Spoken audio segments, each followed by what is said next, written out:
The Book of Judges, chapter 1. Now after the death of Joshua it came to pass that the children of Israel asked the Lord, saying, Who shall go up for us against the Canaanites first, to fight against them? And the Lord said, Judah shall go up. Behold, I have delivered the land into his hand. And Judah said unto Simeon his brother, Come up with me into my lot, that we may fight against the Canaanites, and I likewise will go with thee into thy lot.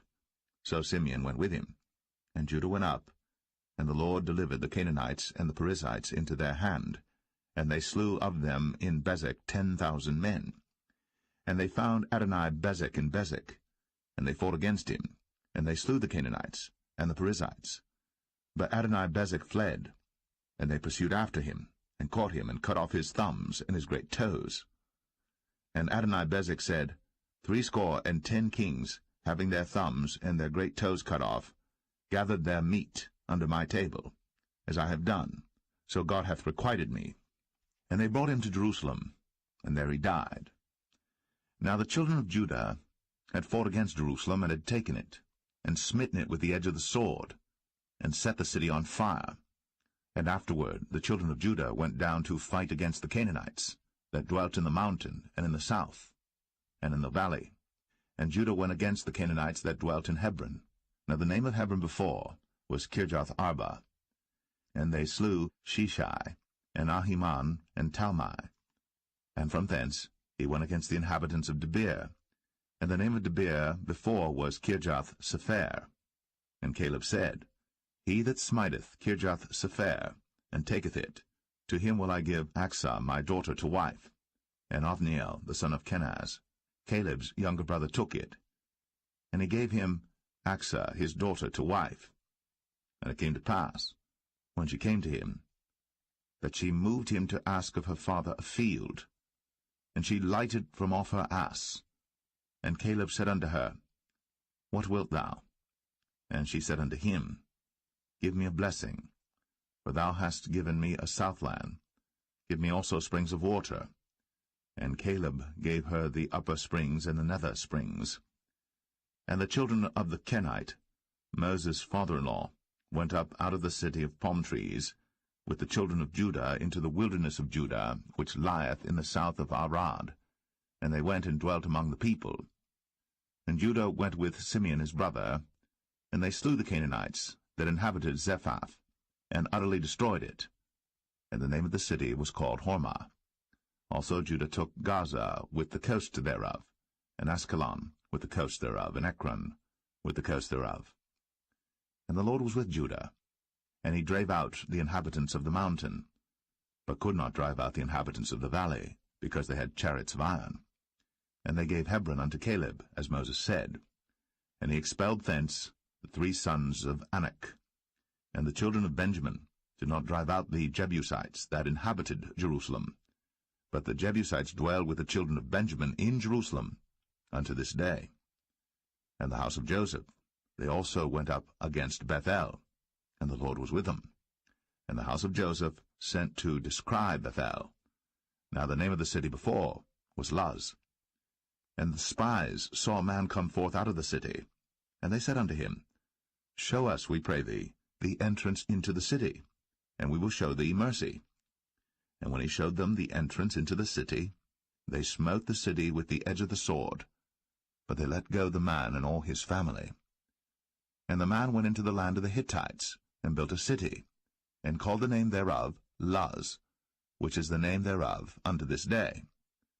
Neither did Manasseh drive out the inhabitants of Beth-shan and her towns, nor Tanakh and her towns, nor the inhabitants of Dor and her towns, nor the inhabitants of Ibleam and her towns, nor the inhabitants of Megiddo and her towns, but the Canaanites would dwell in that land. And it came to pass, when Israel was strong, that they put the Canaanites to tribute, and did not utterly drive them out. Neither did Ephraim drive out the Canaanites that dwelt in Gezer, but the Canaanites dwelt in Gezer among them. Neither did Zebulun drive out the inhabitants of Kitron, nor the inhabitants of Nahalol, but the Canaanites dwelt among them, and became tributaries. Neither did Asher drive out the inhabitants of Akko, nor the inhabitants of Zidon, nor of Alab, nor of Agzib, nor of Helba, nor of Aphik, nor of Rehob. But the Asherites dwelt among the Canaanites, the inhabitants of the land, for they did not drive them out. Neither did Naphtali drive out the inhabitants of Beth-Shemesh, nor the inhabitants of Beth-Anath, but he dwelt among the Canaanites, the inhabitants of the land. Nevertheless the inhabitants of Beth-Shemesh and of Beth-Anath became tributaries unto them. And the Amorites forced the children of Dan into the mountain, for they would not suffer them to come down to the valley. But the Amorites would dwell in Mount Eres, in Ayalon, and in Shaalbim. Yet the hand of the house of Joseph prevailed, so that they became tributaries. And the coast of the Amorites was from the going up to Akrabim, from the rock and upward.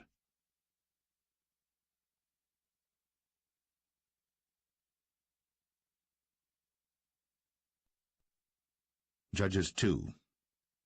And an angel of the Lord came up from Gilgal to Bochim, and said, I made you to go up out of Egypt, and have brought you unto the land which I swear unto your fathers. And I said, I will never break my covenant with you. And ye shall make no league with the inhabitants of this land, ye shall throw down their altars. But ye have not obeyed my voice. Why have ye done this? Wherefore I also said, I will not drive them out from before you, but they shall be as thorns in your sides, and their gods shall be a snare unto you.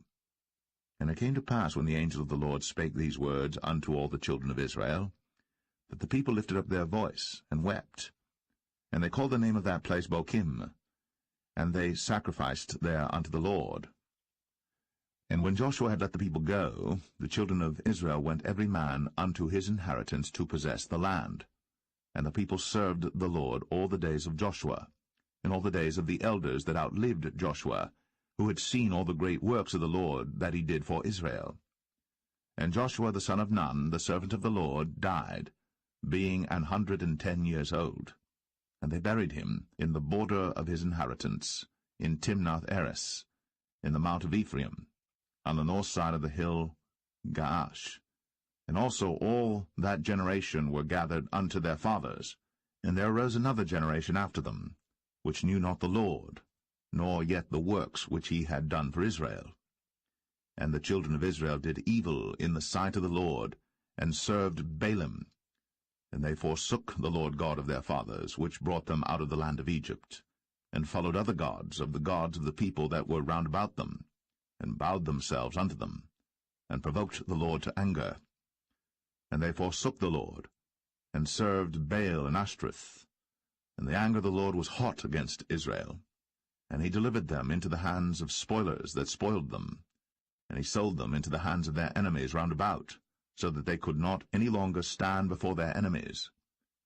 Whithersoever they went out, the hand of the Lord was against them for evil, as the Lord had said, and as the Lord had sworn unto them, and they were greatly distressed. Nevertheless the Lord raised up judges, which delivered them out of the hand of those that spoiled them. And yet they would not hearken unto their judges, but they went a-whoring after other gods, and bowed themselves unto them. They turned quickly out of the way which their fathers walked in, obeying the commandments of the Lord. But they did not so. And when the Lord raised them up judges, then the Lord was with the judge, and delivered them out of the hand of their enemies all the days of the judge. For it repented the Lord because of their groanings by reason of them that oppressed them and vexed them. And it came to pass, when the judge was dead, that they returned and corrupted themselves more than their fathers, in following other gods to serve them, and to bow down unto them. They ceased not from their own doings, nor from their stubborn way. And the anger of the Lord was hot against Israel, and he said, Because that this people hath transgressed my covenant which I commanded their fathers, and have not hearkened unto my voice, I also will not henceforth drive out any from before them of the nations which Joshua left when he died, that through them I may prove Israel, whether they will keep the way of the Lord to walk therein, as their fathers did keep it, or not. Therefore the Lord left those nations without driving them out hastily, neither delivered he them into the hand of Joshua.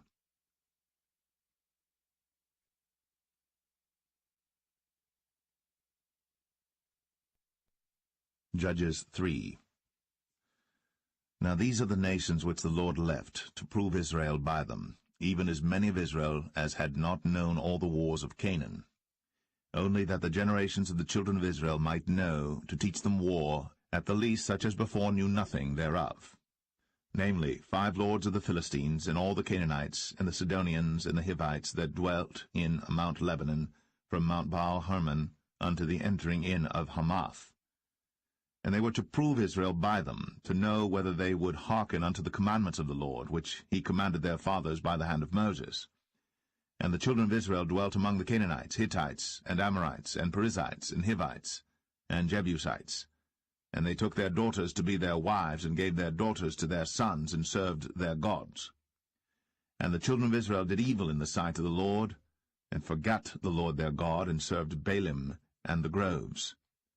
Therefore the anger of the Lord was hot against Israel, and he sold them into the hand of Shushan-Rishathaim, king of Mesopotamia. And the children of Israel served Shushan-Rishathaim 8 years. And when the children of Israel cried unto the Lord raised up a deliverer to the children of Israel, who delivered them, even Othniel, the son of Kenaz, Caleb's younger brother. And the Spirit of the Lord came upon him, and he judged Israel, and went out to war. And the Lord delivered Shushan-Rishathaim, king of Mesopotamia, into his hand. And his hand prevailed against Shushan-Rishathaim. And the land had rest 40 years. And Othniel, the son of Kenaz, died. And the children of Israel did evil again in the sight of the Lord. And the Lord strengthened Eglon, the king of Moab, against Israel, because they had done evil in the sight of the Lord.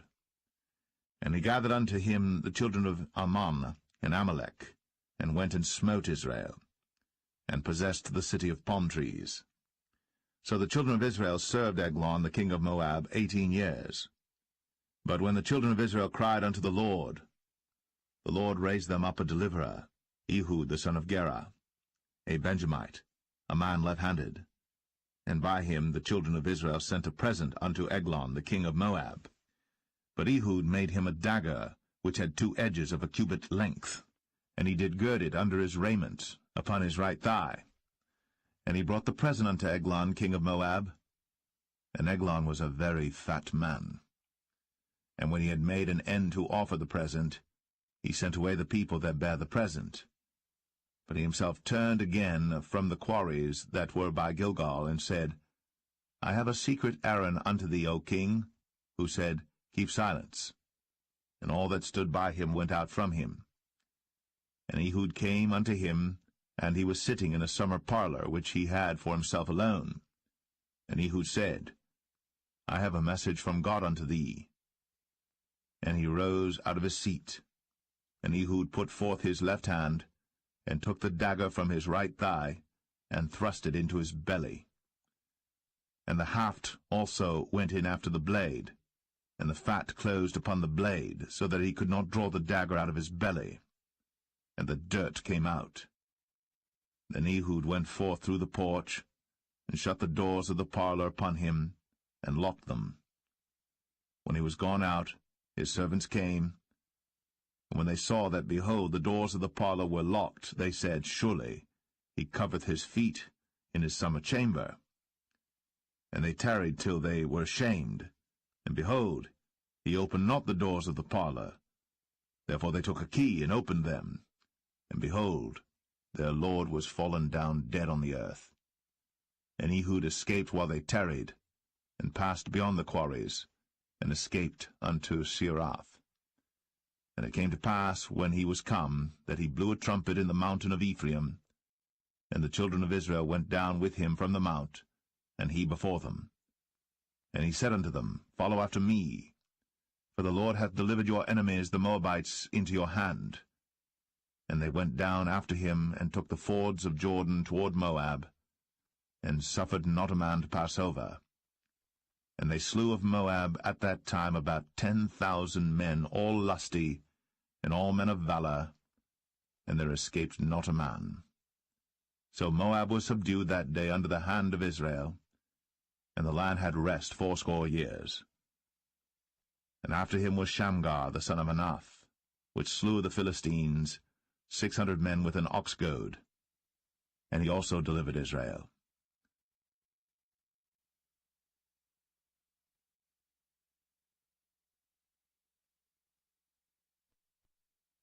Judges 4. And the children of Israel again did evil in the sight of the Lord, when Ehud was dead. And the Lord sold them into the hand of Jabin, king of Canaan, that reigned in Hazor, the captain of whose host was Sisera, which dwelt in Harosheth of the Gentiles. And the children of Israel cried unto the Lord, for he had 900 chariots of iron. And 20 years he mightily oppressed the children of Israel. And Deborah prophetess, the wife of Lapidoth, she judged Israel at that time.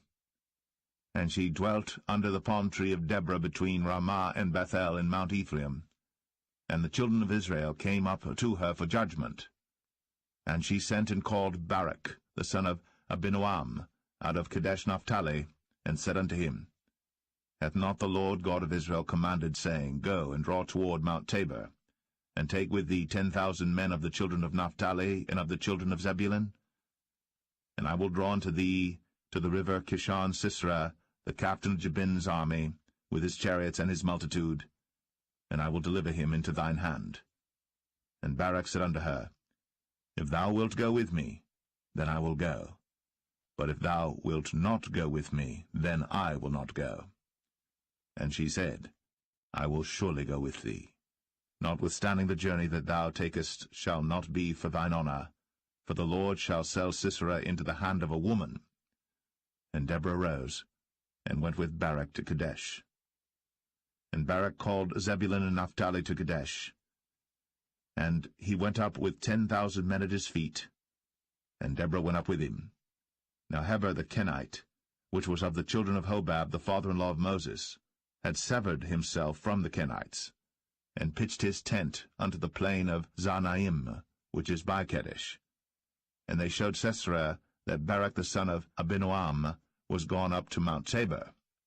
And Sisera gathered together all his chariots, even 900 chariots of iron, and all the people that were with him, from Harosheth of the Gentiles unto the river of Kishon. And Deborah said unto Barak, Up, for this is the day in which the Lord hath delivered Sisera into thine hand. Is not the Lord gone out before thee? So Barak went down from Mount Tabor, and 10,000 men after him. And the Lord discomfited Sisera, and all his chariots and all his hosts with the edge of the sword before Barak, so that Sisera lighted down off his chariot, and fled away on his feet. But Barak pursued after the chariots and after the host, unto Harosheth of the Gentiles, and all the host of Sisera fell upon the edge of the sword, and there was not a man left. Howbeit Sisera fled away on his feet to the tent of Jael, the wife of Heber the Kenite. For there was peace between Jabin, the king of Hazor, and the house of Heber the Kenite. And Jael went out to meet Sisera, and said unto him, Turn in, my lord, turn in to me, fear not. And when he had turned in unto her into the tent, she covered him with a mantle. And he said unto her, Give me, I pray thee, a little water to drink, for I am thirsty. And she opened a bottle of milk, and gave him drink, and covered him. Again he said to her, Stand in the door of the tent. And it shall be, when any man doth come and inquire of thee, and say, Is there any man here? That thou shalt say, No. Then Jael, Heber's wife, took a nail of the tent, and took an hammer in her hand, and went softly unto him, and smote the nail into his temples, and fastened it into the ground. For he was fast asleep and weary. So he died. And behold, as Barak pursued Sisera, Jael came out to meet him, and said unto him, Come, and I will show thee the man whom thou seekest. And when he came into her tent, behold, Sisera lay dead, and the nail was in his temples. So God subdued on that day Jabin, the king of Canaan, before the children of Israel. And the hand of the children of Israel prospered, and prevailed against Jabin, the king of Canaan, until they had destroyed Jabin, king of Canaan.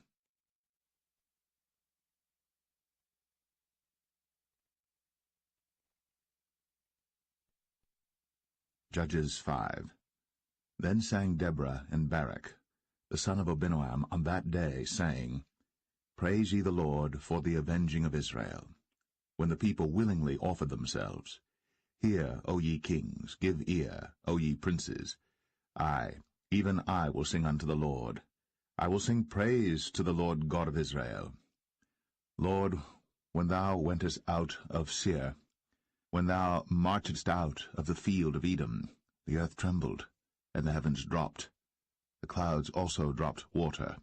The mountains melted from before the Lord, even that Sinai from before the Lord God of Israel.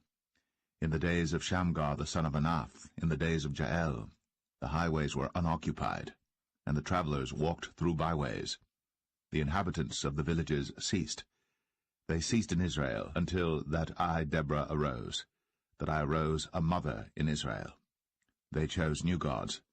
Then was war in the gates. Was there a shield or spear seen among 40,000 in Israel? My heart is toward the governors of Israel, that offered themselves willingly among the people. Bless ye the Lord. Speak, ye that ride on white asses, ye that sit in judgment, and walk by the way. They that are delivered from the noise of archers in the places of drawing water, there shall they rehearse the righteous acts of the Lord, even the righteous acts toward the inhabitants of his villages in Israel. Then shall the people of the Lord go down to the gates. Awake, awake, Deborah. Awake, awake, utter a song, arise, Barak, and lead thy captivity captive, thou son of Abinoam. Then he made him that remaineth have dominion over the nobles among the people. The Lord made me have dominion over the mighty. Out of Ephraim was there a root of them against Amalek, after thee Benjamin among thy people.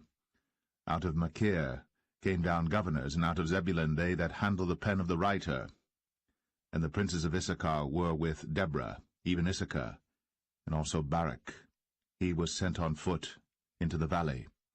For the divisions of Reuben there were great thoughts of heart.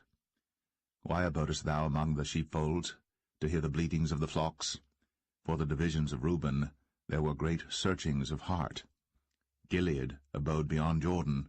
And why did Dan remain in ships? Asher continued on the seashore, and abode in his breaches. Zebulun and Naphtali were a people that jeoparded their lives unto the death in the high places of the field. The kings came and fought. Then fought the kings of Canaan in Tanakh by the waters of Megiddo. They took no gain of money. They fought from heaven. The stars in their courses fought against Sisera.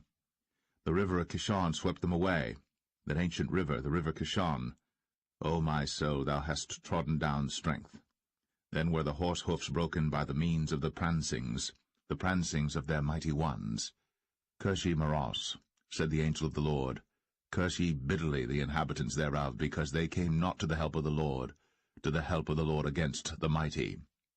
Blessed above women shall Jael the wife of Heber the Kenite be. Blessed shall she be above women in the tent. He asked water, and she gave him milk. She brought forth butter in a lordly dish. She put her hand to the nail, and her right hand to the workman's hammer. And with the hammer she smote Sisera. She smote off his head, when she had pierced and stricken through his temples. At her feet he bowed, he fell, he lay down. At her feet he bowed, he fell. Where he bowed, there he fell down dead. The mother of Sisera looked out at a window, and cried through the lattice, Why is his chariot so long in coming? Why tarry the wheels of his chariot? Her wise ladies answered her, yea, she returned, answered to herself. Have they not sped? Have they not divided the prey? To every man a damsel or two? To Sisera a prey of divers colours, a prey of divers colours of needlework, on both sides, meat for the necks of them that take the spoil? So let all thine enemies perish, O Lord, but let them that love him be as the sun when he goeth forth in his might. And the land had rest 40 years.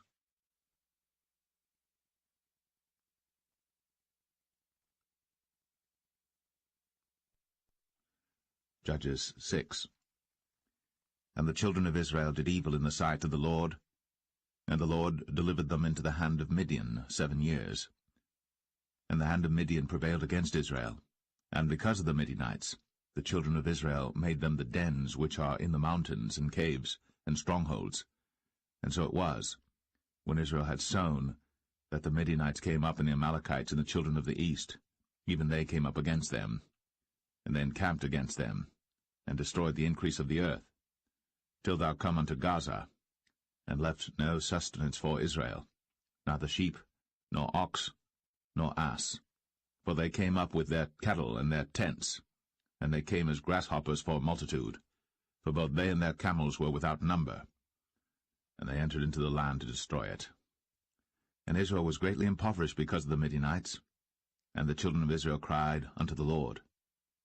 And it came to pass, when the children of Israel cried unto the Lord because of the Midianites, that the Lord sent a prophet unto the children of Israel, which said unto them, Thus saith the Lord God of Israel, I brought you up from Egypt, and brought you forth out of the house of bondage. And I delivered you out of the hand of the Egyptians, and out of the hand of all that oppressed you, and drave them out from before you, and gave you their land. I said unto you, I am the Lord your God. Fear not the gods of the Amorites, in whose land ye dwell. But ye have not obeyed my voice. And there came an angel of the Lord, and sat under an oak which was in Ophrah, that pertained unto Joash the Abiezrite. And his son Gideon threshed wheat by the winepress to hide it from the Midianites. And the angel of the Lord appeared unto him, and said unto him, The Lord is with thee, thou mighty man of valour. And Gideon said unto him, O my Lord, if the Lord be with us, why then is all this befallen us? And where be all his miracles which our fathers told us of, saying, Did not the Lord bring us up from Egypt? But now the Lord hath forsaken us, and delivered us into the hands of the Midianites. And the Lord looked upon him, and said, Go in this thy might, and thou shalt save Israel from the hand of the Midianites. Have not I sent thee? And he said unto him, O my Lord, wherewith shall I save Israel? Behold, my family is poor in Manasseh, and I am the least in my father's house. And the Lord said unto him, Surely I will be with thee, and thou shalt smite the Midianites as one man. And he said unto him, If now I have found grace in thy sight, then show me a sign that thou talkest with me. Depart not hence, I pray thee, until I come unto thee, and bring forth my present, and set it before thee. And he said, I will tarry until thou come again. And Gideon went in, and made ready a kid, and unleavened cakes of an ephah of flour. The flesh he put in a basket, and he put the broth in a pot, and brought it out unto him under the oak, and presented it. And the angel of God said unto him, Take the flesh and the unleavened cakes, and lay them upon this rock, and pour out the broth. And he did so. Then the angel of the Lord put forth the end of the staff that was in his hand, and touched the flesh and the unleavened cakes. And there rose up fire out of the rock, and consumed the flesh and the unleavened cakes. Then the angel of the Lord departed out of his sight. And when Gideon perceived that he was an angel of the Lord, Gideon said, Alas, O Lord God, for because I have seen an angel of the Lord face to face. And the Lord said unto him, Peace be unto thee, fear not, thou shalt not die. Then Gideon built an altar there unto the Lord, and called it Jehovah Shalom. Until this day it is yet in Ophrah of the Abiezrites. And it came to pass the same night, that the Lord said unto him, Take thy father's young bullock, even the second bullock of 7 years old, and throw it on the altar of Baal that thy father hath, and cut down the grove that is by it. And build an altar unto the Lord thy God upon the top of this rock, in the ordered place, and take the second bullock, and offer a burnt sacrifice with the wood of the grove which thou shalt cut down. Then Gideon took 10 men of his servants, and did as the Lord had said unto him. And so it was, because he feared his father's household and the men of the city, that he could not do it by day, that he did it by night. And when the men of the city arose early in the morning, behold, the altar of Baal was cast down, and the grove was cut down that was by it, and the second bullock was offered upon the altar that was built. And they said one to another, Who hath done this thing? And when they inquired and asked, they said, Gideon the son of Joash hath done this thing. Then the men of the city said unto Joash, Bring out thy son, that he may die, because he hath cast down the altar of Baal, and because he hath cut down the grove that was by it. And Joash said unto all that stood against him, Will ye plead for Baal? Will ye save him? He that will plead for him, let him be put to death, whilst it is yet morning, if he be a god. Let him plead for himself, because one hath cast down his altar. Therefore on that day he called him Jerubbaal, saying, Let Baal plead against him, because he hath thrown down his altar. Then all the Midianites and the Amalekites and the children of the east were gathered together, and went over and pitched in the valley of Jezreel. But the Spirit of the Lord came upon Gideon, and he blew a trumpet, and Abiezer was gathered after him. And he sent messengers throughout all Manasseh, who also was gathered after him. And he sent messengers unto Asher, and unto Zebulun, and unto Naphtali, and they came up to meet them.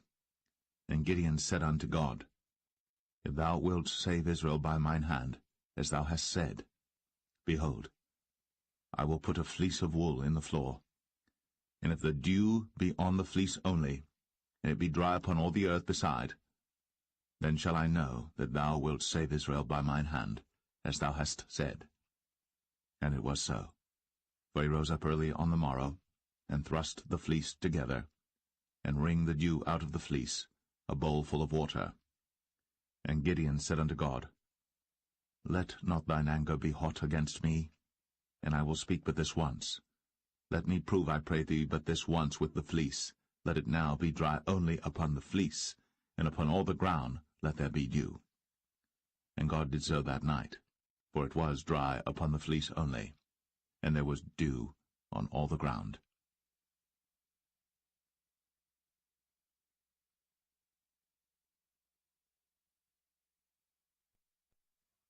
Judges 7. Then Jerubbaal, who was Gideon, and all the people that were with him, rose up early, and pitched beside the well of Harod, so that the host of the Midianites were on the north side of them, by the hill of Moreh in the valley. And the Lord said unto Gideon, The people that are with thee are too many for me to give the Midianites into their hands, lest Israel vaunt themselves against me, saying, Mine own hand hath saved me. Now therefore go to, proclaim in the ears of the people, saying, Whosoever is fearful and afraid, let him return and depart early from Mount Gilead. And there returned to the people 22,000, and there remained 10,000. And the Lord said unto Gideon, The people are yet too many. Bring them down unto the water, and I will try them for thee there. And it shall be that of whom I say unto thee, This shall go with thee, the same shall go with thee. And of whomsoever I say unto thee, This shall not go with thee, the same shall not go. So he brought down the people unto the water. And the Lord said unto Gideon, Every one that lappeth of the water with his tongue, as a dog lappeth, him shalt thou set by himself. Likewise every one that boweth down upon his knees to drink. And the number of them that lapped, putting their hand to their mouth, were 300 men. But all the rest of the people bowed down upon their knees to drink water. And the Lord said unto Gideon, By the 300 men that lapped will I save you, and deliver the Midianites into thine hand. And let all the other people go every man unto his place. So the people took victuals in their hand, and their trumpets, and he sent all the rest of Israel every man unto his tent, and retained those 300 men, and the host of Midian was beneath him in the valley. And it came to pass the same night that the Lord said unto him, Arise, get thee down unto the host, for I have delivered it into thine hand. But if thou fear to go down, go thou with Phurah thy servant down to the host, and thou shalt hear what they say, and afterward shall thine hands be strengthened to go down unto the host. Then went he down with Phurah his servant unto the outside of the armed men that were in the host. And the Midianites, and the Amalekites, and all the children of the east lay along in the valley like grasshoppers for multitude, and their camels were without number, as the sand by the seaside for multitude. And when Gideon was come, behold, there was a man that told a dream unto his fellow, and said, Behold, I dreamed a dream, and lo, a cake of barley bread tumbled into the host of Midian, and came unto a tent, and smote it, that it fell, and overturned it, that the tent lay along. And his fellow answered and said, This is nothing else save the sword of Gideon, the son of Joash, a man of Israel. For into his hand hath God delivered Midian, and all the host. And it was so, when Gideon heard the telling of the dream and the interpretation thereof, that he worshipped and returned into the host of Israel, and said, Arise, for the Lord hath delivered into your hand the host of Midian. And he divided the 300 men into 3 companies, and he put a trumpet in every man's hand, with empty pitchers and lamps within the pitchers. And he said unto them, Look on me, and do likewise, and behold, when I come to the outside of the camp, it shall be that as I do, so shall ye do.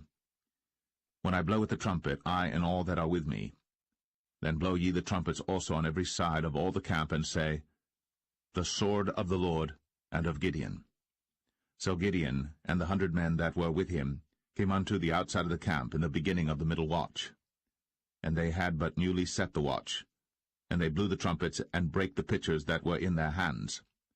And the 3 companies blew the trumpets, and brake the pitchers, and held the lamps in their left hands, and the trumpets in their right hands, to blow withal. And they cried, The sword of the Lord and of Gideon. And they stood every man in his place round about the camp. And all the host ran and cried and fled. And the 300 blew the trumpets, and the Lord set every man's sword against his fellow, even throughout all the host. And the host fled to Beth-shittah in Zererath, and to the border of Abel-meholah, unto Tabbath. And the men of Israel gathered themselves together out of Naphtali, and out of Asher, and out of all Manasseh, and pursued after the Midianites. And Gideon sent messengers throughout all Mount Ephraim, saying, Come down against the Midianites, and take before them the waters unto Beth-barah and Jordan.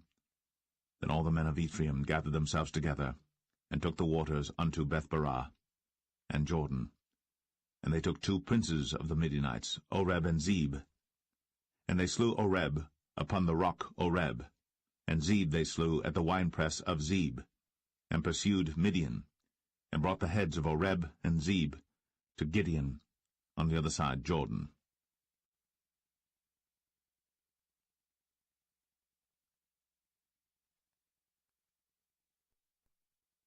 Judges 8. And the men of Ephraim said unto him, Why hast thou served us thus, that thou callest us not, when thou wentest to fight with the Midianites? And they did chide with him sharply. And he said unto them, What have I done now in comparison of you? Is not the gleaning of the grapes of Ephraim better than the vintage of Abiezer? God hath delivered into your hands the princes of Midian, Oreb, and Zeb. And what was I able to do in comparison of you? Then their anger was abated toward him, when he had said that. And Gideon came to Jordan and passed over, he and the 300 men that were with him, faint yet pursuing them. And he said unto the men of Succoth, Give, I pray you, loaves of bread unto the people that follow me, for they be faint, and I am pursuing after Zebah and Zalmunna, kings of Midian. And the princes of Succoth said, Are the hands of Zebah and Zalmunna now in thine hand, that we should give bread unto thine army? And Gideon said, Therefore when the Lord hath delivered Zebah and Zalmunna into mine hand, then I will tear your flesh with the thorns of the wilderness and with briars. And he went up thence to Penuel, and spake unto them likewise. And the men of Penuel answered him as the men of Succoth had answered him. And he spake also unto the men of Penuel, saying, When I come again in peace, I will break down this tower. Now Zebah and Zalmunna were in Karkor, and their hosts with them, about 15,000 men, all that were left of all the hosts of the children of the east. For there fell 120,000 men that drew sword. And Gideon went up by the way of them that dwelt in tents on the east of Nobah and Jogbeah, and smote the host, for the host was secure. And when Zebah and Zalmunna fled, he pursued after them, and took the 2 kings of Midian, Zebah and Zalmunna, and discomfited all the host. And Gideon the son of Joash returned from battle before the sun was up, and caught a young man of the men of Succoth, and inquired of him. And he described unto him the princes of Succoth and the elders thereof, even 70 men.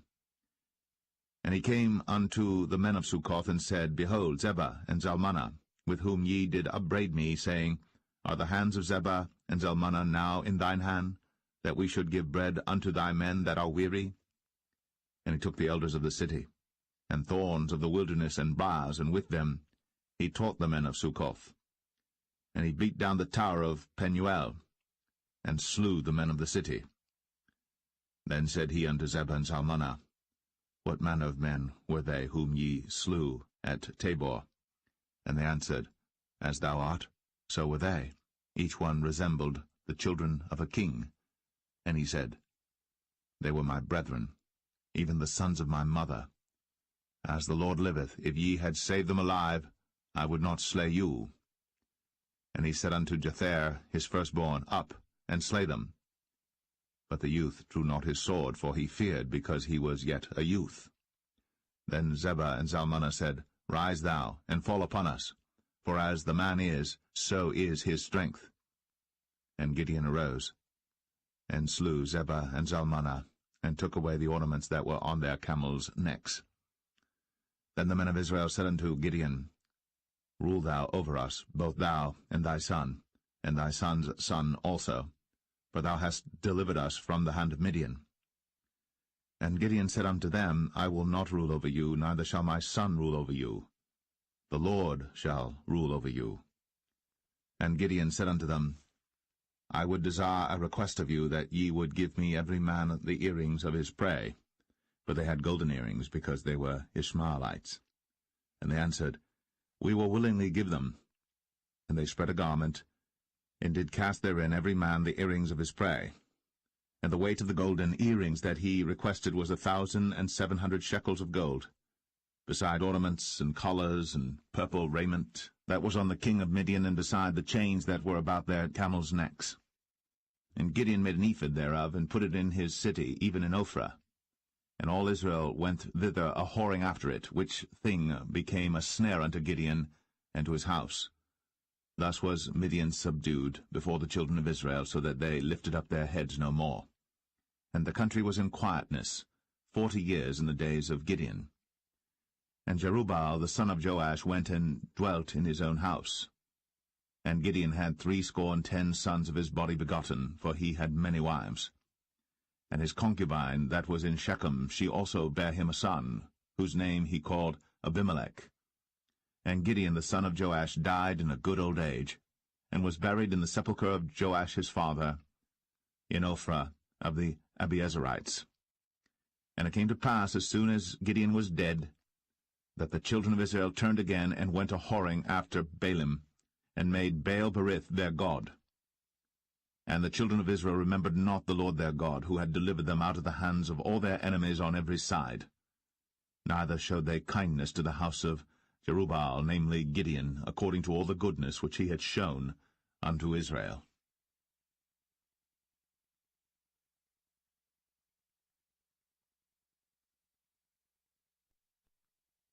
Judges 9. And Abimelech the son of Jerubbaal went to Shechem unto his mother's brethren, and communed with them and with all the family of the house of his mother's father, saying, Speak, I pray you, in the ears of all the men of Shechem, whether is better for you either that all the sons of Jerubbaal, which are 70 persons, reign over you, or that one reign over you? Remember also that I am your bone and your flesh. And his mother's brethren spake of him in the ears of all the men of Shechem all these words. And their hearts inclined to follow Abimelech, for they said, He is our brother. And they gave him 70 pieces of silver out of the house of Baal-berith, wherewith Abimelech hired vain and light persons which followed him. And he went unto his father's house at Ophrah, and slew his brethren the sons of Jerubbaal, being 70 persons, upon one stone.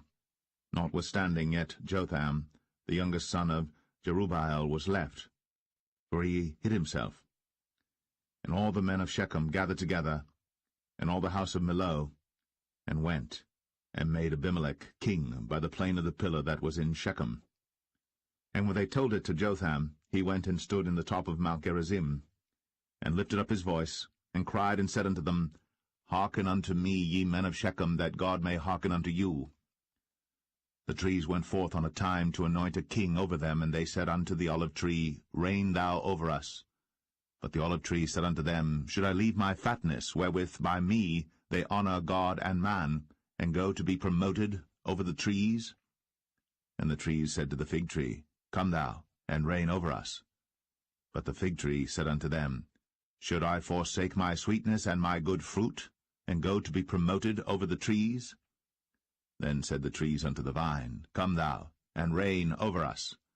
And the vine said unto them, Should I leave my wine, which cheereth God and man, and go to be promoted over the trees? Then said all the trees unto the bramble, Come thou, and reign over us. And the bramble said unto the trees, If in truth ye anoint me king over you, then come, and put your trust in my shadow, and if not, let fire come out of the bramble, and devour the cedars of Lebanon. Now therefore, if ye have done truly and sincerely, in that ye have made Abimelech king, and if ye have dealt well with Jerubbaal and his house, and have done unto him according to the deserving of his hands, for my father fought for you, and adventured his life far, and delivered you out of the hand of Midian. And ye are risen up against my father's house this day, and have slain his sons, 70 persons, upon one stone, and have made Abimelech the son of his maidservant king over the men of Shechem, because he is your brother. If ye then have dealt truly and sincerely with Jerubbaal and with his house this day, then rejoice ye in Abimelech, and let him also rejoice in you. But if not, let fire come out from Abimelech, and devour the men of Shechem, and the house of Millo. And let fire come out from the men of Shechem, and from the house of Millo, and devour Abimelech. And Jotham ran away, and fled, and went to Beer, and dwelt there for fear of Abimelech his brother. When Abimelech had reigned 3 years over Israel, then God sent an evil spirit between Abimelech and the men of Shechem. And the men of Shechem dealt treacherously with Abimelech, that the cruelty done to the 70 sons of Jerubbaal might come, and their blood be laid upon Abimelech their brother, which slew them, and upon the men of Shechem, which aided him in the killing of his brethren. And the men of Shechem set liers in wait for him in the top of the mountains, and they robbed all that came along that way by them. And it was told Abimelech. And Gaal, the son of Ebed, came with his brethren, and went over to Shechem. And the men of Shechem put their confidence in him. And they went out into the fields, and gathered their vineyards, and trod the grapes, and made merry, and went to the house of their God, and did eat and drink, and cursed Abimelech. And Gaal the son of Ebed said, Who is Abimelech, and who is Shechem, that we should serve him? Is not he the son of Jerubbaal, and Zebul his officer? Serve the men of Hamor, the father of Shechem, for why should we serve him? And would to God this people were under my hand, then would I remove Abimelech. And he said to Abimelech, Increase thine army, and come out. And when Zebul, the ruler of the city, heard the words of Gaal the son of Ebed, his anger was kindled. And he sent messengers unto Abimelech privily, saying, Behold, Gaal the son of Ebed and his brethren be come to Shechem, and behold, they fortify the city against thee. Now therefore up by night thou and the people that is with thee, and lie in wait in the field. And it shall be that in the morning, as soon as the sun is up, thou shalt rise early, and set upon the city, and behold, when he and the people that is with him come out against thee, then mayest thou do to them as thou shalt find occasion. And Abimelech rose up, and all the people that were with him by night, and they laid wait against Shechem in 4 companies. And Gaal the son of Ebed went out, and stood in the entering of the gate of the city. And Abimelech rose up, and the people that were with him, from lying in wait. And when Gaal saw the people, he said to Zebul, Behold, there come people down from the top of the mountains. And Zebul said unto him, Thou seest the shadow of the mountains, as if they were men. And Gaal spake again, and said, See, there come people down by the middle of the land, and another company come along by the plain of Meonim. Then said Zebul unto him, Where is now thy mouth wherewith thou saidst, Who is Abimelech, that we should serve him? Is not this the people that thou hast despised? Go out, I pray now, and fight with them. And Gaal went out before the men of Shechem, and fought with Abimelech. And Abimelech chased him, and he fled before him, and many were overthrown and wounded, even unto the entering of the gate. And Abimelech dwelt at Arumah.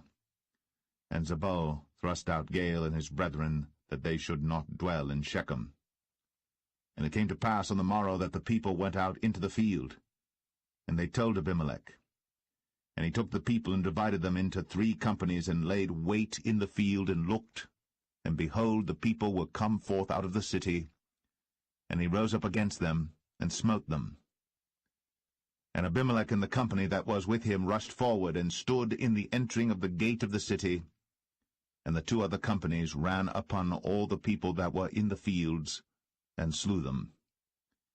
And Abimelech fought against the city all that day, and he took the city, and slew the people that was therein, and beat down the city, and sowed it with salt. And when all the men of the tower of Shechem heard that, they entered into an hold of the house of the god Berith. And it was told Abimelech that all the men of the tower of Shechem were gathered together. And Abimelech gat him up to Mount Zalmon, he and all the people that were with him. And Abimelech took an axe in his hand, and cut down a bough from the trees, and took it, and laid it on his shoulder, and said unto the people that were with him, What ye have seen me do, make haste, and do as I have done. And all the people likewise cut down every man his bough, and followed Abimelech, and put them to the hold, and set the hold on fire upon them, so that all the men of the tower of Shechem died also, about 1,000 men and women. Then went Abimelech to Thebez, and encamped against Thebez, and took it. But there was a strong tower within the city, and thither fled all the men and women, and all they of the city, and shut it to them, and gat them up to the top of the tower. And Abimelech came unto the tower, and fought against it, and went hard unto the door of the tower to burn it with fire. And a certain woman cast a piece of a millstone upon Abimelech's head, and all to break his skull. Then he called hastily unto the young man his armor-bearer, and said unto him, Draw thy sword, and slay me, that men say not of me, A woman slew him. And his young man thrust him through, and he died. And when the men of Israel saw that Abimelech was dead, they departed every man unto his place. Thus God rendered the wickedness of Abimelech, which he did unto his father, in slaying his 70 brethren. And all the evil of the men of Shechem did God render upon their heads, and upon them came the curse of Jotham, the son of Jerubbaal.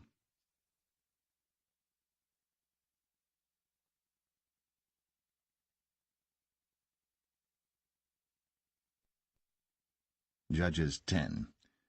And after Abimelech there arose to defend Israel Tola the son of Puah, the son of Dodo, a man of Issachar. And he dwelt in Shamir in Mount Ephraim. And he judged Israel 23 years, and died, and was buried in Shamir. And after him arose Jair, a Gileadite, and judged Israel 22 years. And he had 30 sons that rode on 30 ass colts. And they had 30 cities, which are called Hovath-Jair unto this day, which are in the land of Gilead. And Jair died, and was buried in Kaman. And the children of Israel did evil again in the sight of the Lord, and served Baalim, and Ashtoreth, and the gods of Syria, and the gods of Zidon, and the gods of Moab, and the gods of the children of Ammon, and the gods of the Philistines, and forsook the Lord, and served not him. And the anger of the Lord was hot against Israel, and he sold them into the hands of the Philistines, and into the hands of the children of Ammon. And that year they vexed and oppressed the children of Israel. 18 years, all the children of Israel that were on the other side Jordan in the land of the Amorites, which is in Gilead. Moreover, the children of Ammon passed over Jordan to fight also against Judah, and against Benjamin, and against the house of Ephraim, so that Israel was sore distressed. And the children of Israel cried unto the Lord, saying, We have sinned against thee, both because we have forsaken our God, and also served Baalim. And the Lord said unto the children of Israel, Did not I deliver you from the Egyptians, and from the Amorites, from the children of Ammon, and from the Philistines? The Zidonians also, and the Amalekites, and the Maonites did oppress you, and ye cried to me, and I delivered you out of their hand.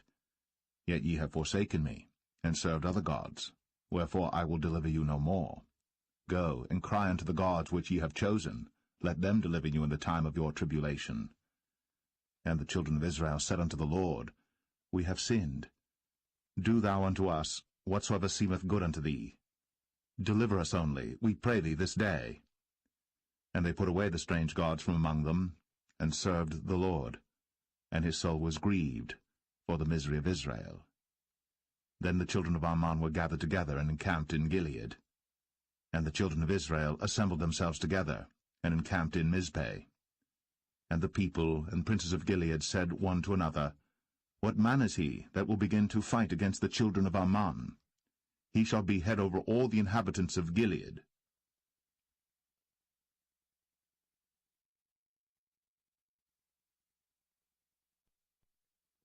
Judges 11. Now Jephthah, the Gileadite, was a mighty man of valor, and he was the son of an harlot. And Gilead begat Jephthah. And Gilead's wife bare him sons, and his wife's sons grew up. And they thrust out Jephthah, and said unto him, Thou shalt not inherit in our father's house, for thou art the son of a strange woman. Then Jephthah fled from his brethren, and dwelt in the land of Tob. And there were gathered vain men to Jephthah, and went out with him. And it came to pass in process of time, that the children of Ammon made war against Israel.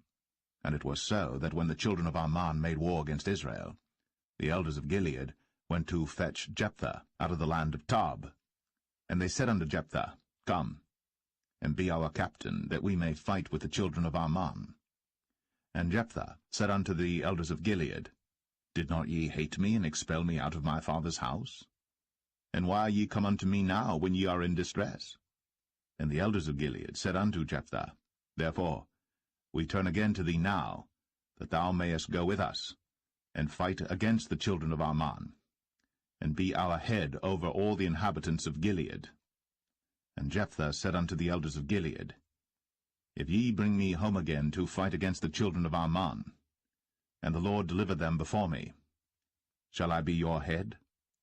And the elders of Gilead said unto Jephthah, The Lord be witness between us, if we do not so according to thy words. Then Jephthah went with the elders of Gilead, and the people made him head and captain over them. And Jephthah uttered all his words before the Lord in Mizpeh. And Jephthah sent messengers unto the king of the children of Ammon, saying, What hast thou to do with me, that thou art come against me to fight in my land? And the king of the children of Ammon answered unto the messengers of Jephthah, Because Israel took away my land, when they came up out of Egypt, from Arnon even unto Jabbok, and unto Jordan. Now therefore restore those lands again peaceably. And Jephthah sent messengers again unto the king of the children of Ammon, and said unto him, Thus saith Jephthah, Israel took not away the land of Moab, nor the land of the children of Ammon. But when Israel came up from Egypt, and walked through the wilderness unto the Red Sea, and came to Kadesh, then Israel sent messengers unto the king of Edom, saying, Let me, I pray thee, pass through thy land. But the king of Edom would not hearken thereto. And in like manner they sent unto the king of Moab, but he would not consent. And Israel abode in Kadesh. Then they went along through the wilderness, and compassed the land of Edom, and the land of Moab, and came by the east side of the land of Moab, and pitched on the other side of Arnon, but came not within the border of Moab, for Arnon was the border of Moab. And Israel sent messengers unto Sihon, king of the Amorites, the king of Heshbon. And Israel said unto him, Let us pass, we pray thee, through thy land into my place. But Sihon trusted not Israel to pass through his coast. But Sihon gathered all his people together, and pitched in Jahaz, and fought against Israel. And the Lord God of Israel delivered Sihon and all his people into the hand of Israel, and they smote them. So Israel possessed all the land of the Amorites, the inhabitants of that country. And they possessed all the coasts of the Amorites, from Arnon even unto Jabbok, and from the wilderness even unto Jordan. So now the Lord God of Israel hath dispossessed the Amorites from before his people Israel. And shouldst thou possess it? Wilt not thou possess that which Chemosh thy God giveth thee to possess? So, whomsoever the Lord our God shall drive out from before us, then will we possess. And now, art thou anything better than Balak the son of Zippor, king of Moab? Did he ever strive against Israel, or did he ever fight against them? While Israel dwelt in Heshbon and her towns, and in Aroer and her towns, and in all the cities that be along by the coasts of Arnon, 300 years? Why therefore did ye not recover them within that time? Wherefore I have not sinned against thee, but thou dost me wrong to war against me. The Lord the judge be judged this day between the children of Israel and the children of Ammon. Howbeit the king of the children of Ammon hearkened not unto the words of Jephthah, which he sent him. Then the Spirit of the Lord came upon Jephthah, and he passed over Gilead and Manasseh, and passed over Mizpeh of Gilead, and from Mizpeh of Gilead he passed over unto the children of Ammon. And Jephthah vowed a vow unto the Lord, and said, If thou shalt without fail deliver the children of Ammon into mine hands, then it shall be, that whatsoever cometh forth of the doors of my house to meet me, when I return in peace from the children of Ammon, shall surely be the Lord's, and I will offer it up for a burnt offering. So Jephthah passed over unto the children of Ammon to fight against them, and the Lord delivered them into his hands. And he smote them from Aroer, even till thou come to Minnith, even 20 cities, and unto the plain of the vineyards, with a very great slaughter. Thus the children of Ammon were subdued before the children of Israel. And Jephthah came to Mizpeh unto his house, and behold, his daughter came out to meet him, with timbrels and with dances, and she was his only child. Beside her he had neither son nor daughter. And it came to pass, when he saw her, that he rent his clothes, and said, Alas, my daughter, thou hast brought me very low, and thou art one of them that trouble me. For I have opened my mouth unto the Lord, and I cannot go back. And she said unto him, My father, if thou hast opened thy mouth unto the Lord, do to me according to that which hath proceeded out of thy mouth. For as much as the Lord hath taken vengeance for thee of thine enemies, even of the children of Ammon. And she said unto her father, Let this thing be done for me. Let me alone 2 months, that I may go up and down upon the mountains and bewail my virginity, I and my fellows.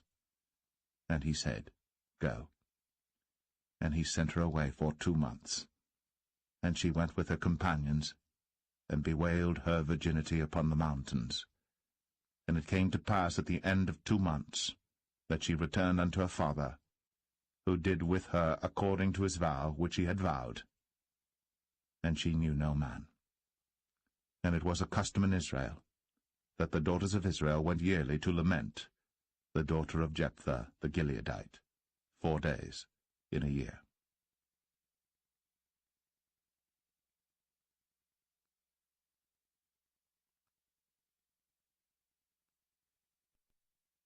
Judges 12. And the men of Ephraim gathered themselves together, and went northward, and said unto Jephthah, Wherefore passedst thou over to fight against the children of Ammon, and didst not call us to go with thee? We will burn thine house upon thee with fire. And Jephthah said unto them, I and my people were at great strife with the children of Ammon. And when I called you, ye delivered me not out of their hands. And when I saw that ye delivered me not, I put my life in my hands, and passed over against the children of Ammon. And the Lord delivered them into my hand. Wherefore then are ye come up unto me this day to fight against me? Then Jephthah gathered together all the men of Gilead, and fought with Ephraim. And the men of Gilead smote Ephraim, because they said, Ye Gileadites are fugitives of Ephraim among the Ephraimites, and among the Manassites. And the Gileadites took the passages of Jordan before the Ephraimites. And it was so, that when those Ephraimites which were escaped said, Let me go over, that the men of Gilead said unto him, Art thou an Ephraimite? If he said, Nay, then said they unto him, Say now, Shibboleth. And he said, Sibboleth, for he could not frame to pronounce it right. Then they took him, and slew him at the passages of Jordan. And there fell at that time of the Ephraimites 42,000. And Jephthah judged Israel 6 years. Then died Jephthah the Gileadite, and was buried in one of the cities of Gilead. And after him Ibzan of Bethlehem judged Israel. And he had 30 sons and 30 daughters, whom he sent abroad, and took in 30 daughters from abroad for his sons. And he judged Israel 7 years. Then died Ibzan, and was buried at Bethlehem. And after him Elon, a Zebulunite, judged Israel. And he judged Israel 10 years. And Elon the Zebulunite died, and was buried in Ailon in the country of Zebulun. And after him Abdon, the son of Hillel, a Pirathonite, judged Israel. And he had 40 sons and 30 nephews, that rode on 60 ass colts. And he judged Israel 8 years.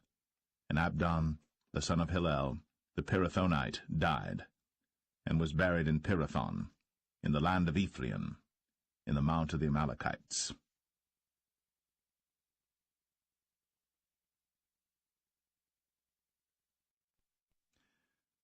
Judges 13. And the children of Israel did evil again in the sight of the Lord, and the Lord delivered them into the hand of the Philistines 40 years. And there was a certain man of Zorah, of the family of the Danites, whose name was Manoah, and his wife was barren, and bare not. And the angel of the Lord appeared unto the woman, and said unto her, Behold now, thou art barren, and bearest not, but thou shalt conceive, and bear a son. Now therefore beware, I pray thee, and drink not wine, nor strong drink, and eat not any unclean thing. For lo, thou shalt conceive and bear a son, and no razor shall come on his head, for the child shall be a Nazarite unto God from the womb, and he shall begin to deliver Israel out of the hand of the Philistines. Then the woman came and told her husband, saying, A man of God came unto me, and his countenance was like the countenance of an angel of God, very terrible. But I asked him not whence he was, neither told he me his name. But he said unto me, Behold, thou shalt conceive, and bear a son. And now drink no wine nor strong drink, neither eat any unclean thing, for the child shall be a Nazarite to God from the womb to the day of his death. Then Manoah entreated the Lord, and said, O my Lord, let the man of God which thou didst send come again unto us, and teach us what we shall do unto the child that shall be born. And God hearkened to the voice of Manoah. And the angel of God came again unto the woman as she sat in the field. But Manoah, her husband, was not with her. And the woman made haste, and ran, and showed her husband, and said unto him, Behold, the man hath appeared unto me, that came unto me the other day. And Manoah arose, and went after his wife, and came to the man, and said unto him, Art thou the man that spakest unto the woman? And he said, I am. And Manoah said, Now let thy words come to pass. How shall we order the child, and how shall we do unto him? And the angel of the Lord said unto Manoah, Of all that I said unto the woman, let her beware. She may not eat of anything that cometh of the vine, neither let her drink wine or strong drink, nor eat any unclean thing. All that I commanded her let her observe.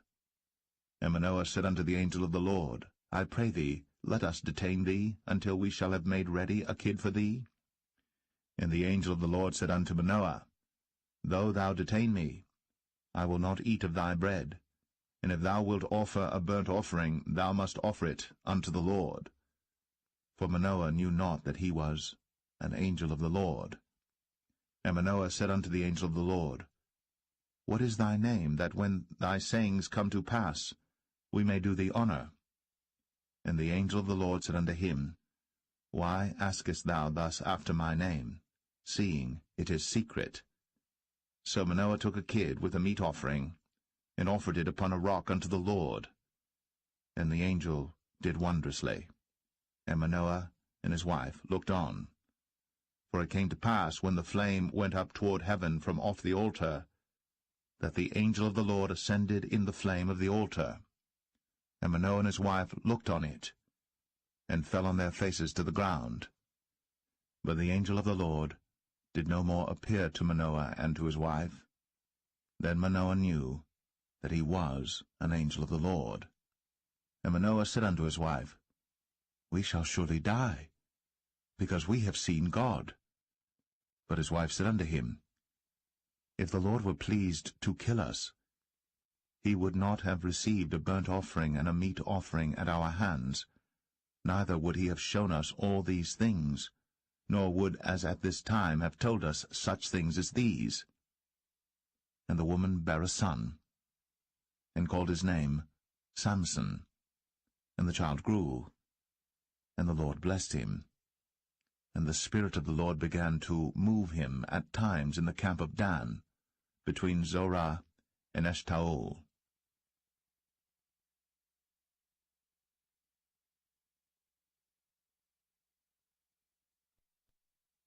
Judges 14. And Samson went down to Timnath, and saw a woman in Timnath of the daughters of the Philistines. And he came up and told his father and his mother, and said, I have seen a woman in Timnath of the daughters of the Philistines. Now therefore get her for me to wife.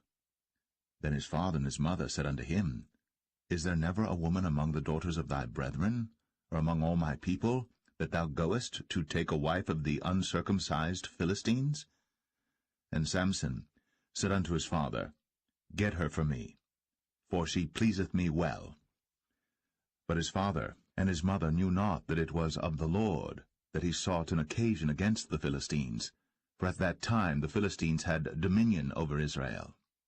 Then went Samson down, and his father and his mother, to Timnath, and came to the vineyards of Timnath. And behold, a young lion roared against him. And the Spirit of the Lord came mightily upon him, and he rent him as he would have rent a kid, and he had nothing in his hand. But he told not his father or his mother what he had done. And he went down, and talked with the woman, and she pleased Samson well. And after a time he returned to take her. And he turned aside to see the carcass of the lion, and behold, there was a swarm of bees and honey in the carcass of the lion. And he took thereof in his hands, and went on eating, and came to his father and mother, and he gave them, and they did eat. But he told not them that he had taken the honey out of the carcass of the lion. So his father went down unto the woman, and Samson made there a feast, for so used the young men to do. And it came to pass, when they saw him, that they brought 30 companions to be with him. And Samson said unto them, I will now put forth a riddle unto you. If ye can certainly declare it me within the 7 days of the feast, and find it out, then I will give you 30 sheets, and 30 change of garments. But if ye cannot declare it me, then shall ye give me 30 sheets, and 30 change of garments. And they said unto him, Put forth thy riddle, that we may hear it. And he said unto them, Out of the eater came forth meat, and out of the strong came forth sweetness. And they could not in 3 days expound the riddle. And it came to pass on the 7th day, that they said unto Samson's wife, Entice thy husband, that he may declare unto us the riddle, lest we burn thee, and thy father's house with fire. Have ye called us to take that we have? Is it not so? And Samson's wife wept before him, and said, Thou dost but hate me, and lovest me not. Thou hast put forth a riddle unto the children of my people, and hast not told it me. And he said unto her, Behold, I have not told it my father nor my mother, and shall I tell it thee? And she wept before him the 7 days, while their feast lasted. And it came to pass on the 7th day, that he told her, because she lay sore upon him, and she told the riddle to the children of her people. And the men of the city said unto him on the 7th day before the sun went down, What is sweeter than honey? And what is stronger than a lion? And he said unto them, If ye had not plowed with my heifer, ye had not found out my riddle. And the Spirit of the Lord came upon him, And he went down to Ashkelon, and slew 30 men of them, and took their spoil, and gave change of garments unto them which expounded the riddle. And his anger was kindled, and he went up to his father's house. But Samson's wife was given to his companion, whom he had used as his friend.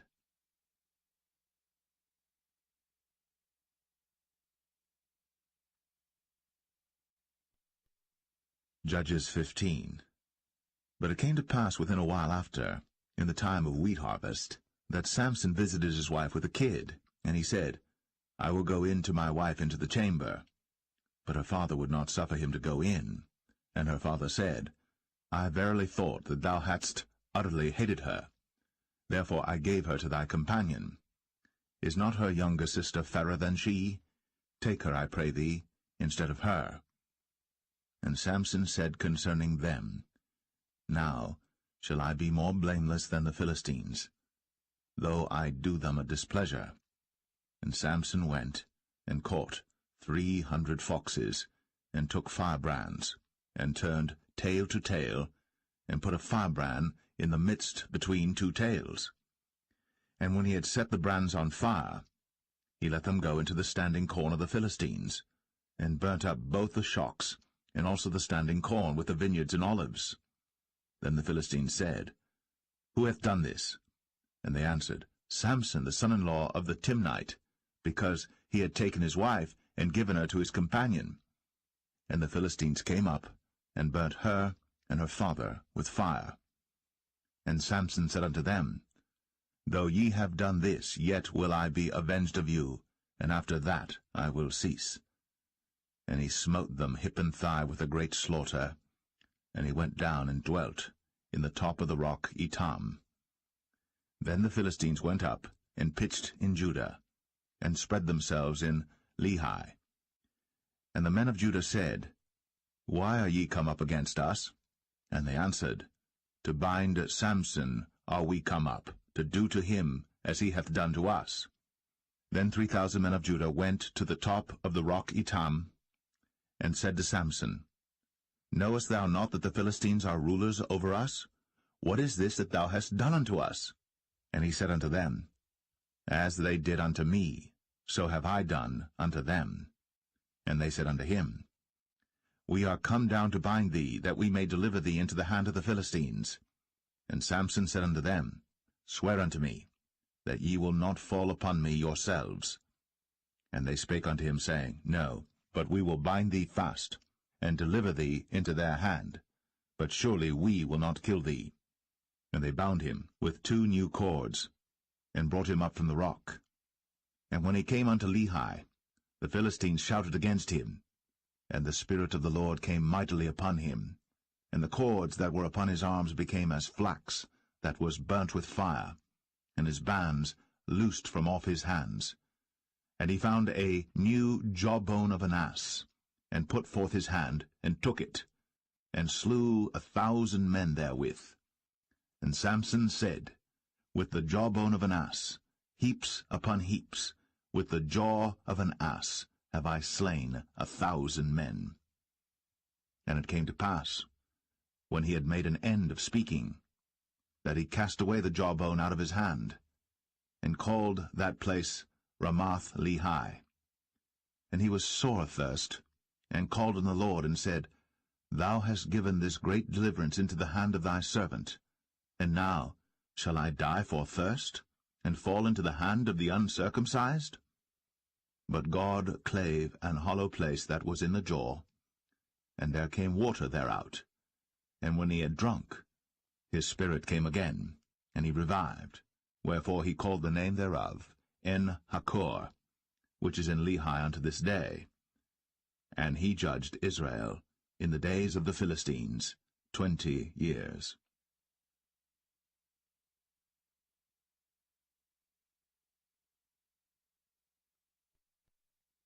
Judges 16. Then went Samson to Gaza, and saw there an harlot, and went in unto her. And it was told the Gazites, saying, Samson is come hither. And they compassed him in, and laid wait for him all night in the gate of the city. and were quiet all the night, saying, In the morning, when it is day, we shall kill him. And Samson lay till midnight, and arose at midnight, and took the doors of the gate of the city, and the 2 posts, and went away with them, bar and all, and put them upon his shoulders, and carried them up to the top of an hill that is before Hebron. And it came to pass afterward, that he loved a woman in the valley of Sorek, whose name was Delilah. And the lords of the Philistines came up unto her, and said unto her, Entice him, and see wherein his great strength lieth, and by what means we may prevail against him, that we may bind him to afflict him. And we will give thee every one of us 1,100 pieces of silver. And Delilah said to Samson, Tell me, I pray thee, wherein thy great strength lieth, and wherewith thou mightest be bound to afflict thee? And Samson said unto her, If they bind me with 7 green withs that were never dried, then shall I be weak, and be as another man. Then the lords of the Philistines brought up to her 7 green withs, which had not been dried, and she bound him with them. Now there were men lying in wait, abiding with her in the chamber.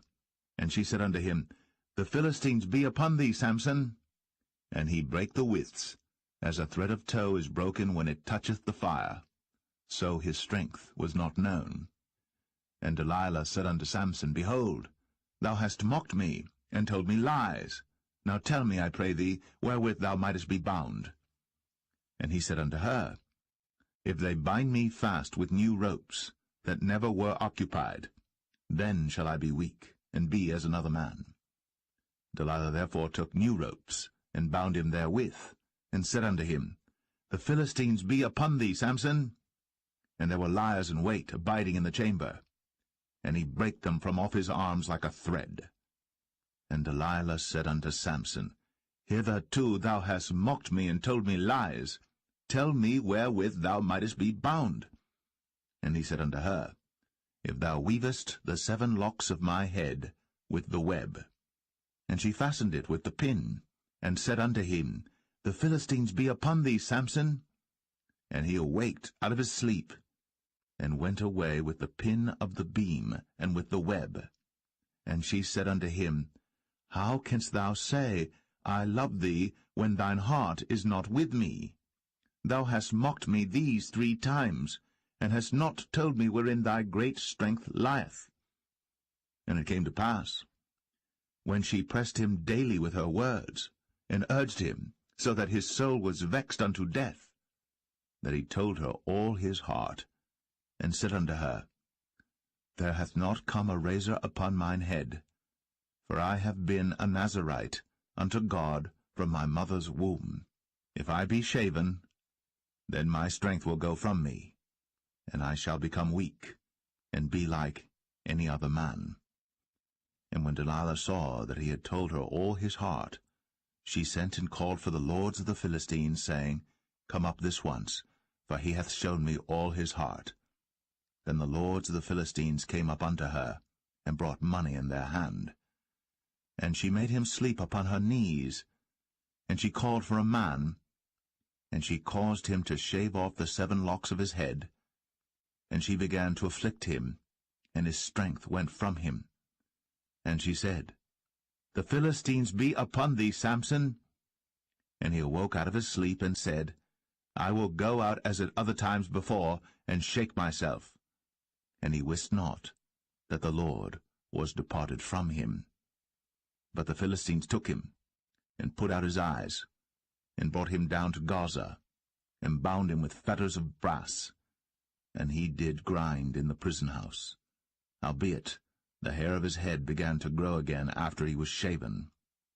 Then the lords of the Philistines gathered them together, for to offer a great sacrifice unto Dagon their god, and to rejoice, for they said, Our God hath delivered Samson our enemy into our hand.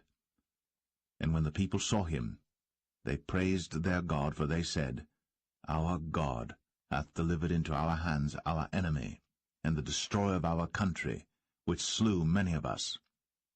And it came to pass, when their hearts were merry, that they said, Call for Samson, that he may make us sport.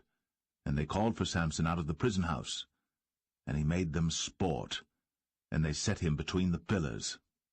And Samson said unto the lad that held him by the hand, Suffer me, that I may feel the pillars whereupon the house standeth, that I may lean upon them. Now the house was full of men and women, and all the lords of the Philistines were there. And there were upon the roof about 3,000 men and women that beheld, while Samson made sport.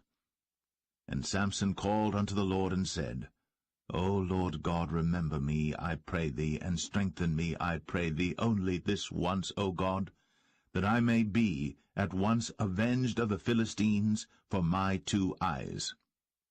And Samson took hold of the 2 middle pillars upon which the house stood, and on which it was borne up, of the one with his right hand, and of the other with his left. And Samson said, Let me die with the Philistines. And he bowed himself with all his might. And the house fell upon the lords, and upon all the people that were therein. So the dead which he slew at his death were more than they which he slew in his life.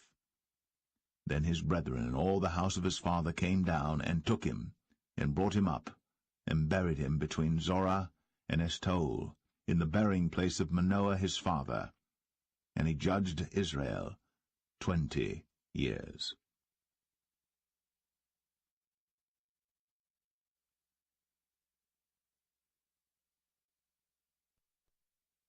Judges 17.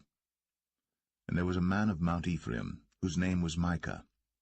And he said unto his mother, The 1,100 shekels of silver that were taken from thee, about which thou cursedst, and spakest of also in mine ears, behold, the silver is with me, I took it.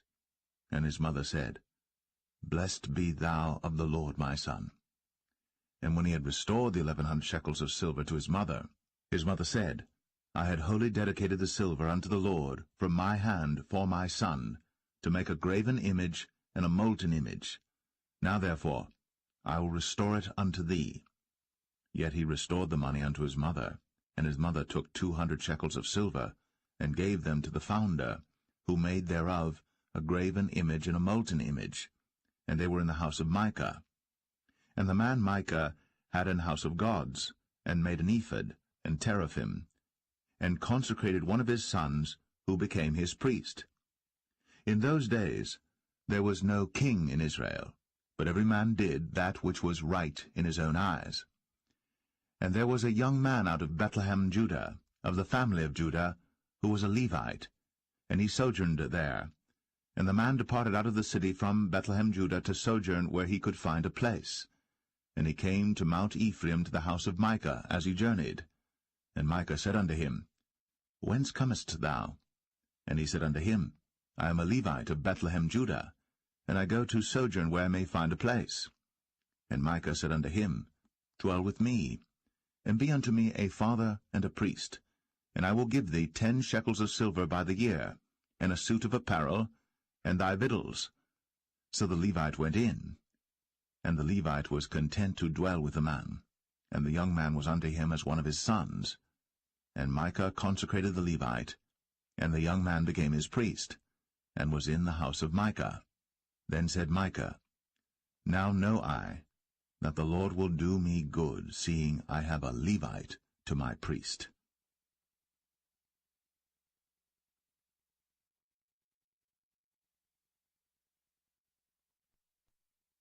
Judges 18. In those days there was no king in Israel, and in those days the tribe of the Danites sought them an inheritance to dwell in. For unto that day all their inheritance had not fallen unto them among the tribes of Israel. And the children of Dan sent of their family 5 men from their coasts, men of valor, from Zorah and from Eshtaol, to spy out the land, and to search it. And they said unto them, Go, search the land. Who, when they came to Mount Ephraim, to the house of Micah, they lodged there. When they were by the house of Micah, they knew the voice of the young man, the Levite, and they turned in thither, and said unto him, Who brought thee hither? And what makest thou in this place? And what hast thou here? And he said unto them, Thus and thus dealeth Micah with me, and hath hired me, and I am his priest. And they said unto him, Ask counsel, we pray thee, of God, that we may know whether our way which we go shall be prosperous. And the priest said unto them, Go in peace. Before the Lord is your way wherein ye go. Then the 5 men departed, and came to Laish, and saw the people that were therein, how they dwelt careless, after the manner of the Zidonians, quiet and secure, and there was no magistrate in the land that might put them to shame in any thing. And they were far from the Zidonians, and had no business with any man. And they came unto their brethren to Zoar and Eshtaol, and their brethren said unto them, What say ye? And they said, Arise, that we may go up against them, for we have seen the land, and behold, it is very good. And are ye still? Be not slothful to go, and to enter to possess the land. When ye go, ye shall come unto a people secure, and to a large land, for God hath given it into your hands, a place where there is no want of anything that is in the earth. And there went from thence of the family of the Danites, out of Zorah and out of Eshtaol, 600 men appointed with weapons of war. And they went up and pitched in Kirjath-jearim, in Judah, wherefore they called that place Mahane Dan unto this day. Behold, it is behind Kirjath-jearim. And they passed thence unto Mount Ephraim, and came unto the house of Micah. Then answered the 5 men that went to spy out the country of Laish, and said unto their brethren, Do ye know that there is in these houses an ephod, and teraphim, and a graven image, and a molten image? Now therefore consider what ye have to do. And they turned thitherward, and came to the house of the young man the Levite, even unto the house of Micah, and saluted him. And the 600 men appointed with their weapons of war, which were of the children of Dan, stood by the entering of the gate. And the 5 men that went to spy out the land went up, and came in thither, and took the graven image, and the ephod, and the teraphim, and the molten image. And the priest stood in the entering of the gate with the 600 men that were appointed with weapons of war. And these went into Micah's house, and fetched the carved image, the ephod, and the teraphim, and the molten image. Then said the priest unto them, What do ye?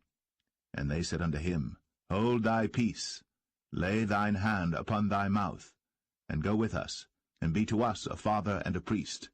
Is it better for thee to be a priest unto the house of one man, or that thou be a priest unto a tribe and a family in Israel?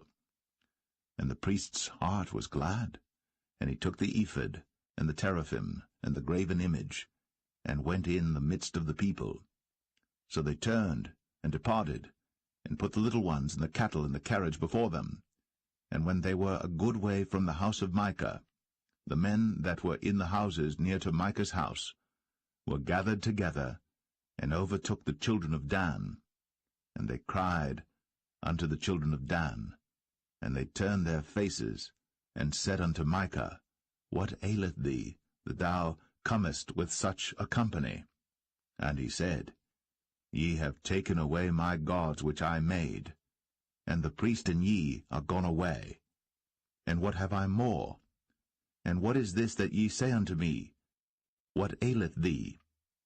And the children of Dan said unto him, Let not thy voice be heard among us, lest angry fellows run upon thee, and thou lose thy life, with the lives of thy household. And the children of Dan went their way. And when Micah saw that they were too strong for him, he turned, and went back unto his house. And they took the things which Micah had made, and the priest which he had, and came unto Laish, unto a people that were at quiet and secure.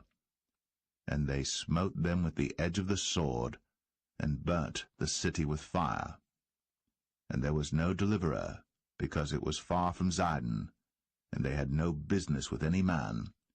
And it was in the valley that lieth by Beth-rehob, and they built a city, and dwelt therein. And they called the name of the city Dan, after the name of Dan their father, who was born unto Israel. Howbeit, the name of the city was Laish at the first. And the children of Dan set up the graven image, and Jonathan the son of Gershom, the son of Manasseh, He and his sons were priests to the tribe of Dan until the day of the captivity of the land. And they set them up, Micah's graven image, which he made, all the time that the house of God was in Shiloh.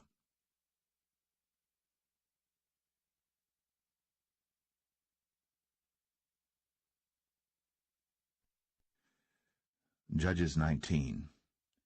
And it came to pass in those days, when there was no king in Israel, that there was a certain Levite sojourning on the side of Mount Ephraim, who took to him a concubine out of Bethlehem, Judah. And his concubine played the whore against him, and went away from him unto her father's house to Bethlehem, Judah, and was there 4 whole months. And her husband arose, and went after her, to speak friendly unto her, and to bring her again, having his servant with him, and a couple of asses. And she brought him into her father's house. And when the father of the damsel saw him, he rejoiced to meet him. And his father-in-law, the damsel's father, retained him, and he abode with him 3 days. So they did eat and drink, and lodged there. And it came to pass on the 4th day, when they arose early in the morning, that he rose up to depart. And the damsel's father said unto his son-in-law, Comfort thine heart with a morsel of bread, and afterward go your way. And they sat down, and did eat and drink both of them together. For the damsel's father had said unto the man, Be content, I pray thee, and tarry all night, and let thine heart be merry. And when the man rose up to depart, his father-in-law urged him, therefore he lodged there again. And he rose early in the morning on the 5th day to depart. And the damsel's father said, Comfort thine heart, I pray thee. And they tarried until afternoon, and they did eat both of them. And when the man rose up to depart, he and his concubine, and his servant, his father-in-law, the damsel's father, said unto him, Behold, now the day draweth toward evening. I pray you, tarry all night. Behold, the day groweth to an end. Lodge here, that thine heart may be merry. And tomorrow get you early on your way, that thou mayest go home. But the man would not tarry that night, but he rose up and departed, and came over against Jebus, which is Jerusalem. And there were with him 2 asses saddled. His concubine also was with him. And when they were by Jebus, the day was far spent. And the servant said unto his master, Come, I pray thee, and let us turn into this city of the Jebusites, and lodge in it. And his master said unto him, We will not turn aside hither into the city of a stranger, that is not of the children of Israel. We will pass over to Gibeah. And he said unto his servant, Come, and let us draw near to one of these places to lodge all night in Gibeah, or in Ramah. And they passed on, and went their way. And the sun went down upon them when they were by Gibeah, which belongeth to Benjamin. And they turned aside thither, to go in and to lodge in Gibeah. And when he went in, he sat him down in a street of the city, for there was no man that took them into his house to lodging. And behold, there came an old man from his work out of the field at even, which was also of Mount Ephraim, and he sojourned in Gibeah. But the men of the place were Benjamites. And when he had lifted up his eyes, he saw a wayfaring man in the street of the city. And the old man said, Whither goest thou? And whence comest thou? And he said unto him, We are passing from Bethlehem, Judah, toward the side of Mount Ephraim. From thence am I. And I went to Bethlehem, Judah, but I am now going to the house of the Lord, and there is no man that receiveth me to house. Yet there is both straw and provender for our asses, and there is bread and wine also for me, and for thy handmaid, and for the young man which is with thy servants. There is no want of anything. And the old man said, Peace be with thee. Howsoever let all thy wants lie upon me, only lodge not in the street. So he brought him into his house, and gave provender unto the asses, and they washed their feet, and did eat and drink. Now as they were making their hearts merry, behold, the men of the city, certain sons of Belial, beset the house round about, and beat at the door, and spake to the master of the house, the old man, saying, Bring forth the man that came into thine house, that we may know him. And the man, the master of the house, went out unto them, and said unto them, Nay, my brethren, nay, I pray you, do not so wickedly. Seeing that this man is come into mine house, do not this folly. Behold, here is my daughter, a maiden, and his concubine. Them I will bring out now, and humble ye them, and do with them what seemeth good unto you. But unto this man do not so vile a thing. But the men would not hearken to him. So the man took his concubine, and brought her forth unto them. And they knew her, and abused her all the night until the morning. And when the day began to spring, they let her go. Then came the woman in the dawning of the day, and fell down at the door of the man's house, where her lord was, till it was light. And her lord rose up in the morning, and opened the doors of the house, and went out to go his way. And behold, the woman, his concubine, was fallen down at the door of the house, and her hands were upon the threshold. And he said unto her, Up, and let us be going. But none answered.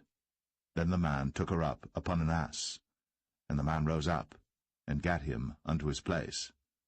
And when he was come into his house, he took a knife, and laid hold on his concubine, and divided her, together with her bones, into 12 pieces, and sent her into all the coasts of Israel.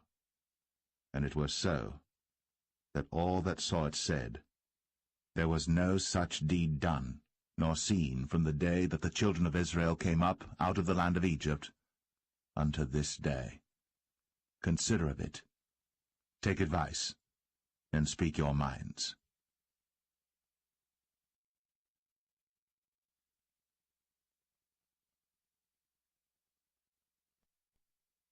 Judges 20. Then all the children of Israel went out, and the congregation was gathered together as one man, from Dan even to Beersheba with the land of Gilead unto the Lord in Mizpeh. And the chief of all the people, even of all the tribes of Israel, presented themselves in the assembly of the people of God, 400,000 footmen that drew sword. Now the children of Benjamin heard that the children of Israel were gone up to Mizpeh. Then said the children of Israel, Tell us, how was this wickedness? And the Levite, the husband of the woman that was slain, answered and said, I came into Gibeah, that belongeth to Benjamin, I and my concubine, to lodge. And the men of Gibeah rose against me, and beset the house round about upon me by night, and thought to have slain me, and my concubine have they forced, that she is dead. And I took my concubine, and cut her in pieces, and sent her throughout all the country of the inheritance of Israel, for they have committed lewdness and folly in Israel. Behold, ye are all children of Israel, give here your advice and counsel. And all the people arose as one man, saying, We will not any of us go to his tent, neither will we any of us turn into his house. But now this shall be the thing which we will do to Gibeah. We will go up by lot against it. And we will take 10 men of 100 throughout all the tribes of Israel, and 100 of 1,000, and 1,000 out of 10,000, to fetch victual for the people, that they may do, when they come to Gibeah Benjamin, according to all the folly that they have wrought in Israel. So all the men of Israel were gathered against the city, knit together as one man. And the tribes of Israel sent men through all the tribe of Benjamin, saying, What wickedness is this that is done among you? Now therefore, deliver us the men, the children of Belial, which are in Gibeah, that we may put them to death, and put away evil from Israel. But the children of Benjamin would not hearken to the voice of their brethren, the children of Israel. But the children of Benjamin gathered themselves together out of the cities unto Gibeah, to go out to battle against the children of Israel. And the children of Benjamin were numbered at that time out of the cities 26,000 men that drew sword, beside the inhabitants of Gibeah, which were numbered 700 chosen men. Among all this people there were 700 chosen men left-handed. Every one could sling stones at an hairbreadth, and not miss. And the men of Israel beside Benjamin were numbered 400,000 men that drew sword. All these were men of war. And the children of Israel arose, and went up to the house of God, and asked counsel of God, and said, Which of us shall go up first to the battle against the children of Benjamin? And the Lord said, Judah shall go up first. And the children of Israel rose up in the morning, and encamped against Gibeah. And the men of Israel went out to battle against Benjamin. And the men of Israel put themselves in array to fight against them at Gibeah. And the children of Benjamin came forth out of Gibeah, and destroyed down to the ground of the Israelites that day 22,000 men. And the people, the men of Israel, encouraged themselves, and set their battle again in array in the place where they put themselves in array the first day. And the children of Israel went up and wept before the Lord until even, and asked counsel of the Lord, saying, Shall I go up again to battle against the children of Benjamin my brother? And the Lord said, Go up against him. And the children of Israel came near against the children of Benjamin the second day. And Benjamin went forth against them out of Gibeah the second day, and destroyed down to the ground of the children of Israel again 18,000 men. All these drew the sword. Then all the children of Israel and all the people went up, and came unto the house of God, and wept, and sat there before the Lord, and fasted that day until even, and offered burnt offerings and peace offerings before the Lord. And the children of Israel inquired of the Lord, for the ark of the covenant of God was there in those days. And Phinehas, the son of Eleazar, the son of Aaron, stood before it in those days, saying, Shall I yet again go out to battle against the children of Benjamin my brother? Or shall I cease? And the Lord said, Go up, for tomorrow I will deliver them into thine hand. And Israel set liers in wait round about Gibeah. And the children of Israel went up against the children of Benjamin on the third day, and put themselves in array against Gibeah, as at other times. And the children of Benjamin went out against the people, and were drawn away from the city. And they began to smite of the people, and kill, as at other times, in the highways, of which one goeth up to the house of God, and the other to Gibeah in the field, about 30 men of Israel. And the children of Benjamin said, They are smitten down before us, as at the first. But the children of Israel said, Let us flee, and draw them from the city unto the highways. And all the men of Israel rose up out of their place, and put themselves in array at Baal-Tamar. And the liers in wait of Israel came forth out of their places, even out of the meadows of Gibeah. And there came against Gibeah 10,000 chosen men out of all Israel. And the battle was sore, but they knew not that evil was near them. And the Lord smote Benjamin before Israel. And the children of Israel destroyed of the Benjamites that day 25,000 and 100 men.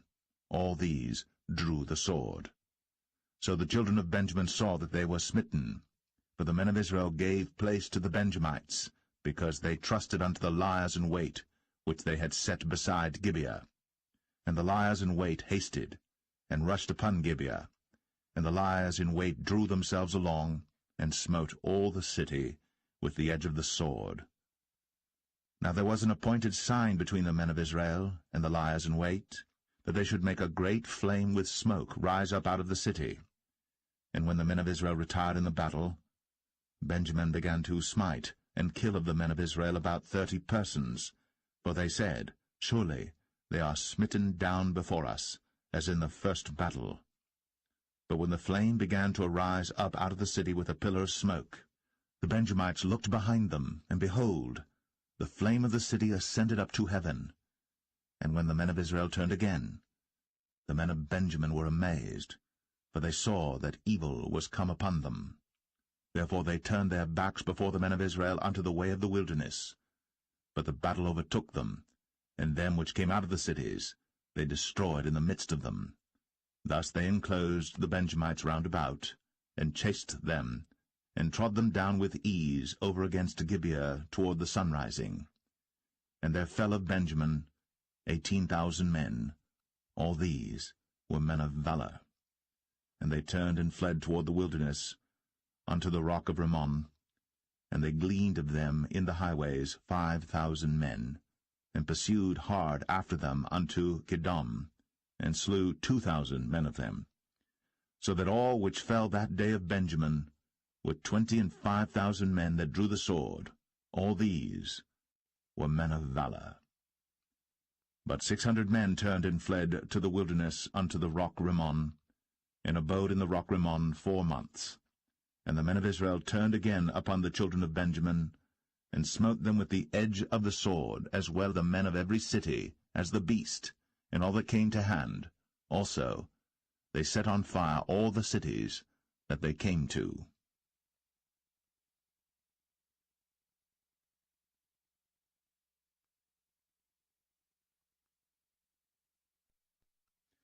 Judges 21.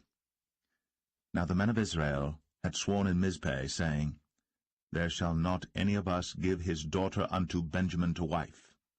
And the people came to the house of God, and abode there till even before God, and lifted up their voices, and wept sore, and said, O Lord God of Israel, why is this come to pass in Israel, that there should be today one tribe lacking in Israel? And it came to pass on the morrow, that the people rose early, and built there an altar, and offered burnt offerings, and peace offerings. And the children of Israel said, Who is there among all the tribes of Israel, that came not up with the congregation unto the Lord? For they had made a great oath concerning him that came not up to the Lord to Mizpeh, saying, He shall surely be put to death. And the children of Israel repented them for Benjamin their brother, and said, There is one tribe cut off from Israel this day. How shall we do for wives for them that remain, seeing we have sworn by the Lord, that we will not give them of our daughters to wives? And they said, What one is there of the tribes of Israel, that came not up to Mizpeh to the Lord? And behold, there came none to the camp, from Jabesh-Gilead to the assembly. For the people were numbered, and behold, there were none of the inhabitants of Jabesh-Gilead there. And the congregation sent thither 12,000 men, of the valiantest, and commanded them, saying, Go, and smite the inhabitants of Jabesh-Gilead with the edge of the sword, with the women and the children. And this is the thing that ye shall do. Ye shall utterly destroy every male, and every woman that hath lain by man. And they found among the inhabitants of Jabesh-Gilead 400 young virgins, that had known no man by lying with any male. And they brought them unto the camp to Shiloh, which is in the land of Canaan. And the whole congregation sent some to speak to the children of Benjamin that were in the rock Rimmon, and to call peaceably unto them. And Benjamin came again at that time, and they gave them wives which they had saved alive of the women of Jabesh-Gilead, and yet so they sufficed them not. And the people repented them for Benjamin, because that the Lord had made a breach in the tribes of Israel. Then the elders of the congregation said, How shall we do for wives for them that remain, seeing the women are destroyed out of Benjamin? And they said, There must be an inheritance for them that be escaped of Benjamin, that a tribe be not destroyed out of Israel. Howbeit we may not give them wives of our daughters, for the children of Israel have sworn, saying, Cursed be he that giveth a wife to Benjamin. Then they said, Behold, there is a feast of the Lord in Shiloh yearly, in a place which is on the north side of Bethel, on the east side of the highway that goeth up from Bethel to Shechem, and on the south of Lebonah. Therefore they commanded the children of Benjamin, saying, Go, and lie in wait in the vineyards, and see, and behold, if the daughters of Shiloh come out to dance in dances, then come ye out of the vineyards, and catch you every man his wife of the daughters of Shiloh, and go to the land of Benjamin. And it shall be, when their fathers or their brethren come unto us to complain, that we will say unto them, Be favorable unto them for our sakes, because we reserved not to each man his wife in the war, for ye did not give unto them at this time, that ye should be guilty. And the children of Benjamin did so, and took them wives, according to their number of them that danced, whom they caught, and they went and returned unto their inheritance, and repaired the cities, and dwelt in them. And the children of Israel departed thence at that time, every man to his tribe and to his family, and they went out from thence every man to his inheritance. In those days there was no king in Israel. Every man did that which was right in his own eyes.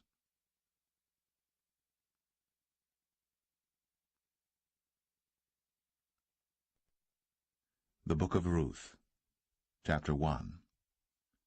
Now it came to pass in the days when the judges ruled, that there was a famine in the land, and a certain man of Bethlehem, Judah, went to sojourn in the country of Moab, he and his wife, and his 2 sons.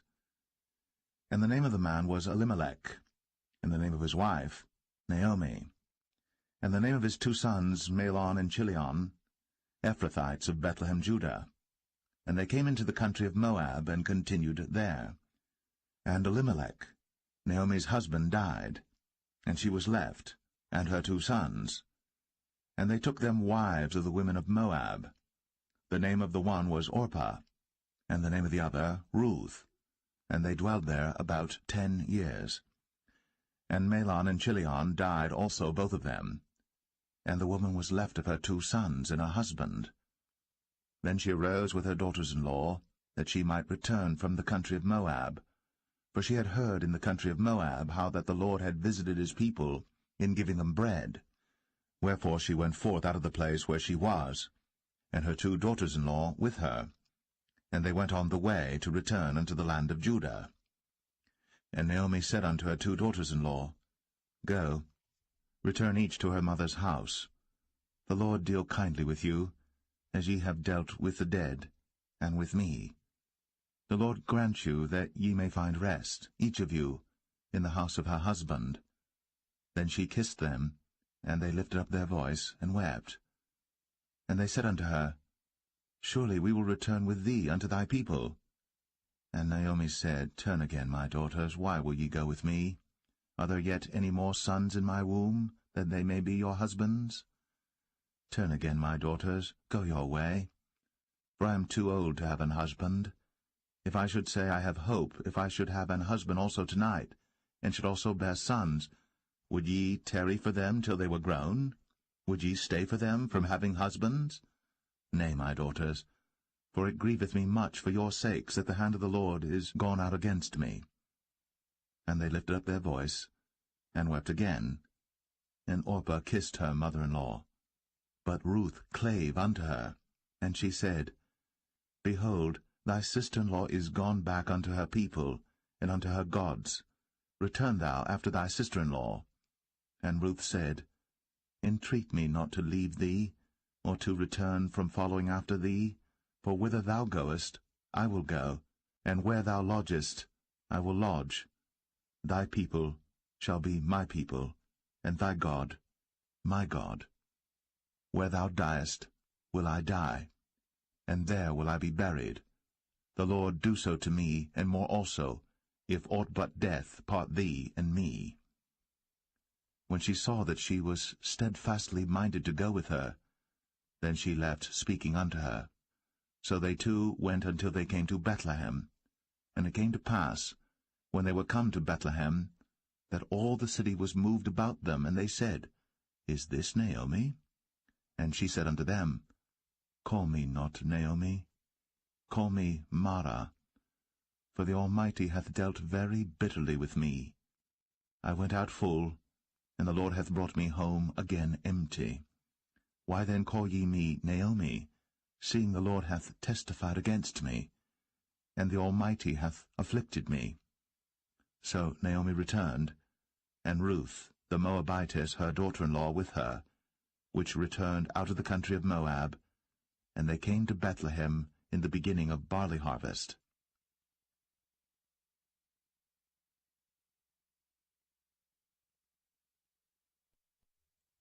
Ruth 2. And Naomi had a kinsman of her husband's, a mighty man of wealth, of the family of Elimelech, and his name was Boaz. And Ruth the Moabitess said unto Naomi, Let me now go to the field, and glean ears of corn after him in whose sight I shall find grace. And she said unto her, Go, my daughter. And she went, and came, and gleaned in the field after the reapers, and her hap was to light on a part of the field belonging unto Boaz, who was of the kindred of Elimelech. And behold, Boaz came from Bethlehem, and said unto the reapers, The Lord be with you. And they answered him, The Lord bless thee. Then said Boaz unto his servant that was set over the reapers, Whose damsel is this?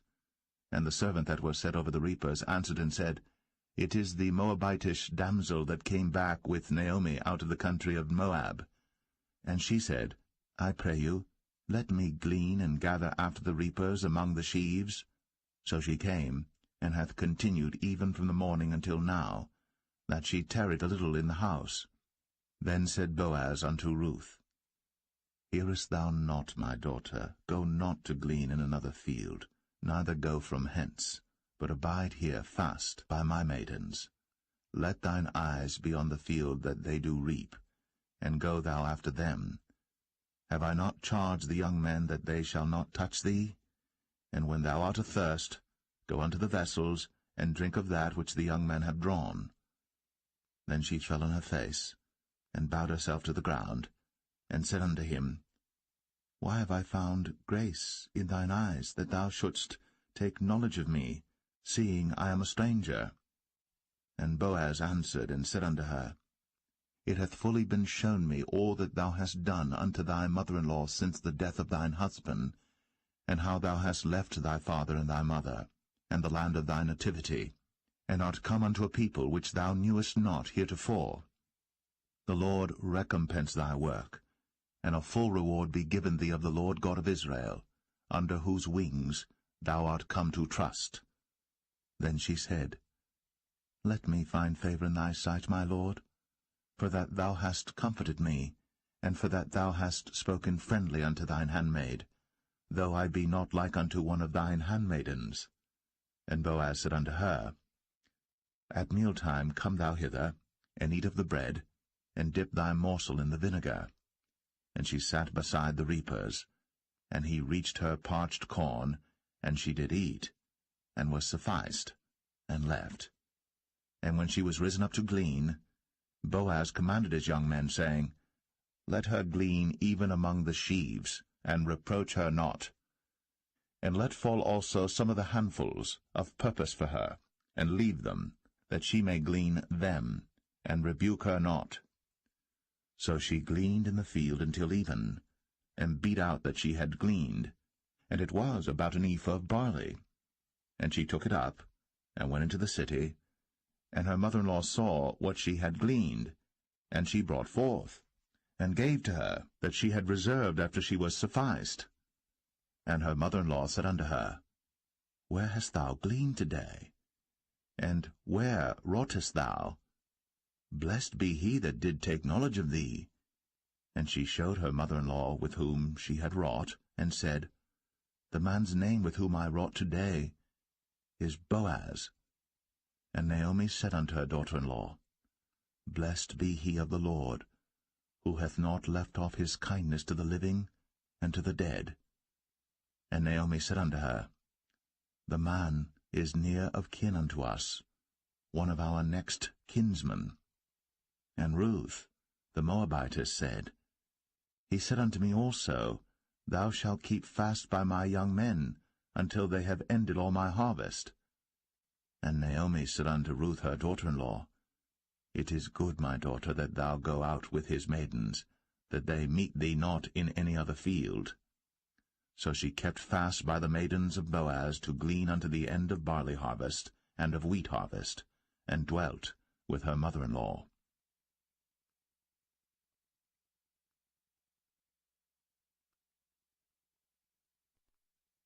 Ruth 3.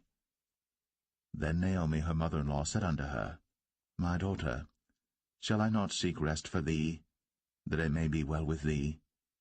And now is not Boaz of our kindred, with whose maidens thou wast? Behold, he winnoweth barley tonight in the threshing floor. Wash thyself therefore, and anoint thee, and put thy raiment upon thee, and get thee down to the floor. But make not thyself known unto the man until he shall have done eating and drinking. And it shall be, when he lieth down, that thou shalt mark the place where he shall lie, and thou shalt go in, and uncover his feet, and lay thee down, and he will tell thee what thou shalt do. And she said unto her, All that thou sayest unto me, I will do. And she went down unto the floor, and did according to all that her mother-in-law bade her. And when Boaz had eaten and drunk, and his heart was merry, he went to lie down at the end of the heap of corn, And she came softly, and uncovered his feet, and laid her down. And it came to pass at midnight, that the man was afraid, and turned himself, and behold, a woman lay at his feet. And he said, Who art thou? And she answered, I am Ruth thine handmaid. Spread therefore thy skirt over thine handmaid, for thou art a near kinsman. And he said, Blessed be thou of the Lord, my daughter, for thou hast shown more kindness in the latter end than at the beginning, inasmuch as thou followest not young men, whether poor or rich. And now, my daughter, fear not. I will do to thee all that thou requirest, for all the city of my people doth know that thou art a virtuous woman. And now it is true that I am thy near kinsman. Howbeit, there is a kinsman nearer than I. Tarry this night, and it shall be in the morning that if he will perform unto thee the part of a kinsman, well, let him do the kinsman's part. But if he will not do the part of a kinsman to thee, then will I do the part of a kinsman to thee, as the Lord liveth. Lie down until the morning. And she lay at his feet until the morning, and she rose up before one could know another. And he said, Let it not be known that a woman came into the floor. Also he said, Bring the veil that thou hast upon thee, and hold it. And when she held it, he measured 6 measures of barley, and laid it on her. And she went into the city. And when she came to her mother-in-law, she said, Who art thou, my daughter? And she told her all that the man had done to her. And she said, These 6 measures of barley gave he me, for he said to me, Go not empty unto thy mother-in-law. Then said she, Sit still, my daughter, until thou know how the matter will fall, for the man will not be in rest until he have finished the thing this day.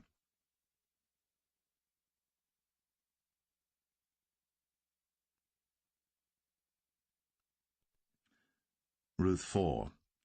Then went Boaz up to the gate, and sat him down there, and behold, the kinsman of whom Boaz spake came by, unto whom he said, Ho, such a one, turn aside, sit down here. And he turned aside, and sat down. And he took 10 men of the elders of the city, and said, Sit ye down here. And they sat down. And he said unto the kinsman, Naomi, that is come again out of the country of Moab, selleth a parcel of land, which was our brother Elimelech's.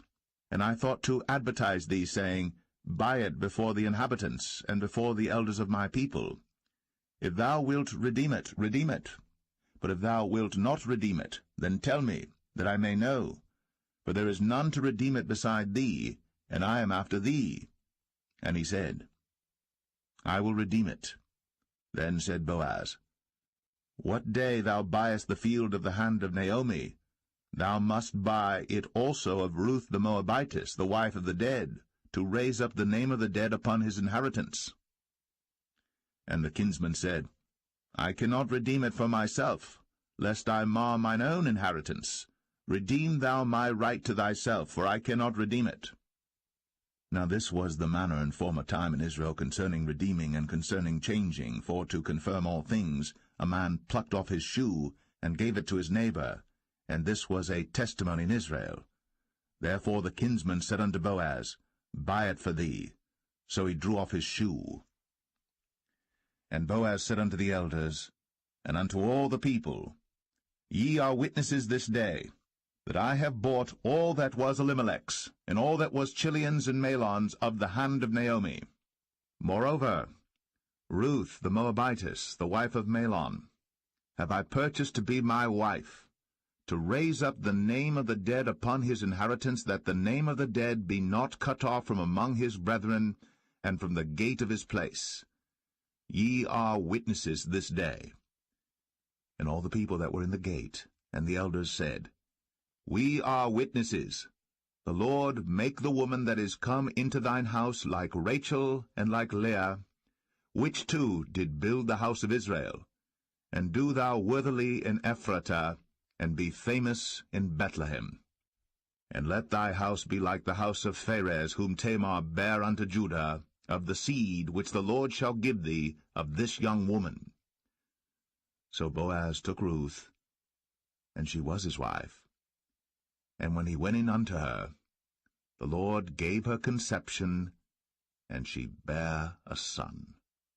And the women said unto Naomi, Blessed be the Lord, which hath not left thee this day without a kinsman, that his name may be famous in Israel. And he shall be unto thee a restorer of thy life, and a nourisher of thine old age. For thy daughter-in-law, which loveth thee, which is better to thee than 7 sons, hath borne him. And Naomi took the child, and laid it in her bosom, and became nurse unto it. And the women her neighbors gave it a name, saying, There is a son born to Naomi. And they called his name Obed. He is the father of Jesse, the father of David. Now these are the generations of Pharez.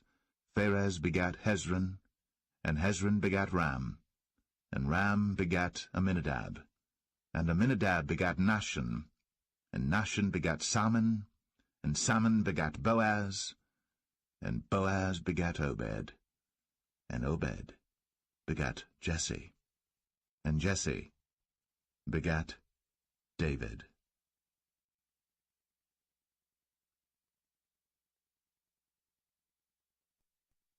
The first book of Samuel, chapter 1. Now there was a certain man of Ramathaim Zophim of Mount Ephraim, and his name was Elkanah, the son of Jeroham, the son of Elihu, the son of Tohu, the son of Zoph, an Ephrathite. And he had 2 wives. The name of the one was Hannah, and the name of the other was Peninnah.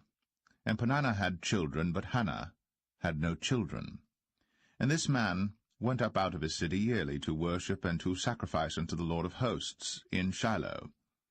And the 2 sons of Eli, Hophni and Phinehas, the priests of the Lord, were there. And when the time was that Elkanah offered, he gave to Peninnah his wife and to all her sons and her daughters portions. But unto Hannah he gave a worthy portion, for he loved Hannah. But the Lord had shut up her womb. And her adversary also provoked her sore, for to make her fret, because the Lord had shut up her womb. And as he did so year by year, when she went up to the house of the Lord, so she provoked her. Therefore she wept, and did not eat. Then said Elkanah her husband to her, Hannah, why weepest thou? And why eatest thou not? And why is thy heart grieved? Am not I better to thee than 10 sons? So Hannah rose up after they had eaten in Shiloh, and after they had drunk. Now Eli the priest sat upon a seat by a post of the temple of the Lord. And she was in bitterness of soul, and prayed unto the Lord, and wept sore. And she vowed a vow, and said, O Lord of hosts, if thou wilt indeed look on the affliction of thine handmaid, and remember me, and not forget thine handmaid, but wilt give unto thine handmaid a man-child, then I will give him unto the Lord all the days of his life, and there shall no razor come upon his head. And it came to pass, as she continued praying before the Lord, that Eli marked her mouth. Now Hannah, she spake in her heart, only her lips moved, but her voice was not heard. Therefore Eli thought she had been drunken. And Eli said unto her, How long wilt thou be drunken? Put away thy wine from thee. And Hannah answered and said, No, my lord, I am a woman of a sorrowful spirit. I have drunk neither wine nor strong drink, but have poured out my soul before the Lord. Count not thine handmaid for a daughter of Belial, for out of the abundance of my complaint and grief have I spoken hitherto. Then Eli answered and said, Go in peace, and the God of Israel grant thee thy petition that thou hast asked of him. And she said, Let thine handmaid find grace in thy sight. So the woman went her way, and did eat, and her countenance was no more sad. And they rose up in the morning early, and worshipped before the Lord, and returned, and came to their house to Ramah. And Elkanah knew Hannah his wife, and the Lord remembered her. Wherefore it came to pass, when the time was come about after Hannah had conceived, that she bare a son, and called his name Samuel, saying, Because I have asked him of the Lord. And the man Elkanah and all his house went up to offer unto the Lord the yearly sacrifice and his vow. But Hannah went not up. For she said unto her husband, I will not go up until the child be weaned, and then I will bring him, that he may appear before the Lord, and there abide for ever. And Elkanah her husband said unto her, Do what seemeth thee good. Tarry until thou have weaned him. Only the Lord establish his word. So the woman abode, and gave her son suck, until she weaned him. And when she had weaned him, she took him up with her, with 3 bullocks, and 1 ephah of flour, and a bottle of wine, and brought him unto the house of the Lord in Shiloh. And the child was young. And they slew a bullock, and brought the child to Eli. And she said, O my Lord, as thy soul liveth, my Lord, I am the woman that stood by thee here, praying unto the Lord. For this child I prayed, and the Lord hath given me my petition, which I asked of him. Therefore also I have lent him to the Lord. As long as he liveth, he shall be lent to the Lord. And he worshipped the Lord there.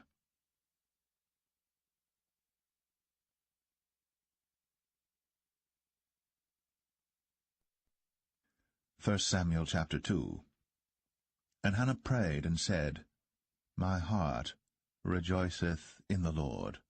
Mine horn is exalted in the Lord. My mouth is enlarged over mine enemies, because I rejoice in thy salvation. There is none holy as the Lord, for there is none beside thee, neither is there any rock like our God. Talk no more so exceeding proudly. Let not arrogancy come out of your mouth. For the Lord is a God of knowledge, and by him actions are weighed. The bows of the mighty men are broken, and they that stumbled are girded with strength. They that were full have hired out themselves for bread, and they that were hungry ceased, so that the barren hath borne 7, and she that hath many children is waxed feeble. The Lord killeth, and maketh alive. He bringeth down to the grave, and bringeth up. The Lord maketh poor, and maketh rich. He bringeth low, and lifteth up. He raiseth up the poor out of the dust, and lifteth up the beggar from the dunghill, to set them among princes, and to make them inherit the throne of glory. For the pillars of the earth are the Lord's, and he hath set the world upon them. He will keep the feet of his saints, and the wicked shall be silent in darkness, for by strength shall no man prevail. The adversaries of the Lord shall be broken to pieces. Out of heaven shall he thunder upon them. The Lord shall judge the ends of the earth, and he shall give strength unto his king, and exalt the horn of his anointed. And Elkanah went to Ramah to his house, and the child did minister unto the Lord before Eli the priest. Now the sons of Eli were sons of Belial. They knew not the Lord. And the priest's custom with the people was, that when any man offered sacrifice, the priest's servant came, while the flesh was in seething, with a flesh-hook of 3 teeth in his hand, and he struck it into the pan or kettle or cauldron or pot. All that the flesh-hook brought up, the priest took for himself. So they did in Shiloh unto all the Israelites that came thither. Also before they burnt the fat, the priest's servant came and said to the man that sacrificed, Give flesh to roast for the priest, for he will not have sodden flesh of thee, but raw. And if any man said unto him, Let them not fail to burn the fat presently, and then take as much as thy soul desireth, then he would answer him, Nay, but thou shalt give it me now, and if not, I will take it by force. Wherefore the sin of the young men was very great before the Lord, for men abhorred the offering of the Lord. But Samuel ministered before the Lord, being a child, girded with a linen ephod. Moreover, his mother made him a little coat, and brought it to him from year to year, when she came up with her husband to offer the yearly sacrifice. And Eli blessed Elkanah and his wife, and said, The Lord give thee seed of this woman for the loan which is lent to the Lord. And they went unto their own home. And the Lord visited Hannah, so that she conceived, and bare 3 sons and 2 daughters. And the child Samuel grew before the Lord. Now Eli was very old, and heard all that his sons did unto all Israel, and how they lay with the women that assembled at the door of the tabernacle of the congregation. And he said unto them, Why do ye such things? For I hear of your evil dealings by all this people. Nay, my sons, for it is no good report that I hear. Ye make the Lord's people to transgress. If one man sin against another, the judge shall judge him. But if a man sin against the Lord, who shall entreat for him? Notwithstanding, they hearkened not unto the voice of their father, because the Lord would slay them. And the child Samuel grew on, and was in favor both with the Lord and also with men. And there came a man of God unto Eli, and said unto him, Thus saith the Lord, Did I plainly appear unto the house of thy father, when they were in Egypt, in Pharaoh's house? And did I choose him out of all the tribes of Israel to be my priest, to offer upon mine altar, to burn incense, to wear an ephod before me? And did I give unto the house of thy father all the offerings made by fire of the children of Israel? Wherefore kick ye at my sacrifice and at mine offering, which I have commanded in my habitation, and honourest thy sons above me, to make yourselves fat with the chiefest of all the offerings of Israel my people? Wherefore the Lord God of Israel saith, I said indeed that thy house and the house of thy father should walk before me for ever. But now the Lord saith, Be it far from me, for them that honour me I will honour, and they that despise me shall be lightly esteemed. Behold, the days come that I will cut off thine arm, and the arm of thy father's house, that there shall not be an old man in thine house. And thou shalt see an enemy in my habitation, in all the wealth which God shall give Israel. And there shall not be an old man in thine house for ever. And the man of thine whom I shall not cut off from mine altar shall be to consume thine eyes and to grieve thine heart, and all the increase of thine house shall die in the flower of their age. And this shall be a sign unto thee, that shall come upon thy 2 sons, on Hophni and Phinehas, in one day. They shall die, both of them. And I will raise me up a faithful priest, that shall do according to that which is in mine heart and in my mind. And I will build him a sure house, and he shall walk before mine anointed for ever. And it shall come to pass, that every one that is left in thine house shall come and crouch to him for a piece of silver and a morsel of bread, and shall say, Put me, I pray thee, into one of the priest's offices, that I may eat a piece of bread.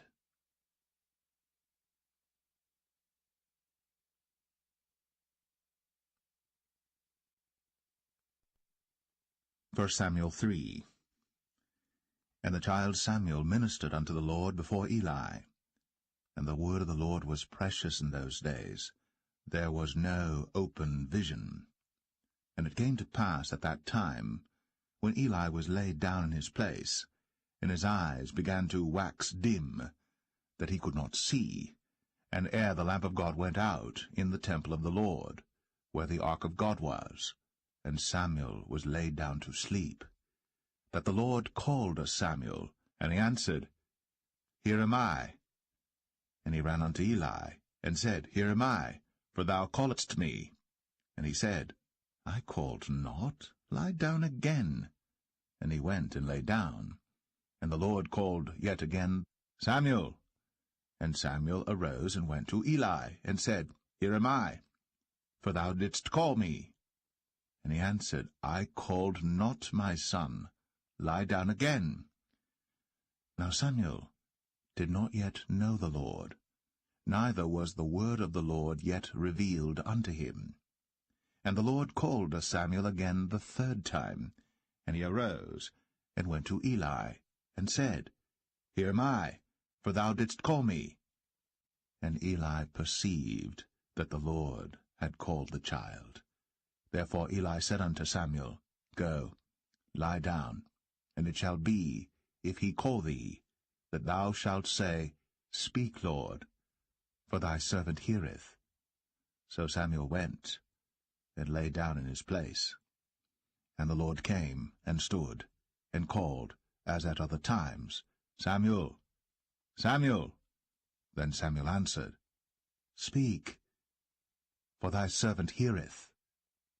And the Lord said to Samuel, Behold, I will do a thing in Israel, at which both the ears of every one that heareth it shall tingle.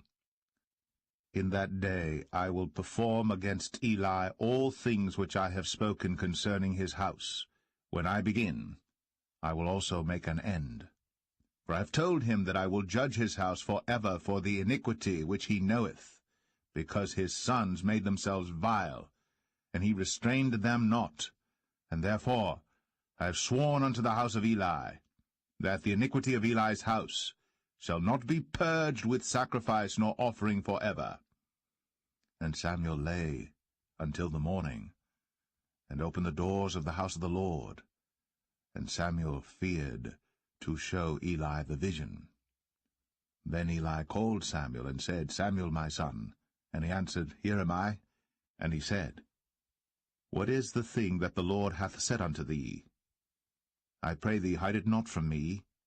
God do so to thee, and more also, if thou hide anything from me of all the things that he said unto thee. And Samuel told him every whit, and hid nothing from him. And he said, It is the Lord. Let him do what seemeth him good. And Samuel grew, and the Lord was with him, and did let none of his words fall to the ground.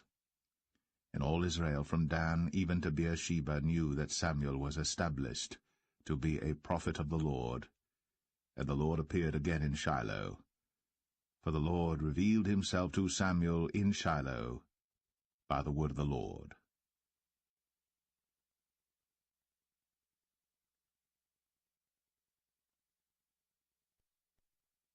1 Samuel 4. And the word of Samuel came to all Israel. Now Israel went out against the Philistines to battle, and pitched beside Ebenezer. And the Philistines pitched in Aphek.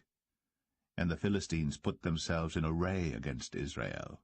And when they joined battle, Israel was smitten before the Philistines, and they slew of the army in the field about 4,000 men. And when the people were come into the camp, the elders of Israel said, Wherefore hath the Lord smitten us today before the Philistines? Let us fetch the ark of the covenant of the Lord out of Shiloh unto us, that, when it cometh among us, it may save us out of the hand of our enemies. So the people sent to Shiloh, that they might bring from thence the ark of the covenant of the Lord of hosts, which dwelleth between the cherubims. And the two sons of Eli, Hophni and Phinehas, were there with the ark of the covenant of God. And when the ark of the covenant of the Lord came into the camp, all Israel shouted with a great shout, so that the earth rang again. And when the Philistines heard the noise of the shout, they said, What meaneth the noise of this great shout in the camp of the Hebrews? And they understood that the ark of the Lord was come into the camp. And the Philistines were afraid, for they said, God is come into the camp. And they said, Woe unto us, for there hath not been such a thing heretofore. Woe unto us! Who shall deliver us out of the hand of these mighty gods? These are the gods that smote the Egyptians with all the plagues in the wilderness. Be strong, And quit yourselves like men, O ye Philistines, that ye be not servants unto the Hebrews, as they have been to you. Quit yourselves like men, and fight. And the Philistines fought, and Israel was smitten, and they fled every man into his tent. And there was a very great slaughter, for there fell of Israel 30,000 footmen. And the ark of God was taken, and the two sons of Eli, Hophni and Phinehas, were slain. And there ran a man of Benjamin out of the army, and came to Shiloh the same day with his clothes rent, and with earth upon his head. And when he came, lo, Eli sat upon a seat by the wayside, watching, for his heart trembled for the ark of God. And when the man came into the city and told it, all the city cried out. And when Eli heard the noise of the crying, he said, What meaneth the noise of this tumult? And the man came in hastily, and told Eli. Now Eli was 98 years old, and his eyes were dim, that he could not see. And the man said unto Eli, I am he that came out of the army, and I fled today out of the army. And he said, What is that done, my son? And the messenger answered and said, Israel is fled before the Philistines, and there hath been also a great slaughter among the people. And thy two sons also, Hophni and Phinehas, are dead, and the ark of God is taken. And it came to pass, when he made mention of the ark of God, that he fell from off the seat backward by the side of the gate, and his neck brake, and he died. For he was an old man, and heavy, and he had judged Israel 40 years. And his daughter-in-law Phinehas' wife was with child, near to be delivered. And when she heard the tidings that the ark of God was taken, and that her father-in-law and her husband were dead, she bowed herself and travailed, for her pains came upon her. And about the time of her death the women that stood by her said unto her, Fear not, for thou hast borne a son. But she answered not, neither did she regard it. And she named the child Ichabod, saying, The glory is departed from Israel, because the ark of God was taken, and because of her father-in-law and her husband. And she said, The glory is departed from Israel, for the ark of God is taken.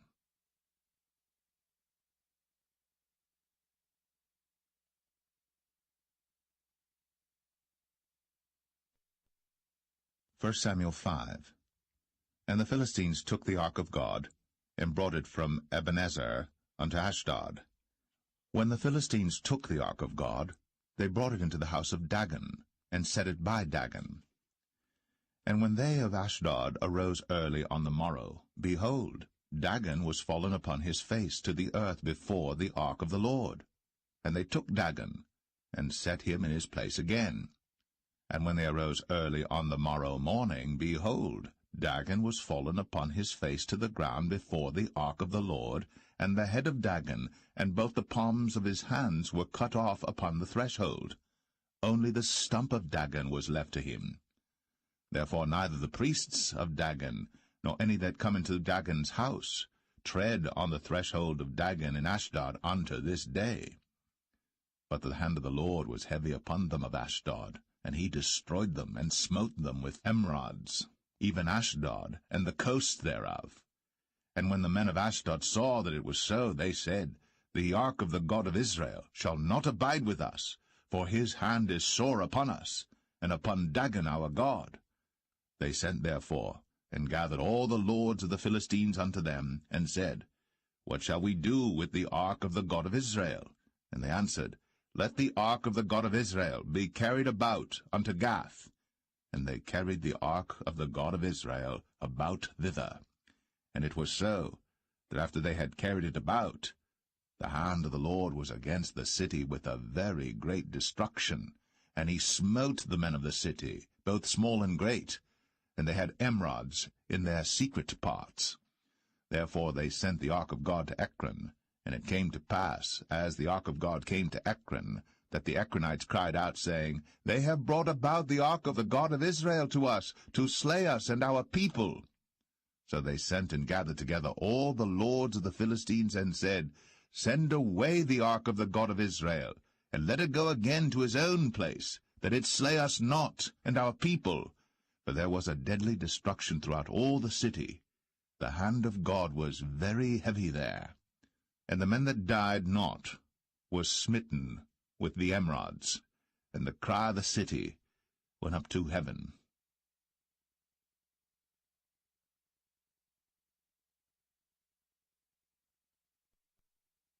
1 Samuel 6. And the ark of the Lord was in the country of the Philistines 7 months. And the Philistines called for the priests and the diviners, saying, What shall we do to the ark of the Lord? Tell us wherewith we shall send it to his place. And they said, If ye send away the ark of the God of Israel, send it not empty, but in any wise return him a trespass offering. Then ye shall be healed, and it shall be known to you why his hand is not removed from you.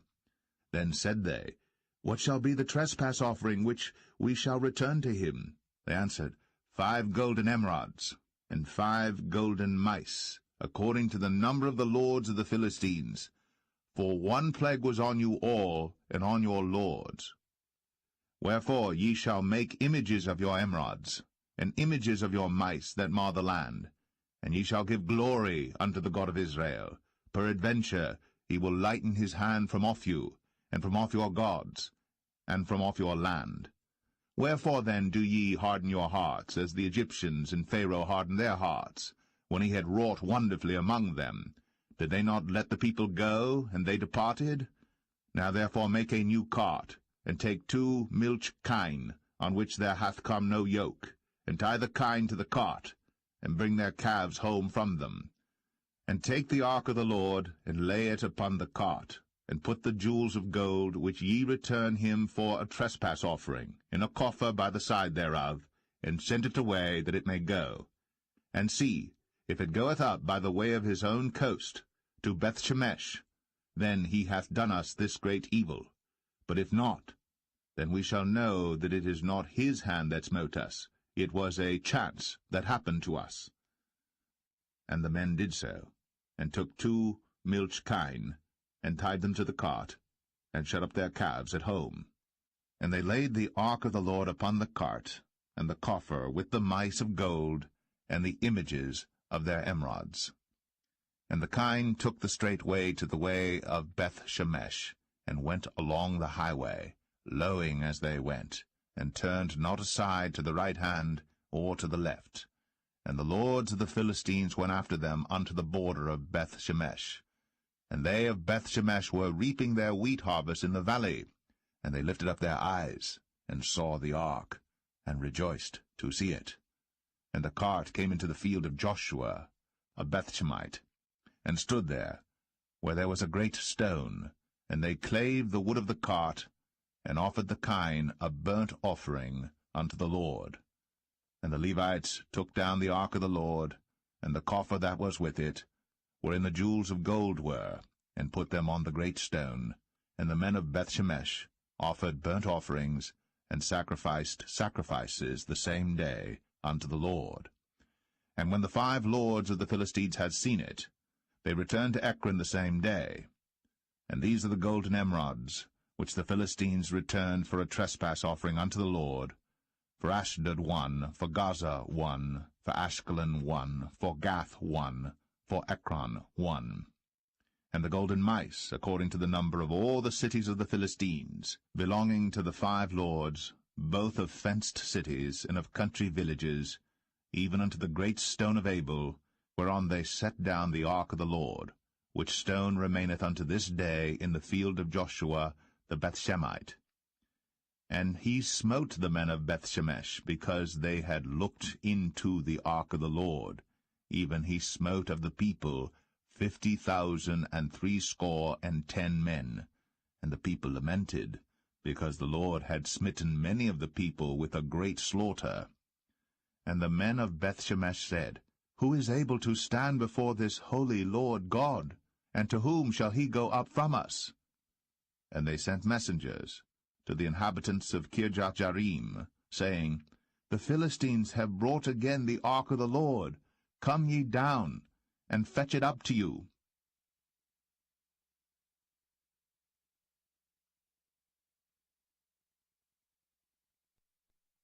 First Samuel 7. And the men of Kirjath-jearim came and fetched up the ark of the Lord, and brought it into the house of Abinadab in the hill, and sanctified Eleazar his son to keep the ark of the Lord. And it came to pass, while the ark abode in Kirjath-jearim, that the time was long, for it was 20 years. And all the house of Israel lamented after the Lord. And Samuel spake unto all the house of Israel, saying, If ye do return unto the Lord with all your hearts, then put away the strange gods and Ashtoreth from among you, and prepare your hearts unto the Lord, and serve him only, and he will deliver you out of the hand of the Philistines.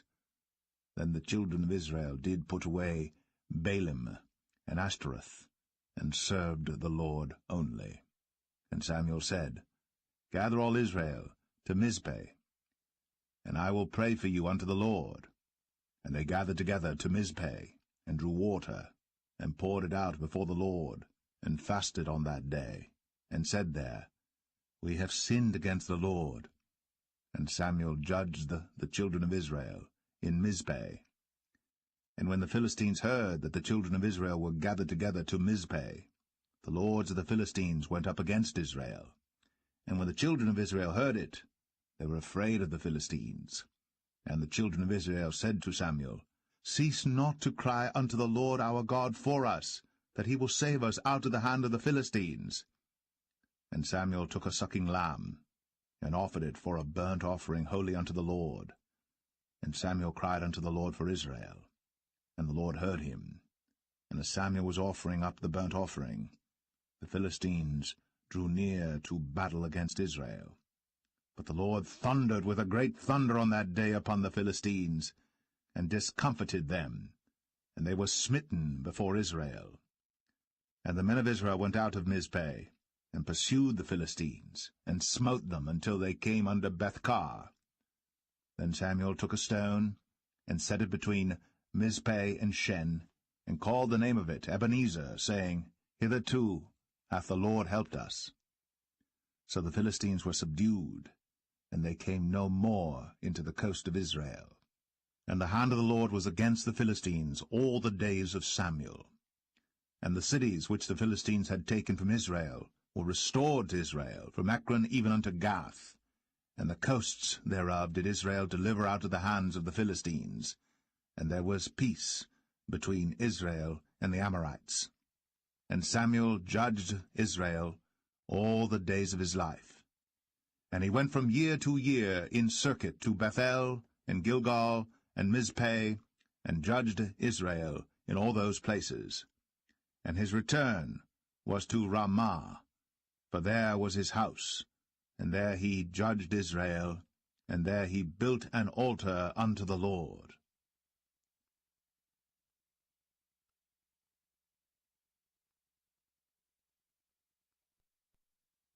First Samuel 8. And it came to pass, when Samuel was old, that he made his sons judges over Israel. Now the name of his firstborn was Joel, and the name of his second Abiah. They were judges in Beersheba. And his sons walked not in his ways, but turned aside after lucre, and took bribes, and perverted judgment. And all the elders of Israel gathered themselves together, and came to Samuel unto Ramah, and said unto him, Behold, thou art old, and thy sons walk not in thy ways. Now make us a king to judge us like all the nations. But the thing displeased Samuel, when they said, Give us a king to judge us. And Samuel prayed unto the Lord. And the Lord said unto Samuel, Hearken unto the voice of the people in all that they say unto thee. For they have not rejected thee, but they have rejected me, that I should not reign over them. According to all the works which they have done since the day that I brought them up out of Egypt, even unto this day, wherewith they have forsaken me, and served other gods, so do they also unto thee. Now therefore hearken unto their voice, howbeit yet protest solemnly unto them, and show them the manner of the king that shall reign over them. And Samuel told all the words of the Lord unto the people that asked of him a king. And he said, This will be the manner of the king that shall reign over you. He will take your sons, and appoint them for himself, for his chariots, and to be his horsemen, and some shall run before his chariots. And he will appoint him captains over thousands, and captains over 50s, and will set them to ear his ground, and to reap his harvest, and to make his instruments of war, and instruments of his chariots. And he will take your daughters to be confectionaries, and to be cooks, and to be bakers. And he will take your fields, and your vineyards, and your oliveyards, even the best of them, and give them to his servants. And he will take the tenth of your seed, and of your vineyards, and give to his officers, and to his servants. And he will take your men-servants, and your maid-servants, and your goodliest young men, and your asses, and put them to his work. He will take the tenth of your sheep, and ye shall be his servants. And ye shall cry out in that day because of your king which ye shall have chosen you. And the Lord will not hear you in that day. Nevertheless, the people refused to obey the voice of Samuel, and they said, Nay, but we will have a king over us, that we also may be like all the nations, and that our king may judge us, and go out before us, and fight our battles. And Samuel heard all the words of the people, and he rehearsed them in the ears of the Lord. And the Lord said to Samuel, Hearken unto their voice, and make them a king. And Samuel said unto the men of Israel, Go ye every man unto his city.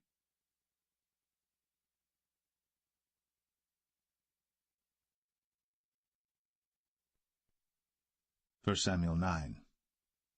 Now there was a man of Benjamin, whose name was Kish, the son of Abiel, the son of Zeror, the son of Bechorath, the son of Aphiah, a Benjamite, a mighty man of power.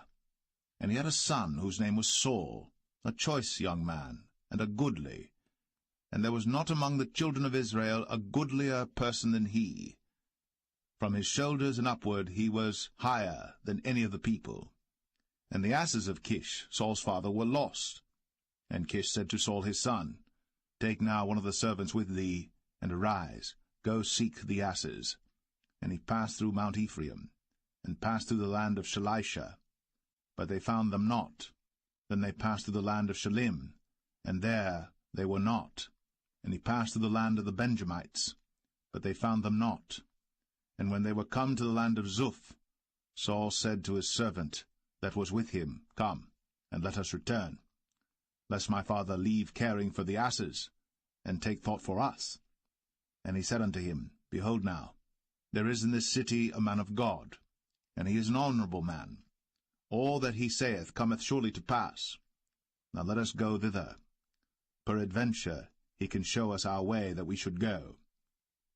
Then said Saul to his servant, But behold, if we go, what shall we bring the man? For the bread is spent in our vessels, and there is not a present to bring to the man of God. What have we? And the servant answered Saul again, and said, Behold, I have here at hand the 4th part of a shekel of silver. That will I give to the man of God, to tell us our way. Beforetime in Israel, when a man went to inquire of God, thus he spake, Come, and let us go to the seer. For he that is now called a prophet was beforetime called a seer. Then said Saul to his servant, Well said, come, let us go. So they went unto the city where the man of God was.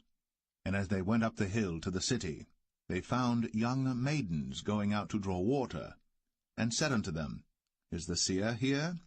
And they answered them, and said, He is. Behold, he is before you.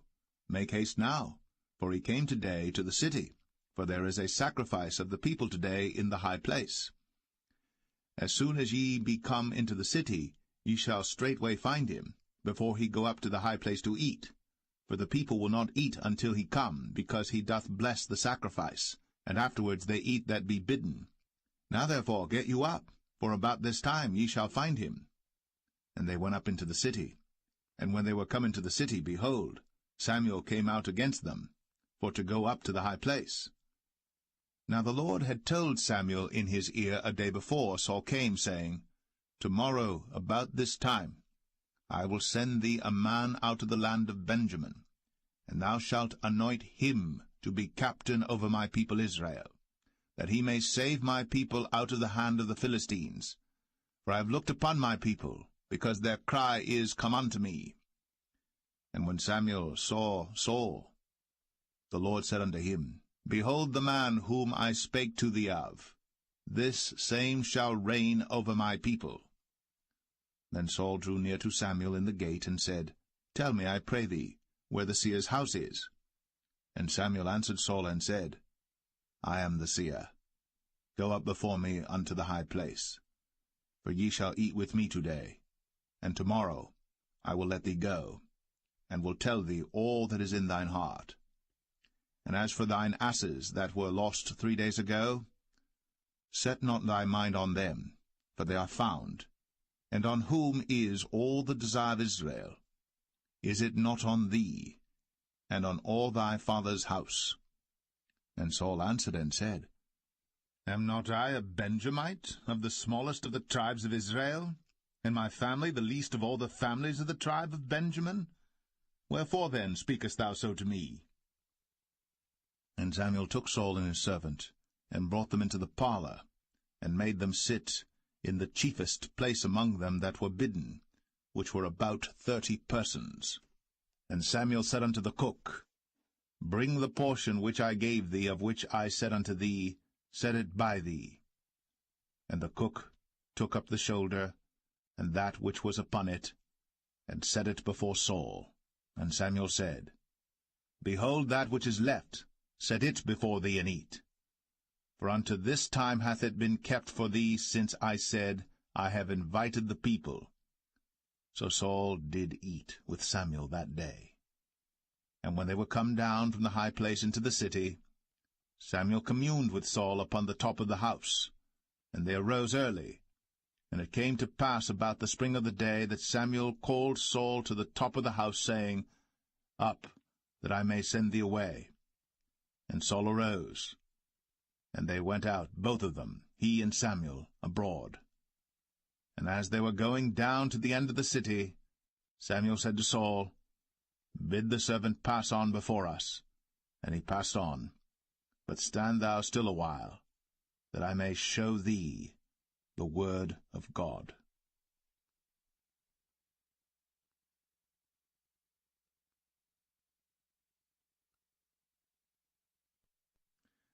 1 Samuel 10.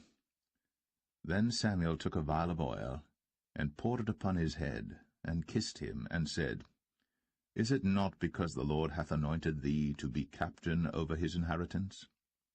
When thou art departed from me today, then thou shalt find 2 men by Rachel's sepulchre, in the border of Benjamin at Zelzah.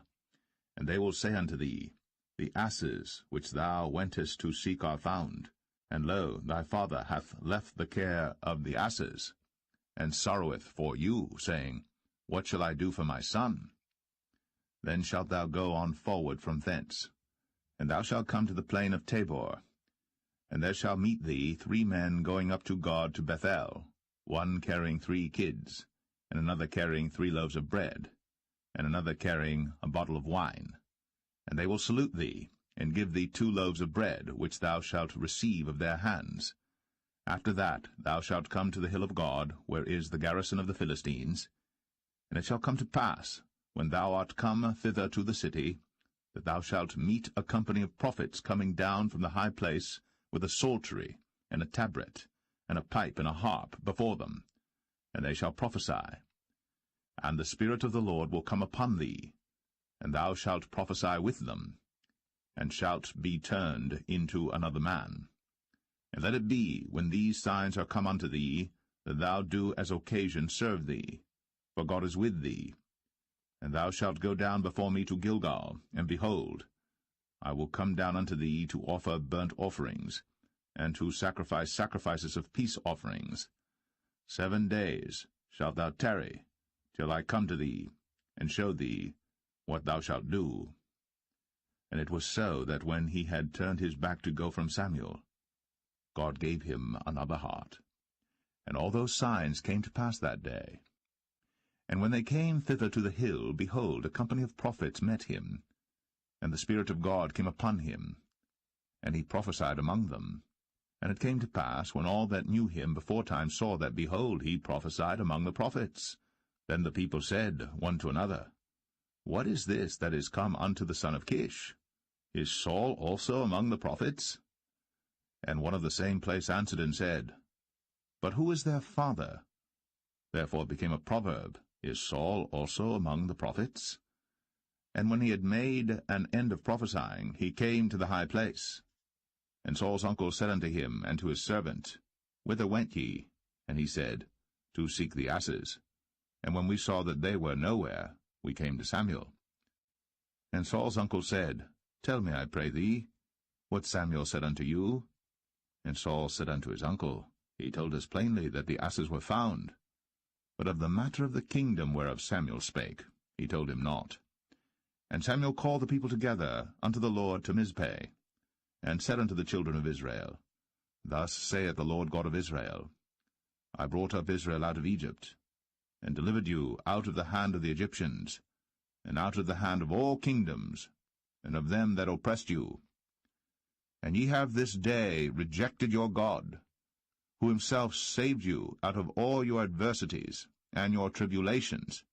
And ye have said unto him, Nay, but set a king over us. Now therefore present yourselves before the Lord by your tribes and by your thousands. And when Samuel had caused all the tribes of Israel to come near, the tribe of Benjamin was taken. When he had caused the tribe of Benjamin to come near by their families, the family of Matri was taken. And Saul the son of Kish was taken. And when they sought him, he could not be found. Therefore they inquired of the Lord further, if the man should yet come thither. And the Lord answered, Behold, he hath hid himself among the stuff. And they ran and fetched him thence. And when he stood among the people, he was higher than any of the people, from his shoulders and upward. And Samuel said to all the people, See ye him, whom the Lord hath chosen, that there is none like him among all the people? And all the people shouted and said, God save the king. Then Samuel told the people the manner of the kingdom, and wrote it in a book, and laid it up before the Lord. And Samuel sent all the people away, every man to his house. And Saul also went home to Gibeah, and there went with him a band of men, whose hearts God had touched. But the children of Belial said, How shall this man save us? And they despised him, and brought him no presents. But he held his peace.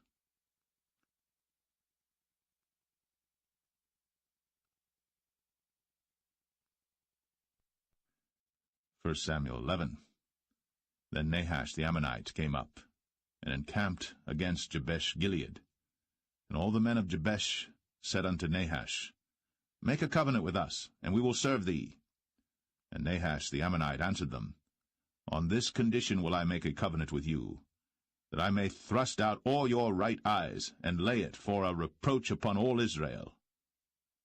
And the elders of Jabesh said unto him, Give us 7 days' respite, that we may send messengers unto all the coasts of Israel, and then, if there be no man to save us, we will come out to thee. Then came the messengers to Gibeah of Saul, and told the tidings in the ears of the people. And all the people lifted up their voices and wept. And behold, Saul came after the herd out of the field, and Saul said, What aileth the people that they weep? And they told him the tidings of the men of Jabesh. And the Spirit of God came upon Saul when he heard those tidings, and his anger was kindled greatly. And he took a yoke of oxen, and hewed them in pieces, and sent them throughout all the coasts of Israel by the hands of messengers, saying, Whosoever cometh not forth after Saul and after Samuel, so shall it be done unto his oxen.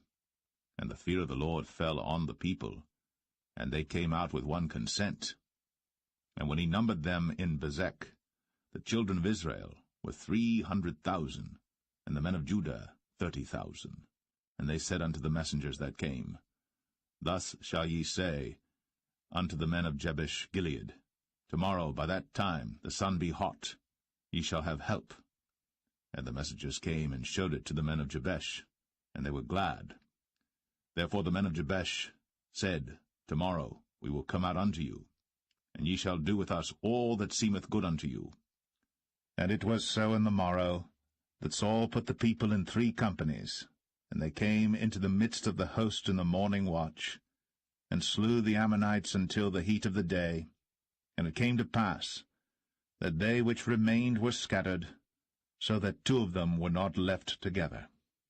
And the people said unto Samuel, Who is he that said, Shall Saul reign over us? Bring the men, that we may put them to death. And Saul said, There shall not a man be put to death this day, for today the Lord hath wrought salvation in Israel. Then said Samuel to the people, Come, and let us go to Gilgal, and renew the kingdom there. And all the people went to Gilgal, and there they made Saul king before the Lord in Gilgal, and there they sacrificed sacrifices of peace offerings before the Lord. And there Saul and all the men of Israel rejoiced greatly.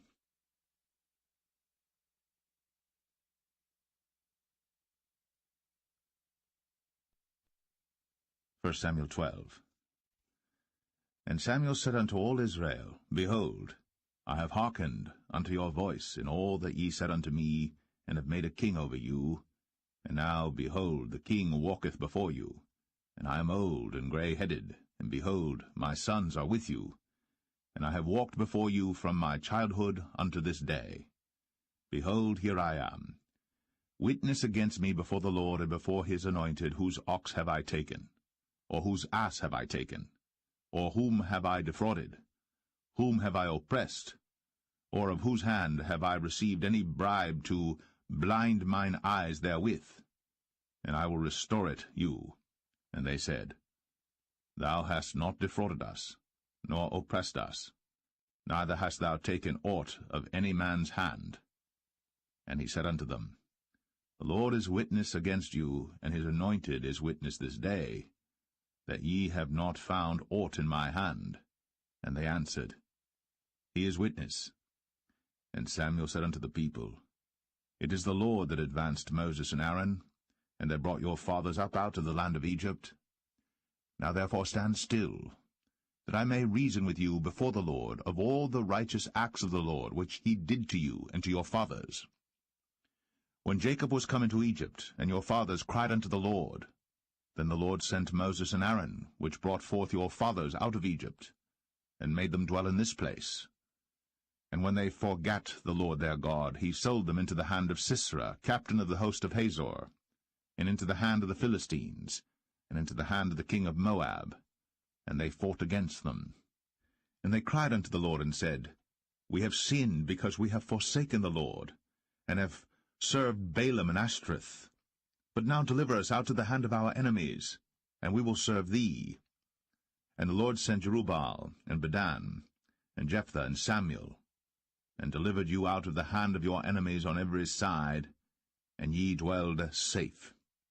And when ye saw that Nahash the king of the children of Ammon came against you, ye said unto me, Nay, but a king shall reign over us, when the Lord your God was your king. Now therefore, behold, the king whom ye have chosen, and whom ye have desired, and behold, the Lord hath set a king over you. If ye will fear the Lord, and serve him, and obey his voice, and not rebel against the commandment of the Lord, then shall both ye and also the king that reigneth over you continue following the Lord your God. But if ye will not obey the voice of the Lord, but rebel against the commandment of the Lord, then shall the hand of the Lord be against you, as it was against your fathers. Now therefore stand and see this great thing which the Lord will do before your eyes. Is it not wheat harvest today? I will call unto the Lord, and he shall send thunder and rain, that ye may perceive and see that your wickedness is great, which ye have done in the sight of the Lord in asking you a king. So Samuel called unto the Lord, and the Lord sent thunder and rain that day. And all the people greatly feared the Lord and Samuel. And all the people said unto Samuel, Pray for thy servants unto the Lord thy God, that we die not. For we have added unto all our sins this evil, to ask us a king. And Samuel said unto the people, Fear not, ye have done all this wickedness. Yet turn not aside from following the Lord, but serve the Lord with all your heart. And turn ye not aside, for then should ye go after vain things which cannot profit nor deliver, for they are vain. For the Lord will not forsake his people for his great name's sake, because it hath pleased the Lord to make you his people. Moreover, as for me, God forbid that I should sin against the Lord in ceasing to pray for you. But I will teach you the good and the right way.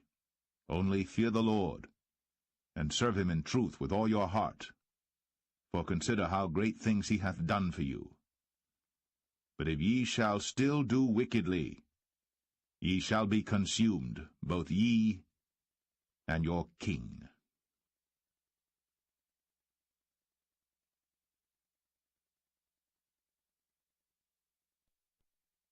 1 Samuel 13. Saul reigned 1 year. And when he had reigned 2 years over Israel, Saul chose him 3,000 men of Israel, whereof 2,000 were with Saul in Michmash and in Mount Bethel, and 1,000 were with Jonathan in Gibeah of Benjamin. And the rest of the people he sent every man to his tent. And Jonathan smote the garrison of the Philistines that was in Geba. And the Philistines heard of it. And Saul blew the trumpet throughout all the land, saying, Let the Hebrews hear. And all Israel heard say that Saul had smitten a garrison of the Philistines, and that Israel also was had in abomination with the Philistines. And the people were called together after Saul to Gilgal. And the Philistines gathered themselves together to fight with Israel, 30,000 chariots and 6,000 horsemen, and people as the sand which is on the seashore in multitude. And they came up, and pitched in Michmash, eastward from Bethaven. When the men of Israel saw that they were in a strait, for the people were distressed, then the people did hide themselves in caves, and in thickets, and in rocks, and in high places, and in pits. And some of the Hebrews went over Jordan to the land of Gad and Gilead. As for Saul, he was yet in Gilgal, and all the people followed him trembling. And he tarried 7 days according to the set time that Samuel had appointed. But Samuel came not to Gilgal, and the people were scattered from him. And Saul said, Bring hither a burnt offering to me, and peace offerings. And he offered the burnt offering. And it came to pass that as soon as he had made an end of offering the burnt offering, behold, Samuel came. And Saul went out to meet him, that he might salute him. And Samuel said, What hast thou done? And Saul said, Because I saw that the people were scattered from me, and that thou camest not within the days appointed, and that the Philistines gathered themselves together at Michmash. Therefore said I, The Philistines will come down now upon me to Gilgal, and I have not made supplication unto the Lord. I forced myself therefore, and offered a burnt offering. And Samuel said to Saul, Thou hast done foolishly. Thou hast not kept the commandment of the Lord thy God, which he commanded thee. For now would the Lord have established thy kingdom upon Israel forever. But now thy kingdom shall not continue. The Lord hath sought him a man after his own heart. And the Lord hath commanded him to be captain over his people, because thou hast not kept that which the Lord commanded thee. And Samuel arose, and gat him up from Gilgal unto Gibeah of Benjamin. And Saul numbered the people that were present with him about 600 men. And Saul and Jonathan his son, and the people that were present with him, abode in Gibeah of Benjamin. But the Philistines encamped in Michmash. And the spoilers came out of the camp of the Philistines in 3 companies. 1 company turned unto the way that leadeth to Ophrah, unto the land of Shual. And another company turned the way to Beth-horon. And another company turned to the way of the border that looketh to the valley of Zeboim, toward the wilderness. Now there was no smith found throughout all the land of Israel. For the Philistines said, Lest the Hebrews make them swords or spears. But all the Israelites went down to the Philistines to sharpen every man his share, and his coulter, and his axe, and his mattock. Yet they had a file for the mattocks, and for the coulters, and for the forks, and for the axes, and to sharpen the goads.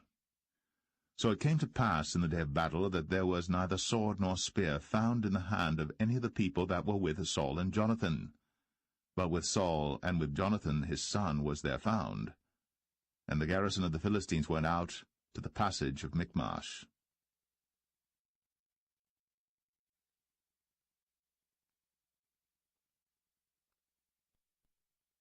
1 Samuel 14. Now it came to pass upon a day that Jonathan the son of Saul said unto the young man that bare his armor, Come, and let us go over to the Philistines' garrison that is on the other side. But he told not his father. And Saul tarried in the uttermost part of Gibeah, under a pomegranate tree which is in Migron, and the people that were with him were about 600 men. And Ahiah, the son of Ahitub, Ichabod's brother, the son of Phinehas, the son of Eli, the Lord's priest in Shiloh, wearing an ephod. And the people knew not that Jonathan was gone. And between the passages, by which Jonathan sought to go over unto the Philistines' garrison, there was a sharp rock on the one side, and a sharp rock on the other side. And the name of the one was Bozez, and the name of the other Sinai. The forefront of the one was situate northward over against Michmash, and the other southward over against Gibeah. And Jonathan said to the young men that bare his armor, Come, and let us go over unto the garrison of these uncircumcised. It may be that the Lord will work for us, for there is no restraint to the Lord to save by many or by few.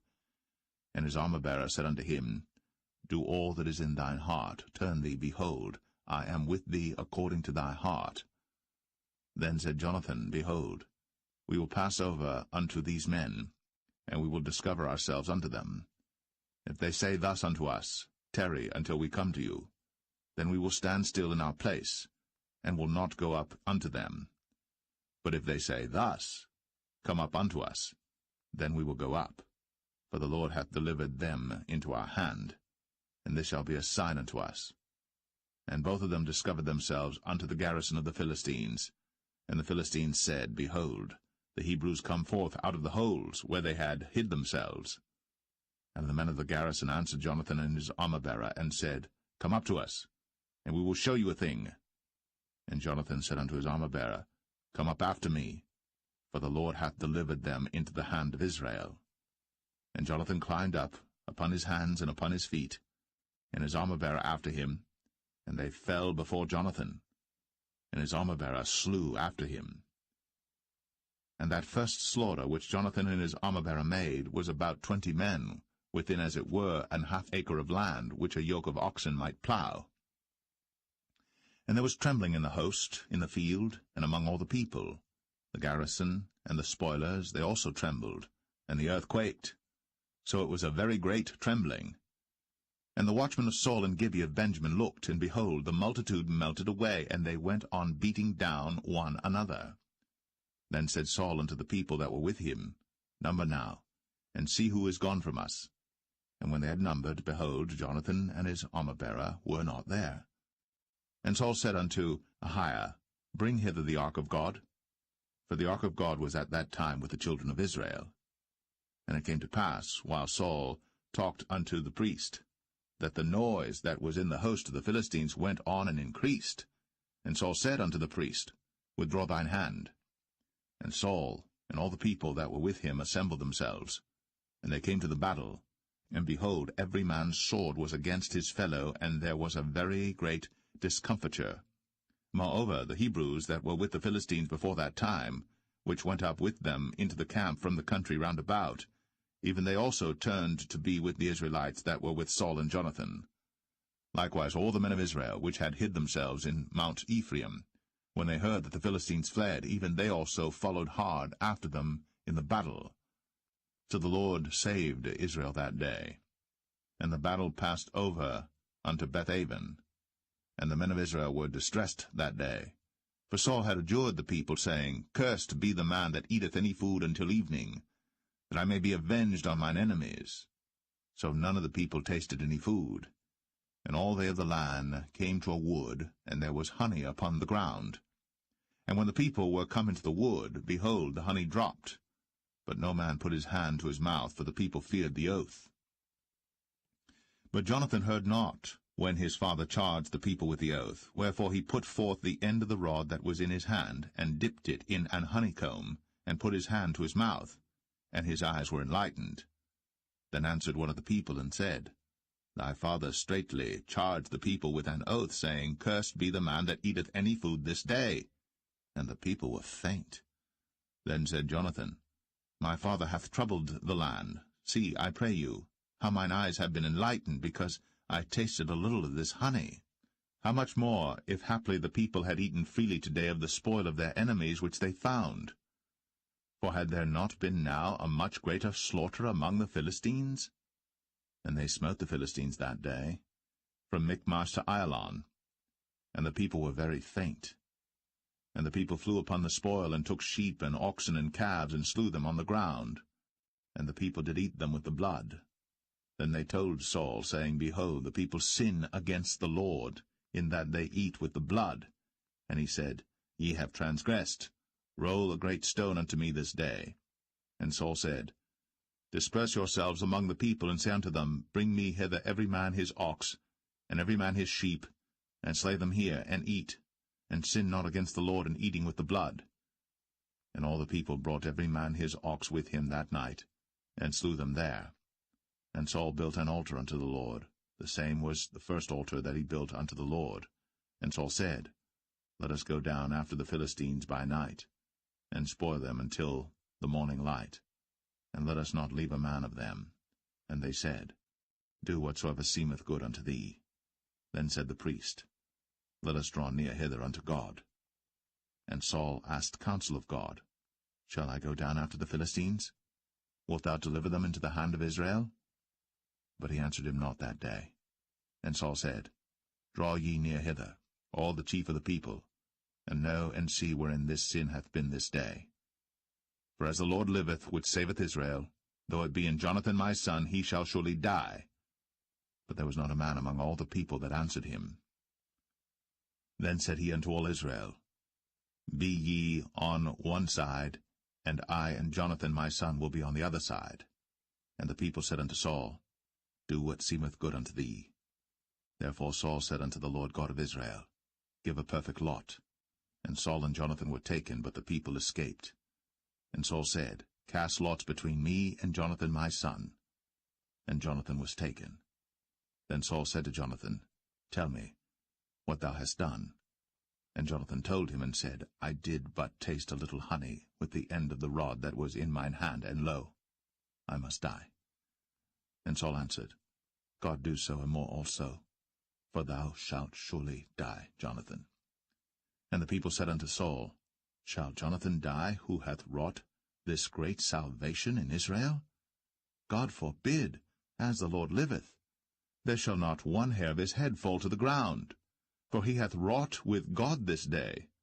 So the people rescued Jonathan, that he died not. Then Saul went up from following the Philistines, and the Philistines went to their own place. So Saul took the kingdom over Israel, and fought against all his enemies on every side, against Moab, and against the children of Ammon, and against Edom, and against the kings of Zobah, and against the Philistines. And whithersoever he turned himself, he vexed them. And he gathered an host, and smote the Amalekites, and delivered Israel out of the hands of them that spoiled them. Now the sons of Saul were Jonathan and Ishui, and Melch-Ishui. And the names of his two daughters were these, the name of the firstborn Merab, and the name of the younger Michal. And the name of Saul's wife was Ahinoam, the daughter of Ahimaaz. And the name of the captain of his host was Abner, the son of Ner, Saul's uncle. And Kish was the father of Saul, and Ner, the father of Abner, was the son of Abiel. And there was sore war against the Philistines all the days of Saul.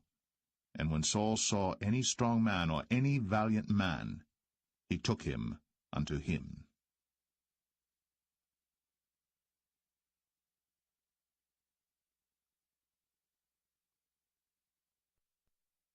First Samuel 15. Samuel also said unto Saul, The Lord sent me to anoint thee to be king over his people, over Israel. Now therefore hearken thou unto the voice of the words of the Lord. Thus saith the Lord of hosts, I remember that which Amalek did to Israel, how he laid wait for him in the way when he came up from Egypt. Now go, and smite Amalek, and utterly destroy all that they have, and spare them not, but slay both man and woman, infant and suckling, ox and sheep, camel and ass. And Saul gathered the people together, and numbered them in Telaim 200,000 footmen, and 10,000 men of Judah. And Saul came to a city of Amalek, and laid wait in the valley. And Saul said unto the Kenites, Go, depart, get you down from among the Amalekites, lest I destroy you with them. For ye showed kindness to all the children of Israel when they came up out of Egypt. So the Kenites departed from among the Amalekites. And Saul smote the Amalekites from Havilah until thou comest to Shur, that is over against Egypt. And he took Agag, the king of the Amalekites, alive, and utterly destroyed all the people with the edge of the sword. But Saul and the people spared Agag, and the best of the sheep, and of the oxen, and of the fatlings, and the lambs, and all that was good, and would not utterly destroy them.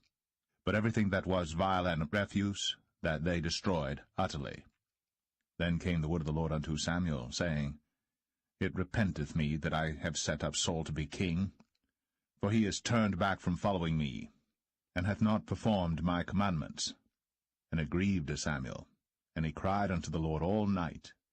And when Samuel rose early to meet Saul in the morning, it was told Samuel, saying, Saul came to Carmel, and behold, he set him up a place, and is gone about, and passed on, and gone down to Gilgal. And Samuel came to Saul, and Saul said unto him, Blessed be thou of the Lord, I have performed the commandment of the Lord. And Samuel said, What meaneth then this bleating of the sheep in mine ears, and the lowing of the oxen which I hear? And Saul said, They have brought them from the Amalekites, for the people spared the best of the sheep and of the oxen to sacrifice unto the Lord thy God, and the rest we have utterly destroyed. Then Samuel said unto Saul, Stay, and I will tell thee what the Lord hath said to me this night. And he said unto him, Say on. And Samuel said, When thou wast little in thine own sight, wast thou not made the head of the tribes of Israel? And the Lord anointed thee king over Israel? And the Lord sent thee on a journey, and said, Go, and utterly destroy the sinners, the Amalekites, and fight against them until they be consumed. Wherefore then didst thou not obey the voice of the Lord, but didst fly upon the spoil, and didst evil in the sight of the Lord? And Saul said unto Samuel, Yea, I have obeyed the voice of the Lord, and have gone the way which the Lord sent me, and have brought Agag, the king of Amalek, and have utterly destroyed the Amalekites. But the people took of the spoil sheep and oxen, the chief of the things which should have been utterly destroyed, to sacrifice unto the Lord thy God in Gilgal. And Samuel said, Hath the Lord as great delight in burnt offerings and sacrifices as in obeying the voice of the Lord? Behold, to obey is better than sacrifice, and to hearken than the fat of rams.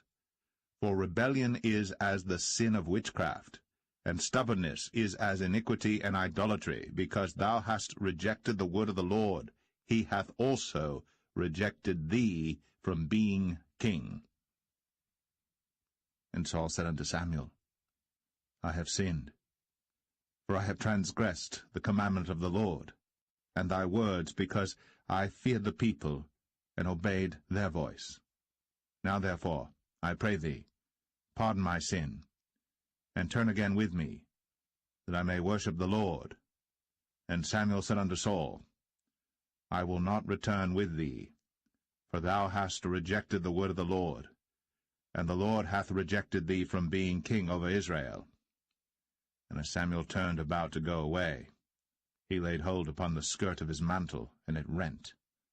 And Samuel said unto him, The Lord hath rent the kingdom of Israel from thee this day, and hath given it to a neighbor of thine, that is better than thou. And also the strength of Israel will not lie nor repent, for he is not a man that he should repent. Then he said, I have sinned. Yet honor me now, I pray thee, before the elders of my people, and before Israel, and turn again with me, that I may worship the Lord thy God. So Samuel turned again after Saul, and Saul worshipped the Lord.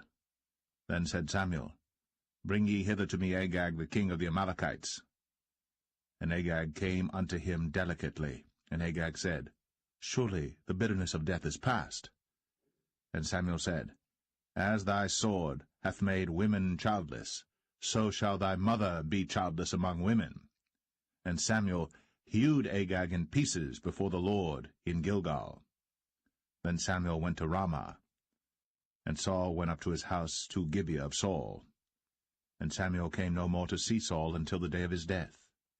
Nevertheless Samuel mourned for Saul, and the Lord repented that he had made Saul king over Israel.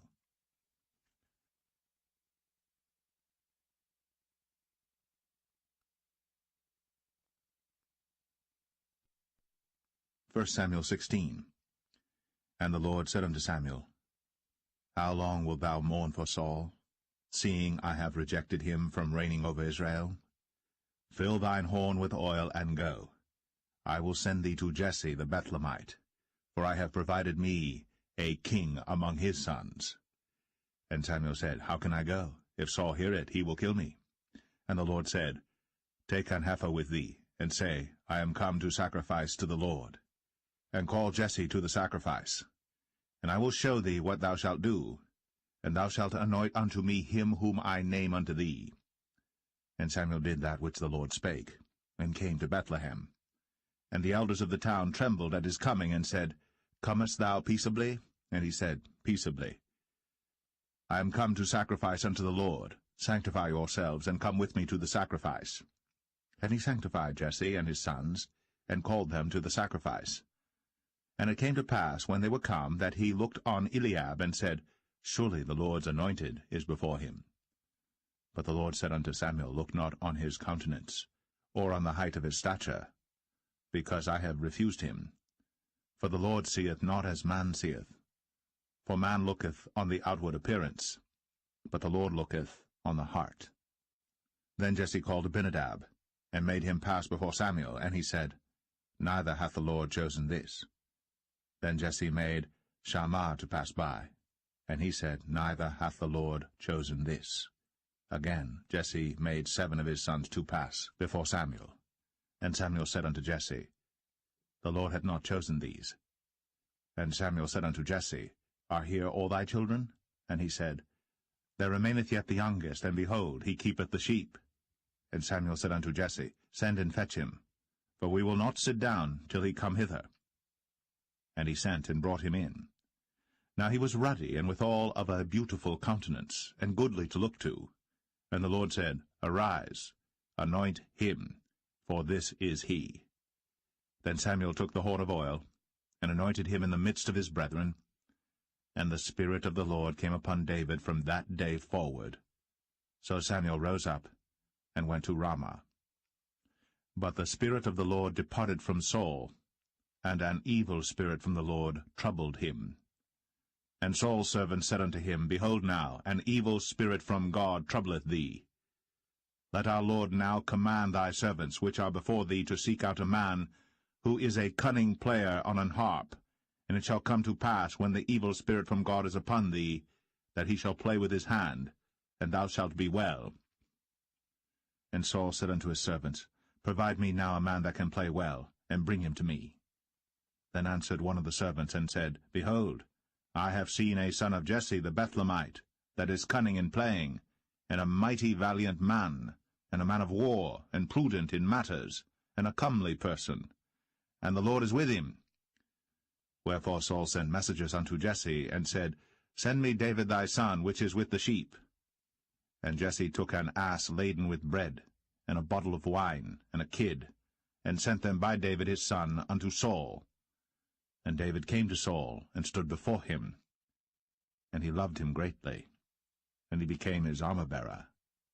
And Saul sent to Jesse, saying, Let David, I pray thee, stand before me, for he hath found favor in my sight. And it came to pass, when the evil spirit from God was upon Saul, that David took an harp, and played with his hand. So Saul was refreshed, and was well. And the evil spirit departed from him.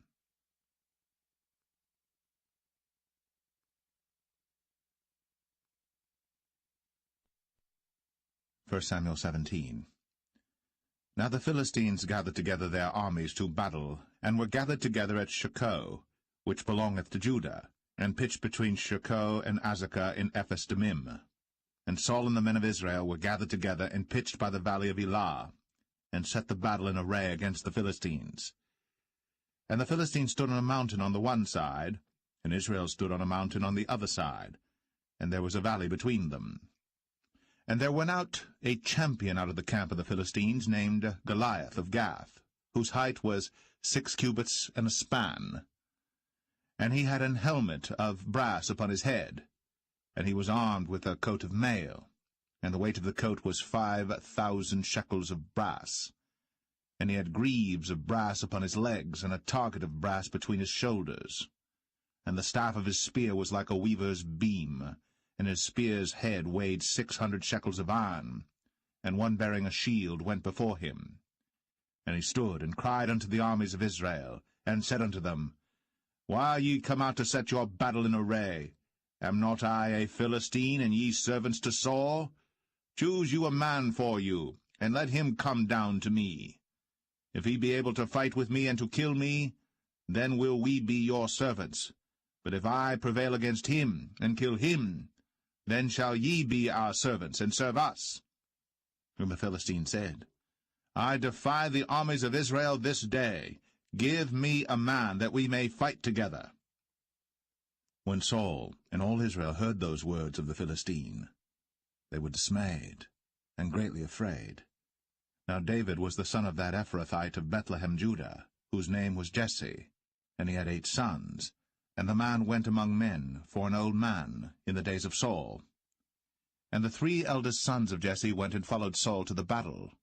And the names of his 3 sons that went to the battle were Eliab the firstborn, and next unto him Abinadab, and the third Shammah. And David was the youngest, and the 3 eldest followed Saul. But David went and returned from Saul to feed his father's sheep at Bethlehem. And the Philistine drew near morning and evening, and presented himself 40 days. And Jesse said unto David his son, Take now for thy brethren an ephah of this parched corn, and these 10 loaves, and run to the camp to thy brethren. And carry these 10 cheeses unto the captain of their 1,000, and look how thy brethren fare, and take their pledge. Now Saul and they, and all the men of Israel, were in the valley of Elah, fighting with the Philistines.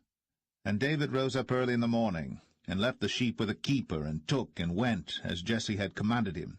And he came to the trench, as the host was going forth to the fight, and shouted for the battle. For Israel and the Philistines had put the battle in array, army against army.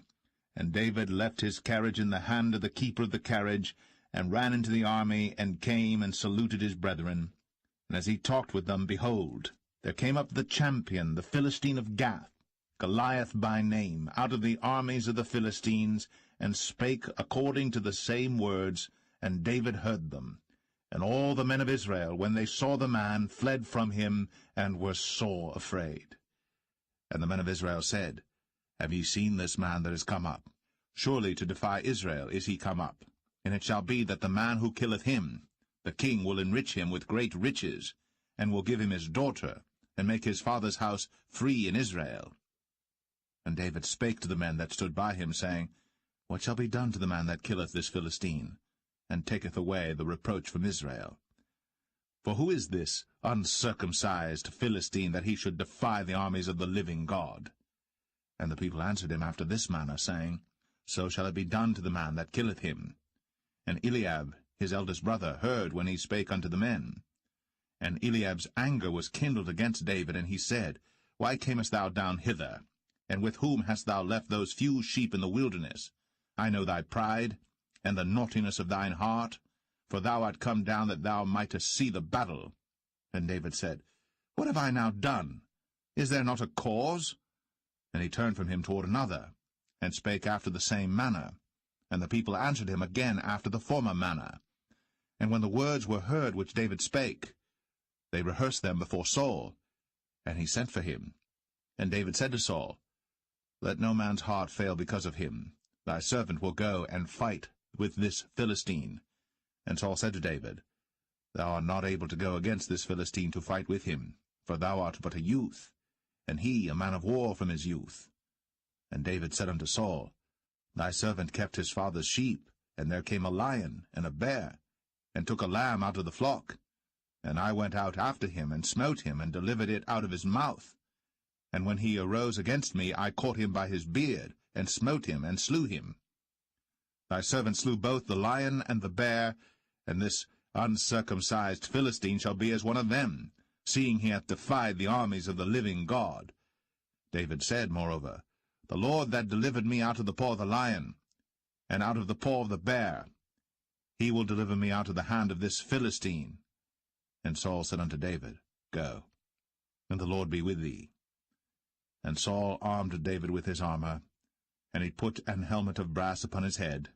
Also he armed him with a coat of mail. And David girded his sword upon his armor, and he essayed to go, for he had not proved it. And David said unto Saul, I cannot go with these, for I have not proved them. And David put them off him. And he took his staff in his hand, and chose him 5 smooth stones out of the brook, and put them in a shepherd's bag which he had, even in a scrip, and his sling was in his hand. And he drew near to the Philistine. And the Philistine came on and drew near unto David, and the man that bare the shield went before him.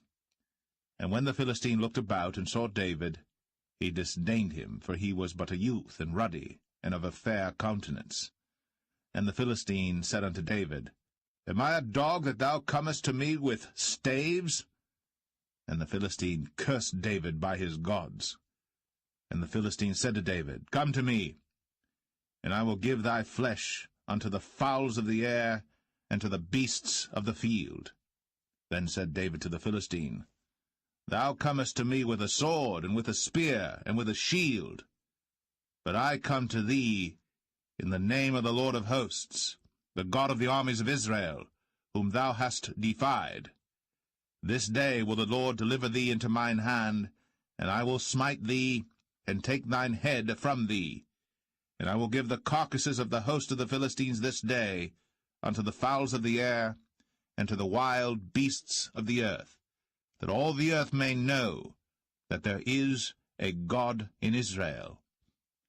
And all this assembly shall know that the Lord saveth not with sword and spear, for the battle is the Lord's, and he will give you into our hands. And it came to pass, when the Philistine arose, and came and drew nigh to meet David, that David hasted, and ran toward the army to meet the Philistine. And David put his hand in his bag, and took thence a stone, and slang it, and smote the Philistine in his forehead, that the stone sunk into his forehead, and he fell upon his face to the earth.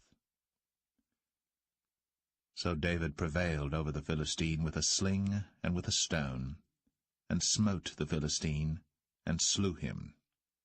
But there was no sword in the hand of David. Therefore David ran, and stood upon the Philistine, and took his sword, and drew it out of the sheath thereof, and slew him, and cut off his head therewith. And when the Philistines saw their champion was dead, they fled. And the men of Israel and of Judah arose, and shouted, and pursued the Philistines until thou come to the valley, and to the gates of Ekron. And the wounded of the Philistines fell down by the way to Sharaim, even unto Gath and unto Ekron. And the children of Israel returned from chasing after the Philistines, and they spoiled their tents. And David took the head of the Philistine, and brought it to Jerusalem, but he put his armor in his tent. And when Saul saw David go forth against the Philistines, he said unto Abner, the captain of the host, Abner, whose son is this youth? And Abner said, As thy soul liveth, O king, I cannot tell. And the king said, Inquire thou whose son the stripling is. And as David returned from the slaughter of the Philistine, Abner took him, and brought him before Saul with the head of the Philistine in his hand. And Saul said to him, Whose son art thou, thou young man? And David answered, I am the son of thy servant Jesse. the Bethlehemite.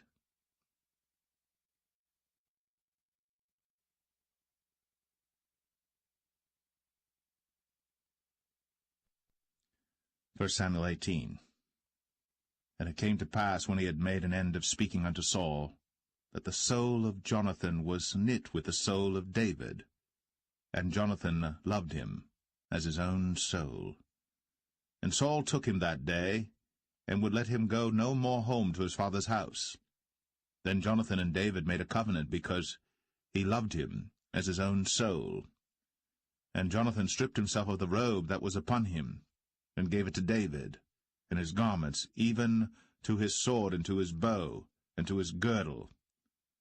And David went out whithersoever Saul sent him, and behaved himself wisely. And Saul set him over the men of war, and he was accepted in the sight of all the people, and also in the sight of Saul's servants. And it came to pass, as they came, when David was returned from the slaughter of the Philistine, that women came out of all cities of Israel, singing and dancing to meet King Saul, with tabrets, with joy, and with instruments of music. And the women answered one another as they played, and said, Saul hath slain his thousands, and David his 10,000s. And Saul was very wroth, and the saying displeased him, and he said, They have ascribed unto David 10,000s, and to me they have ascribed but thousands. And what can he have more but the kingdom? And Saul eyed David from that day and forward. And it came to pass on the morrow that the evil spirit from God came upon Saul, and he prophesied in the midst of the house. And David played with his hand, as at other times. And there was a javelin in Saul's hand. And Saul cast the javelin, for he said, I will smite David even to the wall with it. And David avoided out of his presence twice. And Saul was afraid of David, because the Lord was with him, and was departed from Saul. Therefore Saul removed him from him, and made him his captain over 1,000, and he went out and came in before the people. And David behaved himself wisely in all his ways, and the Lord was with him. Wherefore when Saul saw that he behaved himself very wisely, he was afraid of him. But all Israel and Judah loved David, because he went out and came in before them. And Saul said to David, Behold my elder daughter Merab, her will I give thee to wife. Only be thou valiant for me, and fight the Lord's battles. For Saul said, Let not mine hand be upon him, but let the hand of the Philistines be upon him. And David said unto Saul, Who am I, and what is my life, or my father's family in Israel, that I should be son-in-law to the king? But it came to pass at the time when Merab, Saul's daughter, should have been given to David, that she was given unto Adriel, the Maholathite, to wife. And Michal, Saul's daughter, loved David. And they told Saul, and the thing pleased him. And Saul said, I will give him her, that she may be a snare to him, and that the hand of the Philistines may be against him.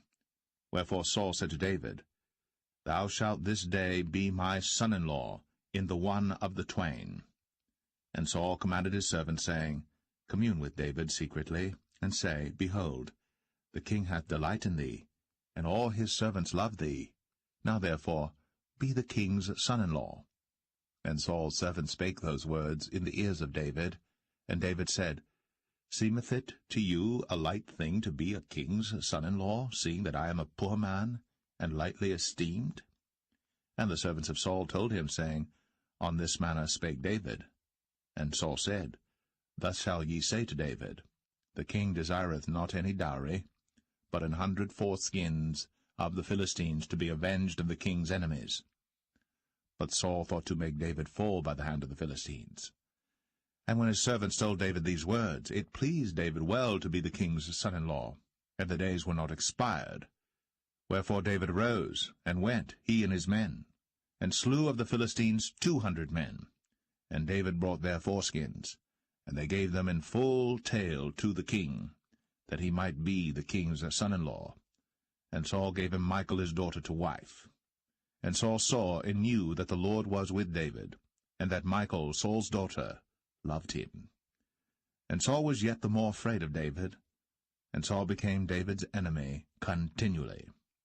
Then the princes of the Philistines went forth, And it came to pass, after they went forth, that David behaved himself more wisely than all the servants of Saul, so that his name was much set by.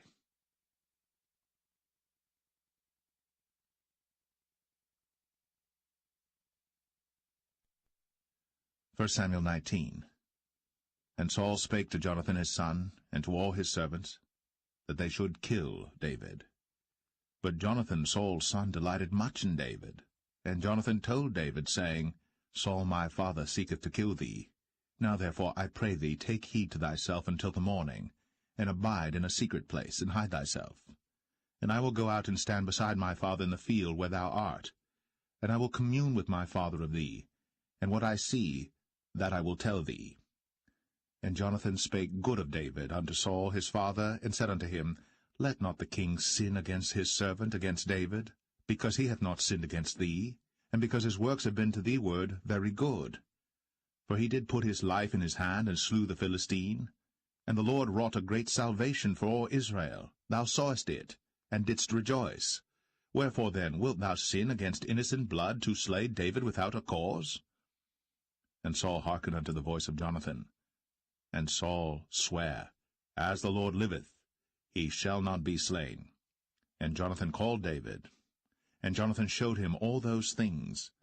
And Jonathan brought David to Saul, and he was in his presence, as in times past. And there was war again. And David went out, and fought with the Philistines, and slew them with a great slaughter, and they fled from him. And the evil spirit from the Lord was upon Saul, as he sat in his house with his javelin in his hand. And David played with his hand. And Saul sought to smite David even to the wall with the javelin, but he slipped away out of Saul's presence. And he smote the javelin to the wall, and David fled, and escaped that night. Saul also sent messengers unto David's house, to watch him, and to slay him in the morning. And Michal, David's wife, told him, saying, If thou save not thy life tonight, tomorrow thou shalt be slain. So Michal let David down through a window, and he went and fled, and escaped. And Michal took an image, and laid it in the bed, and put a pillow of goat's hair for his bolster, and covered it with a cloth.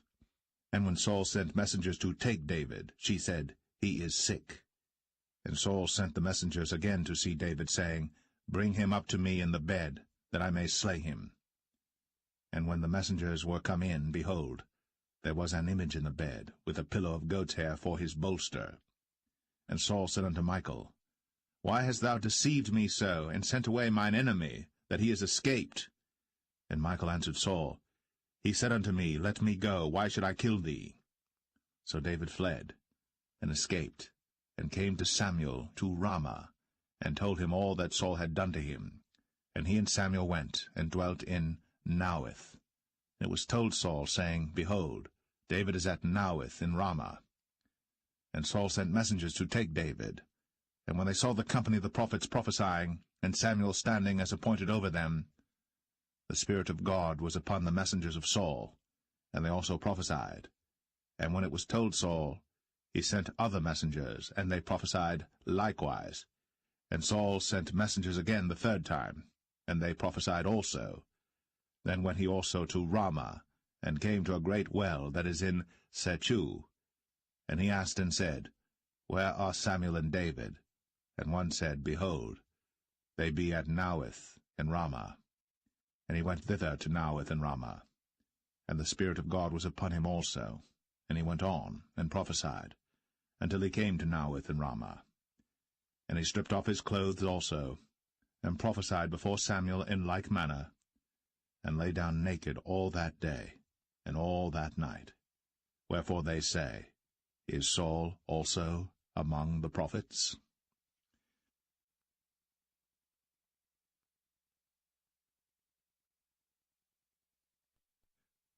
First Samuel 20. And David fled from Naueth in Ramah, and came and said before Jonathan, What have I done? What is mine iniquity? And what is my sin before thy father, that he seeketh my life? And he said unto him, God forbid, thou shalt not die. Behold, my father will do nothing either great or small, but that he will show it me. And why should my father hide this thing from me? It is not so. And David sware moreover, and said, Thy father certainly knoweth that I have found grace in thine eyes. And he saith, Let not Jonathan know this, lest he be grieved. But truly as the Lord liveth, and as thy soul liveth, there is but a step between me and death. Then said Jonathan unto David, Whatsoever thy soul desireth, I will even do it for thee. And David said unto Jonathan, Behold, tomorrow is the new moon, and I should not fail to sit with the king at meat, but let me go, that I may hide myself in the field unto the 3rd day at even. If thy father at all miss me, then say, David earnestly asked leave of me that he might run to Bethlehem his city, for there is a yearly sacrifice there for all the family. If he say thus, it is well, thy servant shall have peace. But if he be very wroth, then be sure that evil is determined by him. Therefore thou shalt deal kindly with thy servant, for thou hast brought thy servant into a covenant of the Lord with thee. Notwithstanding, if there be in me iniquity, slay me thyself. For why shouldest thou bring me to thy father? And Jonathan said, Far be it from thee, for if I knew certainly that evil were determined by my father to come upon thee, then would not I tell it thee? Then said David to Jonathan, Who shall tell me? Or what if thy father answer thee roughly? And Jonathan said unto David, Come, and let us go out into the field. And they went out, both of them, into the field. And Jonathan said unto David, O Lord God of Israel, when I have sounded my father about tomorrow any time, or the 3rd day, and behold, if there be good toward David, and I then send not unto thee, and show it thee, the Lord do so, and much more to Jonathan. But if it please my father to do thee evil, then I will show it thee, and send thee away, that thou mayest go in peace, and the Lord be with thee, as he hath been with my father. And thou shalt not only while yet I live show me the kindness of the Lord, that I die not, but also thou shalt not cut off thy kindness from my house for ever, no, not when the Lord hath cut off the enemies of David every one from the face of the earth. So Jonathan made a covenant with the house of David, saying, Let the Lord even require it at the hand of David's enemies. And Jonathan caused David to swear again, because he loved him, for he loved him as he loved his own soul. Then Jonathan said to David, Tomorrow is the new moon, and thou shalt be missed, because thy seat will be empty. And when thou hast stayed 3 days, then thou shalt go down quickly, and come to the place where thou didst hide thyself when the business was in hand, and shalt remain by the stone Zelle. And I will shoot 3 arrows on the side thereof, as though I shot at a mark, and behold, I will send a lad, saying, Go, find out the arrows. If I expressly say unto the lad, Behold, the arrows are on this side of thee, take them, then come thou. For there is peace to thee, and no hurt, as the Lord liveth. But if I say thus unto the young man, Behold, the arrows are beyond thee, go thy way, for the Lord hath sent thee away. And as touching the matter which thou and I have spoken of, behold, the Lord be between thee and me for ever. So David hid himself in the field. And when the new moon was come, the king sat him down to eat meat. And the king sat upon his seat as at other times, even upon a seat by the wall. And Jonathan arose, and Abner sat by Saul's side, and David's place was empty. Nevertheless Saul spake not anything that day, for he thought, Something hath befallen him. He is not clean. Surely he is not clean. And it came to pass on the morrow, which was the 2nd day of the month, that David's place was empty. And Saul said unto Jonathan his son, Wherefore cometh not the son of Jesse to meat, neither yesterday, nor today? And Jonathan answered Saul, David earnestly asked leave of me to go to Bethlehem. And he said, Let me go, I pray thee. For our family hath a sacrifice in the city, and my brother, he hath commanded me to be there. And now, if I have found favor in thine eyes, let me get away, I pray thee, and see my brethren. Therefore he cometh not unto the king's table.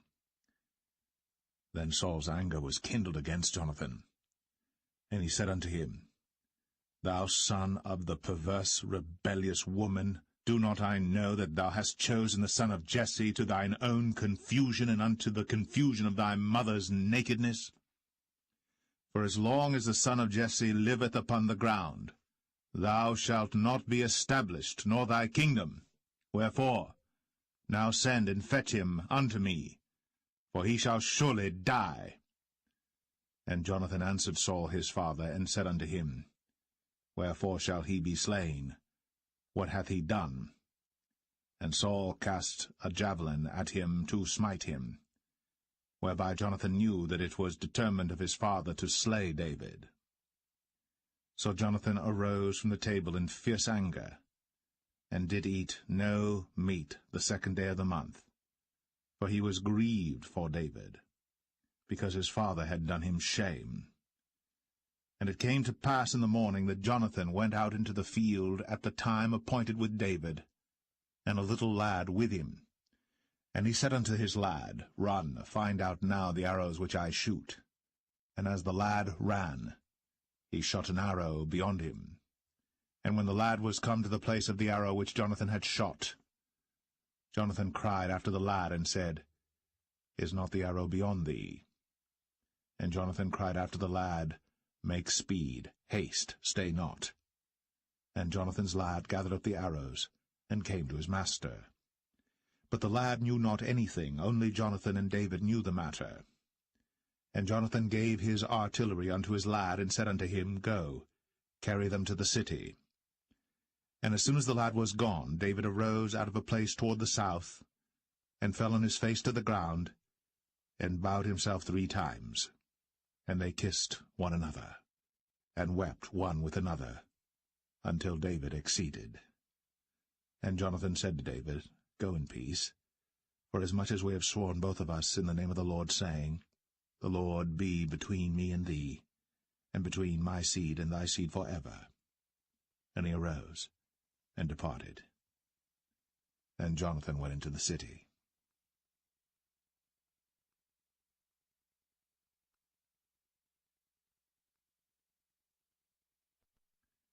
1 Samuel 21. Then came David to Nob, to Ahimelech the priest.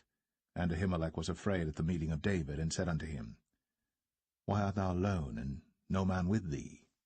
And David said unto Ahimelech the priest, The king hath commanded me a business, and hath said unto me, Let no man know anything of the business whereabout I send thee, and what I have commanded thee.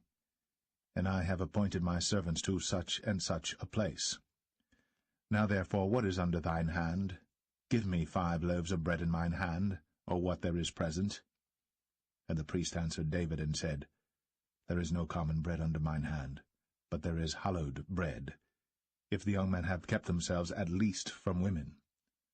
And David answered the priest, and said unto him, Of a truth, women have been kept from us, about these 3 days, since I came out. And the vessels of the young men are holy, and the bread is in a manner common, yea, though it was sanctified this day in the vessel. So the priests gave him hallowed bread, for there was no bread there but the showbread, that was taken from before the Lord, to put hot bread in the day when it was taken away. Now a certain man of the servants of Saul was there that day, detained before the Lord, and his name was Doeg, an Edomite, the chiefest of the herdmen that belonged to Saul. And David said unto Ahimelech, And is there not here under thine hand spear or sword? For I have neither brought my sword nor my weapons with me, because the king's business required haste. And the priest said, The sword of Goliath the Philistine, whom thou slewest in the valley of Elah, behold, it is here, wrapped in a cloth behind the ephod. If thou wilt take that, take it, for there is no other save that here. And David said, There is none like that, give it me. And David arose, and fled that day for fear of Saul, and went to Achish, the king of Gath. And the servants of Achish said unto him, Is not this David the king of the land? Did they not sing one to another of him in dances, saying, Saul hath slain his thousands, and David his 10,000s? And David laid up these words in his heart, and was sore afraid of Achish, the king of Gath. And he changed his behavior before them, and feigned himself mad in their hands, and scrabbled on the doors of the gate. and let his spittle fall down upon his beard. Then said Achish unto his servants, Lo, ye see the man is mad. Wherefore then have ye brought him to me? Have I need of madmen, that ye have brought this fellow to play the madman in my presence? Shall this fellow come into my house?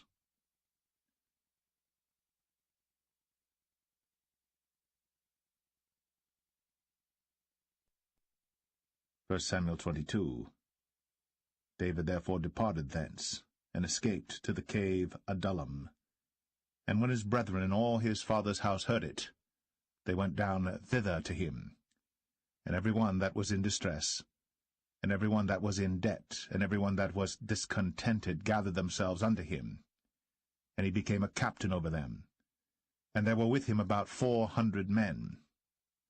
And David went thence to Mizpeh of Moab. And he said unto the king of Moab, Let my father and my mother, I pray thee, come forth, and be with you, till I know what God will do for me. And he brought them before the king of Moab, and they dwelt with him all the while that David was in the hold. And the prophet Gad said unto David, Abide not in the hold, depart, and get thee into the land of Judah. Then David departed, and came into the forest of Hareth. When Saul heard that David was discovered, and the men that were with him. Now Saul abode in Gibeah under a tree in Ramah, having his spear in his hand, and all his servants were standing about him. Then Saul said unto his servants that stood about him, Hear now, ye Benjamites, will the son of Jesse give every one of you fields and vineyards, and make you all captains of thousands and captains of hundreds, that all of you have conspired against me? And there is none that showeth me that my son hath made a league with the son of Jesse. And there is none of you that is sorry for me, or showeth unto me that my son hath stirred up my servant against me, to lie in wait, as at this day. Then answered Doeg the Edomite, which was set over the servants of Saul, and said, I saw the son of Jesse coming to Nob, to Ahimelech, the son of Ahitub. And he inquired of the Lord for him, and gave him victuals, and gave him the sword of Goliath the Philistine. Then the king sent to call Ahimelech the priest, the son of Ahitub, and all his father's house, the priests that were in Nob, and they came all of them to the king. And Saul said, Hear now, thou son of Ahitub. And he answered, Here I am, my lord. And Saul said unto him, Why have ye conspired against me, thou and the son of Jesse, in that thou hast given him bread and a sword, and hast inquired of God for him, that he should rise against me to lie in wait, as at this day? Then Ahimelech answered the king, and said, And who is so faithful among all thy servants as David, which is the king's son-in-law, and goeth at thy bidding, and is honorable in thine house? Did I then begin to inquire of God for him? Be it far from me. Let not the king impute anything unto his servant, nor to all the house of my father, for thy servant knew nothing of all this, less or more. And the king said, Thou shalt surely die, Ahimelech, thou, and all thy father's house. And the king said unto the footmen that stood about him, Turn, and slay the priests of the Lord, because their hand also is with David, and because they knew when he fled, and did not show it to me. But the servants of the king would not put forth their hand to fall upon the priests of the Lord. And the king said to Doeg, Turn thou, and fall upon the priests. And Doeg the Edomite turned, and he fell upon the priests, and slew on that day 75 persons that did wear a linen ephod. And Nob, the city of the priests, smote he with the edge of the sword, both men and women, children and sucklings, and oxen and asses, and sheep, with the edge of the sword. And one of the sons of Ahimelech, the son of Ahitub, named Abiathar, escaped, and fled after David. And Abiathar showed David that Saul had slain the Lord's priests. And David said unto Abiathar, I knew it that day when Doeg the Edomite was there, that he would surely tell Saul, I have occasioned the death of all the persons of thy father's house. Abide thou with me. Fear not, For he that seeketh my life seeketh thy life. But with me thou shalt be in safeguard.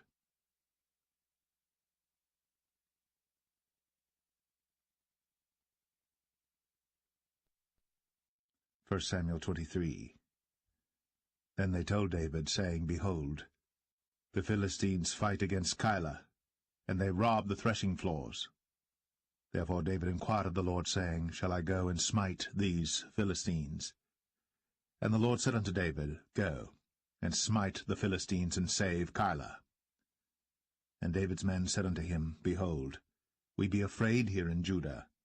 How much more then if we come to Keilah against the armies of the Philistines? Then David inquired of the Lord yet again. And the Lord answered him and said, Arise, go down to Keilah, for I will deliver the Philistines into thine hand. So David and his men went to Keilah, and fought with the Philistines, and brought away their cattle, and smote them with a great slaughter. So David saved the inhabitants of Keilah. And it came to pass, when Abiathar, the son of Ahimelech, fled to David to Keilah, that he came down with an ephod in his hand. And it was told Saul that David was come to Keilah, and Saul said, God hath delivered him into mine hand, for he is shut in, by entering into a town that hath gates and bars. And Saul called all the people together to war, to go down to Keilah, to besiege David and his men. And David knew that Saul secretly practiced mischief against him. And he said to Abiathar the priest, Bring hither the ephod. Then said David, O Lord God of Israel, thy servant hath certainly heard that Saul seeketh to come to Keilah, to destroy the city for my sake. Will the men of Keilah deliver me up into his hand? Will Saul come down as thy servant hath heard? O Lord God of Israel, I beseech thee, tell thy servant. And the Lord said, He will come down. Then said David, Will the men of Keilah deliver me and my men into the hand of Saul? And the Lord said, They will deliver thee up. Then David and his men, which were about 600, arose, and departed out of Keilah, and went whithersoever they could go. And it was told Saul that David was escaped from Keilah, and he forbare to go forth. And David abode in the wilderness in strongholds, and remained in a mountain in the wilderness of Ziph. And Saul sought him every day, but God delivered him not into his hand. And David saw that Saul was come out to seek his life. And David was in the wilderness of Ziph in a wood. And Jonathan, Saul's son, arose, and went to David into the wood, and strengthened his hand in God. And he said unto him, Fear not, but the hand of Saul my father shall not find thee, and thou shalt be king over Israel. And I shall be next unto thee, and that also Saul my father knoweth. And they two made a covenant before the Lord. And David abode in the wood, and Jonathan went to his house. Then came up the Ziphites to Saul to Gibeah, saying, Doth not David hide himself with us in strongholds in the wood, in the hill of Hachilah, which is on the south of Jeshimon? Now therefore, O king, come down according to all the desire of thy soul to come down, and our part shall be to deliver him into the king's hand. And Saul said, Blessed be ye of the Lord, for ye have compassion on me. Go, I pray you, prepare yet, and know and see his place where his haunt is, and who hath seen him there? For it is told me that he dealeth very subtly. See therefore, and take knowledge of all the lurking places where he hideth himself, and come ye again to me with the certainty, and I will go with you. And it shall come to pass, if he be in the land, that I will search him out throughout all the thousands of Judah. And they arose, and went to Ziph before Saul. But David and his men were in the wilderness of Maon, in the plain, on the south of Jeshimon. Saul also and his men went to seek him, and they told David, wherefore he came down into a rock, and abode in the wilderness of Maon. And when Saul heard that, he pursued after David in the wilderness of Maon. And Saul went on this side of the mountain, and David and his men on that side of the mountain. And David made haste to get away for fear of Saul. For Saul and his men compassed David and his men round about to take them. But there came a messenger unto Saul, saying, Haste thee, and come, for the Philistines have invaded the land. Wherefore Saul returned from pursuing after David, and went against the Philistines. Therefore they called that place Selah Hamalekoth. And David went up from thence, and dwelt in strongholds at En-gedi.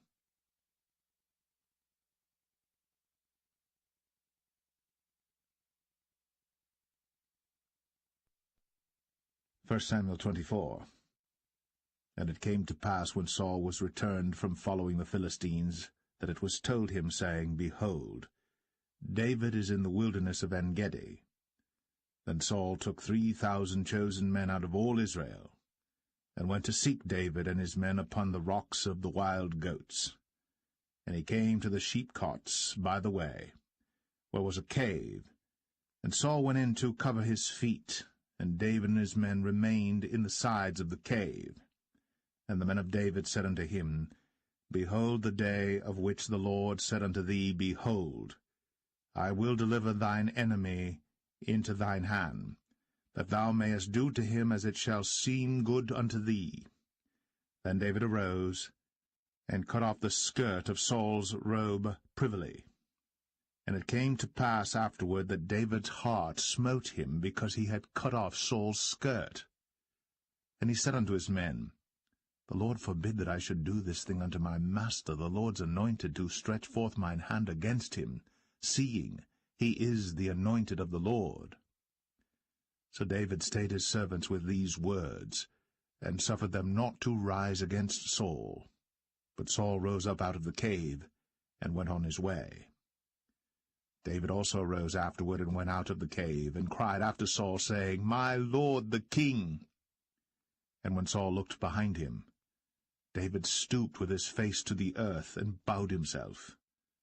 And David said to Saul, Wherefore hearest thou men's words, saying, Behold, David seeketh thy hurt? Behold, this day thine eyes have seen how that the Lord had delivered thee today into mine hand in the cave, and some bade me kill thee. But mine eye spared thee, and I said, I will not put forth mine hand against my Lord, for he is the Lord's anointed. Moreover, my father, see the skirt of thy robe in my hand. For in that I cut off the skirt of thy robe, and killed thee not. Know thou, and see that there is neither evil nor transgression in mine hand, and I have not sinned against thee. Yet thou huntest my soul to take it. The Lord judge between me and thee, and the Lord avenge me of thee, but mine hand shall not be upon thee. As saith the proverb of the ancients, Wickedness proceedeth from the wicked, but mine hand shall not be upon thee. After whom is the king of Israel come out? After whom dost thou pursue? After a dead dog, after a flea? The Lord therefore be judge, and judge between me and thee, and see, and plead my cause, and deliver me out of thine hand. And it came to pass, when David had made an end of speaking these words unto Saul, that Saul said, Is this thy voice, my son David? And Saul lifted up his voice, and wept. And he said to David, Thou art more righteous than I, for thou hast rewarded me good, whereas I have rewarded thee evil. And thou hast shown this day how that thou hast dealt well with me, forasmuch as when the Lord had delivered me into thine hand, thou killedst me not. For if a man find his enemy, will he let him go well away? Wherefore the Lord reward thee good for that thou hast done unto me this day. And now behold, I know well that thou shalt surely be king, and that the kingdom of Israel shall be established in thine hand.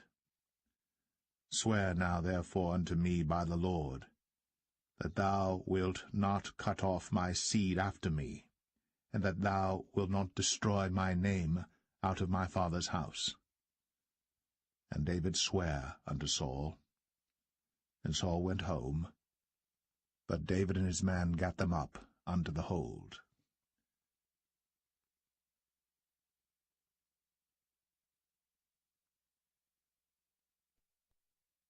1 Samuel 25.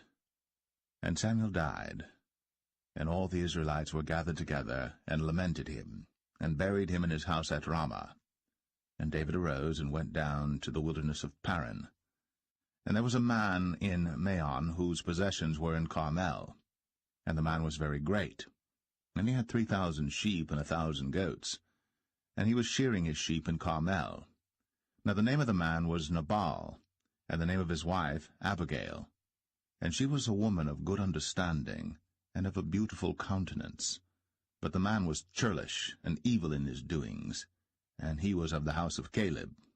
And David heard in the wilderness that Nabal did shear his sheep. And David sent out 10 young men, and David said unto the young men, Get you up to Carmel, and go to Nabal, and greet him in my name. And thus shall ye say to him that liveth in prosperity, Peace be both to thee, and peace be to thine house, and peace be unto all that thou hast. And now I have heard that thou hast shearers. Now thy shepherds which were with us, we hurt them not, neither was there aught missing unto them all the while they were in Carmel. Ask thy young men, and they will show thee. Wherefore let the young men find favour in thine eyes. For we come in a good day. Give, I pray thee, whatsoever cometh to thine hand unto thy servants, and to thy son David. And when David's young men came, they spake to Nabal according to all those words in the name of David, and ceased. And Nabal answered David's servants, and said, Who is David? And who is the son of Jesse? There be many servants nowadays that break away every man from his master. Shall I then take my bread and my water and my flesh that I have killed for my shearers, and give it unto men whom I know not whence they be? So David's young men turned their way, and went again, and came and told him all those sayings. And David said unto his men, Gird ye on every man his sword. And they girded on every man his sword. And David also girded on his sword. And there went up after David about 400 men, and 200 abode by the stuff. But one of the young men told Abigail, Nabal's wife, saying, Behold, David sent messengers out of the wilderness to salute our master, and he railed on them. But the men were very good unto us, and we were not hurt, neither missed we any thing as long as we were conversant with them when we were in the fields. They were a wall unto us both by night and day. All the while we were with them keeping the sheep. Now therefore know and consider what thou wilt do, for evil is determined against our master, and against all his household. For he is such a son of Belial, that a man cannot speak to him. Then Abigail made haste, and took 200 loaves and 2 bottles of wine, and 5 sheep ready dressed, and 5 measures of parched corn, and 100 clusters of raisins, and 200 cakes of figs, and laid them on asses. And she said unto her servants, Go on before me, behold, I come after you. But she told not her husband Nabal. And it was so, as she rode on the ass, that she came down by the covert of the hill, and behold, David and his men came down against her, and she met them. Now David had said, Surely in vain have I kept all that this fellow hath in the wilderness, so that nothing was missed of all that pertained unto him. And he hath requited me evil for good. So, and more also do God unto the enemies of David, if I leave of all that pertain to him by the morning light any that pisseth against the wall. And when Abigail saw David, she hasted, and lighted off the ass, and fell before David on her face, and bowed herself to the ground, and fell at his feet, and said, Upon me, my lord, upon me let this iniquity be, and let thine handmaid, I pray thee, speak in thine audience, and hear the words of thine handmaid. Let not, my lord, I pray thee, regard this man of Belial, even Nabal. For as his name is, so is he. Nabal is his name, and folly is with him. But I, thine handmaid, saw not the young men of my lord, whom thou didst send. Now therefore, my lord, as the Lord liveth, and as thy soul liveth, seeing the Lord hath withholden thee from coming to shed blood, and from avenging thyself with thine own hand, now let thine enemies, and they that seek evil to my lord, be as Nabal. And now this blessing which thine handmaid hath brought unto my lord, let it even be given unto the young men that follow my lord.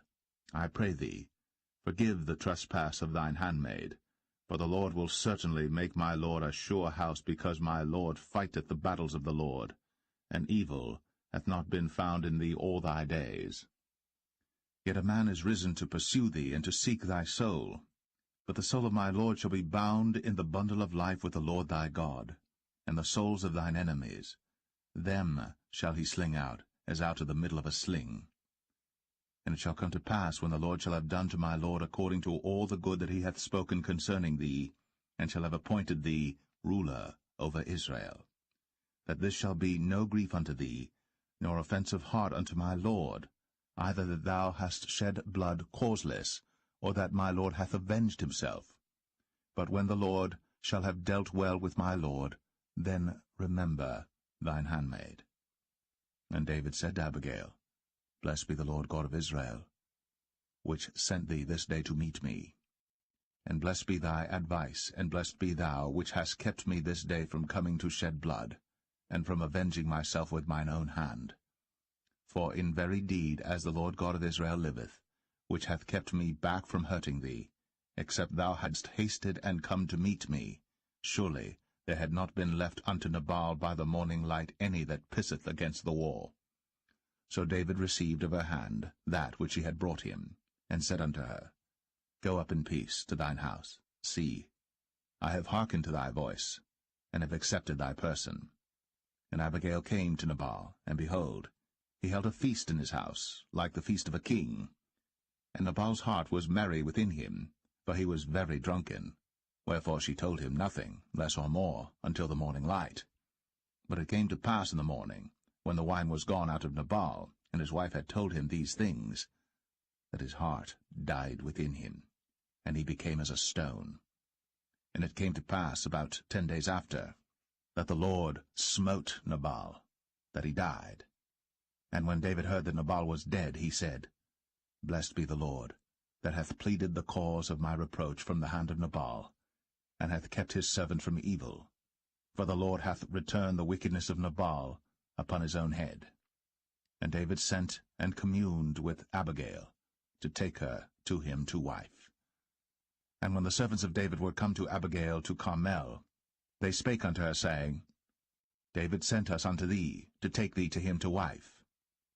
And she arose, and bowed herself on her face to the earth, and said, Behold, let thine handmaid be a servant to wash the feet of the servants of my lord.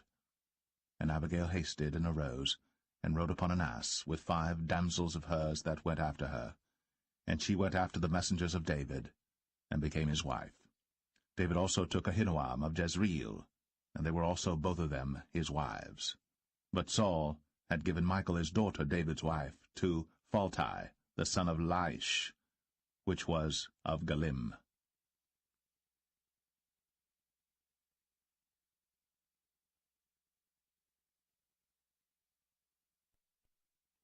1 Samuel 26.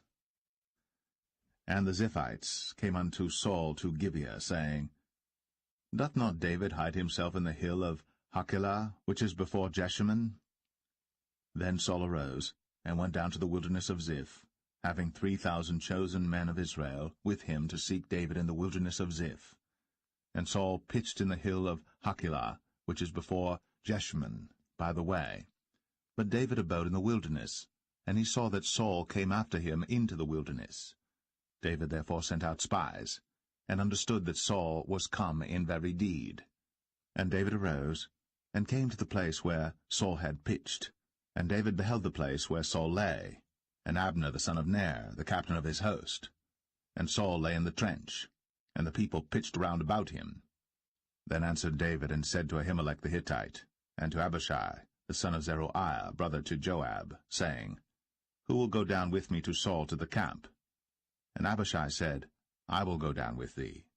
So David and Abishai came to the people by night, and behold, Saul lay sleeping within the trench, and his spear stuck in the ground at his bolster. But Abner and the people lay round about him. Then said Abishai to David, God hath delivered thine enemy into thine hand this day. Now therefore let me smite him, I pray thee, with the spear even to the earth at once, and I will not smite him the second time. And David said to Abishai, Destroy him not, for who can stretch forth his hand against the Lord's anointed, and be guiltless? David said furthermore, As the Lord liveth, the Lord shall smite him, or his day shall come to die, or he shall descend into battle and perish. The Lord forbid that I should stretch forth mine hand against the Lord's anointed. But I pray thee, take thou now the spear that is at his bolster, and the cruse of water, and let us go. So David took the spear and the cruse of water from Saul's bolster, and they gat them away. And no man saw it, nor knew it, neither awaked, for they were all asleep, because a deep sleep from the Lord was fallen upon them. Then David went over to the other side, and stood on the top of an hill afar off, a great space being between them. And David cried to the people, and to Abner the son of Ner, saying, Answerest thou not, Abner? Then Abner answered and said, Who art thou that criest to the king? And David said to Abner, Art not thou a valiant man? And who is like to thee in Israel? Wherefore then hast thou not kept thy lord the king? For there came one of the people in to destroy the king thy lord. This thing is not good that thou hast done. As the Lord liveth, ye are worthy to die, because ye have not kept your master the Lord's anointed. And now see where the king's spear is, and the cruse of water that was at his bolster. And Saul knew David's voice, and said, Is this thy voice, my son, David? And David said, It is my voice, my lord, O king. And he said, Wherefore doth my lord thus pursue after his servant? For what have I done, or what evil is in mine hand? Now therefore, I pray thee, let my lord the king hear the words of his servant. If the Lord have stirred thee up against me, let him accept an offering. But if they be the children of men, cursed be they before the Lord, for they have driven me out this day from abiding in the inheritance of the Lord, saying, Go serve other gods. Now therefore, let not my blood fall to the earth before the face of the Lord. For the king of Israel is come out to seek a flea, as when one doth hunt a partridge in the mountains. Then said Saul, I have sinned. Return, my son David. For I will no more do thee harm, because my soul was precious in thine eyes this day. Behold, I have played the fool, and have erred exceedingly. And David answered and said, Behold the king's spear, and let one of the young men come over and fetch it. The Lord render to every man his righteousness and his faithfulness. For the Lord delivered thee into my hand today. But I would not stretch forth mine hand against the Lord's anointed. And behold, as thy life was much set by this day in mine eyes, so let my life be much set by in the eyes of the Lord, and let him deliver me out of all tribulation. Then Saul said to David, Blessed be thou, my son David. Thou shalt both do great things, and also shalt still prevail. So David went on his way, and Saul returned to his place.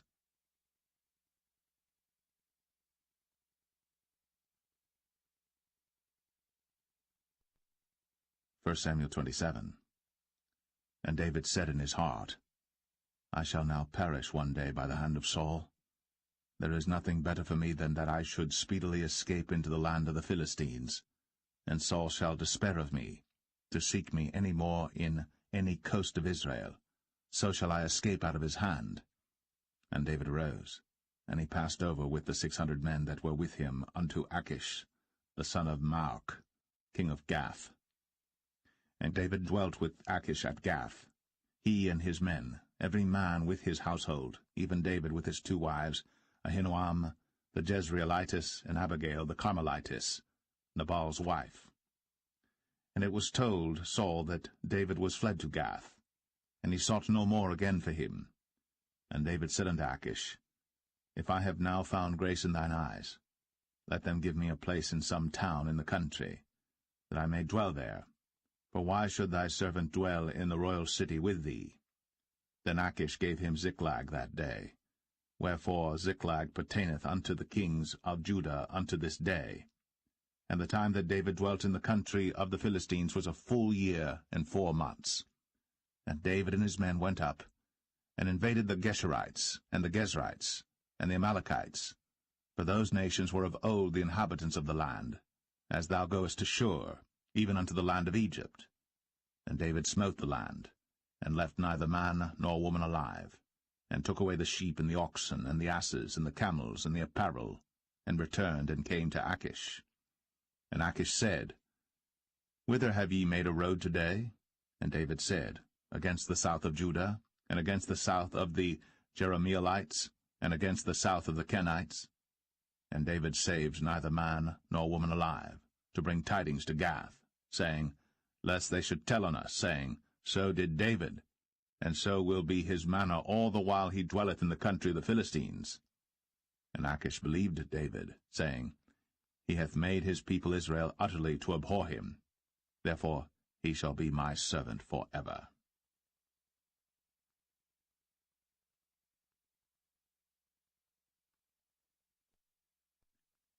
1 Samuel 28. And it came to pass in those days that the Philistines gathered their armies together for warfare, to fight with Israel.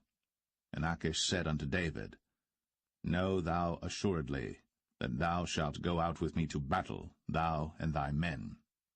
And David said to Achish, Surely thou shalt know what thy servant can do? And Achish said to David, Therefore will I make thee keeper of mine head for ever. Now Samuel was dead, and all Israel had lamented him, and buried him in Ramah, even in his own city. And Saul had put away those that had familiar spirits, and the wizards out of the land. And the Philistines gathered themselves together, and came and pitched in Shunem. And Saul gathered all Israel together, and they pitched in Gilboa. And when Saul saw the host of the Philistines, he was afraid, and his heart greatly trembled.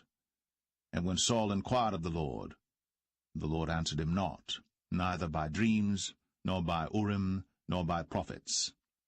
Then said Saul unto his servants, Seek me a woman that hath a familiar spirit, that I may go to her, and inquire of her. And his servants said to him, Behold, there is a woman that hath a familiar spirit at Endor. And Saul disguised himself, and put on other raiment, and he went, and 2 men with him. And they came to the woman by night. And he said, I pray thee, divine unto me by the familiar spirit, and bring me him up, whom I shall name unto thee. And the woman said unto him, Behold, thou knowest what Saul hath done, how he hath cut off those that have familiar spirits and the wizards out of the land? Wherefore then layest thou a snare for my life, to cause me to die? And Saul sware to her by the Lord, saying, As the Lord liveth, there shall no punishment happen to thee for this thing. Then said the woman, Whom shall I bring up unto thee? And he said, Bring me up Samuel. And when the woman saw Samuel, she cried with a loud voice, and the woman spake to Saul, saying, Why hast thou deceived me? For thou art Saul. And the king said unto her, Be not afraid. For what sawest thou? And the woman said unto Saul, I saw gods ascending out of the earth. And he said unto her, What form is he of? And she said, An old man cometh up, and he is covered with a mantle.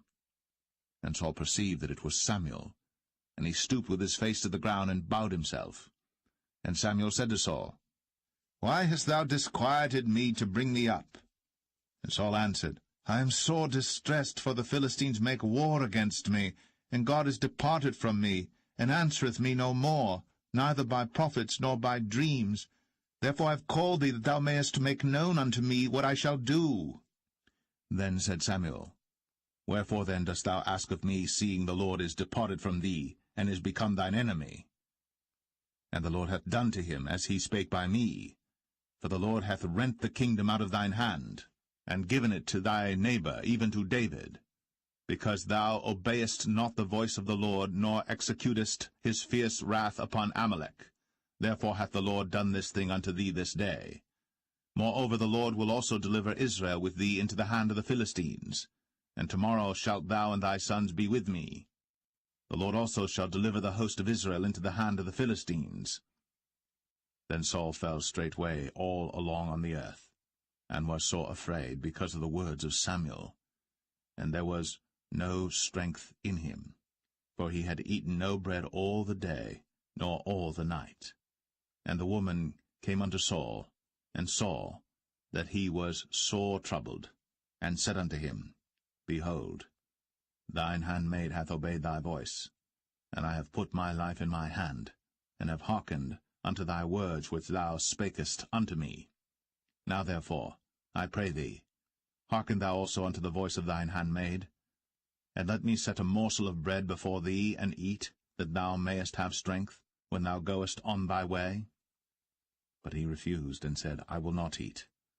But his servants, together with the woman, compelled him, and he hearkened unto their voice. So he arose from the earth, and sat upon the bed. And the woman had a fat calf in the house, and she hasted and killed it, and took flour and kneaded it, and did bake unleavened bread thereof. And she brought it before Saul, and before his servants, and they did eat. Then they rose up, and went away that night.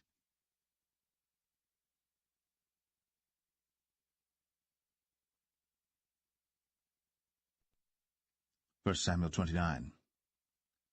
Now the Philistines gathered together all their armies to Aphek, and the Israelites pitched by a fountain which is in Jezreel.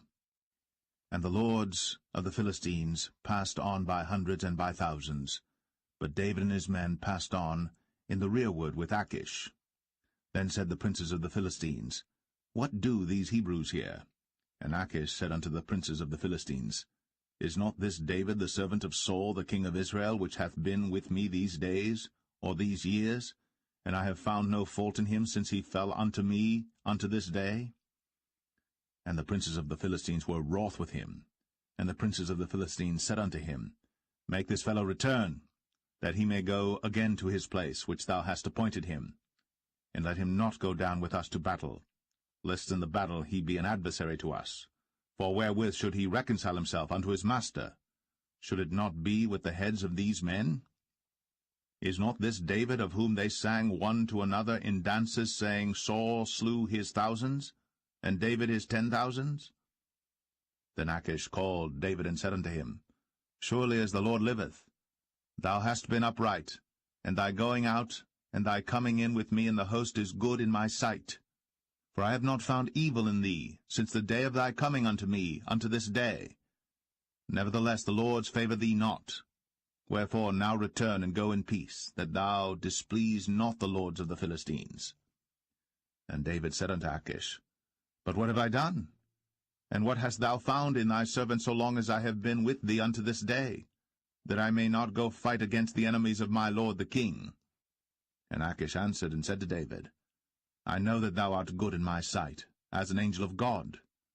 Notwithstanding the princes of the Philistines have said, He shall not go up with us to the battle. Wherefore now rise up early in the morning with thy master's servants that are come with thee, and as soon as ye be up early in the morning and have light, depart. So David and his men rose up early to depart in the morning, to return into the land of the Philistines. And the Philistines went up to Jezreel.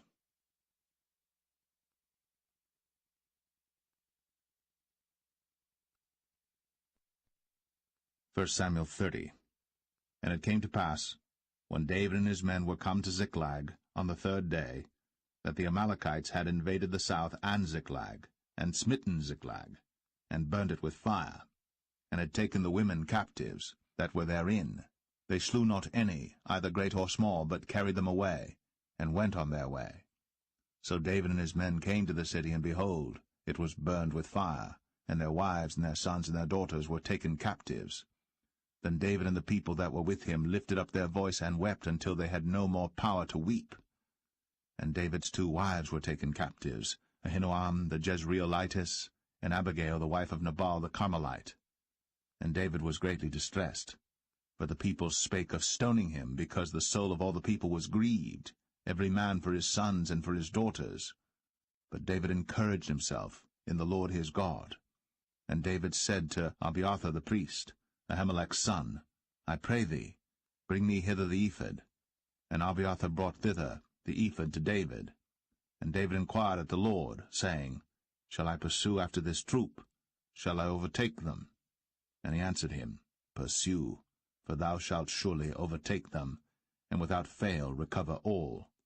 So David went, he and the 600 men that were with him, and came to the brook Besor, where those that were left behind stayed. But David pursued, he and 400 men, for 200 abode behind, which were so faint that they could not go over the brook Besor. And they found an Egyptian in the field, and brought him to David, and gave him bread, and he did eat, and they made him drink water. And they gave him a piece of a cake of figs, and 2 clusters of raisins. And when he had eaten, his spirit came again to him, for he had eaten no bread, nor drunk any water 3 days and 3 nights. And David said unto him, To whom belongest thou, and whence art thou? And he said, I am a young man of Egypt, servant to an Amalekite, and my master left me, because 3 days agone I fell sick. We made an invasion upon the south of the Cherethites, and upon the coast which belongeth to Judah, and upon the south of Caleb, and we burned Ziklag with fire. And David said to him, Canst thou bring me down to this company? And he said, Swear unto me by God, that thou wilt neither kill me, nor deliver me into the hands of my master, and I will bring thee down to this company. And when he had brought him down, behold, they were spread abroad upon all the earth, eating and drinking and dancing, because of all the great spoil that they had taken out of the land of the Philistines, and out of the land of Judah. And David smote them from the twilight even unto the evening of the next day. And there escaped not a man of them, save 400 young men which rode upon camels and fled. And David recovered all that the Amalekites had carried away. And David rescued his 2 wives. And there was nothing lacking to them, neither small nor great, neither sons nor daughters, neither spoil nor anything that they had taken to them. David recovered all. And David took all the flocks and the herds, which they drave before those other cattle, and said, This is David's spoil. And David came to the 200 men, which were so faint that they could not follow David, whom they had made also to abide at the brook Besor. And they went forth to meet David, and to meet the people that were with him. And when David came near to the people, he saluted them. Then answered all the wicked men and men of Belial, of those that went with David, and said, Because they went not with us, we will not give them aught of the spoil that we have recovered, save to every man his wife and his children, that they may lead them away and depart. Then said David, Ye shall not do so, my brethren, with that which the Lord hath given us, who hath preserved us, and delivered the company that came against us into our hand. For who will hearken unto you in this matter? But as his part is that goeth down to the battle, so shall his part be that tarrieth by the stuff. They shall part alike. And it was so from that day forward that he made it a statute and an ordinance for Israel unto this day. And when David came to Ziklag, he sent of the spoil unto the elders of Judah, even to his friends, saying, Behold, a present for you of the spoil of the enemies of the Lord, to them which were in Bethel, and to them which were in South Ramoth, and to them which were in Jatir, and to them which were in Aroer, and to them which were in Siphmoth, and to them which were in Eshtemoa, and to them which were in Rakal, and to them which were in the cities of the Jerahmeelites, and to them which were in the cities of the Kenites, and to them which were in Hormah, and to them which were in Chor-Ashan, and to them which were in Athak, and to them which were in Hebron, and to all the places where David himself and his men were wont to haunt.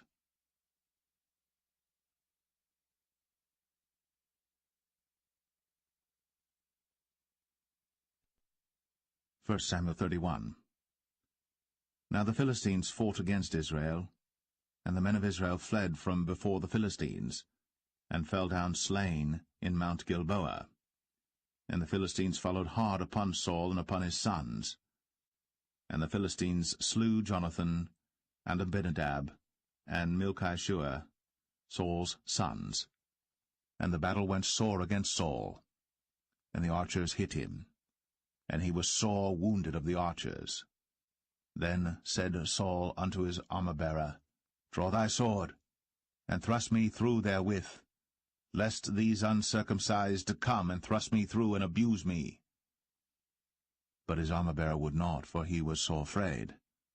Therefore Saul took a sword, and fell upon it.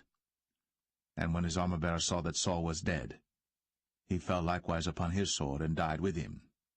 So Saul died, and his 3 sons, and his armor-bearer, and all his men, that same day together.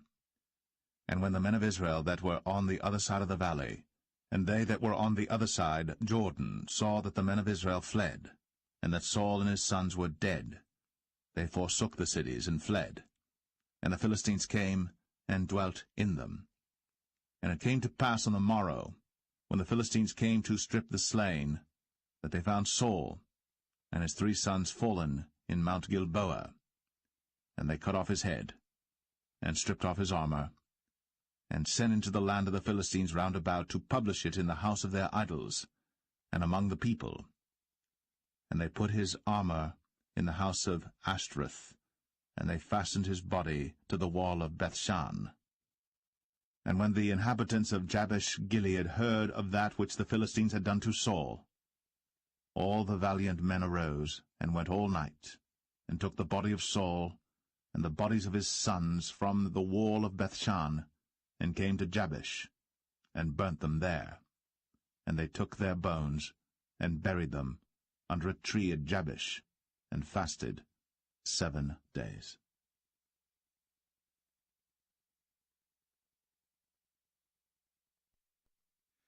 The second book of Samuel, chapter 1.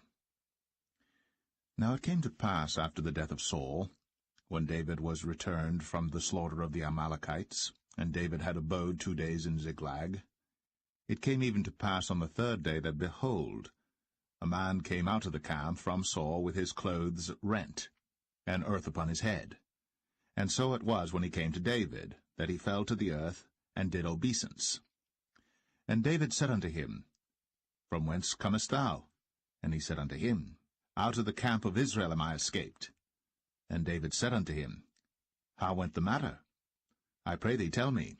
And he answered, That the people are fled from the battle, and many of the people also are fallen and dead. And Saul and Jonathan his son are dead also. Then David said unto the young man that told him, How knowest thou that Saul and Jonathan his son be dead?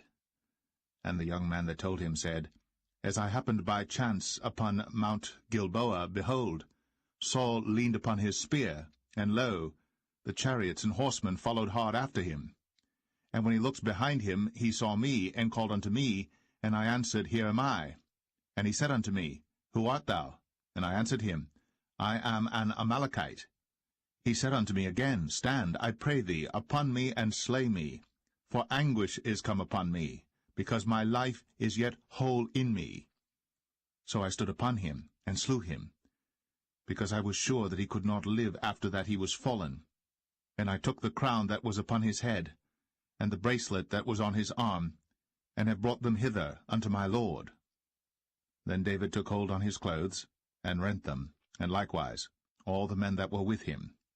And they mourned, and wept, and fasted until even, for Saul and for Jonathan his son, and for the people of the Lord, and for the house of Israel, because they were fallen by the sword. And David said unto the young man that told him, Whence art thou? And he answered, I am the son of a stranger, an Amalekite. And David said unto him, How wast thou not afraid to stretch forth thine hand to destroy the Lord's anointed? And David called one of the young men and said, Go near, and fall upon him. And he smote him that he died. And David said unto him, Thy blood be upon thy head. For thy mouth hath testified against thee, saying, I have slain the Lord's anointed. And David lamented with this lamentation over Saul and over Jonathan his son. Also he bade them teach the children of Judah the use of the bow. Behold, it is written in the book of Jasher, The beauty of Israel is slain upon thy high places. How are the mighty fallen! Tell it not in Gath. Publish it not in the streets of Ashkelon, lest the daughters of the Philistines rejoice, lest the daughters of the uncircumcised triumph. Ye mountains of Gilboa, let there be no dew, Neither let there be rain upon you, nor fields of offerings. For there the shield of the mighty is vilely cast away, the shield of Saul, as though he had not been anointed with oil. From the blood of the slain, from the fat of the mighty, the bow of Jonathan turned not back, and the sword of Saul returned not empty. Saul and Jonathan were lovely and pleasant in their lives, and in their death they were not divided. They were swifter than eagles. They were stronger than lions. Ye daughters of Israel, weep over Saul, who clothed you in scarlet, with other delights, who put on ornaments of gold upon your apparel. How are the mighty fallen in the midst of the battle, O Jonathan! Thou wast slain in thine high places. I am distressed for thee, my brother Jonathan. Very pleasant hast thou been unto me. Thy love to me was wonderful, passing the love of women. How are the mighty fallen, and the weapons of war perished.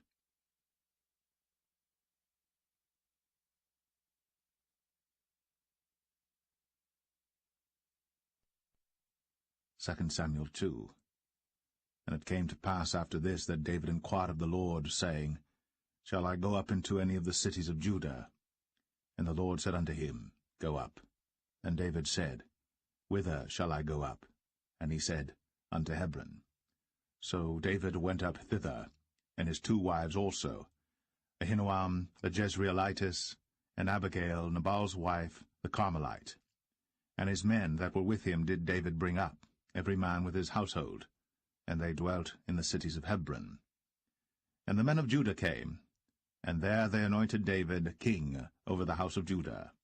And they told David, saying, that the men of Jabesh-Gilead were they that buried Saul. And David sent messengers unto the men of Jabesh-Gilead, and said unto them, Blessed be ye of the Lord, that ye have shown this kindness unto your Lord, even unto Saul, and have buried him. And now the Lord show kindness and truth unto you, and I also will requite you this kindness, because ye have done this thing. Therefore now let your hands be strengthened, and be ye valiant. For your master Saul is dead, and also the house of Judah have anointed me king over them. But Abner, the son of Ner, captain of Saul's host, took Ishbosheth, the son of Saul, and brought him over to Mahanaim, and made him king over Gilead, and over the Asherites, and over Jezreel, and over Ephraim, and over Benjamin, and over all Israel. Ishbosheth, Saul's son, was 40 years old when he began to reign over Israel, and reigned 2 years. But the house of Judah followed David. And the time that David was king in Hebron over the house of Judah was 7 years and 6 months. And Abner the son of Ner, and the servants of Ishbosheth the son of Saul, went out from Mahanaim to Gibeon. And Joab the son of Zeruiah, and the servants of David went out, and met together by the pool of Gibeon. And they sat down, the one on the one side of the pool, and the other on the other side of the pool. And Abner said to Joab, Let the young men now arise, and play before us. And Joab said, Let them arise. Then there arose and went over by number 12 of Benjamin, which pertained to Ishbosheth the son of Saul, and 12 of the servants of David. And they caught every one his fellow by the head, and thrust his sword in his fellow's side, so they fell down together. Wherefore that place was called Helkath-Hazurim, which is in Gibeon. And there was a very sore battle that day, and Abner was beaten, and the men of Israel, before the servants of David. And there were 3 sons of Zeruiah there, Joab, and Abishai, and Asahel. And Asahel was as light of foot as a wild roe. And Asahel pursued after Abner, and in going he turned not to the right hand nor to the left from following Abner. Then Abner looked behind him, and said, Art thou Asahel? And he answered, I am. And Abner said to him, Turn thee aside to thy right hand or to thy left, and lay thee hold on one of the young men, and take thee his armor. But Asahel would not turn aside from following of him. And Abner said again to Asahel, Turn thee aside from following me. Wherefore should I smite thee to the ground? How then should I hold up my face to Joab thy brother? Howbeit he refused to turn aside. Wherefore Abner, with the hinder end of the spear, smote him under the 5th rib, that the spear came out behind him. And he fell down there, and died in the same place. And it came to pass, that as many as came to the place where Asahel fell down and died stood still. Joab also and Abishai pursued after Abner. And the sun went down when they were come to the hill of Ammah, that lieth before Giah by the way of the wilderness of Gibeon. And the children of Benjamin gathered themselves together after Abner, and became one troop, and stood on the top of an hill. Then Abner called to Joab and said, Shall the sword devour for ever? Knowest thou not that it will be bitterness in the latter end? How long shall it be then, ere thou bid the people return from following their brethren? And Joab said, As God liveth, unless thou hadst spoken. Surely then in the morning the people had gone up every one from following his brother. So Joab blew a trumpet, and all the people stood still, and pursued after Israel no more, neither fought they any more. And Abner and his men walked all that night through the plain, and passed over Jordan, and went through all Bithron, and they came to Mahanaim. And Joab returned from following Abner. And when he had gathered all the people together, there lacked of David's servants 19 men, and Asahel. But the servants of David had smitten of Benjamin, and of Abner's men, so that 360 men died. And they took up Asahel, and buried him in the sepulchre of his father, which was in Bethlehem. And Joab and his men went all night, and they came to Hebron at break of day.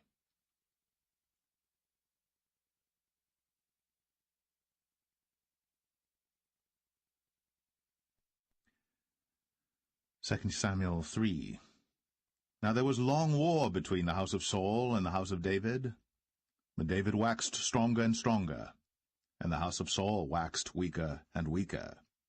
And unto David were sons born in Hebron, and his firstborn was Amnon, of Ahinoam the Jezreelitess, and his second Chileab, of Abigail the wife of Nabal the Carmelite, and the third Absalom the son of Maacah, the daughter of Talmai king of Geshur, and the fourth Adonijah the son of Haggith, and the fifth Shephatiah the son of Abital, and the sixth Ithream by Eglah David's wife. These were born to David in Hebron. And it came to pass, while there was war between the house of Saul and the house of David, that Abner made himself strong for the house of Saul. And Saul had a concubine, whose name was Rizpah, the daughter of Ai. And Ishbosheth said to Abner, Wherefore hast thou gone in unto my father's concubine? Then was Abner very wroth for the words of Ishbosheth, and said, Am I a dog's head, which against Judah do show kindness this day unto the house of Saul thy father, to his brethren, and to his friends, and have not delivered thee into the hand of David, that thou chargest me today with a fault concerning this woman? So do God to Abner, and more also, except as the Lord hath sworn to David, even so I do to him, to translate the kingdom from the house of Saul, and to set up the throne of David over Israel and over Judah, from Dan even to Beersheba. And he could not answer Abner a word again, because he feared him. And Abner sent messengers to David on his behalf, saying, Whose is the land? Saying also, Make thy league with me, and behold, my hand shall be with thee, to bring about all Israel unto thee.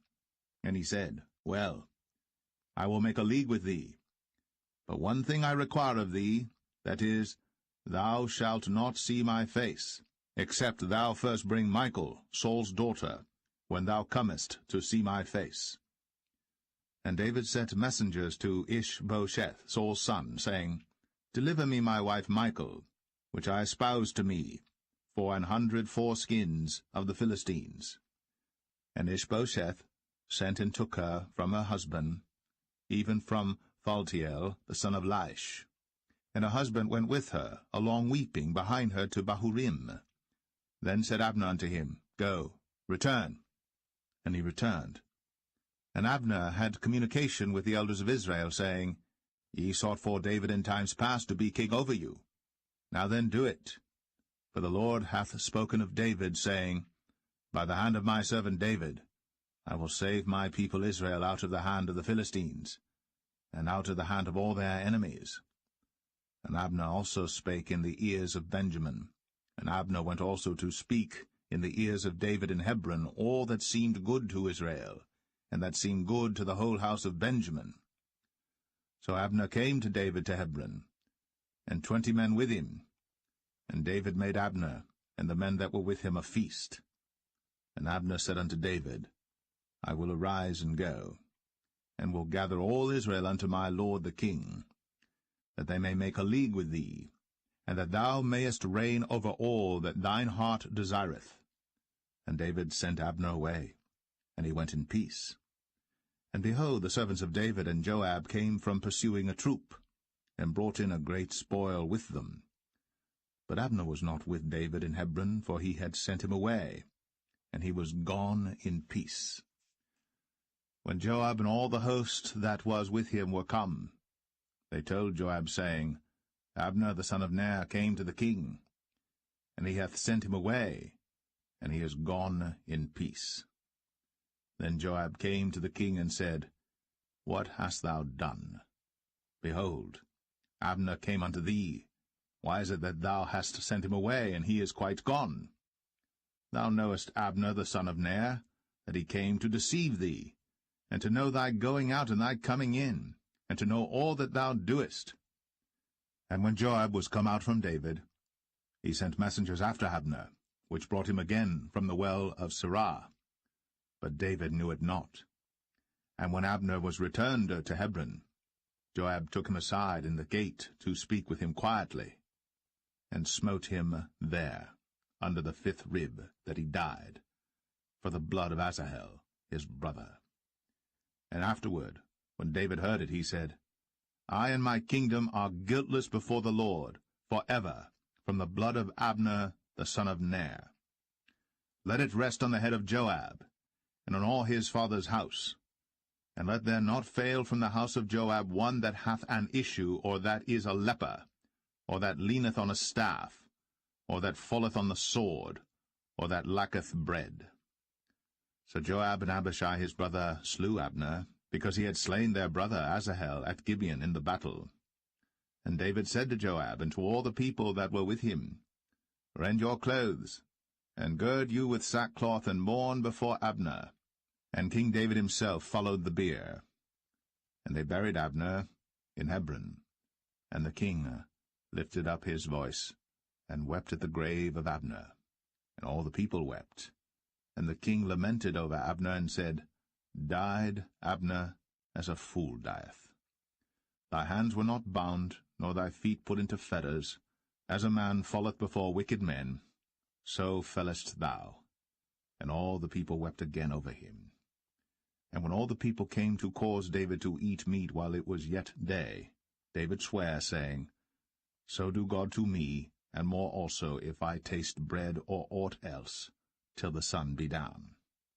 And all the people took notice of it, and it pleased them, as whatsoever the king did pleased all the people. For all the people and all Israel understood that day that it was not of the king to slay Abner the son of Ner. And the king said unto his servants, Know ye not that there is a prince and a great man fallen this day in Israel? And I am this day weak, though anointed king. And these men, the sons of Zeruiah, be too hard for me. The Lord shall reward the doer of evil according to his wickedness.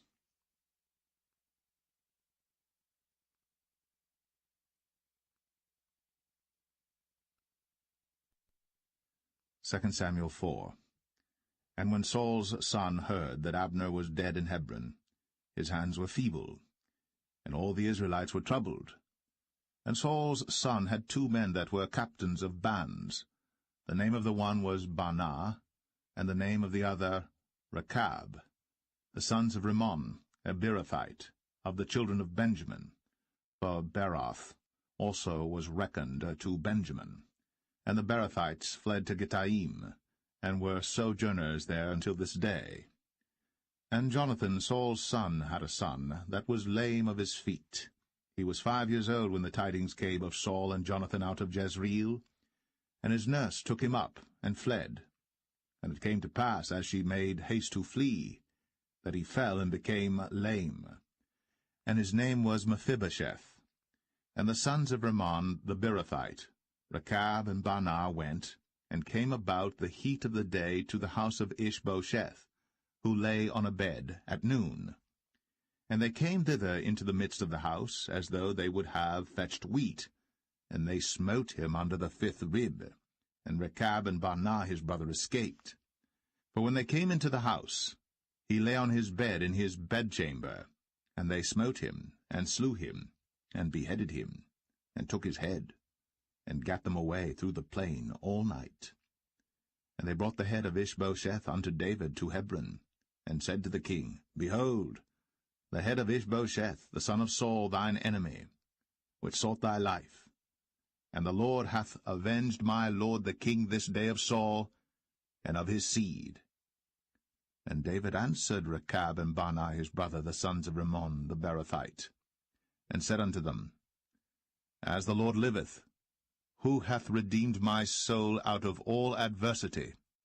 When one told me, saying, Behold, Saul is dead, thinking to have brought good tidings, I took hold of him, and slew him in Ziklag, who thought that I would have given him a reward for his tidings.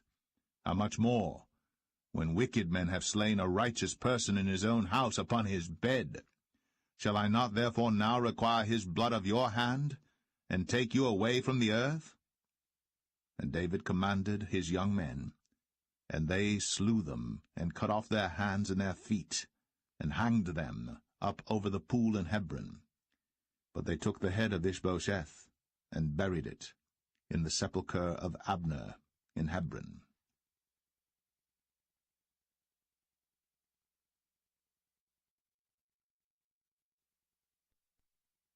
2 Samuel 5. Then came all the tribes of Israel to David unto Hebron, and spake, saying, Behold, we are thy bone and thy flesh. Also in time past, when Saul was king over us, thou wast he that leddest out and broughtest in Israel. And the Lord said to thee, Thou shalt feed my people Israel, and thou shalt be a captain over Israel. So all the elders of Israel came to the king to Hebron, and King David made a league with them in Hebron before the Lord, and they anointed David king over Israel. David was 30 years old when he began to reign, and he reigned 40 years. In Hebron he reigned over Judah 7 years and 6 months, and in Jerusalem he reigned 33 years over all Israel and Judah. And the king and his men went to Jerusalem unto the Jebusites, the inhabitants of the land, which spake unto David, saying, Except thou take away the blind and the lame, thou shalt not come in hither, thinking, David cannot come in hither. Nevertheless, David took the stronghold of Zion, the same is the city of David. And David said on that day, Whosoever getteth up to the gutter, and smiteth the Jebusites, and the lame and the blind, that are hated of David's soul, he shall be chief and captain. Wherefore they said, The blind and the lame shall not come into the house. So David dwelt in the fort, and called it the city of David. And David built round about from Millo and inward. And David went on, and grew great, and the Lord God of hosts was with him. And Hiram king of Tyre sent messengers to David, and cedar trees, and carpenters, and masons, and they built David an house. And David perceived that the Lord had established him king over Israel, and that he had exalted his kingdom for his people Israel's sake. And David took him more concubines and wives out of Jerusalem, after he was come from Hebron, and there were yet sons and daughters born to David. And these be the names of those that were born unto him in Jerusalem, Shammua, and Shobab, and Nathan, and Solomon, Ibhar also, and Elishua, and Nepheg, and Japhia, and Elishama, and Eliada, and Eliphalet. But when the Philistines heard that they had anointed David king over Israel, all the Philistines came up to seek David, And David heard of it, and went down to the hold. The Philistines also came and spread themselves in the valley of Rephaim. And David inquired of the Lord, saying, Shall I go up to the Philistines? Wilt thou deliver them into mine hand?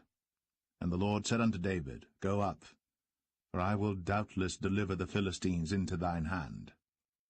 And David came to Baal Perazim, and David smote them there, and said, The Lord hath broken forth upon mine enemies before me, as the breach of waters. Therefore he called the name of that place Baal Perazim. And there they left their images, and David and his men burned them. And the Philistines came up yet again, and spread themselves in the valley of Rephaim. And when David inquired of the Lord, he said, Thou shalt not go up, but fetch a compass behind them, and come upon them over against the mulberry trees. And let it be, when thou hearest the sound of a going in the tops of the mulberry trees, that then thou shalt bestir thyself, for then shall the Lord go out before thee to smite the host of the Philistines. And David did so, as the Lord had commanded him, and smote the Philistines from Geba until thou come to Gazer.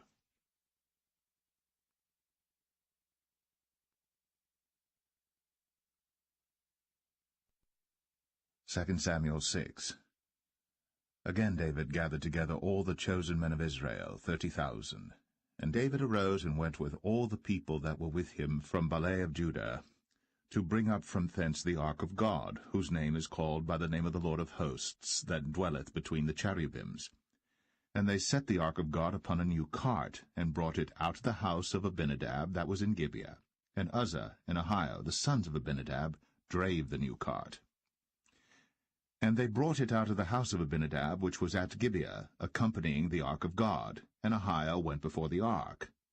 And David and all the house of Israel played before the Lord in all manner of instruments made of fir wood, even on harps, and on psalteries, and on timbrels, and on cornets, and on cymbals.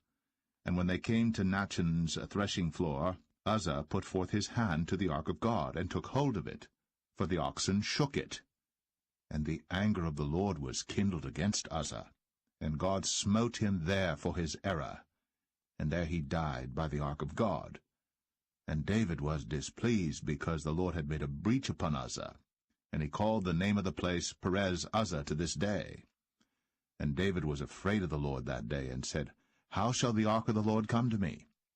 So David would not remove the ark of the Lord unto him into the city of David, but David carried it aside into the house of Obed-Edom the Gittite. And the ark of the Lord continued in the house of Obed-Edom the Gittite 3 months. And the Lord blessed Obed-Edom and all his household. And it was told King David, saying, The Lord hath blessed the house of Obed-Edom, and all that pertaineth unto him, because of the ark of God.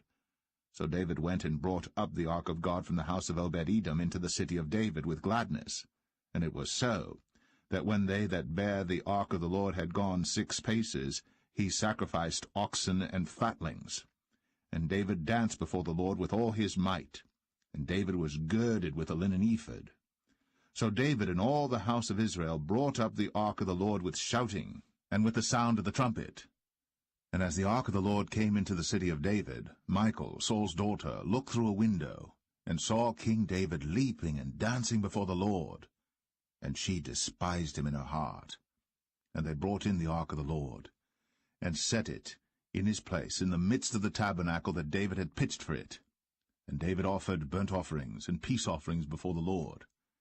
And as soon as David had made an end of offering burnt offerings and peace offerings, he blessed the people in the name of the Lord of hosts. And he dealt among all the people, even among the whole multitude of Israel, as well to the women as men, to every one a cake of bread, and a good piece of flesh, and a flagon of wine. So all the people departed every one to his house. Then David returned to bless his household, and Michal, the daughter of Saul, came out to meet David, and said, How glorious was the king of Israel today, who uncovered himself today in the eyes of the handmaids of his servants, as one of the vain fellows shamelessly uncovereth himself. And David said unto Michal, It was before the Lord which chose me before thy father and before all his house, to appoint me ruler over the people of the Lord, over Israel. Therefore will I play before the Lord. And I will yet be more vile than thus, and will be base in mine own sight. And of the maidservants which thou hast spoken of them shall I be had in honor. Therefore Michal, the daughter of Saul, had no child unto the day of her death.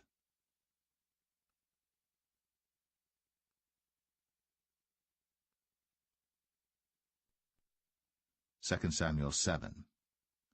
And it came to pass, when the king sat in his house, and the Lord had given him rest round about from all his enemies, that the king said unto Nathan the prophet, See now, I dwell in an house of cedar, but the ark of God dwelleth within curtains. And Nathan said to the king, Go, do all that is in thine heart, for the Lord is with thee. And it came to pass that night that the word of the Lord came unto Nathan, saying, Go and tell my servant David, Thus saith the Lord, Shalt thou build me an house for me to dwell in? Whereas I have not dwelt in any house since the time that I brought up the children of Israel out of Egypt, even to this day, but have walked in a tent and in a tabernacle. In all the places wherein I have walked with all the children of Israel spake I a word with any of the tribes of Israel, whom I commanded to feed my people Israel, saying, Why build ye not me an house of cedar? Now therefore, so shalt thou say unto my servant David, Thus saith the Lord of hosts, I took thee from the sheepcot, from following the sheep, to be ruler over my people, over Israel.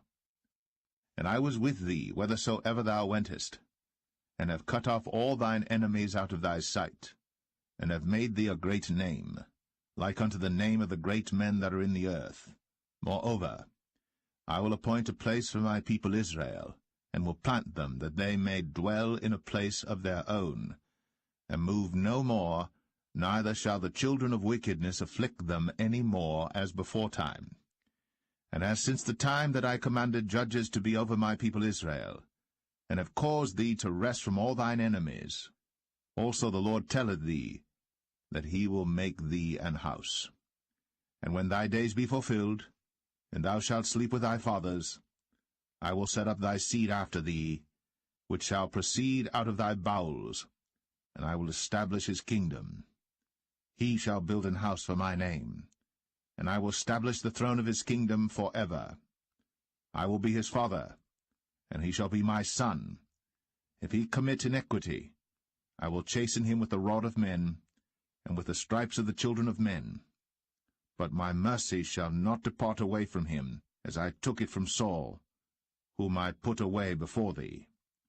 And thine house, and thy kingdom shall be established for ever before thee. Thy throne shall be established for ever. According to all these words, and according to all this vision, so did Nathan speak unto David.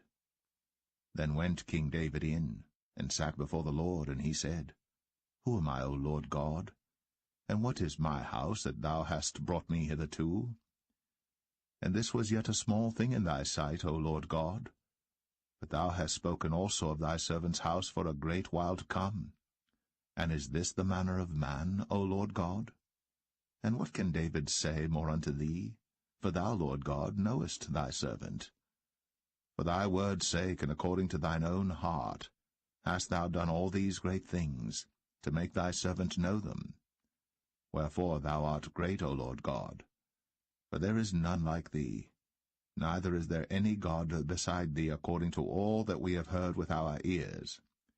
And what one nation in the earth is like thy people, even like Israel, whom God went to redeem for a people to himself, and to make him a name, and to do for you great things and terrible for thy land, before thy people, which thou redeemedst to thee from Egypt, from the nations and their gods. For thou hast confirmed to thyself thy people Israel to be a people unto thee for ever, and thou, Lord, art become their God.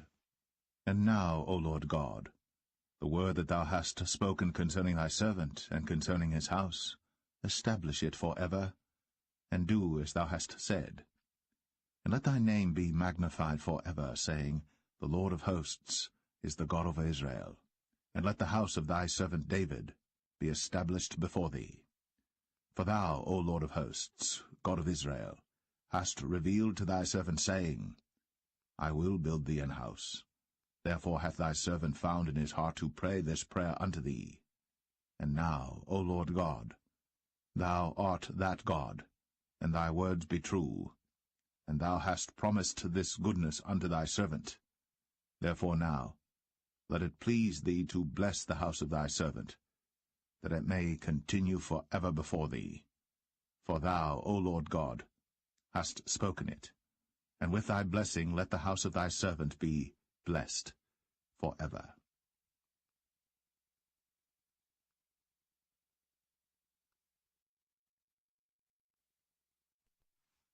2 Samuel 8. And after this, it came to pass that David smote the Philistines, and subdued them. And David took Metheg Ammah out of the hand of the Philistines. And he smote Moab, and measured them with a line, casting them down to the ground.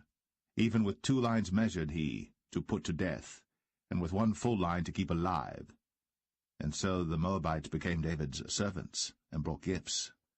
David smote also Hadadezer, the son of Rehob, king of Zobah, as he went to recover his border at the river Euphrates.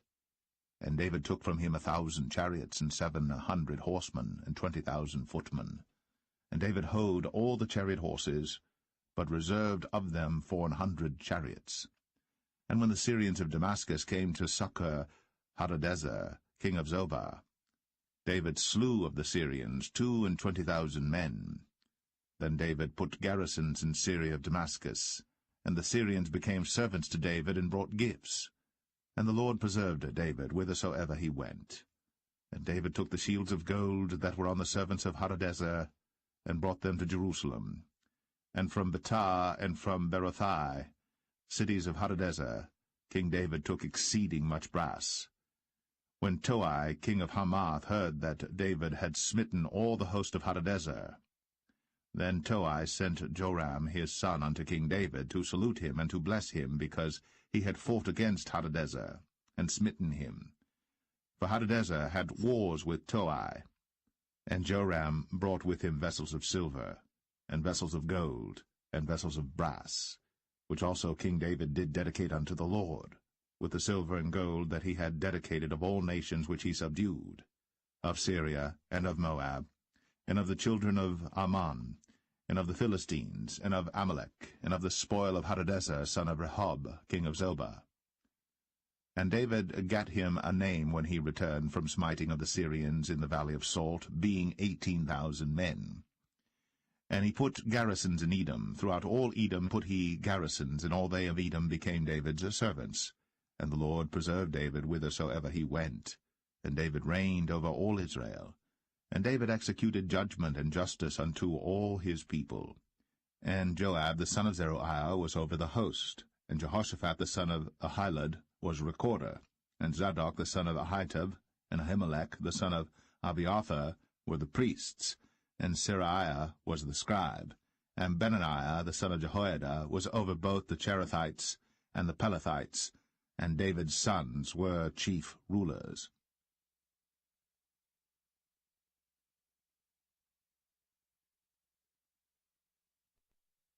2 Samuel 9. And David said, Is there yet any that is left of the house of Saul, that I may show him kindness for Jonathan's sake? And there was of the house of Saul a servant whose name was Ziba. And when they had called him unto David, the king said unto him, Art thou Ziba? And he said, Thy servant is he. And the king said, Is there not yet any of the house of Saul, that I may show the kindness of God unto him? And Ziba said unto the king, Jonathan hath yet a son which is lame on his feet. And the king said unto him, Where is he? And Ziba said unto the king, Behold, he is in the house of Machir, the son of Ammiel, in Lo-debar. Then King David sent and fetched him out of the house of Machir, the son of Ammiel, from Lo-debar. Now when Mephibosheth, the son of Jonathan, the son of Saul, was come unto David, he fell on his face, and did reverence. And David said, Mephibosheth. And he answered, Behold, thy servant. And David said unto him, Fear not, for I will surely show thee kindness for Jonathan thy father's sake, and will restore thee all the land of Saul thy father, and thou shalt eat bread at my table continually. And he bowed himself, and said, What is thy servant, that thou shouldst look upon such a dead dog as I am? Then the king called to Ziba, Saul's servant, and said unto him, I have given unto thy master's son all that pertained to Saul, and to all his house. Thou therefore, and thy sons and thy servants, shall till the land for him, and thou shalt bring in the fruits, that thy master's son may have food to eat. But Mephibosheth, thy master's son, shall eat bread always at my table. Now Ziba had 15 sons and 20 servants. Then said Ziba unto the king, According to all that my lord the king hath commanded his servant, so shall thy servant do. As for Mephibosheth, said the king, he shall eat at my table as one of the king's sons. And Mephibosheth had a young son whose name was Micah. And all that dwelt in the house of Ziba were servants unto Mephibosheth. So Mephibosheth dwelt in Jerusalem, for he did eat continually at the king's table, and was lame on both his feet.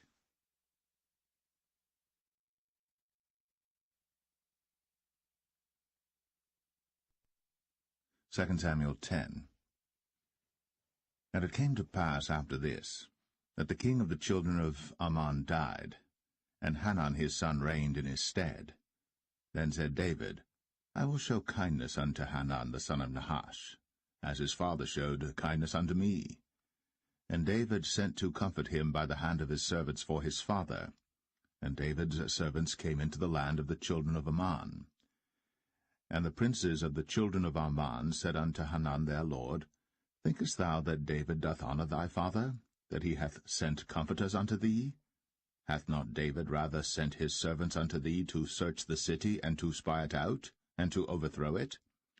Wherefore Hanan took David's servants, and shaved off the one half of their beards, and cut off their garments in the middle, even to their buttocks, and sent them away.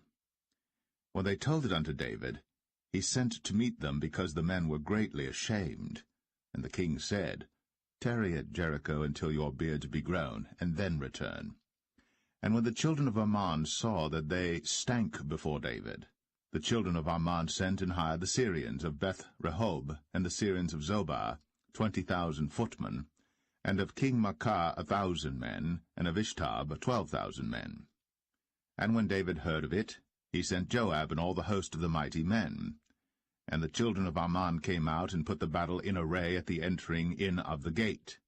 And the Syrians of Zobah, and of Rehob, and Ishtab, and Maacah were by themselves in the field. When Joab saw that the front of the battle was against him before and behind, he chose of all the choice men of Israel, and put them in array against the Syrians. And the rest of the people he delivered into the hand of Abishai his brother, that he might put them in array against the children of Ammon. And he said, If the Syrians be too strong for me, then thou shalt help me. But if the children of Ammon be too strong for thee, then I will come and help thee. Be of good courage.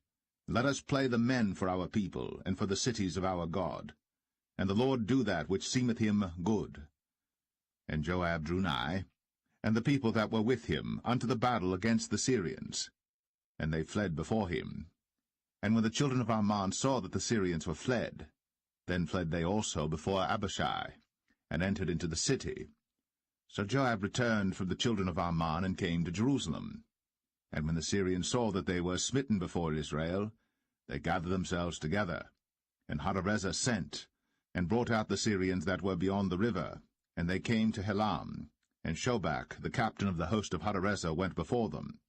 And when it was told David, he gathered all Israel together, and passed over Jordan, and came to Helam. And the Syrians set themselves in array against David, and fought with him. And the Syrians fled before Israel.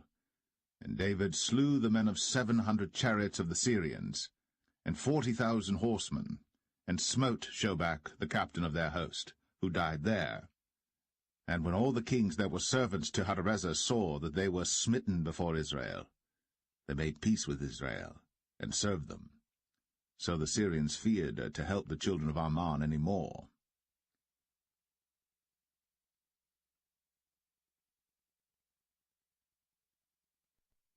Samuel 11. And it came to pass, after the year was expired, at the time when kings go forth to battle, that David sent Joab and his servants with him, and all Israel. And they destroyed the children of Ammon and besieged Rabbah. But David tarried still at Jerusalem. And it came to pass in an evening tide that David arose from off his bed, and walked upon the roof of the king's house. And from the roof he saw a woman washing herself, and the woman was very beautiful to look upon. And David sent and inquired after the woman. And one said, Is not this Bathsheba, the daughter of Eliam, the wife of Uriah the Hittite? And David sent messengers, and took her. And she came in unto him, and he lay with her. For she was purified from her uncleanness, and she returned unto her house. And the woman conceived, and sent and told David, and said, I am with child. And David sent to Joab, saying, Send me Uriah the Hittite. And Joab sent Uriah to David. And when Uriah was come unto him, David demanded of him how Joab did, and how the people did, and how the war prospered. And David said to Uriah, Go down to thy house, and wash thy feet. And Uriah departed out of the king's house, and there followed him a mess of meat from the king. But Uriah slept at the door of the king's house with all the servants of his lord, and went not down to his house. And when they had told David, saying, Uriah went not down unto his house, David said unto Uriah, Camest thou not from thy journey? Why then didst thou not go down unto thine house? And Uriah said unto David, The ark and Israel and Judah abide in tents, and my lord Joab and the servants of my lord are encamped in the open fields. Shall I then go into mine house to eat and to drink and to lie with my wife? As thou livest, and as thy soul liveth, I will not do this thing.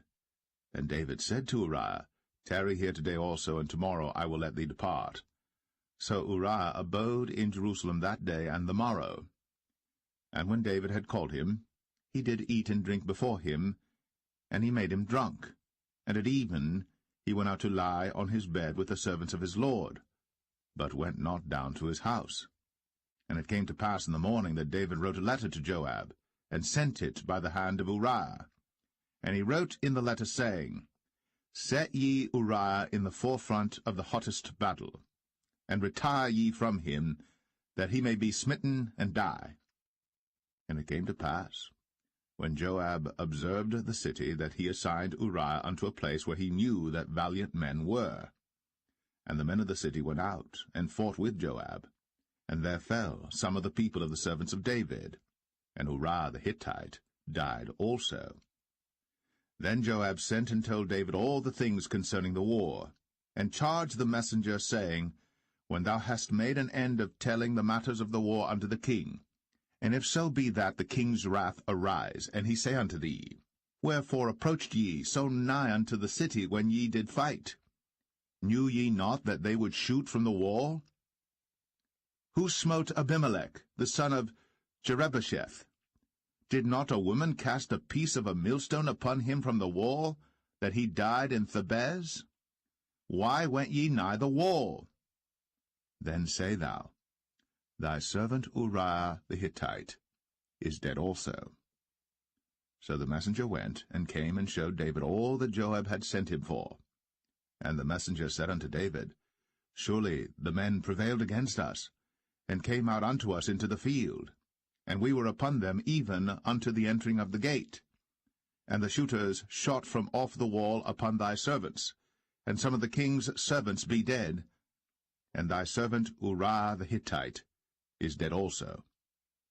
Then David said unto the messenger, Thus shalt thou say unto Joab, Let not this thing displease thee, for the sword devoureth one as well as another. Make thy battle more strong against the city, and overthrow it, and encourage thou him. And when the wife of Uriah heard that Uriah her husband was dead, she mourned for her husband. And when the morning was past, David sent and fetched her to his house, and she became his wife. and bare him a son. But the thing that David had done displeased the Lord.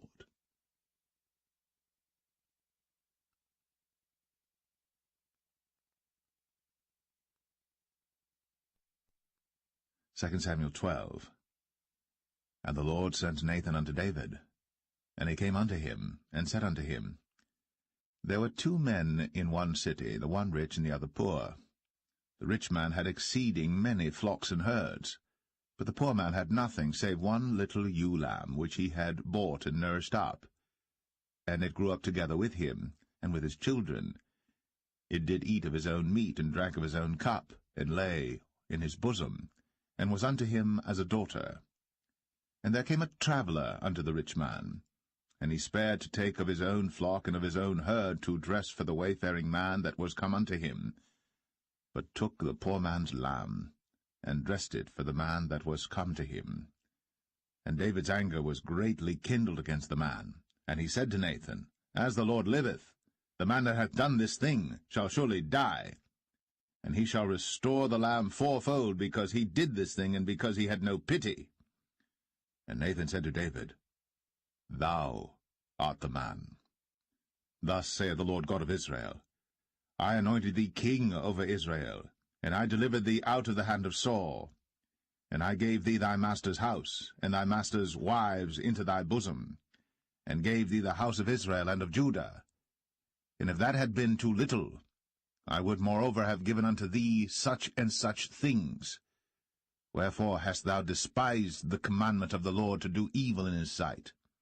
Thou hast killed Uriah the Hittite with the sword, and hast taken his wife to be thy wife, and hast slain him with the sword of the children of Ammon.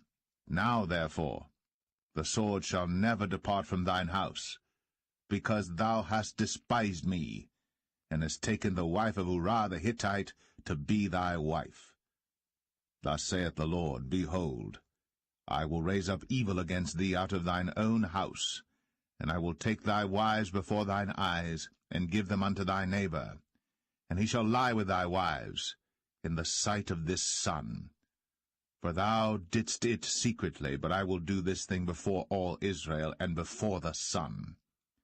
And David said unto Nathan, I have sinned against the Lord. And Nathan said unto David, The Lord also hath put away thy sin. Thou shalt not die.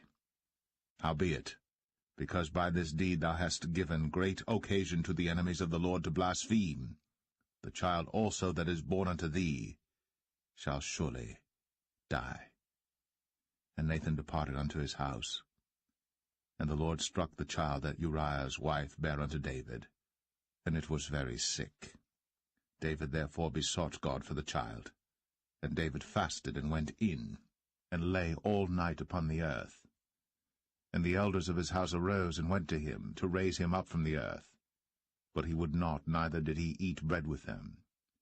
And it came to pass on the 7th day that the child died. And the servants of David feared to tell him that the child was dead, for they said, Behold, while the child was yet alive, we spake unto him, and he would not hearken unto our voice. How will he then vex himself, if we tell him that the child is dead?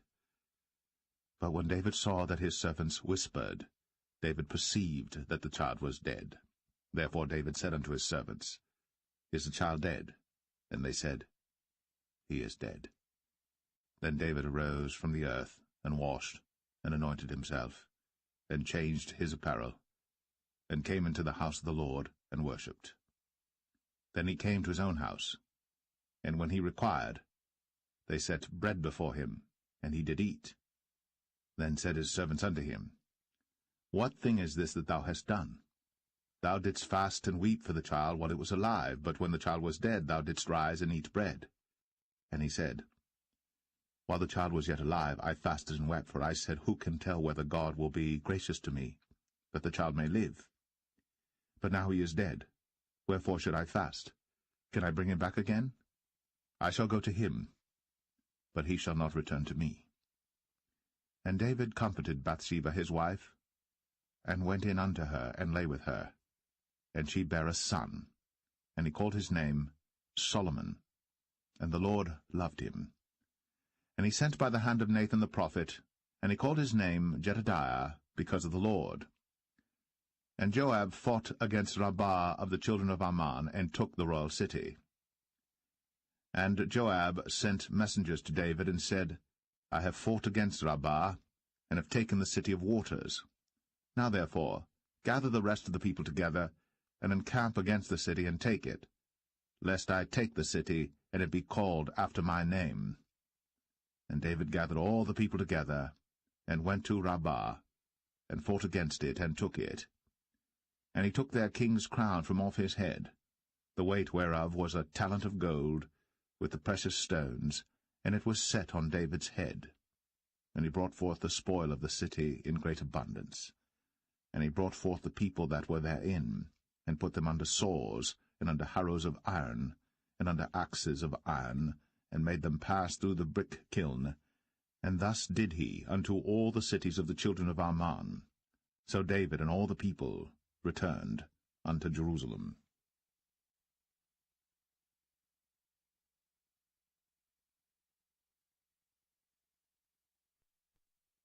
2 Samuel 13.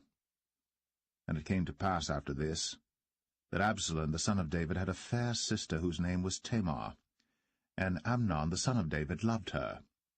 And Amnon was so vexed that he fell sick for his sister Tamar, for she was a virgin, and Amnon thought it hard for him to do anything to her. But Amnon had a friend whose name was Jonadab, the son of Shimea, David's brother.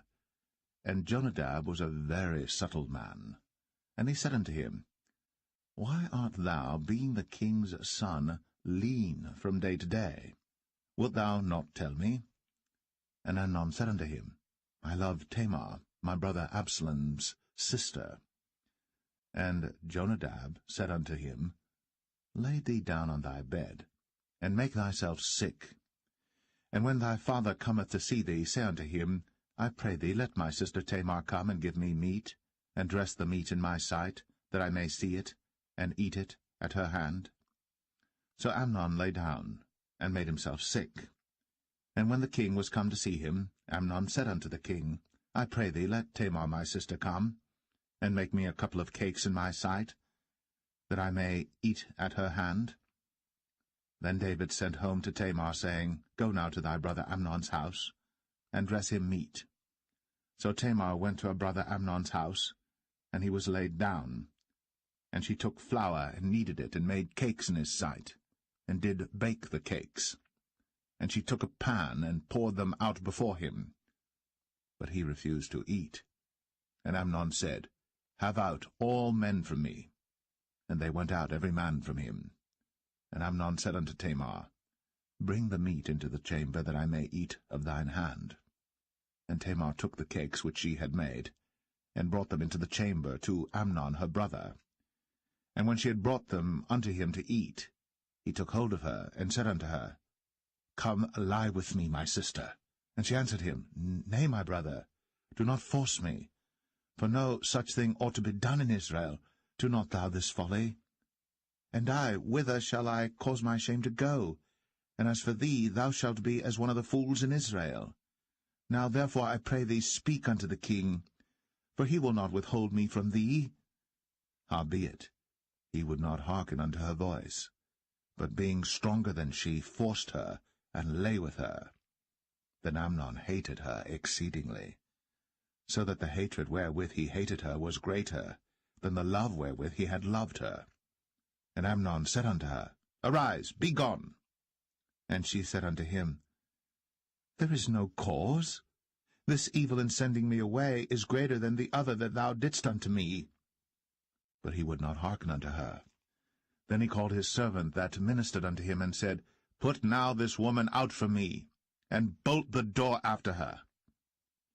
And she had a garment of divers colours upon her, for with such robes were the king's daughters that were virgins apparelled. Then his servant brought her out, and bolted the door after her. And Tamar put ashes on her head, and rent her garment of divers colours that was on her, and laid her hand on her head, and went on crying.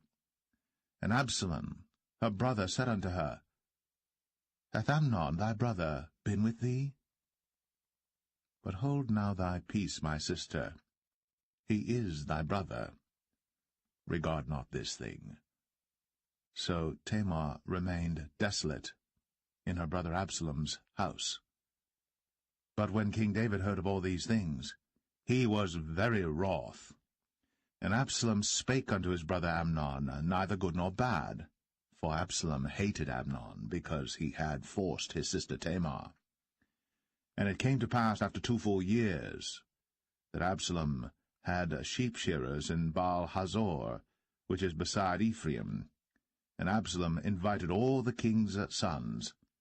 And Absalom came to the king and said, Behold now, thy servant hath sheep-shearers. Let the king, I beseech thee, and his servants go with thy servant. And the king said to Absalom, Nay, my son, let us not all now go, lest we be chargeable unto thee. And he pressed him, howbeit he would not go, but blessed him. Then said Absalom, If not, I pray thee, let my brother Amnon go with us. And the king said unto him, Why should he go with thee? But Absalom pressed him that he let Amnon and all the king's sons go with him. Now Absalom had commanded his servant, saying, Mark ye now, when Amnon's heart is merry with wine, and when I say unto you, Smite Amnon, then kill him. Fear not. Have not I commanded you? Be courageous, and be valiant. And the servants of Absalom did unto Amnon, as Absalom had commanded. Then all the king's sons arose, and every man gat him up upon his mule, and fled. And it came to pass, while they were in the way, that tidings came to David, saying, Absalom hath slain all the king's sons, and there is not one of them left. Then the king arose, and tare his garments, and lay on the earth, and all his servants stood by with their clothes rent. And Jonadab, the son of Shemaiah, David's brother, answered and said, Let not my lord suppose that they have slain all the young men, the king's sons, for Amnon only is dead. For by the appointment of Absalom this hath been determined from the day that he forced his sister Tamar. Now therefore, let not my lord the king take the thing to his heart, to think that all the king's sons are dead, for Amnon only is dead. But Absalom fled. And the young man that kept the watch lifted up his eyes, and looked, and behold, there came much people by the way of the hillside behind him. And Jonadab said unto the king, Behold, the king's sons come, as thy servant said, so it is. And it came to pass, as soon as he had made an end of speaking, that, behold, the king's sons came, and lifted up their voice, and wept. And the king also and all his servants wept very sore. But Absalom fled and went to Talmai, the son of Ammihud, king of Geshur. And David mourned for his son every day. So Absalom fled and went to Geshur, and was there 3 years. And the soul of King David longed to go forth unto Absalom, for he was comforted concerning Amnon, seeing he was dead.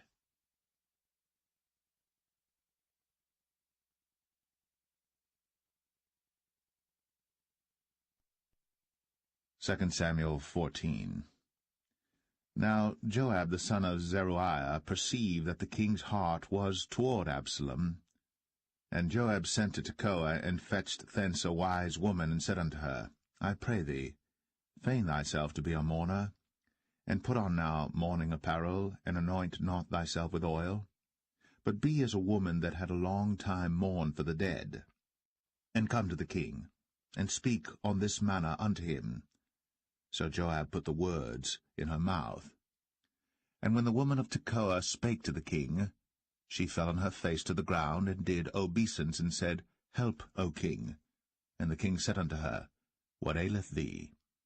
And she answered, I am indeed a widow woman, and mine husband is dead. And thy handmaid had 2 sons, and they 2 strove together in the field, and there was none to part them. But the one smote the other, and slew him. And behold, the whole family is risen against thine handmaid. And they said, Deliver him that smote his brother, that we may kill him for the life of his brother whom he slew. and we will destroy the heir also, and so they shall quench my coal which is left, and shall not leave to my husband neither name nor remainder upon the earth. And the king said unto the woman, Go to thine house, and I will give charge concerning thee. And the woman of Tekoa said unto the king, My lord, O king, the iniquity be on me, and on my father's house, and the king and his throne be guiltless. And the king said, Whosoever saith aught unto thee, bring him to me, and he shall not touch thee any more. Then said she, I pray thee, let the king remember the Lord thy God, that thou wouldst not suffer the revengers of blood to destroy any more, lest they destroy my son. And he said, As the Lord liveth, there shall not one hair of thy son fall to the earth. Then the woman said, Let thine handmaid, I pray thee, speak one word unto my lord the king. And he said, Say on. And the woman said, Wherefore then hast thou thought such a thing against the people of God? For the king doth speak this thing as one which is faulty, in that the king doth not fetch home again his banished. For we must needs die, and are as water spilt on the ground, which cannot be gathered up again. Neither doth God respect any person, yet doth he devise means that his banished be not expelled from him. Now therefore that I am come to speak of this thing unto my lord the king, it is because the people have made me afraid. And thy handmaid said, I will now speak unto the king. It may be that the king will perform the request of his handmaid. For the king will hear to deliver his handmaid out of the hand of the man that would destroy me and my son together out of the inheritance of God. Then thine handmaid said, The word of my lord the king shall now be comfortable. For as an angel of God, so is my lord the king to discern good and bad. Therefore the Lord thy God will be with thee. Then the king answered and said unto the woman, Hide not from me, I pray thee, the thing that I shall ask thee. And the woman said, Let my lord the king now speak. And the king said, Is not the hand of Joab with thee in all this? And the woman answered and said, As thy soul liveth, my lord the king, none can turn to the right hand or to the left from aught that my lord the king hath spoken. For thy servant Joab, he bade me, and he put all these words in the mouth of thine handmaid. To fetch about this form of speech hath thy servant Joab done this thing. And my lord is wise, according to the wisdom of an angel of God, to know all things that are in the earth. And the king said unto Joab, Behold now, I have done this thing. Go therefore, bring the young man Absalom again. And Joab fell to the ground on his face, and bowed himself, and thanked the king. And Joab said, Today thy servant knoweth that I have found grace in thy sight, my lord, O king, in that the king hath fulfilled the request of his servant. So Joab arose and went to Geshur, and brought Absalom to Jerusalem. And the king said, Let him turn to his own house, and let him not see my face. So Absalom returned to his own house, and saw not the king's face. But in all Israel there was none to be so much praised as Absalom for his beauty. From the sole of his foot even to the crown of his head, there was no blemish in him. And when he polled his head, for it was at every year's end that he polled it, because the hair was heavy on him, therefore he polled it, he weighed the hair of his head at 200 shekels after the king's weight. And unto Absalom there were born 3 sons, and 1 daughter, whose name was Tamar. She was a woman of a fair countenance. So Absalom dwelt 2 full years in Jerusalem, and saw not the king's face. Therefore Absalom sent for Joab to have sent him to the king. But he would not come to him. And when he sent again the 2nd time, he would not come. Therefore he said unto his servants, See, Joab's field is near mine, and he hath barley there. Go and set it on fire. And Absalom's servants set the field on fire. Then Joab arose, and came to Absalom unto his house, and said unto him, Wherefore have thy servants set my field on fire? And Absalom answered Joab, Behold, I sent unto thee, saying, Come hither, that I may send thee to the king, to say, Wherefore am I come from Geshur? It had been good for me to have been there still. Now therefore let me see the king's face, and if there be any iniquity in me, let him kill me. So Joab came to the king, and told him. And when he had called for Absalom, he came to the king, and bowed himself on his face to the ground before the king. And the king kissed Absalom.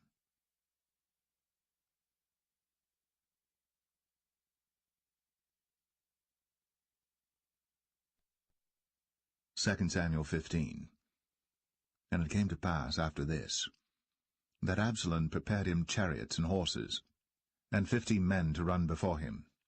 And Absalom rose up early, and stood beside the way of the gate. And it was so, that when any man that had a controversy came to the king for judgment, then Absalom called unto him, and said, Of what city art thou? And he said, Thy servant is of one of the tribes of Israel. And Absalom said unto him, See, thy matters are good and right, but there is no man deputed of the king to hear thee. Absalom said moreover, O that I were made judge in the land, that every man which hath any suit or cause might come unto me, and I would do him justice. And it was so, that when any man came nigh to him to do him obeisance, he put forth his hand, and took him, and kissed him. And on this manner did Absalom to all Israel that came to the king for judgment. So Absalom stole the hearts of the men of Israel. And it came to pass after 40 years, that Absalom said unto the king, I pray thee, let me go and pay my vow, which I have vowed unto the Lord in Hebron. For thy servant vowed a vow while I abode at Geshur in Syria, saying, If the Lord shall bring me again indeed to Jerusalem, then I will serve the Lord. And the king said unto him, Go in peace. So he arose, and went to Hebron. But Absalom sent spies throughout all the tribes of Israel, saying, As soon as ye hear the sound of the trumpet, then ye shall say, Absalom reigneth in Hebron. And with Absalom went 200 men out of Jerusalem, that were called, and they went in their simplicity, and they knew not anything. And Absalom sent for Ahithophel the Gilonite, David's counselor, from his city, even from Gilo, while he offered sacrifices. And the conspiracy was strong, for the people increased continually with Absalom.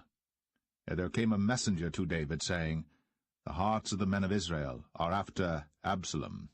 And David said unto all his servants that were with him at Jerusalem, Arise, and let us flee. For we shall not else escape from Absalom. Make speed to depart, lest he overtake us suddenly, and bring evil upon us, and smite the city with the edge of the sword. And the king's servant said unto the king, Behold, thy servants are ready to do whatsoever my lord the king shall appoint. And the king went forth, and all his household after him. And the king left 10 women which were concubines to keep the house. And the king went forth, and all the people after him, and tarried in a place that was far off. And all his servants passed on beside him, and all the Cherethites, and all the Pelethites, and all the Gittites, 600 men which came after him from Gath, passed on before the king. Then said the king to Ittai the Gittite, Wherefore goest thou also with us? Return to thy place, and abide with the king, for thou art a stranger, and also an exile. Whereas thou camest but yesterday, should I this day make thee go up and down with us? Seeing I go whither I may, return thou, and take back thy brethren. Mercy and truth be with thee. And Ittai answered the king, and said, As the Lord liveth, and as my lord the king liveth, surely in what place my lord the king shall be, whether in death or life, even there also will thy servant be. And David said to Ittai, Go and pass over. And Ittai the Gittite passed over, and all his men, and all the little ones that were with him. And all the country wept with a loud voice. And all the people passed over. The king also himself passed over the brook Kidron. And all the people passed over toward the way of the wilderness.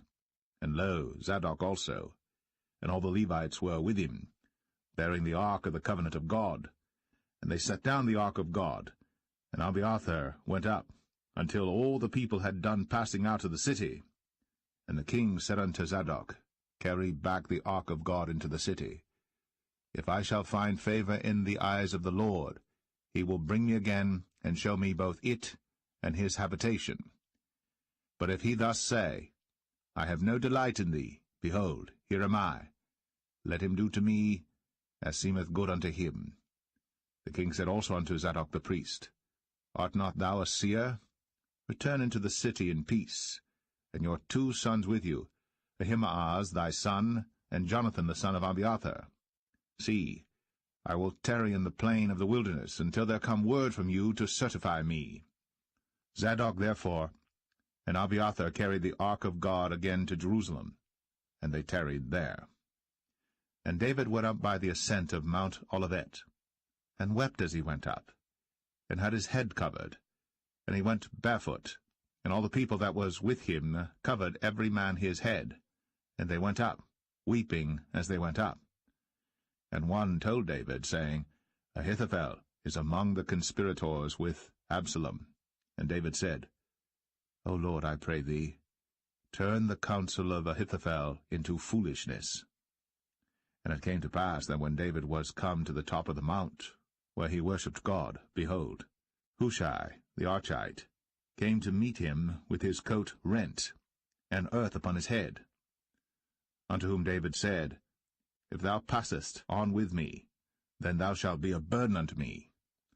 But if thou return to the city, and say unto Absalom, I will be thy servant, O king, as I have been thy father's servant hitherto, so will I now also be thy servant. Then mayest thou for me defeat the counsel of Ahithophel. And hast thou not there with thee Zadok and Abiathar the priests? Therefore it shall be that what thing soever thou shalt hear out of the king's house, thou shalt tell it to Zadok and Abiathar the priests. Behold, they have there with them their 2 sons, Ahimaaz Zadok's son, and Jonathan Abiathar's son. And by them ye shall send unto me everything that ye can hear. So Hushai, David's friend, came into the city, and Absalom came into Jerusalem.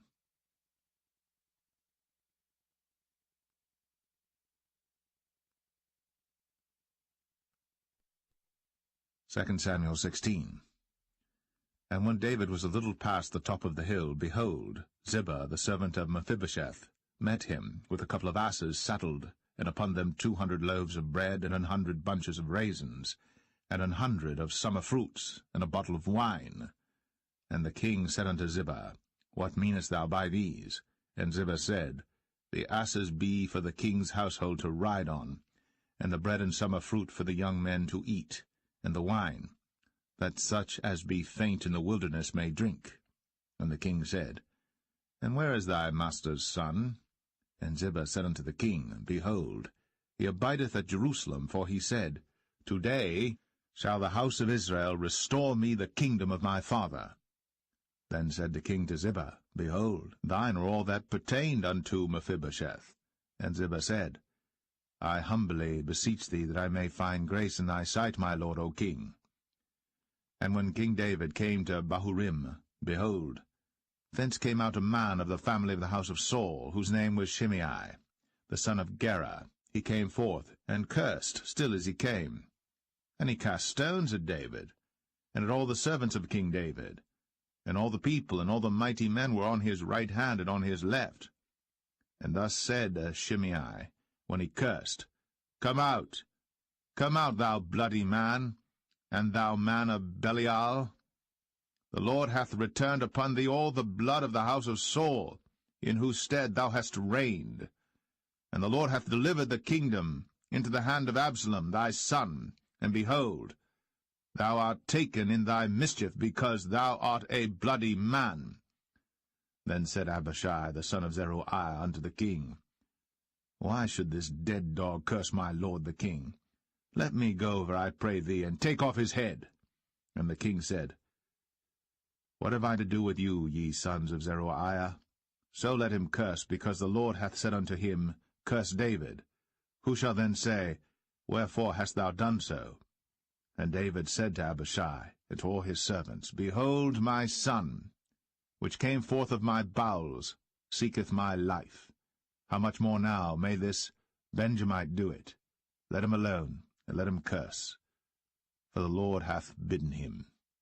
It may be that the Lord will look on mine affliction, and that the Lord will requite me good for his cursing this day. And as David and his men went by the way, Shimei went along on the hill's side over against him, and cursed as he went, and threw stones at him, and cast dust. And the king and all the people that were with him came weary, and refreshed themselves there. And Absalom and all the people, the men of Israel, came to Jerusalem, and Ahithophel with him. And it came to pass, when Hushai the Archite, David's friend, was come unto Absalom, that Hushai said unto Absalom, God save the king! God save the king! And Absalom said to Hushai, Is this thy kindness to thy friend? Why wentest thou not with thy friend? And Hushai said unto Absalom, Nay, but whom the Lord and this people, and all the men of Israel choose, his will I be, and with him will I abide. And again, whom should I serve? Should I not serve in the presence of his son? As I have served in thy father's presence, so will I be in thy presence. Then said Absalom to Ahithophel, Give counsel among you what we shall do. And Ahithophel said unto Absalom, Go in unto thy father's concubines, which he hath left to keep the house. And all Israel shall hear that thou art abhorred of thy father. Then shall the hands of all that are with thee be strong.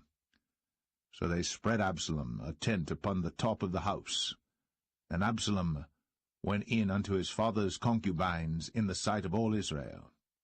And the counsel of Ahithophel, which he counselled in those days, was as if a man had inquired at the oracle of God.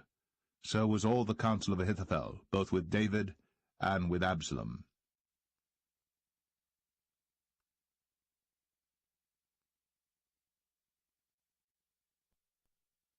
2 Samuel 17. Moreover Ahithophel said unto Absalom, Let me now choose out 12,000 men, and I will arise and pursue after David this night. And I will come upon him while he is weary and weak-handed, and will make him afraid, and all the people that are with him shall flee, and I will smite the king only. And I will bring back all the people unto thee. The man whom thou seekest is as if all returned, so all the people shall be in peace. And the saying pleased Absalom well, and all the elders of Israel. Then said Absalom, Call now Hushai the Archite also, and let us hear likewise what he saith. And when Hushai was come to Absalom, Absalom spake unto him, saying, Ahithophel hath spoken after this manner. Shall we do after his saying? If not, speak thou. And Hushai said unto Absalom, The counsel that Ahithophel hath given is not good at this time. For, said Hushai, Thou knowest thy father and his men, that they be mighty men, and they be chafed in their minds, as a bear robbed of her whelps in the field. And thy father is a man of war, and will not lodge with the people. Behold, he is hid now in some pit, or in some other place, and it will come to pass, when some of them be overthrown at the first, that whosoever heareth it will say, There is a slaughter among the people that follow Absalom. And he also that is valiant, whose heart is as the heart of a lion, shall utterly melt. For all Israel knoweth that thy father is a mighty man, and they which be with him are valiant men. Therefore I counsel that all Israel be generally gathered unto thee, from Dan even to Beersheba, as the sand that is by the sea for multitude, and that thou go to battle in thine own person. So shall we come upon him in some place where he shall be found, and we will light upon him, as the dew falleth on the ground, and of him, and of all the men that are with him, there shall not be left so much as one. Moreover, if he be gotten into a city, then shall all Israel bring ropes to that city, and we will draw it into the river, until there be not one small stone found there. And Absalom and all the men of Israel said, The counsel of Hushai the Archite is better than the counsel of Ahithophel. For the Lord had appointed to defeat the good counsel of Ahithophel, to the intent that the Lord might bring evil upon Absalom. Then said Hushai unto Zadok, and to Abiathar the priests, Thus and thus did Ahithophel counsel Absalom and the elders of Israel, and thus have I counselled. Now therefore send quickly, and tell David, saying, Lodge not this night in the plains of the wilderness, but speedily pass over, lest the king be swallowed up, and all the people that are with him. Now Jonathan and Ahimaaz stayed by En-rogel, for they might not be seen to come into the city. And a wench went and told them, and they went and told King David.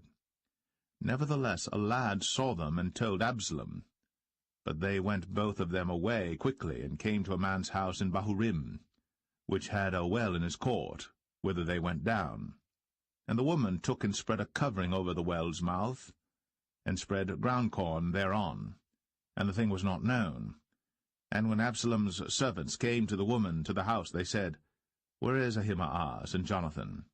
And the woman said unto them, They be gone over the brook of water. And when they had sought and could not find them, they returned to Jerusalem. And it came to pass, after they were departed, that they came up out of the well, and went and told to King David, and said unto David, Arise, and pass quickly over the water, for thus hath Ahithophel counselled against you. Then David arose, and all the people that were with him, and they passed over Jordan. By the morning light there lacked not one of them that was not gone over Jordan. And when Ahithophel saw that his counsel was not followed, he saddled his ass, and arose, and gat him home to his house, to his city, and put his household in order, and hanged himself, and died, and was buried in the sepulchre of his father.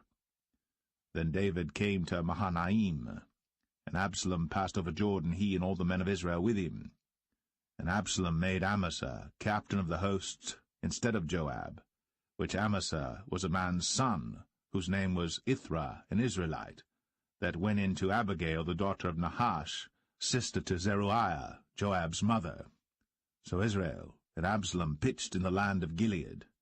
And it came to pass, when David was come to Mahanaim, that Shobai the son of Nahash of Rabbah, of the children of Ammon, and Machir the son of Amiel of Lo-debar, and Barzillai the Gileadite of Rogelim, brought beds, and basins, and earthen vessels, and wheat, and barley, and flour, and parched corn, and beans, and lentils, and parched pulse, and honey, and butter, and sheep, and cheese of kine for David and for the people that were with him to eat. For they said, The people is hungry, and weary, and thirsty in the wilderness.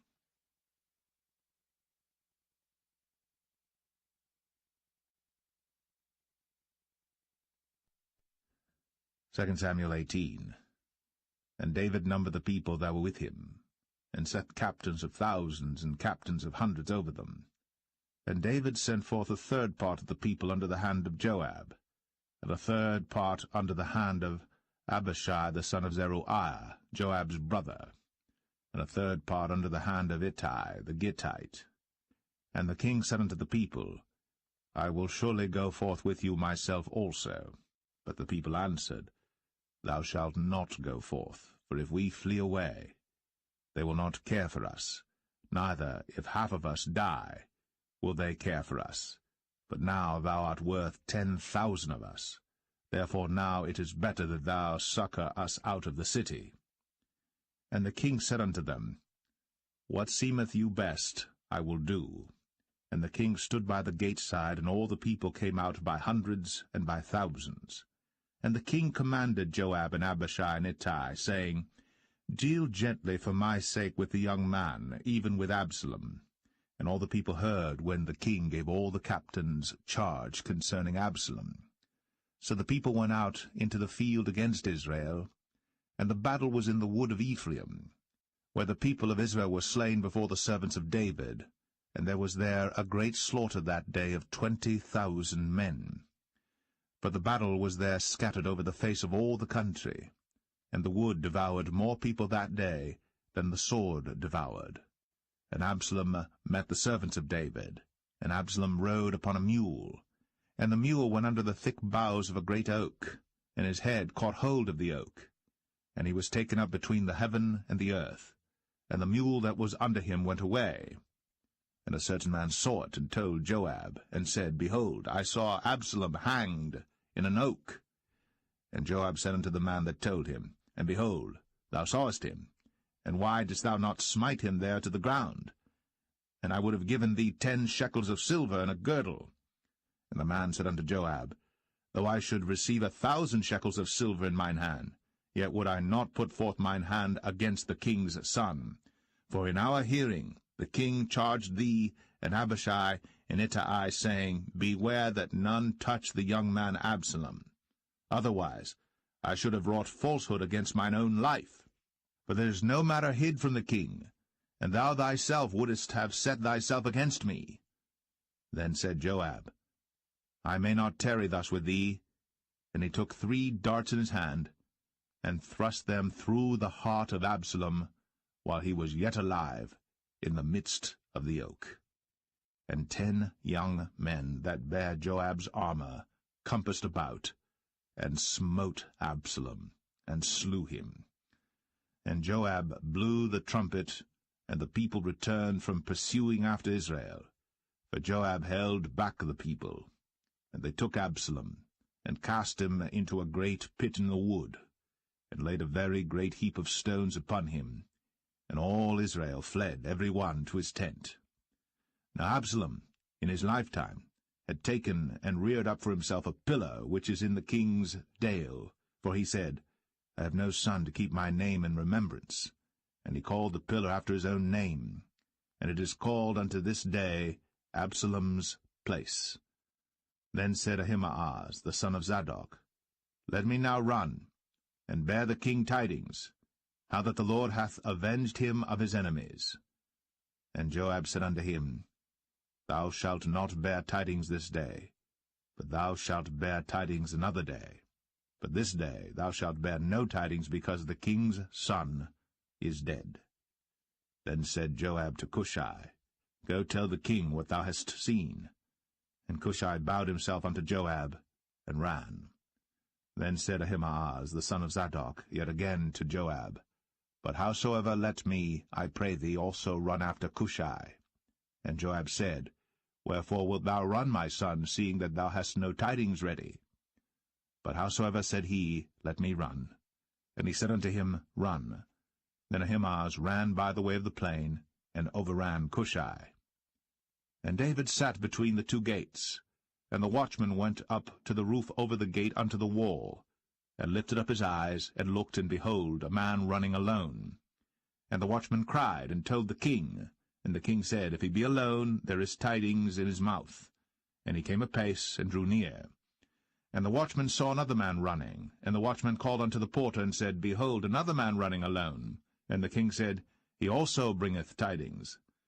And the watchman said, Methinketh the running of the foremost is like the running of Ahimaaz the son of Zadok. And the king said, He is a good man, and cometh with good tidings. And Ahimaaz called, and said unto the king, All is well. And he fell down to the earth upon his face before the king, and said, Blessed be the Lord thy God, which hath delivered up the men that lifted up their hand against my lord the king. And the king said, Is the young man Absalom safe? And Ahimaaz answered, When Joab sent the king's servant, and me thy servant, I saw a great tumult, but I knew not what it was. And the king said unto him, Turn aside, and stand here. And he turned aside, and stood still. And behold, Cushai came. And Cushai said, Tidings, my lord the king. For the Lord hath avenged thee this day of all them that rose up against thee. And the king said unto Cushai, Is the young man Absalom safe?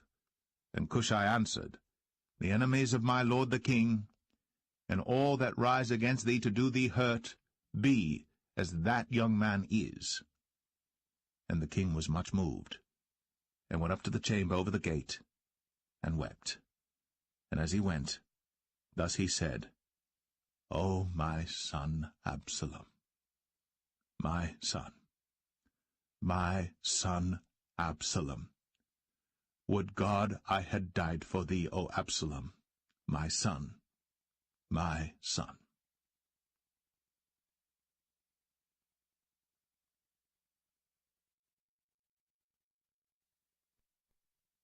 2 Samuel 19. And it was told Joab, Behold, The king weepeth and mourneth for Absalom. And the victory that day was turned into mourning unto all the people, for the people heard say that day how the king was grieved for his son. And the people gat them by stealth that day into the city, as people being ashamed as steal away when they flee in battle. But the king covered his face. And the king cried with a loud voice, O my son Absalom! O Absalom, my son, my son! And Joab came into the house to the king, and said, Thou hast shamed this day the faces of all thy servants, which this day have saved thy life and the lives of thy sons and of thy daughters, and the lives of thy wives and the lives of thy concubines, in that thou lovest thine enemies and hatest thy friends. For thou hast declared this day that thou regardest neither princes nor servants. For this day I perceive that if Absalom had lived, and all we had died this day, then it had pleased thee well. Now therefore arise, go forth, and speak comfortably unto thy servants. For I swear by the Lord, if thou go not forth, there will not tarry one with thee this night. And that will be worse unto thee than all the evil that befell thee from thy youth until now. Then the king arose and sat in the gate. And they told unto all the people, saying, Behold, the king doth sit in the gate. And all the people came before the king, for Israel had fled every man to his tent. And all the people were at strife throughout all the tribes of Israel, saying, The king saved us out of the hand of our enemies, and he delivered us out of the hand of the Philistines, and now he is fled out of the land for Absalom. And Absalom, whom we anointed over us, is dead in battle. Now therefore why speak ye not a word of bringing the king back? And King David sent to Zadok and to Abiathar the priests, saying, Speak unto the elders of Judah, saying, Why are ye the last to bring the king back to his house, seeing the speech of all Israel is come to the king, even to his house? Ye are my brethren, ye are my bones and my flesh, wherefore then are ye the last to bring back the king? And say ye to Amasa, Art thou not of my bone and of my flesh? God do so to me, and more also, if thou be not captain of the host before me continually in the room of Joab. And he bowed the heart of all the men of Judah, even as the heart of one man, so that they sent this word unto the king, Return thou, and all thy servants. So the king returned, and came to Jordan, and Judah came to Gilgal, to go to meet the king, to conduct the king over Jordan. And Shimei the son of Gera, a Benjamite, which was of Bahurim, hasted and came down with the men of Judah to meet King David. And there were 1,000 men of Benjamin with him, and Ziba the servant of the house of Saul, and his 15 sons and his 20 servants with him. And they went over Jordan before the king. And there went over a ferry boat to carry over the king's household, and to do what he thought good. And Shimei the son of Gera fell down before the king, as he was come over Jordan, and said unto the king, Let not my lord impute iniquity unto me, neither do thou remember that which thy servant did perversely the day that my lord the king went out of Jerusalem, that the king should take it to his heart. For thy servant doth know that I have sinned, therefore, behold, I am come the first this day of all the house of Joseph, to go down to meet my lord the king. But Abishai the son of Zeruiah answered and said, Shall not Shimei be put to death for this, because he cursed the Lord's anointed? And David said, What have I to do with you, ye sons of Zeruiah, that ye should this day be adversaries unto me?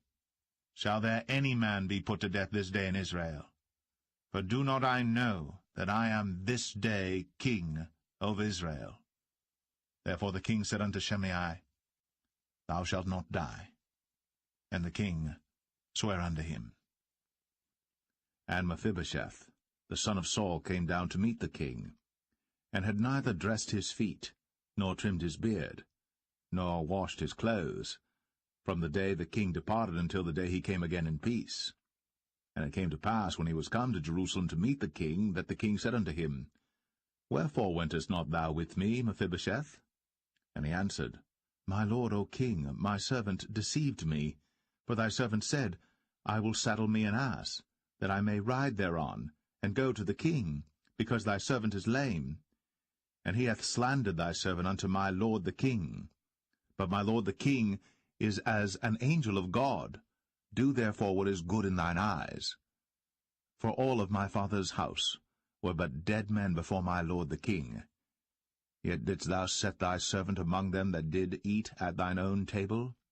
What right therefore have I yet to cry any more unto the king? And the king said unto him, Why speakest thou any more of thy matters? I have said, Thou and Ziba divide the land. And Mephibosheth said unto the king, Yea, let him take all, forasmuch as my lord the king is come again in peace unto his own house.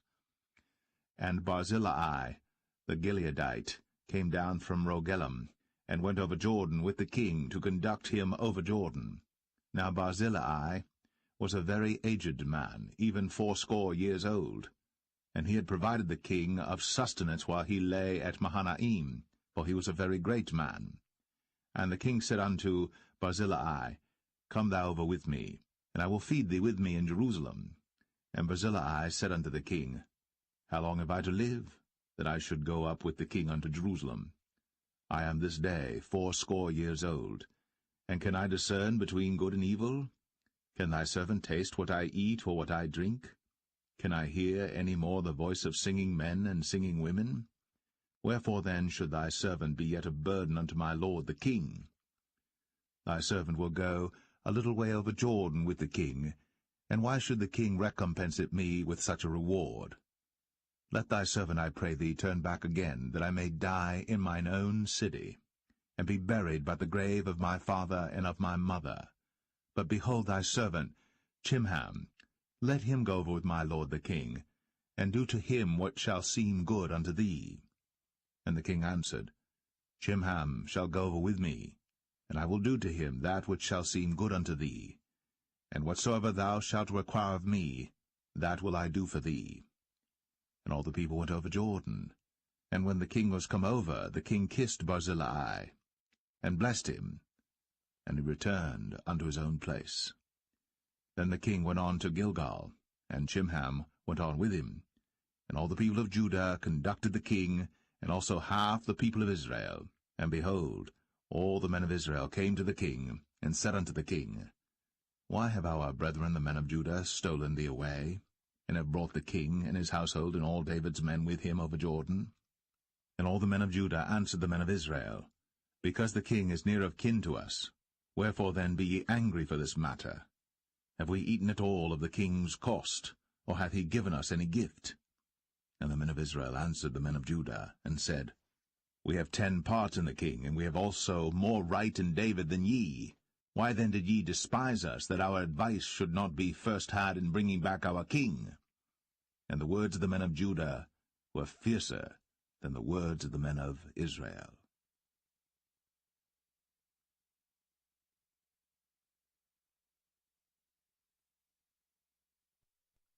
2 Samuel 20.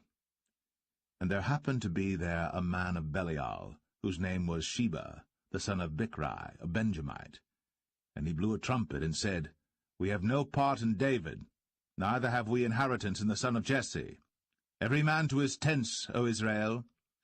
So every man of Israel went up from after David, and followed Sheba the son of Bichri. But the men of Judah clave unto their king, from Jordan even to Jerusalem. And David came to his house at Jerusalem. And the king took the 10 women his concubines, whom he had left to keep the house, and put them in ward, and fed them, but went not in unto them. So they were shut up unto the day of their death, living in widowhood. Then said the king to Amasa, Assemble me the men of Judah within 3 days, and be thou here present. So Amasa went to assemble the men of Judah, but he tarried longer than the set time which he had appointed him. And David said to Abishai, Now shall Sheba the son of Bichri do us more harm than did Absalom. Take thou thy lord's servants, and pursue after him, lest he get him fenced cities and escape us. And there went out after him Joab's men, and the Cherethites and the Pelethites, and all the mighty men, and they went out of Jerusalem, to pursue after Sheba the son of Bichri. When they were at the great stone which is in Gibeon, Amasa went before them, and Joab's garment that he had put on was girded unto him, and upon it a girdle with a sword fastened upon his loins in the sheath thereof. And as he went forth it fell out. And Joab said to Amasa, Art thou in health, my brother? And Joab took Amasa by the beard with the right hand to kiss him. But Amasa took no heed to the sword that was in Joab's hand. So he smote him therewith in the 5th rib, and shed out his bowels to the ground, and struck him not again, and he died. So Joab and Abishai his brother pursued after Sheba, the son of Bichri. And one of Joab's men stood by him, and said, He that favoureth Joab, and he that is for David, let him go after Joab.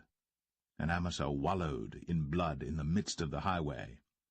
And when the man saw that all the people stood still, he removed Amasa out of the highway into the field, and cast a cloth upon him, when he saw that every one that came by him stood still. When he was removed out of the highway, all the people went on after Joab, to pursue after Sheba the son of Bichri. And he went through all the tribes of Israel unto Abel, and to Bethmachah, and all the Berites, and they were gathered together, and went also after him. And they came and besieged him in Abel of Bethmachah. And they cast up a bank against the city, and it stood in the trench, and all the people that were with Joab battered the wall to throw it down. Then cried a wise woman out of the city, Hear, hear, say, I pray you, unto Joab, Come near hither, that I may speak with thee. And when he was come near unto her, the woman said, Art thou Joab? And he answered, I am he. Then she said unto him, Hear the words of thine handmaid. And he answered, I do hear. Then she spake, saying, They were wont to speak in old time, saying, They shall surely ask counsel at Abel. And so they ended the matter. I am one of them that are peaceable and faithful in Israel. Thou seekest to destroy a city and a mother in Israel. Why wilt thou swallow up the inheritance of the Lord? And Joab answered and said, far be it from me that I should swallow up or destroy. The matter is not so. But a man of Mount Ephraim, Sheba, the son of Bichri by name, hath lifted up his hand against the king, even against David. Deliver him only, and I will depart from the city. And the woman said unto Joab, Behold, his head shall be thrown to thee over the wall.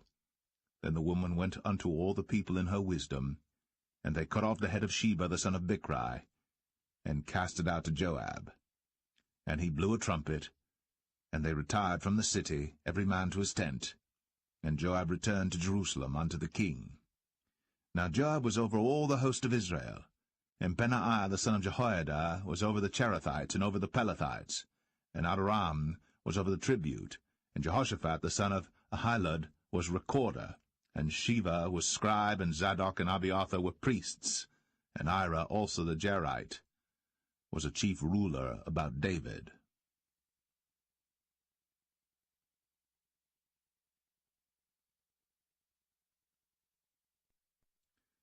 Second Samuel 21.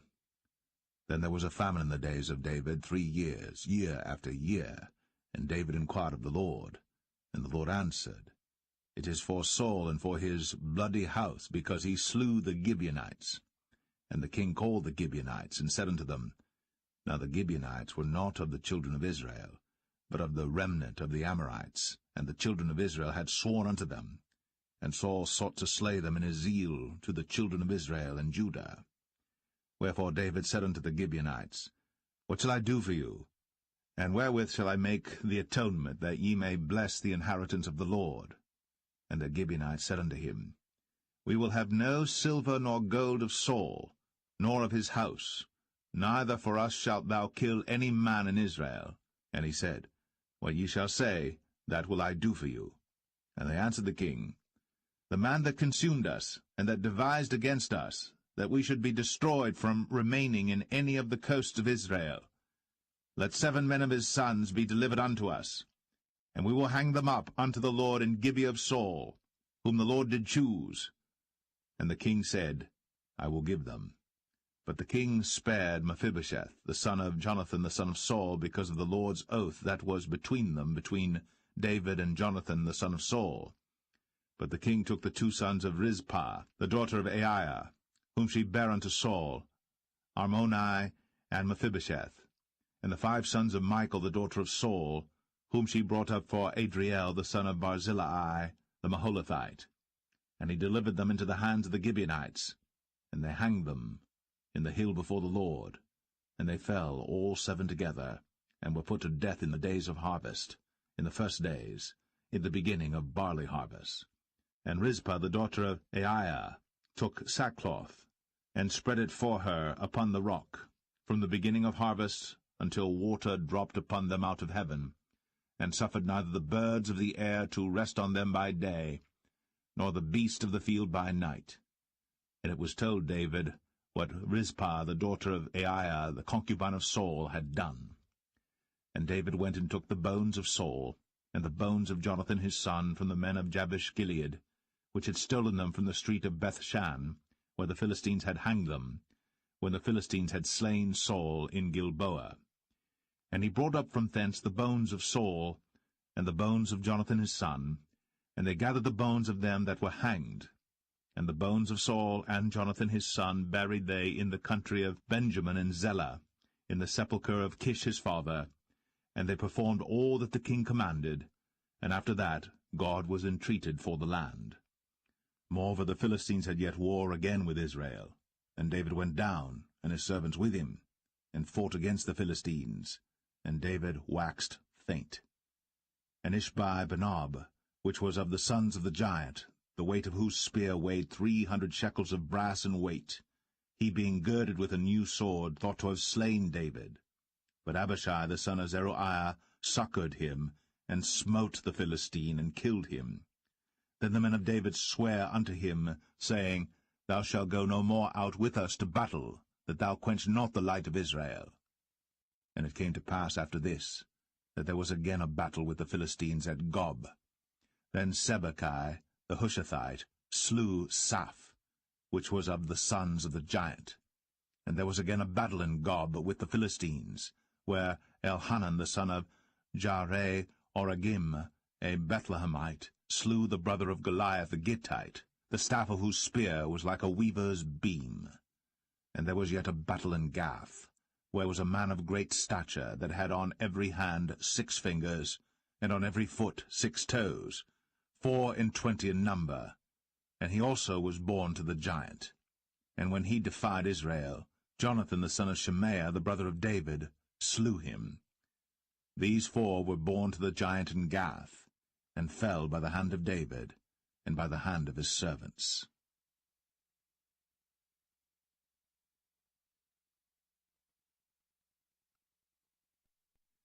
2 Samuel 22. And David spake unto the Lord the words of this song in the day that the Lord had delivered him out of the hand of all his enemies, and out of the hand of Saul. And he said, The Lord is my rock, and my fortress, and my deliverer. The God of my rock, in him will I trust. He is my shield, and the horn of my salvation, my high tower, and my refuge, my Saviour. Thou savest me from violence. I will call on the Lord, who is worthy to be praised. So shall I be saved from mine enemies. When the waves of death compassed me, the floods of ungodly men made me afraid. The sorrows of hell compassed me about, the snares of death prevented me. In my distress I called upon the Lord, and cried to my God, and he did hear my voice out of his temple, and my cry did enter into his ears. Then the earth shook and trembled, the foundations of heaven moved and shook, because he was wroth. There went up a smoke out of his nostrils, and fire out of his mouth devoured. Coals were kindled by it. He bowed the heavens also, and came down, and darkness was under his feet. And he rode upon a cherub, and did fly, and he was seen upon the wings of the wind. And he made darkness pavilions round about him, dark waters, and thick clouds of the skies. Through the brightness before him were coals of fire kindled. The Lord thundered from heaven, and the Most High uttered his voice. And he sent out arrows, and scattered them, lightning, and discomfited them. And the channels of the sea appeared. The foundations of the world were discovered, at the rebuking of the Lord, at the blast of the breath of his nostrils. He sent from above, he took me, he drew me out of many waters. He delivered me from my strong enemy, and from them that hated me, but they were too strong for me. They prevented me in the day of my calamity. But the Lord was my stay. He brought me forth also into a large place. He delivered me because he delighted in me. The Lord rewarded me according to my righteousness, according to the cleanness of my hands hath he recompensed me. For I have kept the ways of the Lord, and have not wickedly departed from my God. For all his judgments were before me, and as for his statutes, I did not depart from them. I was also upright before him, and have kept myself from mine iniquity. Therefore the Lord hath recompensed me according to my righteousness, according to my cleanness in his eyesight. With the merciful thou wilt show thyself merciful, and with the upright man thou wilt show thyself upright. With the pure thou wilt show thyself pure, and with the froward thou wilt show thyself unsavoury, and the afflicted people thou wilt save. But thine eyes are upon the haughty, that thou mayest bring them down. For thou art my lamp, O Lord, and the Lord will lighten my darkness. For by thee I have run through a troop, by my God have I leaped over a wall. As for God, his way is perfect. The word of the Lord is tried. He is a buckler to all them that trust in him. For who is God save the Lord? And who is a rock save our God? God is my strength and power, and he maketh my way perfect. He maketh my feet like hinds' feet, and setteth me upon my high places. He teacheth my hands to war, so that a bow of steel is broken by mine arms. Thou hast also given me the shield of thy salvation, and thy gentleness hath made me great. Thou hast enlarged my steps under me, so that my feet did not slip. I have pursued mine enemies, and destroyed them, and turned not again until I had consumed them. And I have consumed them and wounded them, that they could not arise, yea, they are fallen under my feet. For thou hast girded me with strength to battle. Them that rose up against me hast thou subdued under me. Thou hast also given me the necks of mine enemies, that I might destroy them that hate me. They looked, but there was none to save, even unto the Lord. But he answered them not. Then did I beat them as small as the dust of the earth. I did stamp them as the mire of the street, and did spread them abroad. Thou also hast delivered me from the strivings of my people. Thou hast kept me to be head of the heathen. A people which I knew not shall serve me. Strangers shall submit themselves unto me. As soon as they hear, they shall be obedient unto me. Strangers shall fade away, and they shall be afraid out of their close places. The Lord liveth, and blessed be my rock, and exalted be the God of the rock of my salvation. It is God that avengeth me, and that bringeth down the people unto me, and that bringeth me forth from mine enemies. Thou also hast lifted me up on high above them that rose up against me. Thou hast delivered me from the violent man. Therefore I will give thanks unto thee, O Lord, among the heathen, and I will sing praises unto thy name.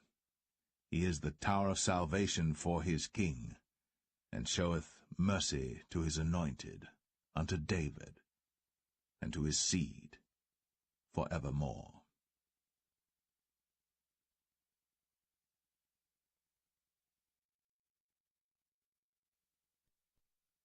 2 Samuel 23. Now these be the last words of David. David the son of Jesse said, and the man who was raised up on high, the anointed of the God of Jacob, and the sweet psalmist of Israel, said, The Spirit of the Lord spake by me, and his word was in my tongue. The God of Israel said, The rock of Israel spake to me. He that ruleth over men must be just, ruling in the fear of God. And he shall be as the light of the morning, when the sun riseth, even a morning without clouds, as the tender grass springing out of the earth by clear shining after rain. Although my house be not so with God, yet he hath made with me an everlasting covenant, ordered in all things and sure. For this is all my salvation and all my desire, although he make it not to grow. But the sons of Belial shall be all of them as thorns thrust away, because they cannot be taken with hands. But the man that shall touch them must be fenced with iron, and the staff of a spear, and they shall be utterly burned with fire in the same place. These be the names of the mighty men whom David had. The Tachmonite, that sat in the seat, chief among the captains. The same was Adino, the Esnite. He lift up his spear against 800, whom he slew at one time. And after him was Eleazar, the son of Dodo the Ahohite, one of the 3 mighty men with David, when they defied the Philistines that were there gathered together to battle, and the men of Israel were gone away. He arose, and smote the Philistines until his hand was weary, and his hand clave unto the sword. And the Lord wrought a great victory that day, and the people returned after him only to spoil. And after him was Shammah the son of Agi, the Harahite. And the Philistines were gathered together into a troop, where was a piece of ground full of lentils, and the people fled from the Philistines. But he stood in the midst of the ground, and defended it, and slew the Philistines, and the Lord wrought a great victory. And 3 of the 30 chief went down, and came to David, in the harvest time, unto the cave of Adullam. And the troop of the Philistines pitched in the valley of Rephaim. And David was then in an hold, and the garrison of the Philistines was then in Bethlehem. And David longed, and said, O that one would give me drink of the water of the well of Bethlehem, which is by the gate. And the 3 mighty men brake through the host of the Philistines, and drew water out of the well of Bethlehem that was by the gate, and took it, and brought it to David. Nevertheless he would not drink thereof, but poured it out unto the Lord. And he said, Be it far from me, O Lord, that I should do this. Is not this the blood of the men that went in jeopardy of their lives? Therefore he would not drink it. These things did these 3 mighty men. And Abishai the brother of Joab, the son of Zeruiah, was chief among 3. And he lifted up his spear against 300, and slew them, and had the name among 3. Was he not most honorable of 3? Therefore he was their captain, howbeit he attained not unto the first 3. And Benaiah the son of Jehoiada, the son of a valiant man of Kabzeel, who had done many acts, he slew 2 lion-like men of Moab. He went down also and slew a lion in the midst of a pit in time of snow. And he slew an Egyptian, a goodly man. And the Egyptian had a spear in his hand. But he went down to him with a staff, and plucked the spear out of the Egyptian's hand, and slew him with his own spear. These things did Benaiah the son of Jehoiada, and had the name among 3 mighty men. He was more honorable than the 30, but he attained not to the first 3. And David set him over his guard. Asahel the brother of Joab was one of the 30, Elhanan the son of Dodo of Bethlehem, Shammah the Harodite, Elika the Harodite, Helez the Paltite, Ira the son of Ikesh the Tekoite, Abiezer the Anethathite, Mebunai the Hushathite, Zalman the Ahohite, Maharai the Netophathite, Heleb the son of Baanah, a Netophathite, Ittai the son of Ribai, out of Gibeah of the children of Benjamin, Benaiah the Parathonite, Hiddai of the brooks of Gaash, Abialbon the Arbathite, Asmaveth the Bahamite, Eliabah the Shaalbanite, of the sons of Jashan, Jonathan, Shammah the Hararite, Ahiam the son of Sharar, the Hararite, Eliphalet the son of Ahasbai, the son of the Maakathite, Eliam the son of Ahithophel the Gelonite, Hezrai the Carmelite, Parai the Arbite, Igal the son of Nathan of Zobah, Bani the Gadite, Zelek the Ammonite, Naharai the Barathite, Armah-bearer to Joab the son of Zeruiah, Ira and Ithrite, Gareb and Ithrite, Uriah the Hittite, 37 in all.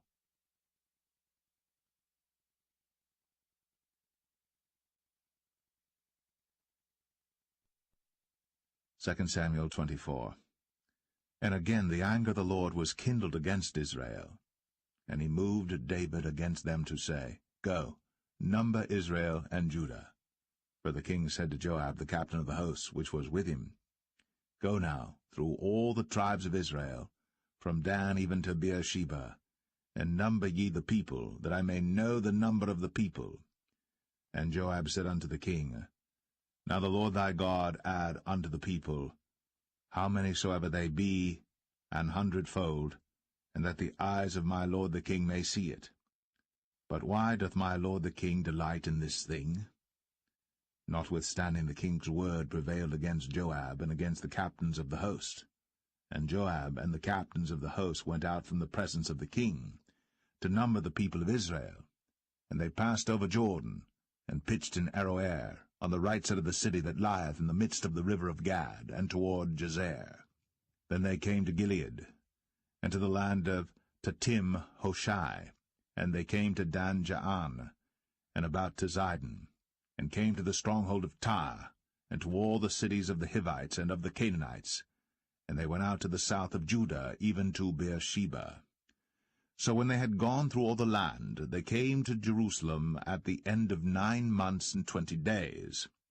And Joab gave up the sum of the number of the people unto the king. And there were in Israel 800,000 valiant men that drew the sword, and the men of Judah were 500,000 men. And David's heart smote him after that he had numbered the people. And David said unto the Lord, I have sinned greatly in that I have done. And now, I beseech thee, O Lord, take away the iniquity of thy servant, for I have done very foolishly. For when David was up in the morning, the word of the Lord came unto the prophet Gad, David's seer, saying, Go and say unto David, Thus saith the Lord, I offer thee 3 things. Choose thee one of them, that I may do it unto thee. So Gad came to David and told him, and said unto him, Shall 7 years of famine come unto thee in thy land? Or wilt thou flee 3 months before thine enemies, while they pursue thee? Or that there be 3 days' pestilence in thy land? Now advise, and see what answer I shall return to him that sent me. And David said unto Gad, I am in a great strait. Let us fall now into the hand of the Lord, for his mercies are great, and let me not fall into the hand of man. So the Lord sent a pestilence upon Israel, from the morning even to the time appointed. And there died of the people from Dan even to Beersheba 70,000 men. And when the angel stretched out his hand upon Jerusalem to destroy it, the Lord repented him of the evil, and said to the angel that destroyed the people, It is enough. Stay now thine hand. And the angel of the Lord was by the threshing place of Araunah the Jebusite. And David spake unto the Lord when he saw the angel that smote the people, and said, Lo, I have sinned, and I have done wickedly. But these sheep, what have they done? Let thine hand, I pray thee, be against me, and against my father's house. And Gad came that day to David, and said unto him, Go up, rear an altar unto the Lord in the threshing floor of Araunah the Jebusite. And David, according to the saying of Gad, went up as the Lord commanded. And Araunah looked, and saw the king and his servants coming on toward him. And Araunah went out, and bowed himself before the king on his face upon the ground. And Araunah said, Wherefore is my lord the king come to his servant? And David said, To buy the threshing floor of thee, to build an altar unto the Lord, that the plague may be stayed from the people. And Araunah said unto David, Let my lord the king take and offer up what seemeth good unto him. Behold, here be oxen for burnt sacrifice, and threshing instruments, and other instruments of the oxen for wood. All these things did Araunah as a king give unto the king. And Araunah said unto the king, The Lord thy God accept thee. And the king said unto Araunah, Nay, but I will surely buy it of thee at a price. Neither will I offer burnt offerings unto the Lord my God of that which doth cost me nothing. So David bought the threshing floor and the oxen for 50 shekels of silver. And David built there an altar unto the Lord, and offered burnt offerings and peace offerings. So the Lord was entreated for the land, and the plague was stayed from Israel.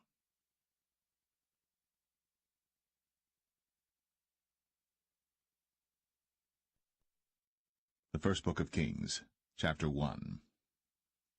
Now King David was old, and stricken in years, and they covered him with clothes, but he gat no heat. Wherefore his servant said unto him, Let there be sought for my lord the king a young virgin, and let her stand before the king, and let her cherish him, and let her lie in thy bosom, that my lord the king may get heat. So they sought for a fair damsel throughout all the coasts of Israel, and found Abishag, a Shunammite, and brought her to the king. And the damsel was very fair, and cherished the king, and ministered to him. But the king knew her not. Then Adonijah the son of Haggith exalted himself, saying, I will be king.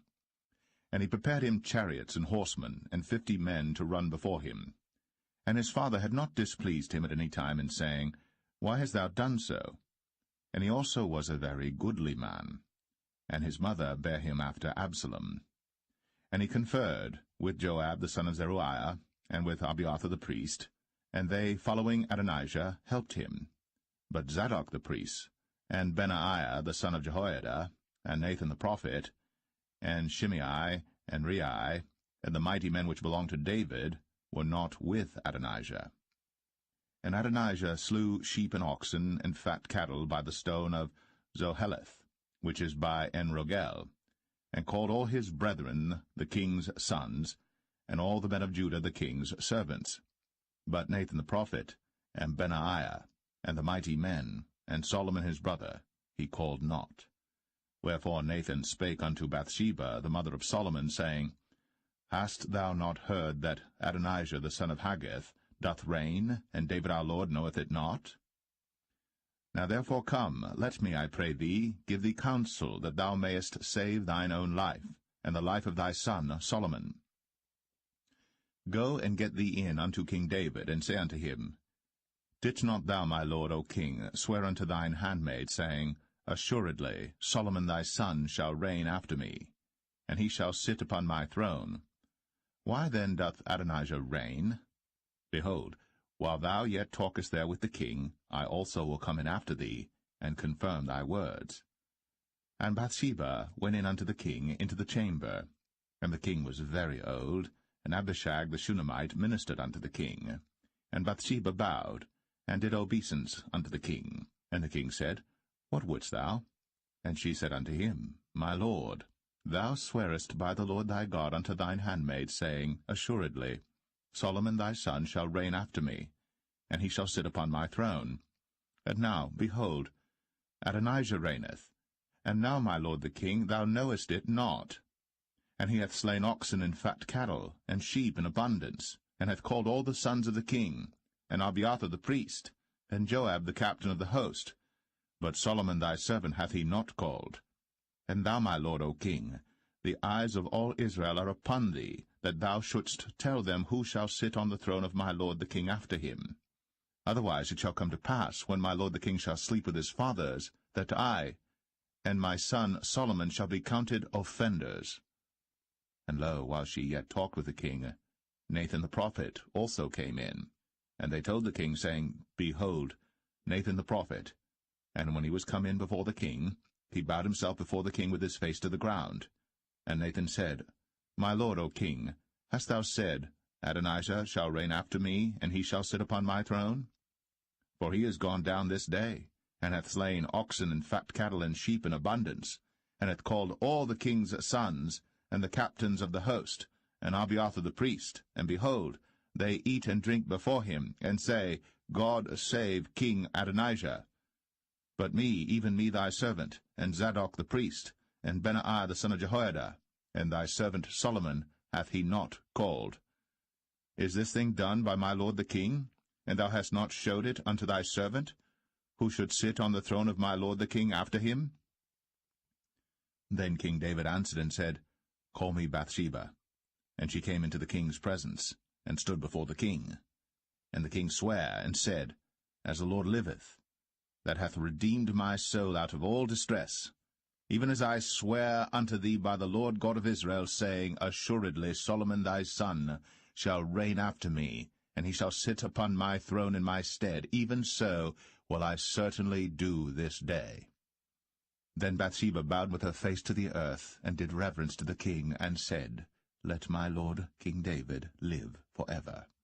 And King David said, Call me Zadok the priest, and Nathan the prophet, and Benaiah the son of Jehoiada. And they came before the king. The king also said unto them, Take with you the servants of your lord, and cause Solomon my son to ride upon mine own mule, and bring him down to Gihon. And let Zadok the priest, and Nathan the prophet, anoint him there king over Israel. And blow ye with the trumpet, and say, God save King Solomon. Then ye shall come up after him, that he may come and sit upon my throne, for he shall be king in my stead. And I have appointed him to be ruler over Israel and over Judah. And Benaiah the son of Jehoiada answered the king, and said, Amen. The Lord God of my lord the king say so too. As the Lord hath been with my lord the king, even so be he with Solomon, and make his throne greater than the throne of my lord, King David. So Zadok the priest, and Nathan the prophet, and Benaiah the son of Jehoiada, and the Cherethites, and the Pelethites, went down, and caused Solomon to ride upon King David's mule, and brought him to Gihon. And Zadok the priest took an horn of oil out of the tabernacle, and anointed Solomon, and they blew the trumpet. And all the people said, God save King Solomon. And all the people came up after him, and the people piped with pipes, and rejoiced with great joy, so that the earth rent with the sound of them. And Adonijah and all the guests that were with him heard it as they had made an end of eating. And when Joab heard the sound of the trumpet, he said, Wherefore is this noise of the city being in an uproar? And while he yet spake, behold, Jonathan the son of Abiathar the priest came. And Adonijah said unto him, Come in, for thou art a valiant man, and bringest good tidings. And Jonathan answered and said to Adonijah, Verily, our lord King David hath made Solomon king. And the king hath sent with him Zadok the priest, and Nathan the prophet, and Benaiah the son of Jehoiada, and the Cherethites and the Pelethites, and they have caused him to ride upon the king's mule. And Zadok the priest, and Nathan the prophet, have anointed him king in Gihon, and they are come up from thence, rejoicing, so that the city rang again. This is the noise that ye have heard. And also Solomon sitteth on the throne of the kingdom. And moreover, the king's servants came to bless our lord King David, saying, God make the name of Solomon better than thy name, and make his throne greater than thy throne. And the king bowed himself upon the bed. And also thus said the king, Blessed be the Lord God of Israel, which hath given one to sit on my throne this day, mine eyes even seeing it. And all the guests that were with Adonijah were afraid, and rose up, and went every man his way. And Adonijah feared because of Solomon, and arose, and went, and caught hold on the horns of the altar. And it was told Solomon, saying, Behold, Adonijah feareth King Solomon, for lo, he hath caught hold on the horns of the altar, saying, Let King Solomon swear unto me today, that he will not slay his servant with the sword. And Solomon said, If he will show himself a worthy man, there shall not an hair of him fall to the earth. But if wickedness shall be found in him, he shall die. So King Solomon sent, and they brought him down from the altar, and he came, and bowed himself to King Solomon. And Solomon said unto him, Go to thine house.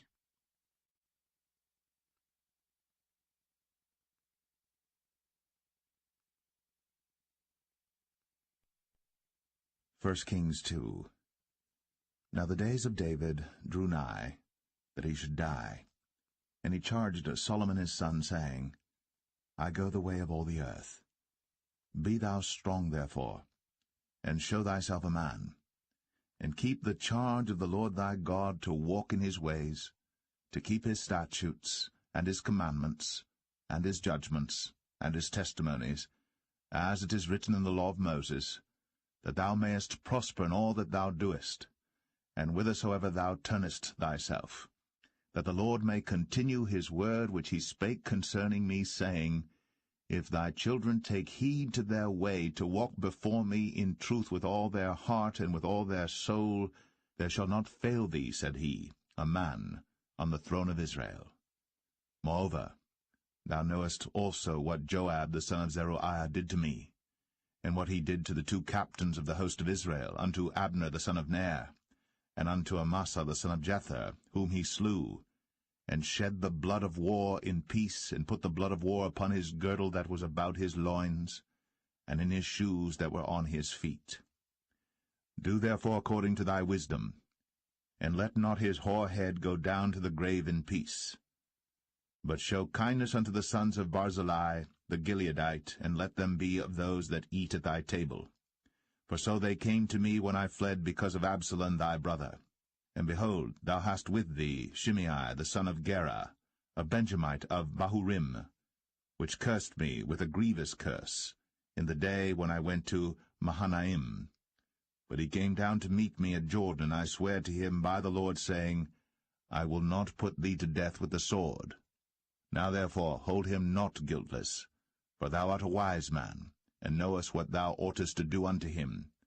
But his hoar head bring thou down to the grave with blood. So David slept with his fathers, and was buried in the city of David. And the days that David reigned over Israel were 40 years. 7 years reigned he in Hebron, and 33 years reigned he in Jerusalem. Then sat Solomon upon the throne of David his father, and his kingdom was established greatly. And Adonijah the son of Haggith came to Bathsheba, the mother of Solomon, and she said, Comest thou peaceably? And he said, Peaceably. He said, Moreover, I have somewhat to say unto thee. And she said, Say on. And he said, Thou knowest that the kingdom was mine, and that all Israel set their faces on me, that I should reign. Howbeit the kingdom is turned about, and is become my brother's, for it was his from the Lord. And now I ask one petition of thee, deny me not. And she said unto him, Say on. And he said, Speak, I pray thee, unto Solomon the king. For he will not say thee nay, that he give me Abishag the Shunammite to wife. And Bathsheba said, Well, I will speak for thee unto the king. Bathsheba therefore went unto King Solomon, to speak unto him for Adonijah. And the king rose up to meet her, and bowed himself unto her, and sat down on his throne, and caused a seat to be set for the king's mother. And she sat on his right hand. Then she said, I desire one small petition of thee. I pray thee, say me not nay. And the king said unto her, Ask on, my mother, for I will not say thee nay. And she said, Let Abishag the Shunammite be given to Adonijah thy brother to wife. And King Solomon answered and said unto his mother, And why dost thou ask Abishag the Shunammite for Adonijah? Ask for him the kingdom also? For he is mine elder brother, even for him, and for Abiathar the priest, and for Joab the son of Zeruiah. Then King Solomon sware by the Lord, saying, God do so to me, and more also, if Adonijah have not spoken this word against his own life. Now therefore, as the Lord liveth, which hath established me, and set me on the throne of David my father, and who hath made me an house, as he promised, Adonijah shall be put to death this day. And King Solomon sent by the hand of Benaiah the son of Jehoiada, and he fell upon him, that he died. And unto Abiathar the priest said the king, Get thee to Anathoth, unto thine own fields, for thou art worthy of death. But I will not at this time put thee to death, because thou bearest the ark of the Lord God before David my father, and because thou hast been afflicted in all wherein my father was afflicted. So Solomon thrust out Abiathar from being priest unto the Lord, that he might fulfill the word of the Lord, which he spake concerning the house of Eli in Shiloh. Then tidings came to Joab, For Joab had turned after Adonijah, though he turned not after Absalom. And Joab fled unto the tabernacle of the Lord, and caught hold on the horns of the altar. And it was told King Solomon that Joab was fled unto the tabernacle of the Lord, and behold, he is by the altar. Then Solomon sent Benaiah the son of Jehoiada, saying, Go, fall upon him.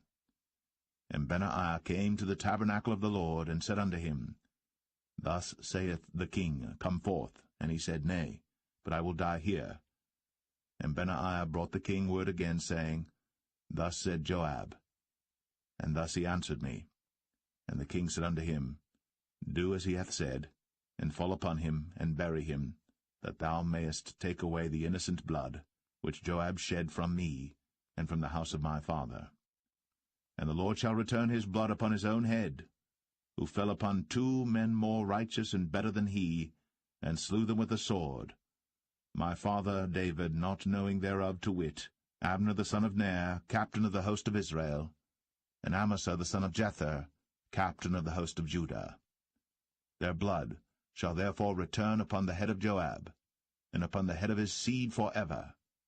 But upon David, and upon his seed, and upon his house, and upon his throne, shall there be peace for ever from the Lord. So Benaiah the son of Jehoiada went up, and fell upon him, and slew him.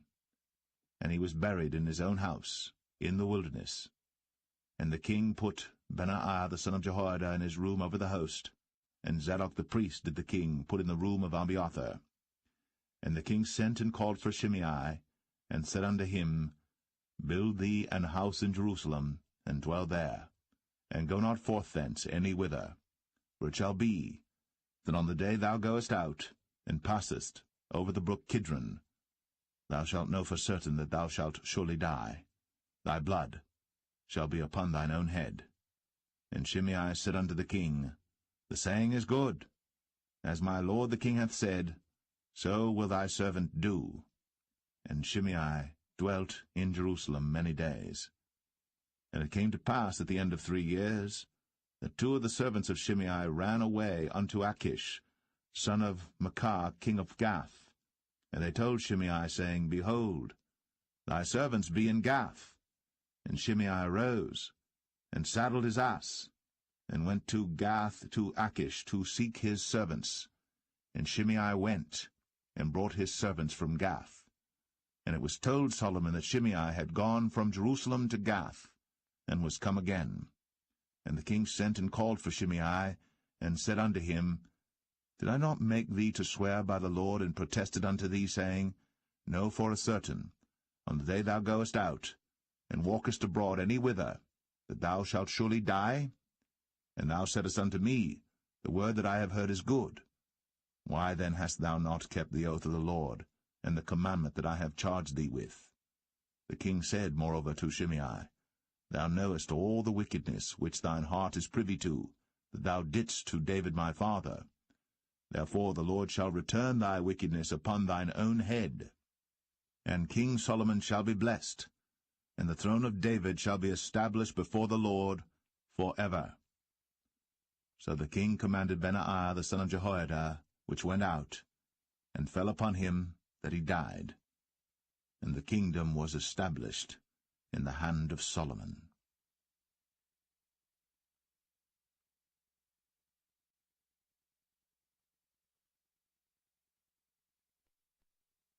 First Kings 3.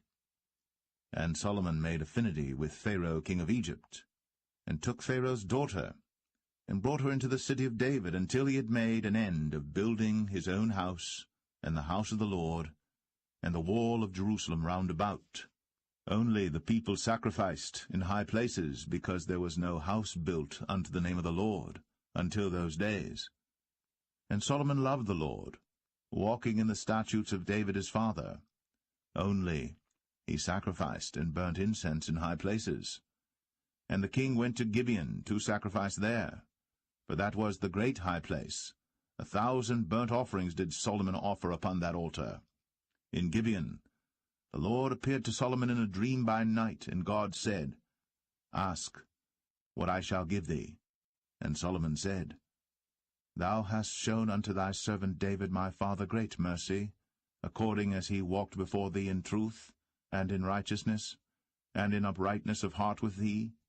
And thou hast kept for him this great kindness, that thou hast given him a son, to sit on his throne, as it is this day.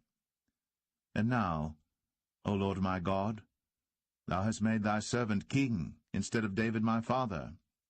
And I am but a little child. I know not how to go out or come in. And thy servant is in the midst of thy people, which thou hast chosen, a great people, that cannot be numbered nor counted for multitude. Give therefore thy servant an understanding heart to judge thy people, that I may discern between good and bad. For who is able to judge this, thy so great a people? And the speech pleased the Lord, that Solomon had asked this thing.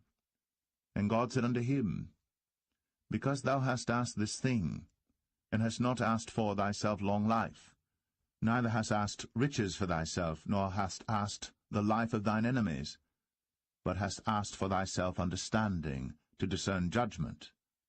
Behold, I have done according to thy words. Lo, I have given thee a wise and an understanding heart, so that there was none like thee before thee, neither after thee shall any arise like unto thee. And I have also given thee that which thou hast not asked, both riches and honour, so that there shall not be any among the kings like unto thee all thy days. And if thou wilt walk in my ways, to keep my statutes and my commandments, as thy father David did walk, then I will lengthen thy days. And Solomon awoke, and behold, it was a dream. And he came to Jerusalem, and stood before the ark of the covenant of the Lord, and offered up burnt offerings, and offered peace offerings, and made a feast to all his servants. Then came there 2 women that were harlots unto the king, and stood before him. And the one woman said, O my lord, I and this woman dwell in one house, and I was delivered of a child with her in the house. And it came to pass, the 3rd day after that I was delivered, that this woman was delivered also, and we were together. There was no stranger with us in the house, save we 2 in the house. And this woman's child died in the night, because she overlaid it. And she arose at midnight, and took my son from beside me while thine handmaid slept, and laid it in her bosom, and laid her dead child in my bosom. And when I rose in the morning to give my child suck, behold, it was dead. But when I had considered it in the morning, behold, it was not my son which I did bear. And the other woman said, Nay, but the living is my son, and the dead is thy son. And this said, No, but the dead is thy son, and the living is my son. Thus they spake before the king. Then said the king, The one saith, This is my son that liveth, and thy son is the dead. And the other saith, Nay, but thy son is the dead, and my son is the living. And the king said, Bring me a sword. And they brought a sword before the king. And the king said, Divide the living child in 2, and give half to the one, and half to the other. Then spake the woman, whose the living child was, unto the king, for her bowels yearned upon her son, and she said, O my lord, give her the living child, and in no wise slay it. But the other said, Let it be neither mine nor thine, but divide it. Then the king answered and said, Give her the living child, and in no wise slay it. She is the mother thereof. And all Israel heard of the judgment which the king had judged. And they feared the king, for they saw that the wisdom of God was in him, to do judgment.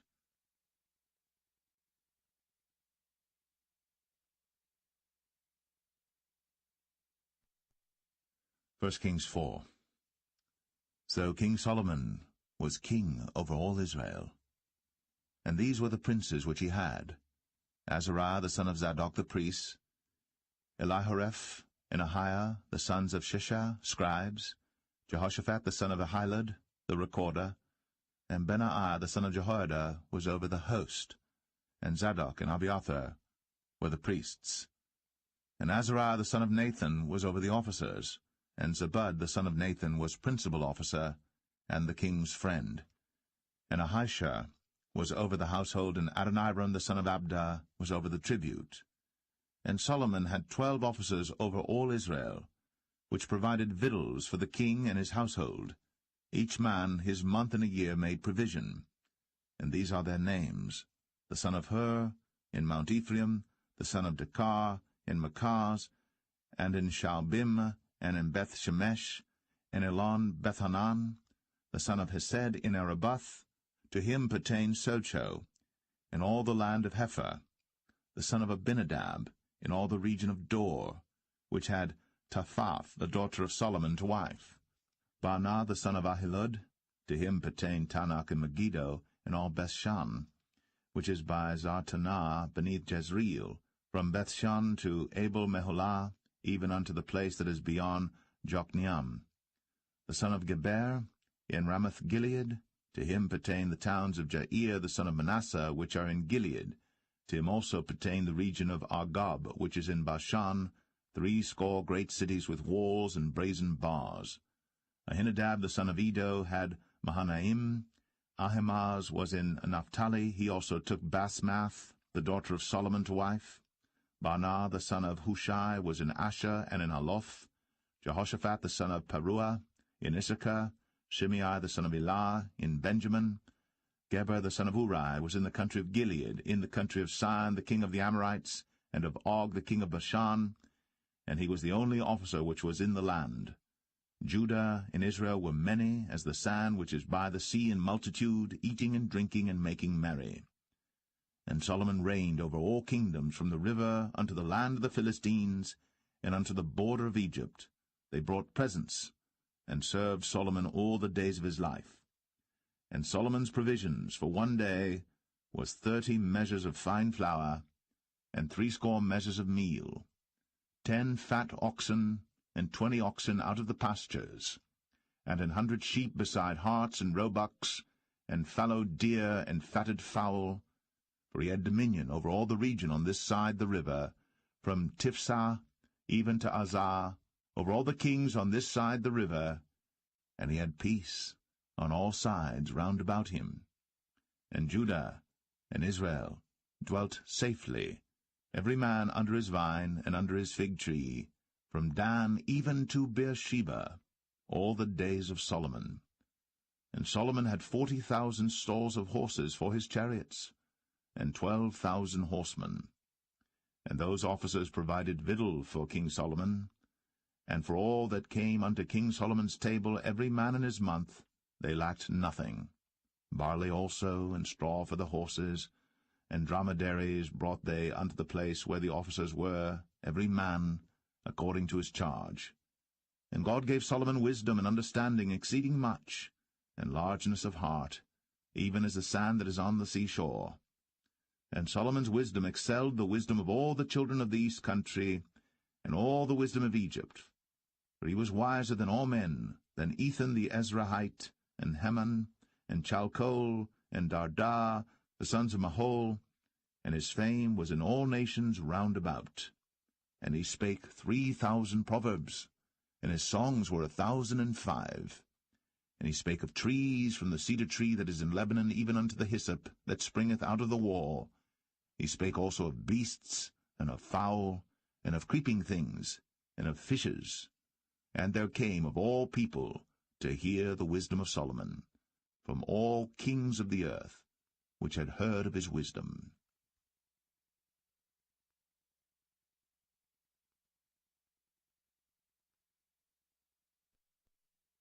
1 Kings 5.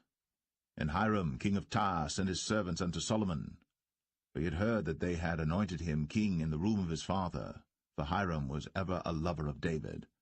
And Solomon sent to Hiram, saying, Thou knowest how that David my father could not build an house unto the name of the Lord his God for the wars which were about him on every side, until the Lord put them under the soles of his feet. But now the Lord my God hath given me rest on every side, so that there is neither adversary nor evil occurrent. And behold, I purpose to build an house unto the name of the Lord my God, as the Lord spake unto David my father, saying, Thy son, whom I will set upon thy throne in thy room, he shall build an house unto my name. Now therefore command thou that they hew me cedar trees out of Lebanon, and my servants shall be with thy servants, And unto thee will I give hire for thy servants according to all that thou shalt appoint. For thou knowest that there is not among us any that can skill to hew timber like unto the Sidonians. And it came to pass, when Hiram heard the words of Solomon, that he rejoiced greatly, and said, Blessed be the Lord this day, which hath given unto David a wise son over this great people. And Hiram sent to Solomon, saying, I have considered the things which thou sentest to me for, and I will do all thy desire concerning timber of cedar, and concerning timber of fir. My servants shall bring them down from Lebanon unto the sea, and I will convey them by sea in floats unto the place that thou shalt appoint me, and will cause them to be discharged there. And thou shalt receive them, and thou shalt accomplish my desire in giving food for my household. So Hiram gave Solomon cedar trees and fir trees, according to all his desire. And Solomon gave Hiram 20,000 measures of wheat for food to his household, and 20 measures of pure oil. Thus gave Solomon to Hiram year by year. And the Lord gave Solomon wisdom, as he promised him. And there was peace between Hiram and Solomon, and they two made a league together. And King Solomon raised a levy out of all Israel, and the levy was 30,000 men. And he sent them to Lebanon, 10,000 a month by courses. A month they were in Lebanon, and 2 months at home, and Adoniram was over the levy. And Solomon had 70,000 that bare burdens, and 80,000 hewers in the mountains, beside the chief of Solomon's officers which were over the work, 3,300 which ruled over the people that wrought in the work. And the king commanded, and they brought great stones, costly stones, and hewed stones, to lay the foundation of the house. And Solomon's builders and Hiram's builders did hew them, and the stone squarers, so they prepared timber and stones to build the house.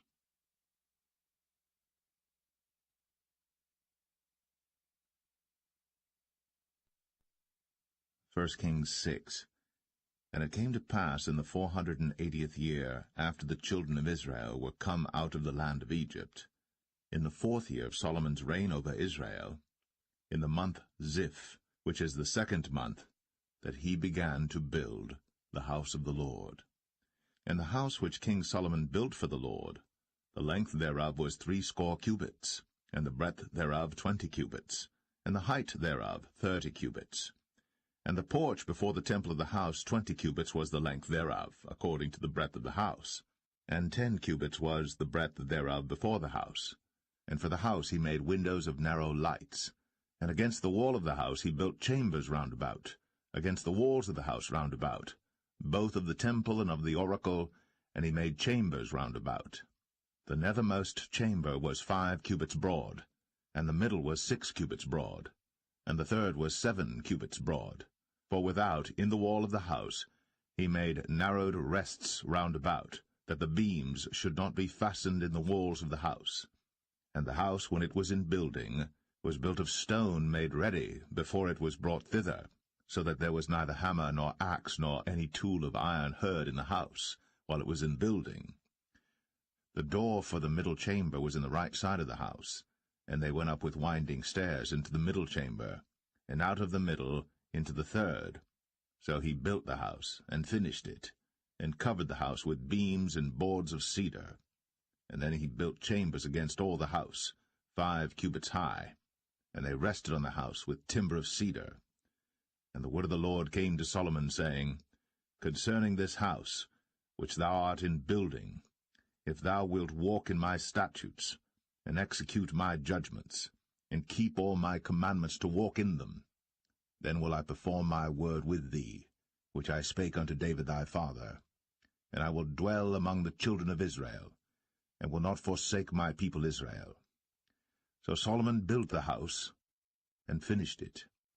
And he built the walls of the house within with boards of cedar, both the floor of the house and the walls of the ceiling, and he covered them on the inside with wood, and covered the floor of the house with planks of fir. And he built 20 cubits on the sides of the house, both the floor and the walls with boards of cedar, even built them for it within, even for the oracle, even for the most holy place. And the house, that is, the temple before it, was 40 cubits long. And the cedar of the house within was carved with knobs and open flowers. All was cedar. There was no stone seen. And the oracle he prepared in the house within, to set there the ark of the covenant of the Lord. And the oracle in the forepart was 20 cubits in length, and 20 cubits in breadth, and 20 cubits in the height thereof. And he overlaid it with pure gold, and so covered the altar which was of cedar. So Solomon overlaid the house within with pure gold, and he made a partition by the chains of gold before the oracle, and he overlaid it with gold. And the whole house he overlaid with gold until he had finished all the house. Also the whole altar that was by the oracle he overlaid with gold. And within the oracle he made 2 cherubims of olive tree, each 10 cubits high. And 5 cubits was the one wing of the cherub, and 5 cubits the other wing of the cherub. From the uttermost part of the one wing unto the uttermost part of the other were 10 cubits. And the other cherub was 10 cubits. Both the cherubims were of one measure and one size. The height of the one cherub was 10 cubits, and so was it of the other cherub. And he set the cherubims within the inner house, and they stretched forth the wings of the cherubims, so that the wing of the one touched the one wall, and the wing of the other cherub touched the other wall, and their wings touched one another in the midst of the house. And he overlaid the cherubims with gold, and he carved all the walls of the house round about with carved figures of cherubims, and palm trees, and open flowers, within and without. And the floor of the house he overlaid with gold, within and without. And for the entering of the oracle he made doors of olive tree. The lintel and side posts were a 5th part of the wall. The 2 doors also were of olive tree, and he carved upon them carvings of cherubims and palm trees and open flowers, and overlaid them with gold, and spread gold upon the cherubims and upon the palm trees. So also made he for the door of the temple posts of olive tree, a 4th part of the wall. And the 2 doors were of fir tree. The 2 leaves of the one door were folding, and the 2 leaves of the other door were folding. And he carved thereon cherubims and palm trees and open flowers, and covered them with gold, fitted upon the carved work. And he built the inner court with 3 rows of hewed stone, and a row of cedar beams. In the 4th year was the foundation of the house of the Lord laid, in the month Ziph. And in the 11th year, in the month Bul, which is the 8th month, was the house finished throughout all the parts thereof. And according to all the fashion of it, so was he 7 years in building it.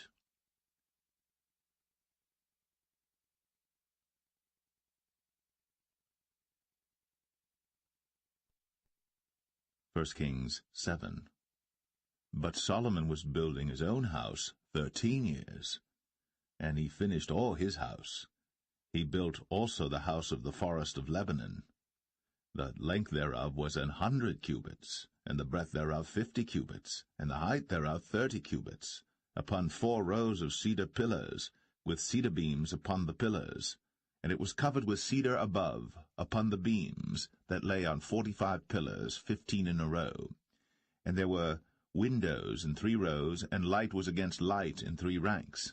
And all the doors and posts were square, with the windows, and light was against light in 3 ranks.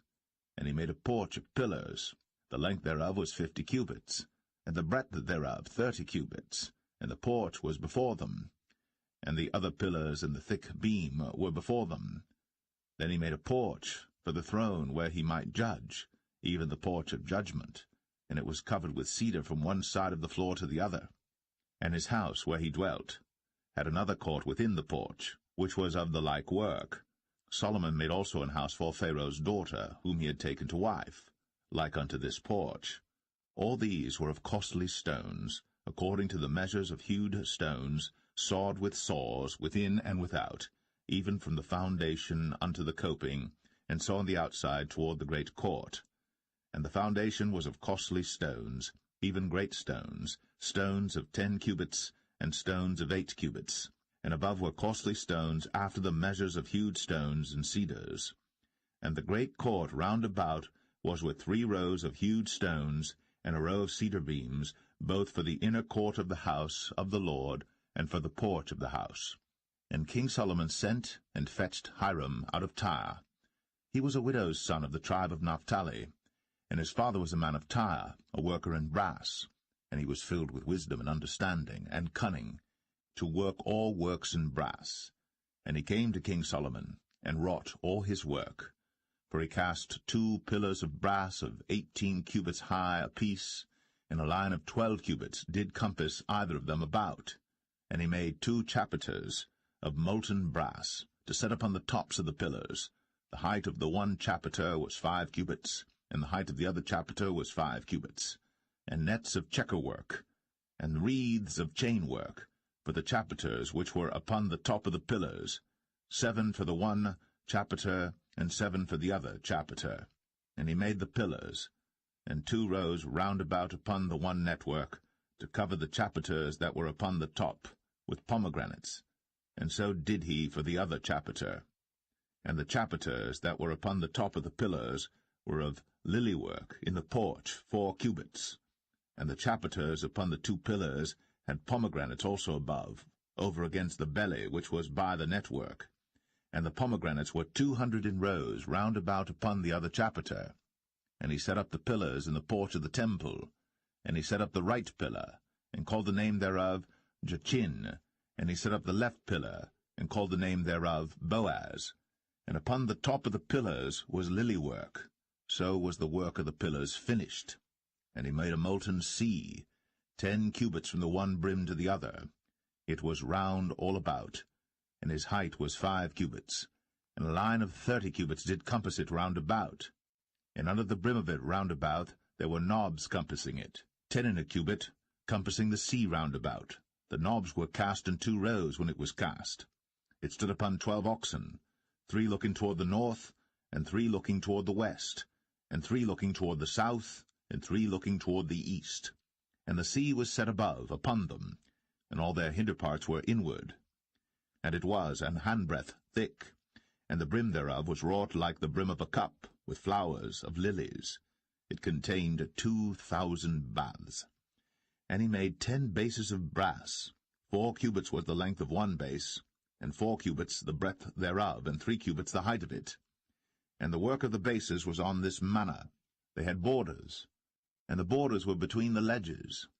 And on the borders that were between the ledges were lions, oxen, and cherubims.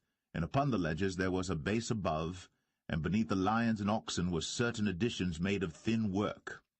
And every base had 4 brazen wheels, and plates of brass, and the 4 corners thereof had undersetters. Under the laver were undersetters molten, at the side of every addition. And the mouth of it within the chapiter, and above was a cubit, but the mouth thereof was round after the work of the base, a cubit and an half. And also upon the mouth of it were gravings with their borders 4 square, not round. And under the borders were 4 wheels, and the axle trees of the wheels were joined to the base. And the height of a wheel was a cubit and a half a cubit. And the work of the wheels was like the work of a chariot wheel. Their axle trees and their naves and their felloes and their spokes were all molten. And there were 4 undersetters to the 4 corners of one base, and the undersetters were of the very base itself. And in the top of the base was there a round compass of half a cubit high, and on the top of the base the ledges thereof, and the borders thereof were of the same. For on the plates of the ledges thereof, and on the borders thereof, he graved cherubims, lions, and palm trees, according to the proportion of every one, and additions round about. After this manner he made the 10 bases. All of them had 1 casting, 1 measure, and 1 size. Then made he 10 lavers of brass. 1 laver contained 40 baths, and every laver was 4 cubits. And upon every one of the 10 bases 1 laver. And he put 5 bases on the right side of the house, and 5 on the left side of the house, and he set the sea on the right side of the house eastward over against the south. And Hiram made the lavers, and the shovels, and the basins. So Hiram made an end of doing all the work that he made King Solomon for the house of the Lord.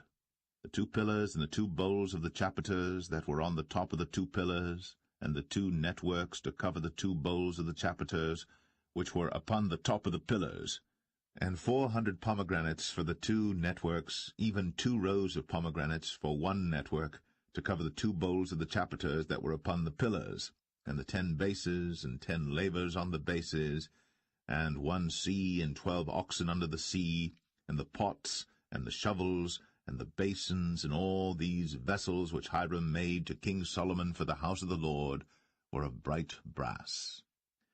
In the plain of Jordan did the king cast them, in the clay ground between Succoth and Zarthan. And Solomon left all the vessels unweighed, because they were exceeding many, neither was the weight of the brass found out. And Solomon made all the vessels that pertained unto the house of the Lord, the altar of gold, and the table of gold whereupon the showbread was, and the candlesticks of pure gold, 5 on the right side and 5 on the left, before the oracle, with the flowers and the lamps and the tongs of gold, and the bowls and the snuffers and the basins and the spoons and the censers of pure gold, and the hinges of gold, both for the doors of the inner house, the most holy place, and for the doors of the house, to wit, of the temple. So was ended all the work that King Solomon made for the house of the Lord. And Solomon brought in the things which David his father had dedicated, even the silver, and the gold, and the vessels, did he put among the treasures of the house of the Lord.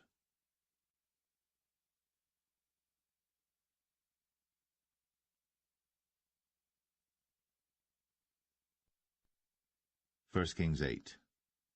Then Solomon assembled the elders of Israel, and all the heads of the tribes, the chief of the fathers of the children of Israel, unto King Solomon in Jerusalem, that they might bring up the ark of the covenant of the Lord out of the city of David, which is Zion. And all the men of Israel assembled themselves unto King Solomon at the feast in the month Ethanim, which is the 7th month. And all the elders of Israel came, and the priests took up the ark, and they brought up the ark of the Lord, and the tabernacle of the congregation, and all the holy vessels that were in the tabernacle, even those did the priests and the Levites bring up. And King Solomon, and all the congregation of Israel, that were assembled unto him, were with him before the ark, sacrificing sheep and oxen, that could not be told nor numbered for multitude. And the priests brought in the ark of the covenant of the Lord unto his place, into the oracle of the house, to the most holy place, even under the wings of the cherubims. For the cherubims spread forth their 2 wings over the place of the ark, and the cherubims covered the ark and the staves thereof above. And they drew out the staves, that the ends of the staves were seen out in the holy place before the oracle, and they were not seen without. And there they are unto this day. There was nothing in the ark save the 2 tables of stone, which Moses put there at Horeb, when the Lord made a covenant with the children of Israel, when they came out of the land of Egypt. And it came to pass, when the priests were come out of the holy place, that the cloud filled the house of the Lord, so that the priests could not stand to minister because of the cloud, for the glory of the Lord had filled the house of the Lord. Then spake Solomon, The Lord said that he would dwell in the thick darkness. I have surely built thee an house to dwell in, a settled place for thee to abide in for ever. And the king turned his face about, and blessed all the congregation of Israel. And all the congregation of Israel stood, and he said, Blessed be the Lord God of Israel, which spake with his mouth unto David my father, and hath with his hand fulfilled it, saying, Since the day that I brought forth my people Israel out of Egypt, I chose no city out of all the tribes of Israel to build an house, that my name might be therein. But I chose David to be over my people Israel. And it was in the heart of David my father to build an house for the name of the Lord God of Israel. And the Lord said unto David my father, Whereas it was in thine heart to build an house unto my name, thou didst well that it was in thine heart. Nevertheless thou shalt not build the house, but thy son that shall come forth out of thy loins, he shall build the house unto my name. And the Lord hath performed his word that he spake, and I am risen up in the room of David my father, and sit on the throne of Israel, as the Lord promised, and have built an house for the name of the Lord God of Israel. And I have set there a place for the ark, wherein is the covenant of the Lord, which he made with our fathers when he brought them out of the land of Egypt. And Solomon stood before the altar of the Lord in the presence of all the congregation of Israel, and spread forth his hands toward heaven, and he said, Lord God of Israel, there is no God like thee, in heaven above, or on earth beneath, who keepest covenant and mercy with thy servants that walk before thee with all their heart, who hast kept with thy servant David my father, that thou promised him, thou spakest also with thy mouth, and hast fulfilled it with thine hand, as it is this day. Therefore now, Lord God of Israel, keep with thy servant David my father, that thou promised him, saying, There shall not fail thee a man in my sight to sit on the throne of Israel, so that thy children take heed to their way, that they walk before me as thou hast walked before me. And now, O God of Israel, let thy word, I pray thee, be verified, which thou spakest unto thy servant David my father. But will God indeed dwell on the earth? Behold, the heaven, and heaven of heavens cannot contain thee. How much less this house that I have builded? Yet have thou respect unto the prayer of thy servant, and to his supplication, O Lord my God, to hearken unto the cry and to the prayer which thy servant prayeth before thee today, that thine eyes may be open toward this house night and day, even toward the place of which thou hast said, My name shall be there, that thou mayest hearken unto the prayer which thy servant shall make toward this place. And hearken thou to the supplication of thy servant, and of thy people Israel, when they shall pray toward this place. And hear thou in heaven thy dwelling place, and when thou hearest, forgive. If any man trespass against his neighbor, and an oath be laid upon him to cause him to swear, and the oath come before thine altar in this house, then hear thou in heaven, and do and judge thy servants, condemning the wicked, to bring his way upon his head, and justifying the righteous, to give him according to his righteousness. When thy people Israel be smitten down before the enemy, because they have sinned against thee, and shall turn again to thee, and confess thy name, and pray, and make supplication unto thee in this house, then hear thou in heaven, and forgive the sin of thy people Israel, and bring them again unto the land which thou gavest unto their fathers. When heaven is shut up, and there is no rain because they have sinned against thee, if they pray toward this place, and confess thy name, and turn from their sin, when thou afflictest them, then hear thou in heaven, and forgive the sin of thy servants, and of thy people Israel, that thou teach them the good way wherein they should walk, and give rain upon thy land, which thou hast given to thy people for an inheritance. If there be in the land famine, if there be pestilence, blasting, mildew, locust, or if there be caterpillar, if their enemy besiege them in the land of their cities, whatsoever plague, whatsoever sickness there be, what prayer and supplication soever be made by any man, or by all thy people Israel, which shall know every man the plague of his own heart, and spread forth his hands toward this house, then hear thou in heaven thy dwelling place, and forgive, and do, and give to every man according to his ways, whose heart thou knowest, for thou, even thou only, knowest the hearts of all the children of men, that they may fear thee all the days that they live in the land which thou gavest unto our fathers. Moreover, concerning a stranger that is not of thy people Israel, but cometh out of a far country for thy name's sake, for they shall hear of thy great name, and of thy strong hand, and of thy stretched out arm, when he shall come and pray toward this house, hear thou in heaven thy dwelling place, and do according to all that the stranger calleth to thee for, that all people of the earth may know thy name, to fear thee, as do thy people Israel, and that they may know that this house which I have builded is called by thy name. If thy people go out to battle against their enemy, whithersoever thou shalt send them, and shall pray unto the Lord toward the city which thou hast chosen, and toward the house that I have built for thy name, then hear thou in heaven their prayer, and their supplication, and maintain their cause, if they sin against thee, for there is no man that sinneth not, and thou be angry with them, and deliver them to the enemy, so that they carry them away captives unto the land of the enemy, far or near. Yet if they shall bethink themselves in the land whither they were carried captives, and repent, and make supplication unto thee in the land of them that carried them captives, saying, We have sinned, and have done perversely, we have committed wickedness, and so return unto thee with all their heart, and with all their soul, in the land of their enemies, which led them away captive, and pray unto thee toward their land, which thou gavest unto their fathers, the city which thou hast chosen, and the house which I have built for thy name.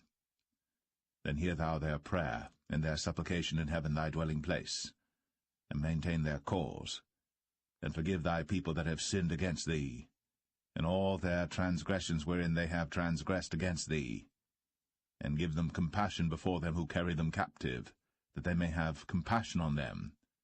For they be thy people, and thine inheritance, which thou broughtest forth out of Egypt, from the midst of the furnace of iron, that thine eyes may be open unto the supplication of thy servant, and unto the supplication of thy people Israel, to hearken unto them in all that they call for unto thee.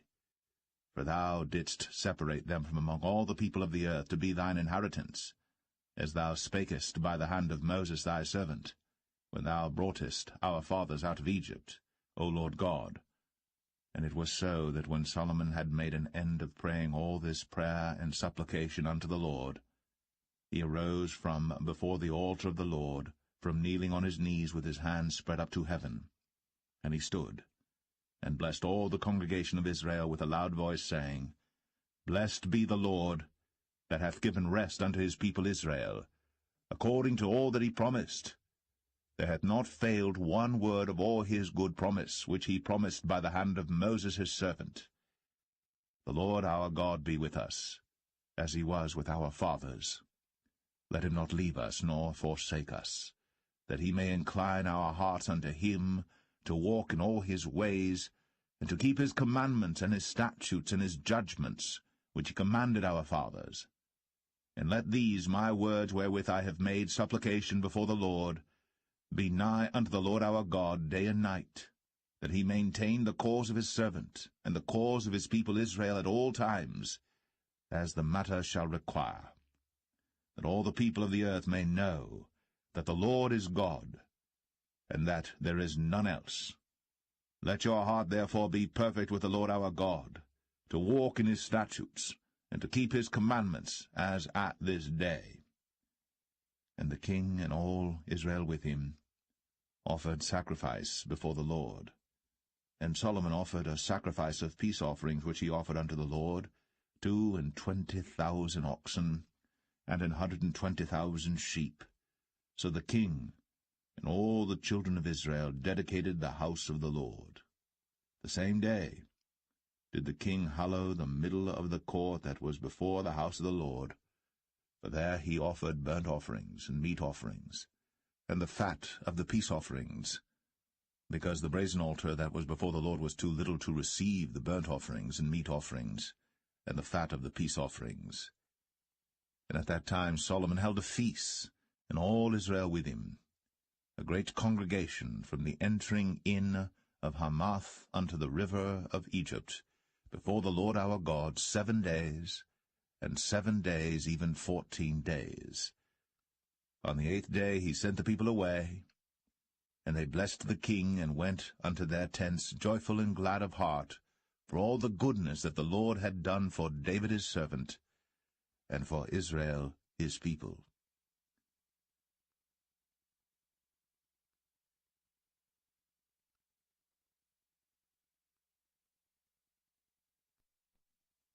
First Kings 9. And it came to pass, when Solomon had finished the building of the house of the Lord, and the king's house, and all Solomon's desire which he was pleased to do, that the Lord appeared to Solomon the second time, as he had appeared unto him at Gibeon. And the Lord said unto him, I have heard thy prayer and thy supplication that thou hast made before me. I have hallowed this house which thou hast built, to put my name there for ever. And mine eyes and mine heart shall be there perpetually. And if thou wilt walk before me, as David thy father walked, in integrity of heart, and in uprightness, to do according to all that I have commanded thee, and wilt keep my statutes and my judgments, then I will establish the throne of thy kingdom upon Israel forever, as I promised to David thy father, saying, There shall not fail thee a man upon the throne of Israel. But if ye shall at all turn from following me, ye or your children, and will not keep my commandments and my statutes which I have set before you, but go and serve other gods, and worship them, then will I cut off Israel out of the land which I have given them, and this house which I have hallowed for my name will I cast out of my sight, and Israel shall be a proverb and a byword among all people. And at this house which is high, every one that passeth by it shall be astonished, and shall hiss, and they shall say, Why hath the Lord done thus unto this land, and to this house? And they shall answer, Because they forsook the Lord their God, who brought forth their fathers out of the land of Egypt, and had taken hold upon other gods, and have worshipped them, and served them. Therefore hath the Lord brought upon them all this evil. And it came to pass at the end of 20 years, when Solomon had built the 2 houses, the house of the Lord, and the king's house. Now Hiram the king of Tyre had furnished Solomon with cedar trees and fir trees, and with gold, according to all his desire. That then King Solomon gave Hiram 20 cities in the land of Galilee. And Hiram came out from Tyre to see the cities which Solomon had given him, and they pleased him not. And he said, What cities are these which thou hast given me, my brother? And he called them the land of Cabul unto this day. And Hiram sent to the king 60 talents of gold. And this is the reason of the levy which King Solomon raised, for to build the house of the Lord, and his own house, and Millo, and the wall of Jerusalem, and Hazor, and Megiddo, and Gezer. For Pharaoh king of Egypt had gone up and taken Gezer, and burnt it with fire, and slain the Canaanites that dwelt in the city, and given it for a present unto his daughter Solomon's wife. And Solomon built Gezer, and Beth-horon the nether, and Baalath, and Tadmor in the wilderness in the land, and all the cities of store that Solomon had, and cities for his chariots, and cities for his horsemen, and that which Solomon desired to build in Jerusalem, and in Lebanon, and in all the land of his dominion. And all the people that were left of the Amorites, Hittites, Perizzites, Hivites, and Jebusites, which were not of the children of Israel, their children that were left after them in the land, whom the children of Israel also were not able utterly to destroy, upon those did Solomon levy a tribute of bondservice unto this day. But of the children of Israel did Solomon make no bondmen, but they were men of war, and his servants, and his princes, and his captains, and rulers of his chariots, and his horsemen. These were the chief of the officers that were over Solomon's work, 550, which bare rule over the people that wrought in the work. But Pharaoh's daughter came up out of the city of David unto her house, which Solomon had built for her. Then did he build Millo. And 3 times in a year did Solomon offer burnt offerings and peace offerings upon the altar which he built unto the Lord. And he burnt incense upon the altar that was before the Lord. So he finished the house. And King Solomon made a navy of ships in Ezion-Geber, which is beside Eloth, on the shore of the Red Sea, in the land of Edom. And Hiram sent in the navy his servants, shipmen that had knowledge of the sea, with the servants of Solomon. And they came to Ophir, and fetched from thence gold 420 talents, and brought it to King Solomon.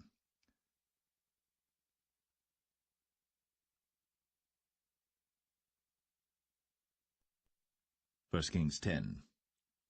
And when the queen of Sheba heard of the fame of Solomon concerning the name of the Lord, she came to prove him with hard questions. And she came to Jerusalem with a very great train, with camels that bare spices, and very much gold, and precious stones. And when she was come to Solomon, she communed with him of all that was in her heart. And Solomon told her all her questions. There was not anything hid from the king which he told her not. And when the queen of Sheba had seen all Solomon's wisdom, and the house that he had built, and the meat of his table, and the sitting of his servants, and the attendance of his ministers, and their apparel, and his cupbearers, and his ascent by which he went up unto the house of the Lord, there was no more spirit in her.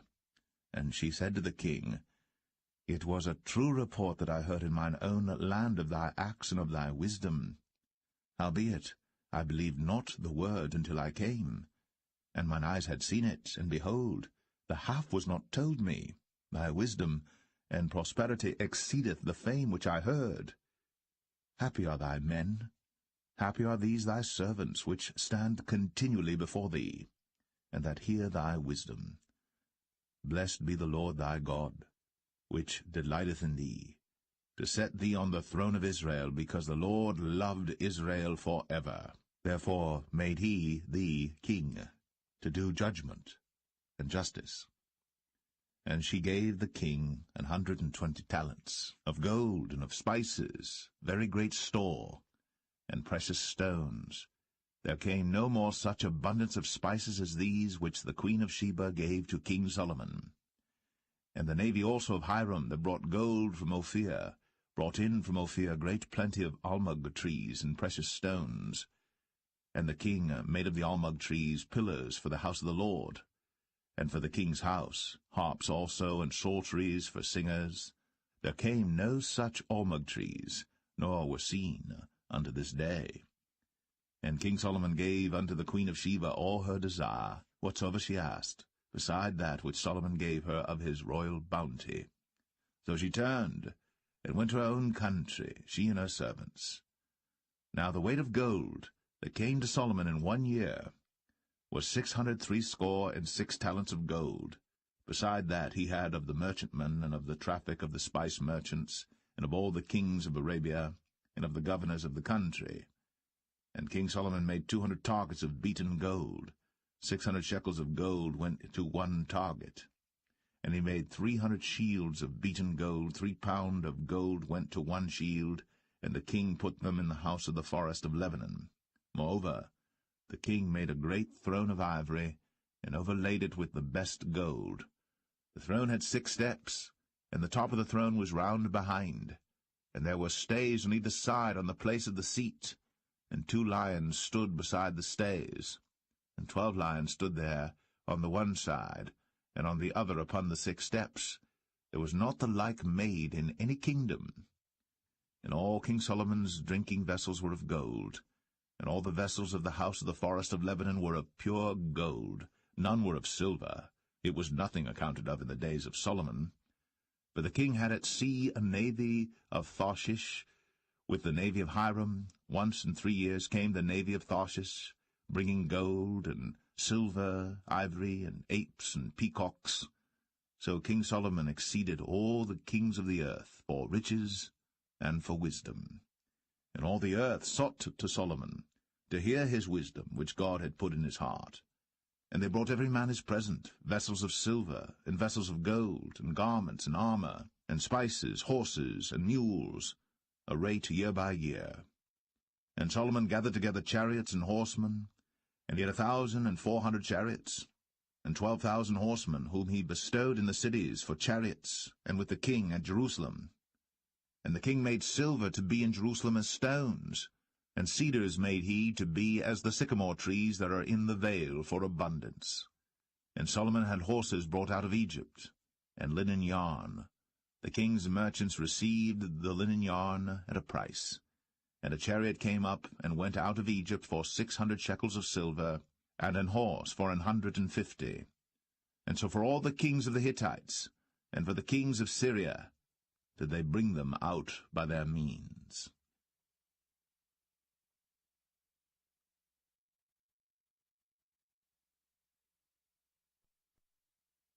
1 Kings 11. But King Solomon loved many strange women, together with the daughter of Pharaoh, women of the Moabites, Ammonites, Edomites, Zidonians, and Hittites.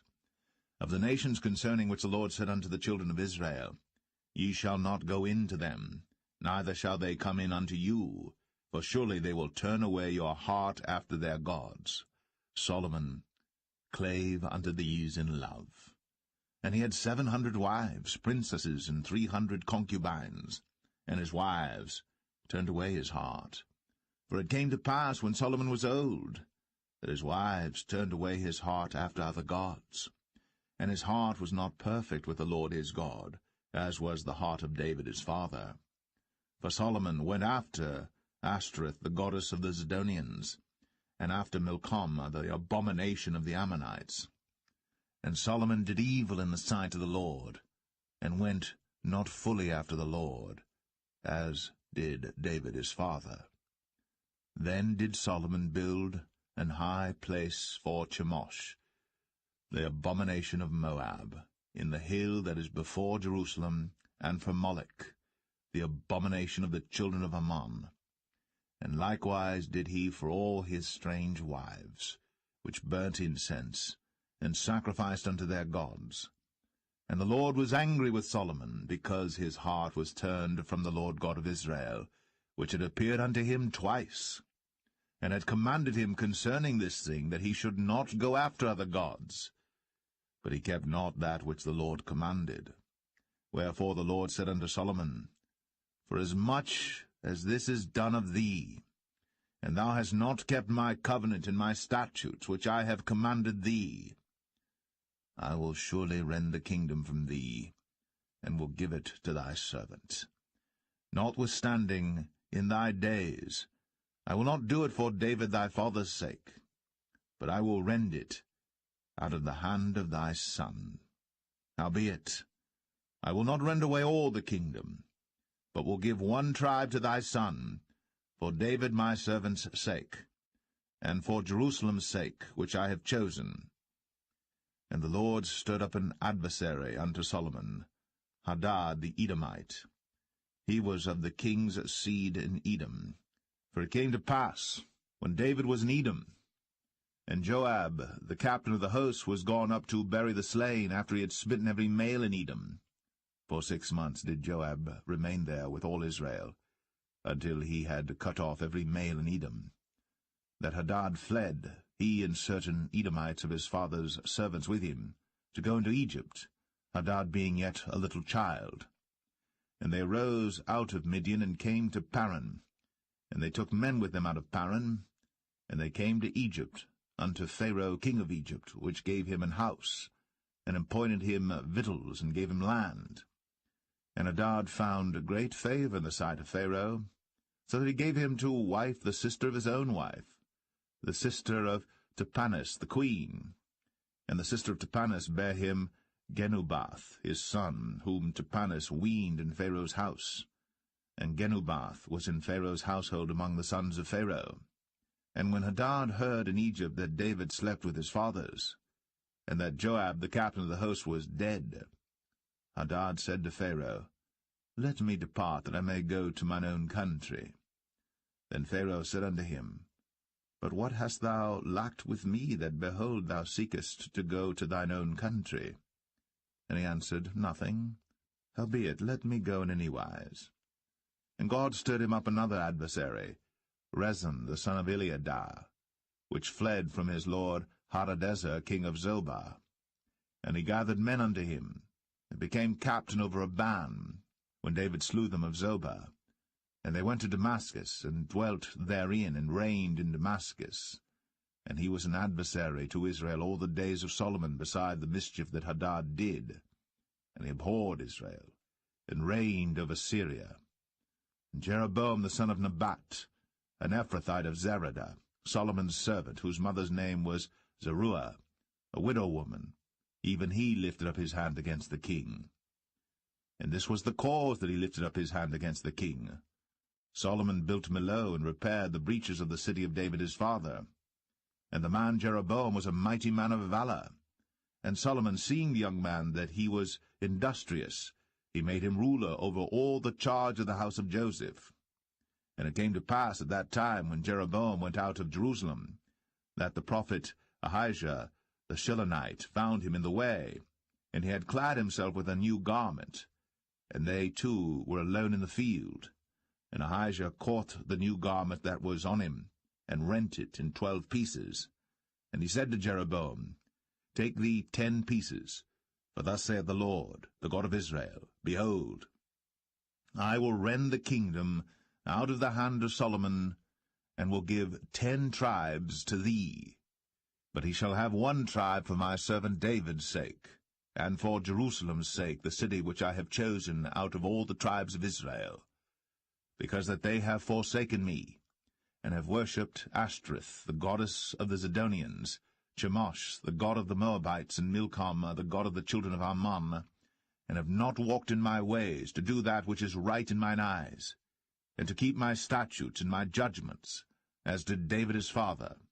Howbeit, I will not take the whole kingdom out of his hand, but I will make him prince all the days of his life, for David my servant's sake, whom I chose, because he kept my commandments and my statutes.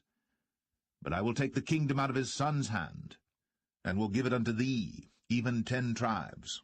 And unto his son will I give 1 tribe, that David my servant may have a light always before me in Jerusalem, the city which I have chosen me, to put my name there.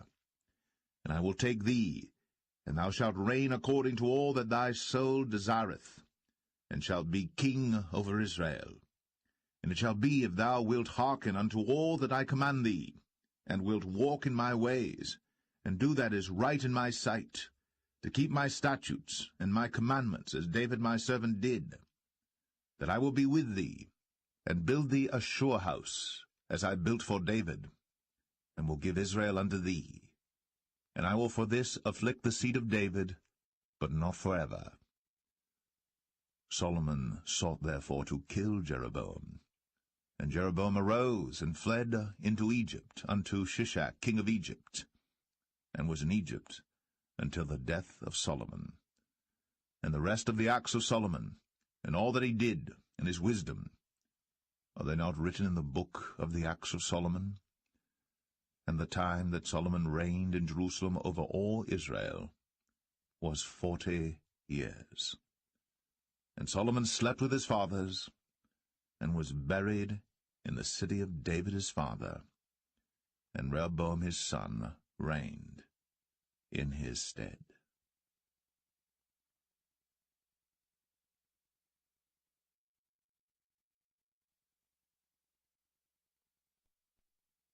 First Kings 12.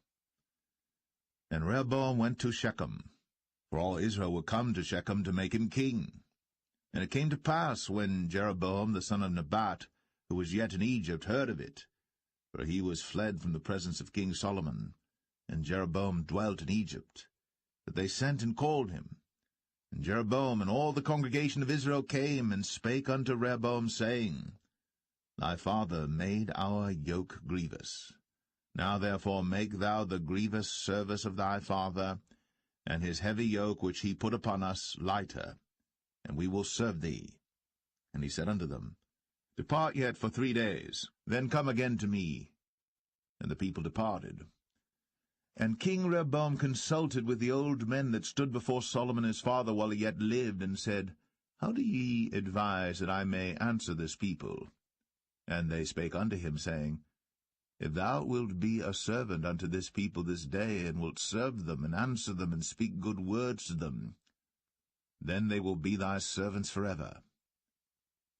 But he forsook the counsel of the old men which they had given him, and consulted with the young men that were grown up with him, and which stood before him. And he said unto them, What counsel give ye that we may answer this people who have spoken to me, saying, Make the yoke which thy father did put upon us lighter? And the young men that were grown up with him spake unto him, saying, Thus shalt thou speak unto this people that spake unto thee, saying, Thy father made our yoke heavy, but make thou it lighter unto us. Thus shalt thou say unto them, My little finger shall be thicker than my father's loins. And now, whereas my father did lade you with a heavy yoke, I will add to your yoke. My father hath chastised you with whips, but I will chastise you with scorpions. So Jeroboam and all the people came to Rehoboam the 3rd day, as the king had appointed, saying, Come to me again the 3rd day. And the king answered the people roughly, and forsook the old men's counsel that they gave him, and spake to them after the counsel of the young men, saying, My father made your yoke heavy, and I will add to your yoke. My father also chastised you with whips, but I will chastise you with scorpions. Wherefore the king hearkened not unto the people. For the cause was from the Lord, that he might perform his saying, which the Lord spake by Ahijah the Shilonite unto Jeroboam the son of Nebat. So when all Israel saw that the king hearkened not unto them, the people answered the king, saying, What portion have we in David? Neither have we inheritance in the son of Jesse. To your tents, O Israel. Now see to thine own house, David. So Israel departed unto their tents. But as for the children of Israel which dwelt in the cities of Judah, Rehoboam reigned over them. Then King Rehoboam sent Adoram, who was over the tribute, and all Israel stoned him with stones, that he died. Therefore King Rehoboam made speed to get him up to his chariot, to flee to Jerusalem. So Israel rebelled against the house of David unto this day. And it came to pass, when all Israel heard that Jeroboam was come again, that they sent and called him unto the congregation, and made him king over all Israel. There was none that followed the house of David, but the tribe of Judah only. And when Rehoboam was come to Jerusalem, he assembled all the house of Judah with the tribe of Benjamin, 180,000 chosen men which were warriors, to fight against the house of Israel, to bring the kingdom again to Rehoboam the son of Solomon. But the word of God came unto Shemaiah the man of God, saying, Speak unto Rehoboam the son of Solomon, king of Judah, and unto all the house of Judah and Benjamin, and to the remnant of the people, saying, Thus saith the Lord, Ye shall not go up, nor fight against your brethren the children of Israel. Return every man to his house, for this thing is from me. They hearkened therefore to the word of the Lord, and returned to depart according to the word of the Lord. Then Jeroboam built Shechem in Mount Ephraim, and dwelt therein, and went out from thence, and built Penuel. And Jeroboam said in his heart, Now shall the kingdom return to the house of David. If this people go up to do sacrifice in the house of the Lord at Jerusalem, then shall the heart of this people turn again unto their Lord, even unto Rehoboam king of Judah, and they shall kill me, and go again to Rehoboam king of Judah. Whereupon the king took counsel, and made 2 calves of gold, and said unto them, It is too much for you to go up to Jerusalem. Behold thy gods, O Israel, which brought thee up out of the land of Egypt. And he set the one in Bethel, and the other put he in Dan. And this thing became a sin. For the people went to worship before the one, even unto Dan. And he made an house of high places, and made priests of the lowest of the people, which were not of the sons of Levi. And Jeroboam ordained a feast in the 8th month, on the 15th day of the month, like unto the feast that is in Judah. And he offered upon the altar. So did he in Bethel, sacrificing unto the calves that he had made. And he placed in Bethel the priests of the high places which he had made.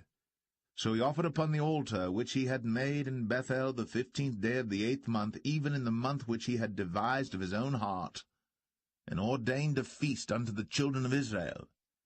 And he offered upon the altar, and burnt incense.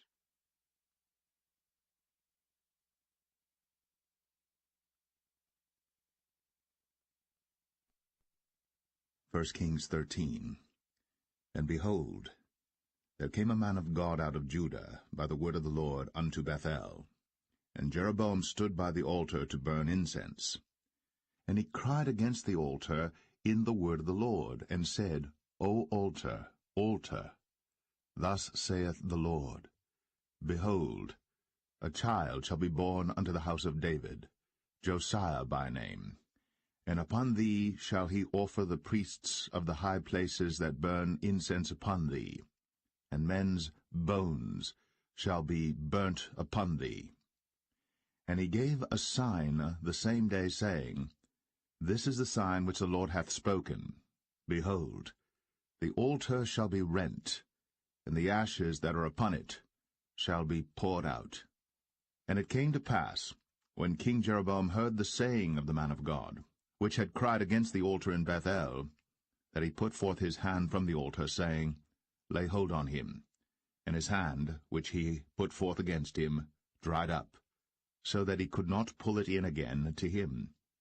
The altar also was rent, and the ashes poured out from the altar, according to the sign which the man of God had given, by the word of the Lord. And the king answered and said unto the man of God, Entreat now the face of the Lord thy God, and pray for me, that my hand may be restored me again.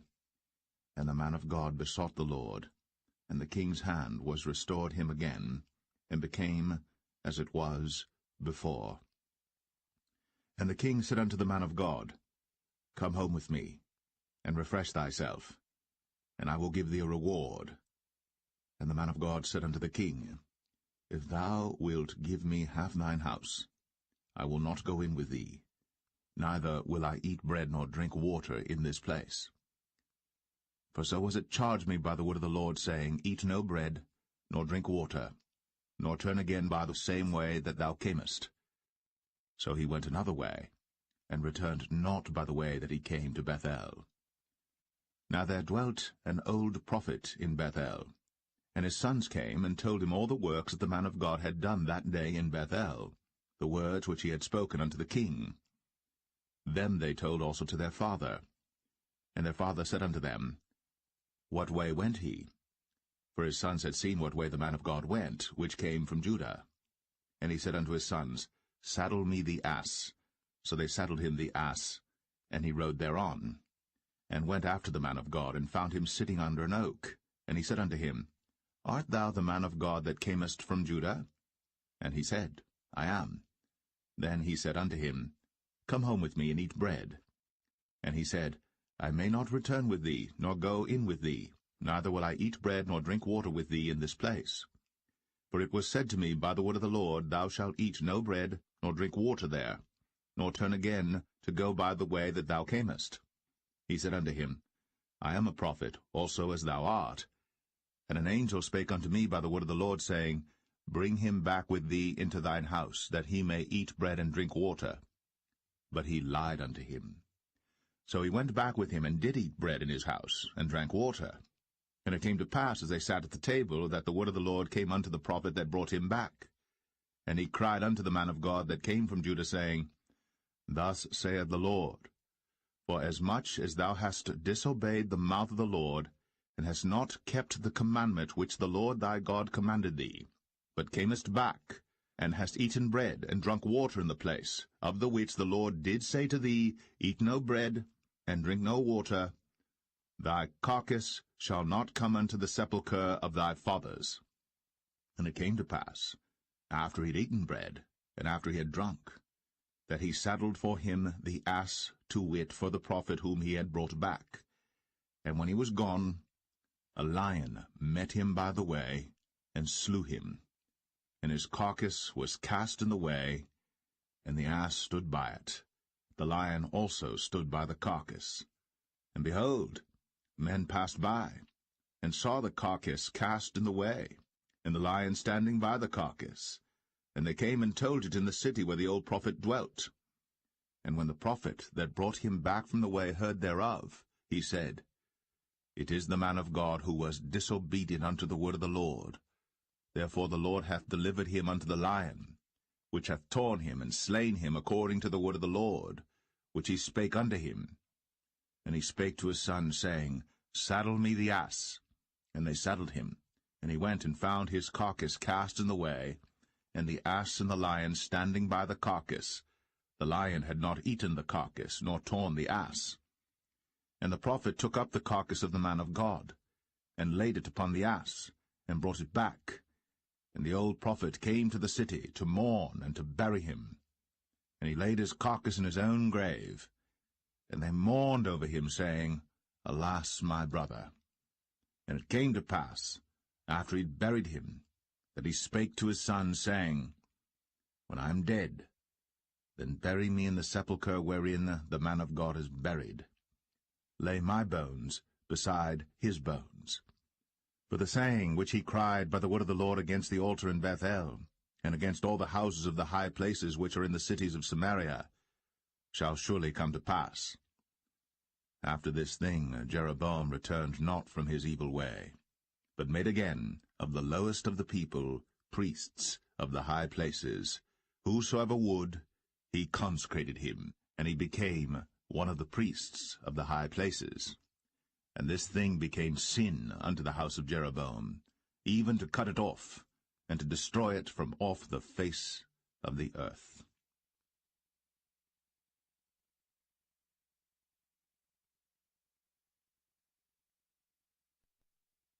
1 Kings 14. At that time Abijah, the son of Jeroboam, fell sick. And Jeroboam said to his wife, Arise, I pray thee, and disguise thyself, that thou be not known to be the wife of Jeroboam, and get thee to Shiloh. Behold, there is Ahijah the prophet, which told me that I should be king over this people. And take with thee 10 loaves and cracknels, and a cruse of honey, and go to him. He shall tell thee what shall become of the child.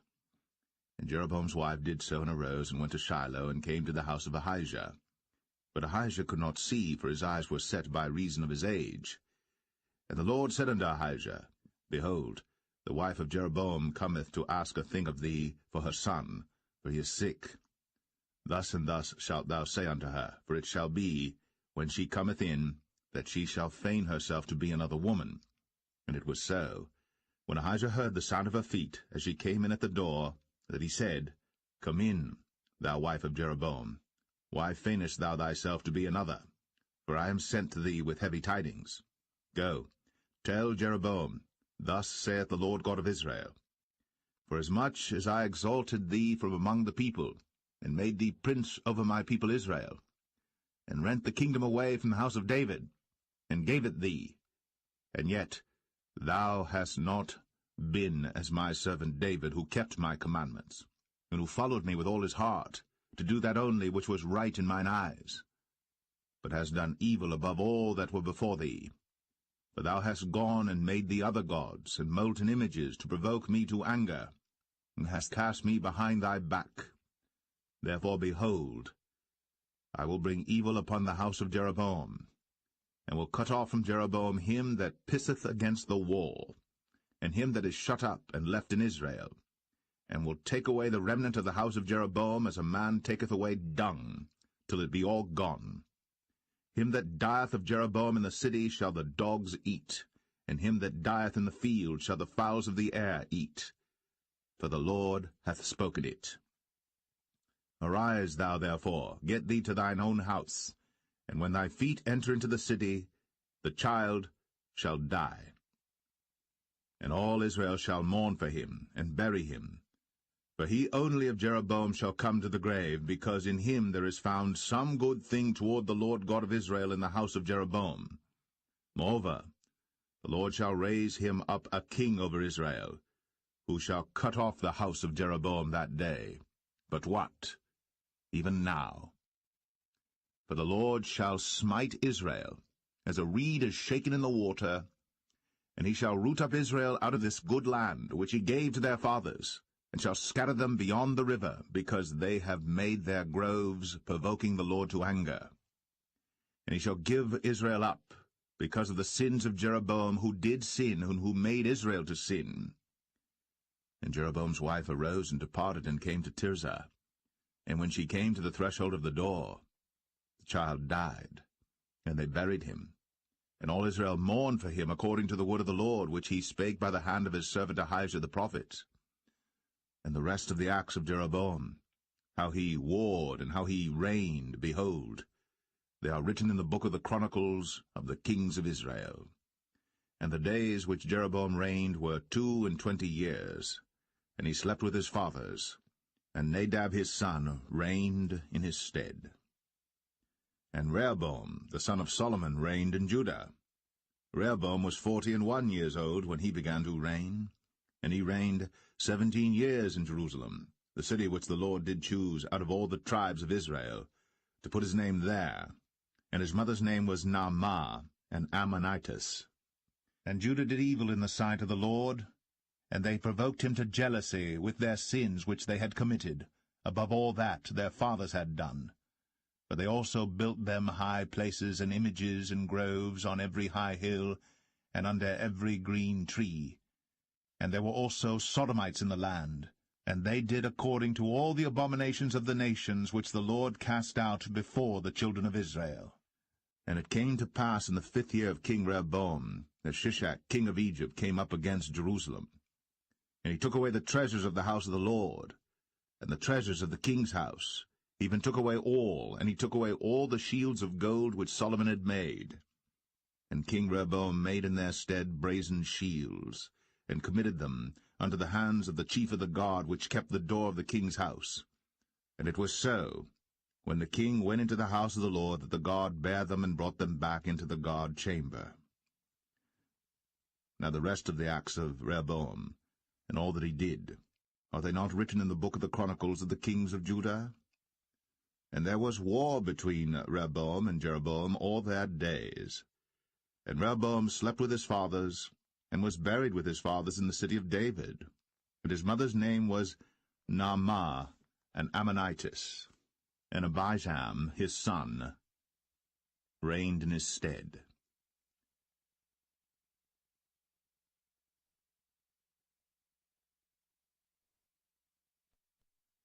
First Kings 15.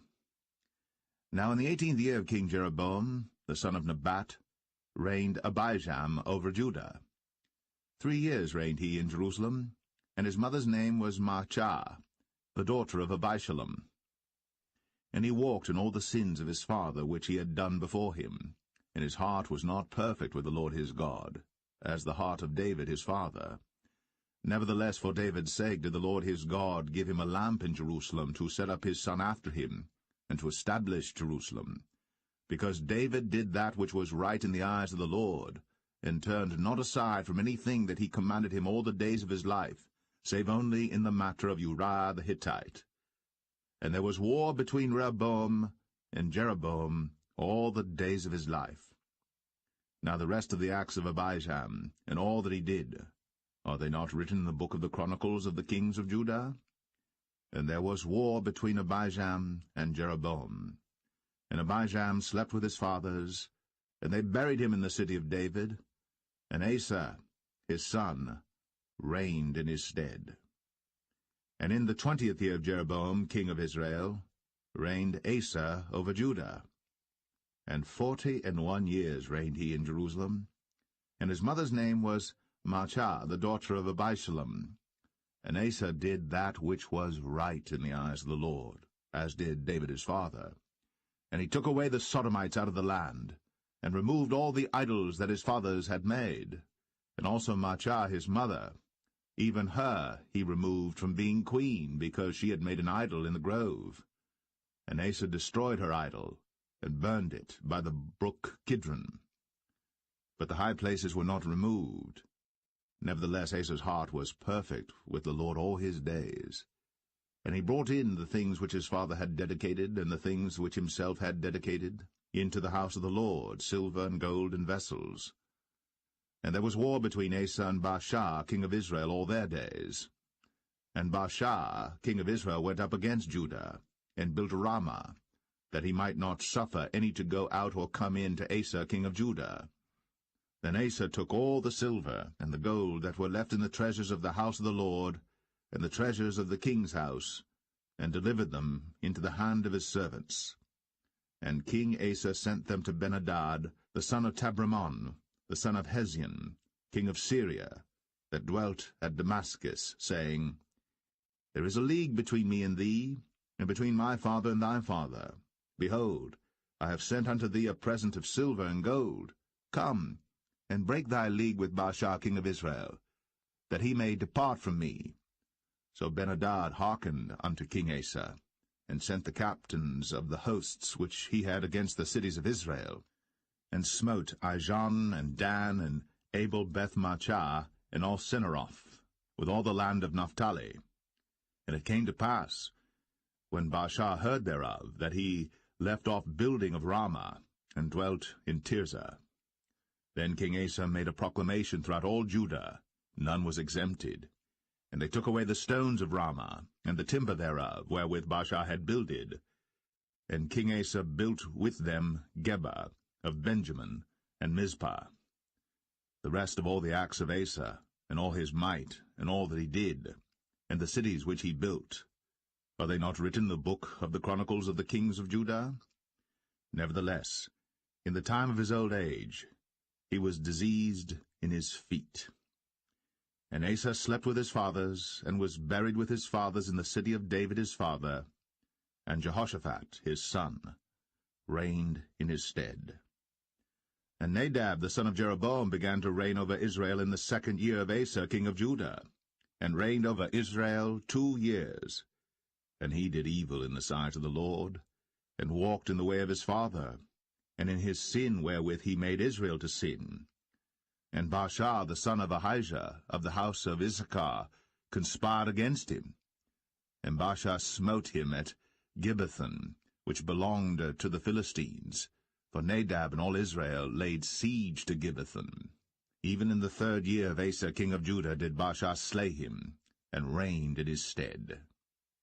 And it came to pass when he reigned, that he smote all the house of Jeroboam. He left not to Jeroboam any that breathed, until he had destroyed him, according unto the saying of the Lord, which he spake by his servant Ahijah the Shilonite. Because of the sins of Jeroboam which he sinned, and which he made Israel sin, by his provocation wherewith he provoked the Lord God of Israel to anger. Now the rest of the acts of Nadab, and all that he did, are they not written in the book of the chronicles of the kings of Israel? And there was war between Asa and Baasha, king of Israel, all their days. In the 3rd year of Asa king of Judah began Baasha the son of Ahijah to reign over all Israel in Tirzah 24 years. And he did evil in the sight of the Lord, and walked in the way of Jeroboam, and in his sin wherewith he made Israel to sin.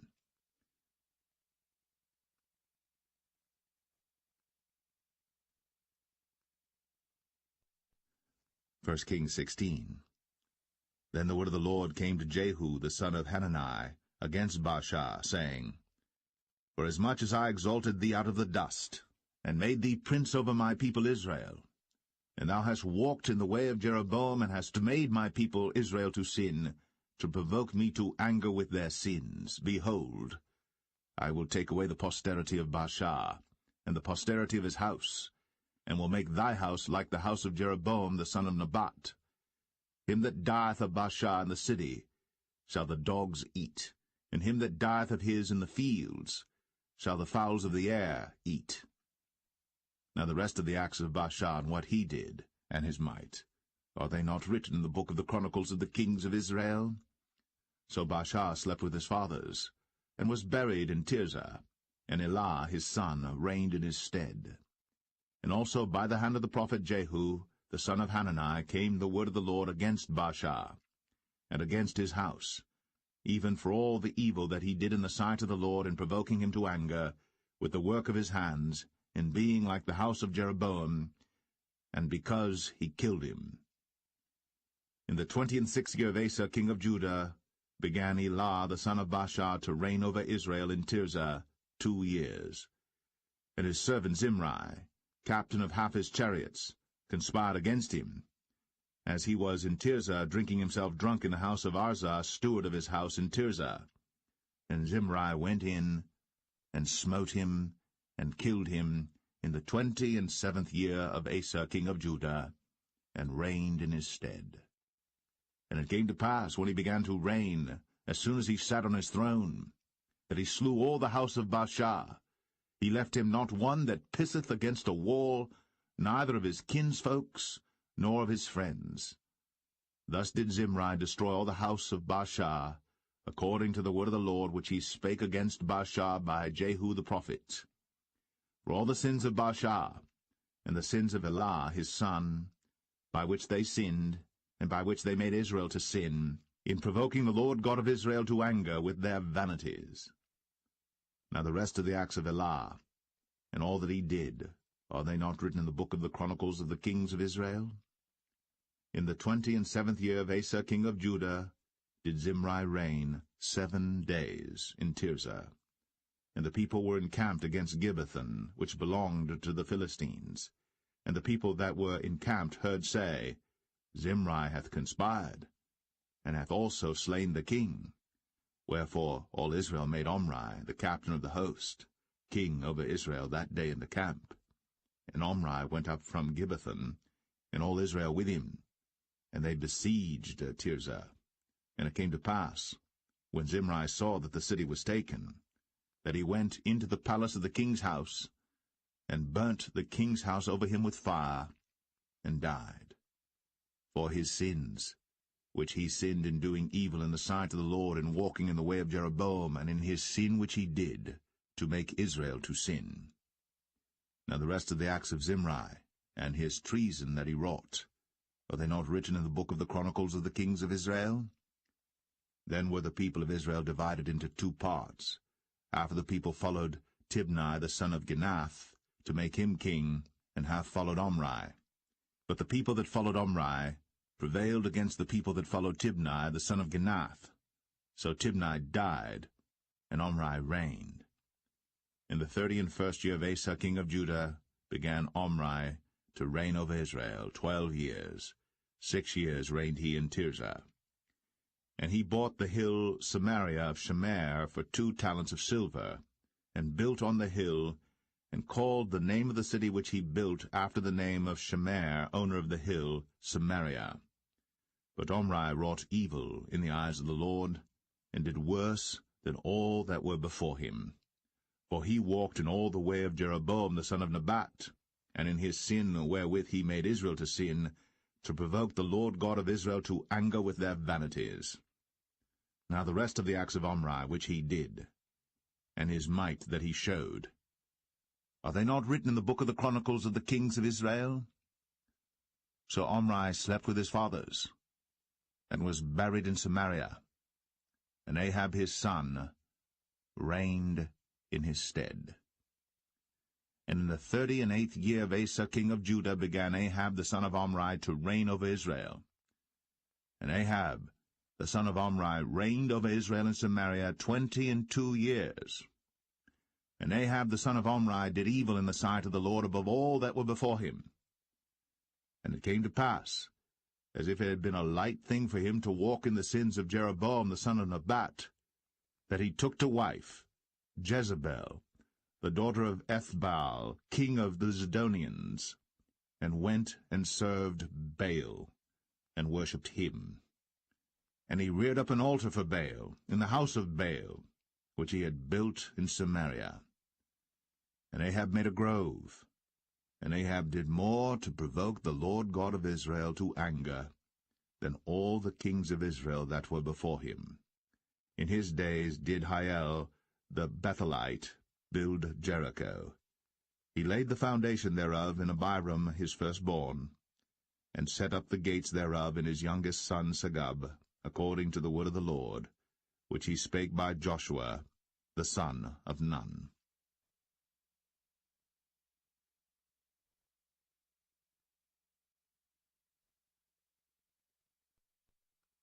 1 Kings 17.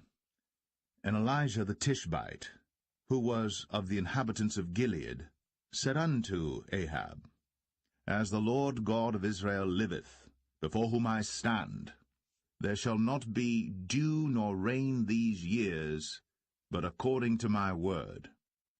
And the word of the Lord came unto him, saying, Get thee hence, and turn thee eastward, and hide thyself by the brook Cherith, that is before Jordan.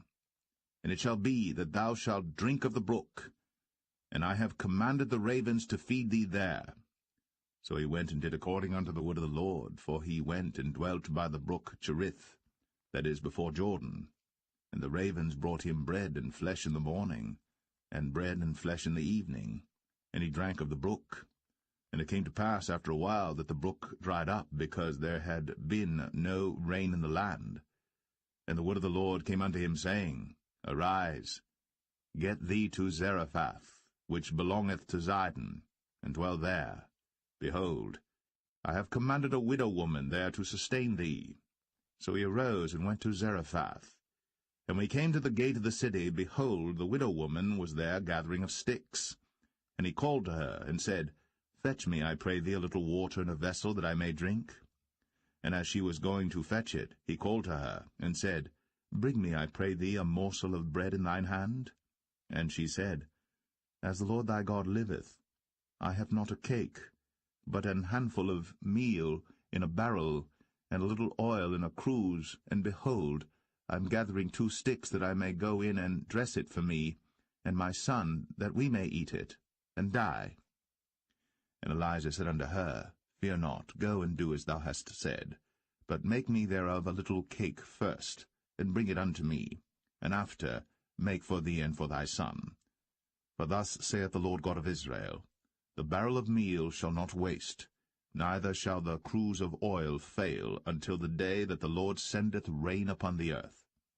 And she went and did according to the saying of Elijah, and she and he and her house did eat many days.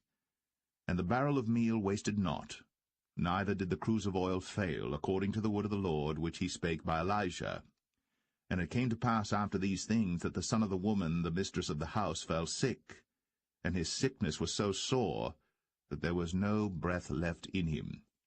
And she said unto Elijah, What have I to do with thee, O thou man of God? Art thou come unto me to call my sin to remembrance, and to slay my son? And he said unto her, Give me thy son. And he took him out of her bosom, and carried him up into a loft, where he abode, and laid him upon his own bed. And he cried unto the Lord, and said, O Lord my God, hast thou also brought evil upon the widow with whom I sojourn, by slaying her son?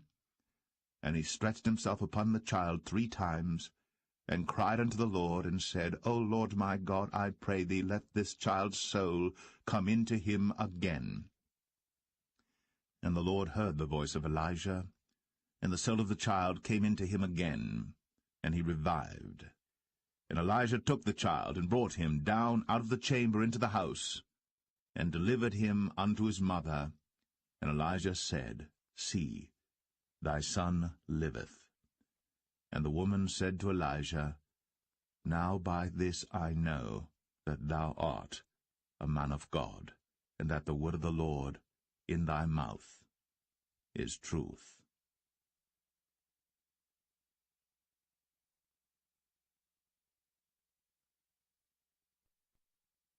1 Kings 18.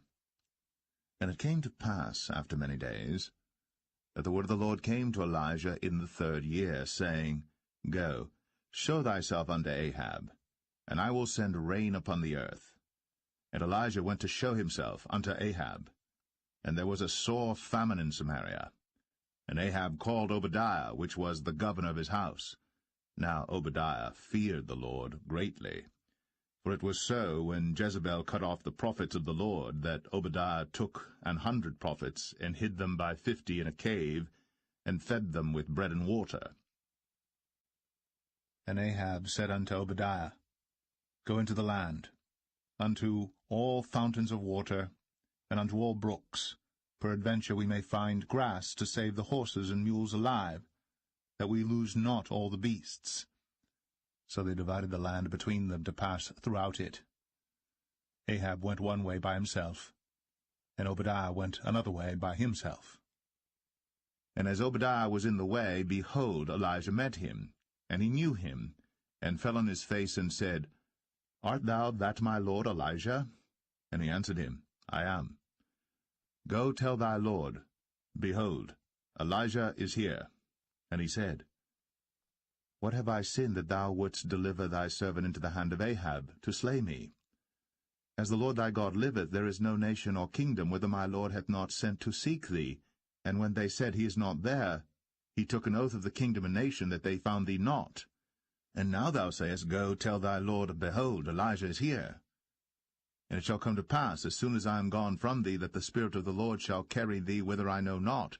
And so when I come and tell Ahab, and he cannot find thee, he shall slay me. But I thy servant fear the Lord from my youth. Was it not told my lord what I did when Jezebel slew the prophets of the Lord, how I hid 100 men of the Lord's prophets by 50 in a cave, and fed them with bread and water? And now thou sayest, Go, tell thy lord, Behold, Elijah is here, and he shall slay me? And Elijah said, As the Lord of hosts liveth, before whom I stand, I will surely show myself unto him today. So Obadiah went to meet Ahab and told him. And Ahab went to meet Elijah. And it came to pass, when Ahab saw Elijah, that Ahab said unto him, Art thou he that troubleth Israel?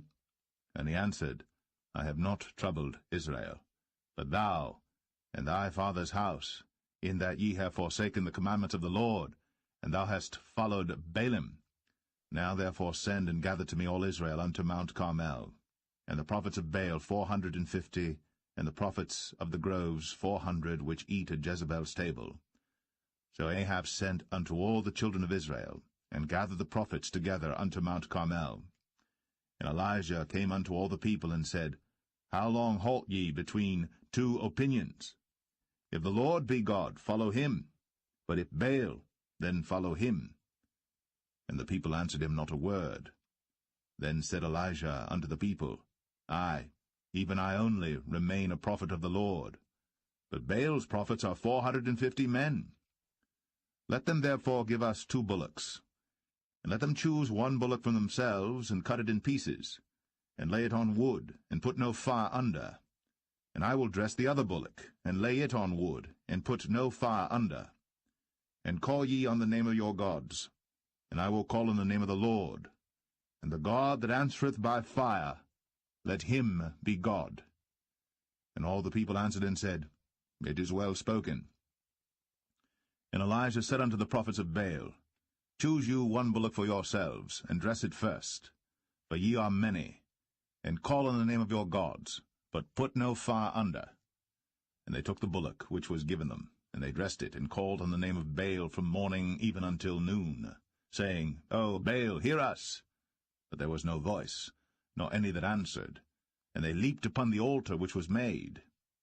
And it came to pass at noon that Elijah mocked them, and said, Cry aloud, for he is a god. Either he is talking, or he is pursuing, or he is in a journey, or peradventure he sleepeth, and must be awaked. And they cried aloud, and cut themselves after their manner with knives and lancets, till the blood gushed out upon them.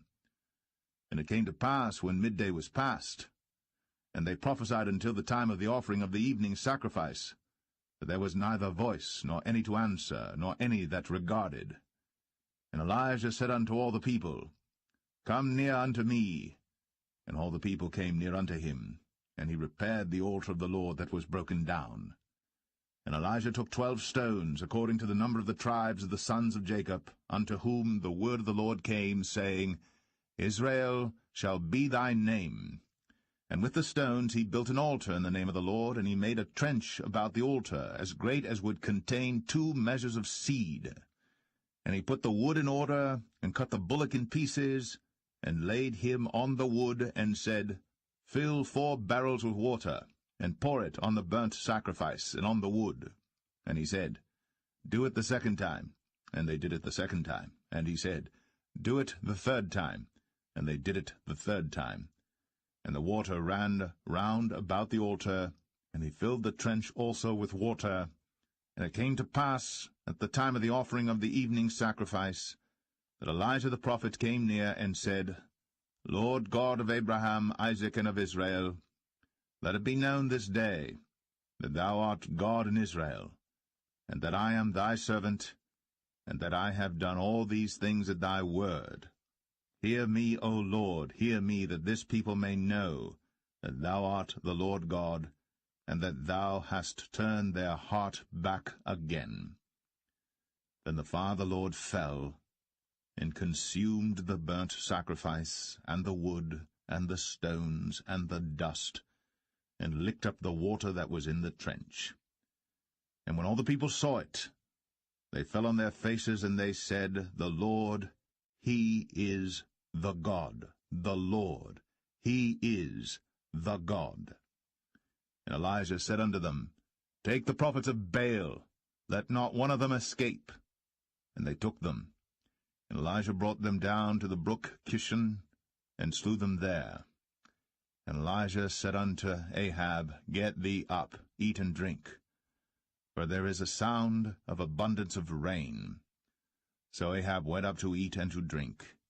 And Elijah went up to the top of Carmel, and he cast himself down upon the earth, and put his face between his knees, and said to his servant, Go up now, look toward the sea. And he went up and looked, and said, There is nothing.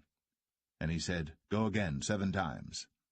And it came to pass at the 7th time that he said, Behold, there ariseth a little cloud out of the sea like a man's hand.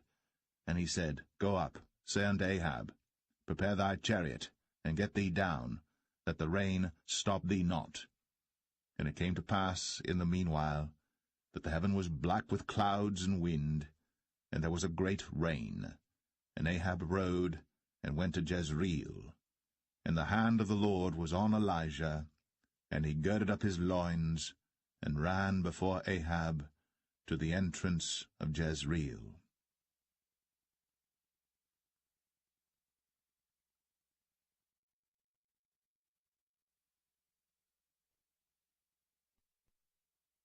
First Kings 19. And Ahab told Jezebel all that Elijah had done, and withal how he had slain all the prophets with the sword. Then Jezebel sent a messenger unto Elijah, saying, So let the gods do to me, and more also, if I make not thy life as the life of one of them by tomorrow about this time. And when he saw that, he rose, and went for his life, and came to Beersheba, which belongeth to Judah, and left his servant there. But he himself went a day's journey into the wilderness, and came and sat down under a juniper tree. And he requested for himself that he might die, and said, It is enough. Now, O Lord, take away my life, for I am not better than my fathers. And as he lay and slept under a juniper tree, behold, then an angel touched him, and said unto him, Arise and eat. And he looked, and behold, there was a cake baked on the coals, and a cruse of water at his head. And he did eat and drink, and laid him down again. And the angel of the Lord came again the 2nd time, and touched him, and said, Arise and eat, because the journey is too great for thee. And he arose and did eat and drink, and went in the strength of that meat 40 days, and 40 nights, unto Horeb the mount of God. And he came thither unto a cave, and lodged there. And behold, the word of the Lord came to him, and he said unto him, What doest thou here, Elijah? And he said, I have been very jealous for the Lord God of hosts, for the children of Israel have forsaken thy covenant, thrown down thine altars, and slain thy prophets with the sword, and I, even I only am left, and they seek my life to take it away. And he said, Go forth, and stand upon the mount before the Lord. And behold, the Lord passed by, and a great and strong wind rent the mountains, and brake in pieces the rocks before the Lord. But the Lord was not in the wind. And after the wind an earthquake. But the Lord was not in the earthquake. And after the earthquake a fire. But the Lord was not in the fire. And after the fire a still small voice. And it was so, when Elijah heard it, that he wrapped his face in his mantle, and went out, and stood in the entering in of the cave. And behold, there came a voice unto him, and said, What doest thou here, Elijah? And he said, I have been very jealous for the Lord God of hosts, because the children of Israel have forsaken thy covenant, thrown down thine altars, and slain thy prophets with the sword, and I, even I only, am left. And they seek my life, to take it away. And the Lord said unto him, Go, return on thy way to the wilderness of Damascus, and when thou comest, anoint Hazael to be king over Syria. And Jehu the son of Nimshi shalt thou anoint to be king over Israel. And Elisha the son of Shaphat of Abel-Meholah shalt thou anoint to be prophet in thy room. And it shall come to pass that him that escapeth the sword of Hazael shall Jehu slay, and him that escapeth from the sword of Jehu shall Elisha slay. Yet I have left me 7,000 in Israel, all the knees which have not bowed unto Baal, and every mouth which hath not kissed him. So he departed thence, and found Elisha the son of Shaphat, who was plowing with 12 yoke of oxen before him, and he with the 12th. And Elijah passed by him, and cast his mantle upon him. And he left the oxen, and ran after Elijah, and said, Let me, I pray thee, kiss my father and my mother, and then I will follow thee. And he said unto him, Go back again, for what have I done to thee? And he returned back from him, and took a yoke of oxen, and slew them, and boiled their flesh with the instruments of the oxen, and gave unto the people, and they did eat. Then he arose, and went after Elijah, and ministered unto him.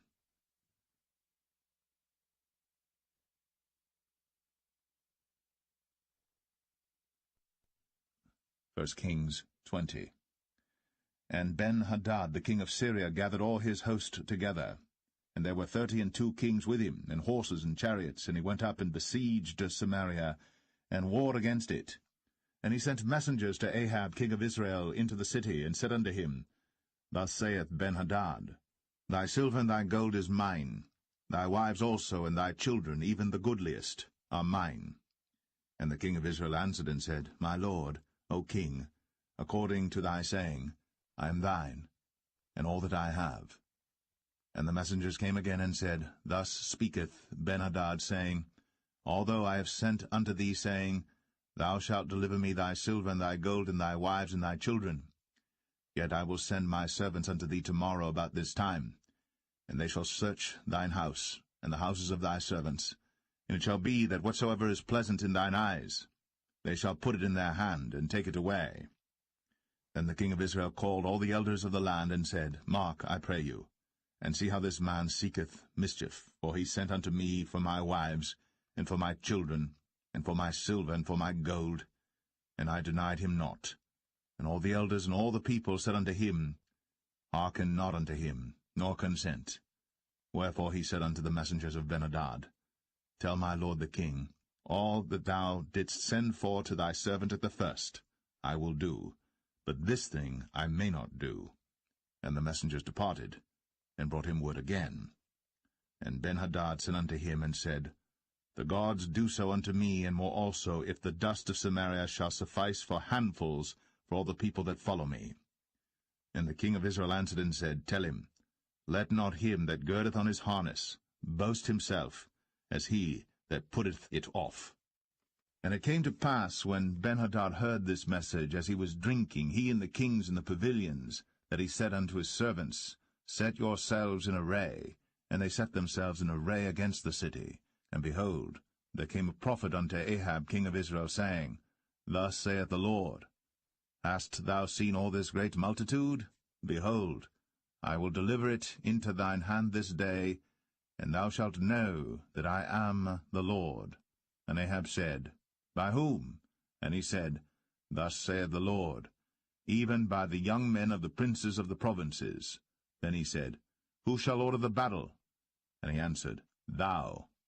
Then he numbered the young men of the princes of the provinces, and they were 232, and after them he numbered all the people, even all the children of Israel, being 7,000. And they went out at noon. But Ben-Hadad was drinking himself drunk in the pavilions, he and the kings, the 32 kings that helped him. And the young men of the princes of the provinces went out first. And Ben-Hadad sent out, and they told him, saying, There are men come out of Samaria.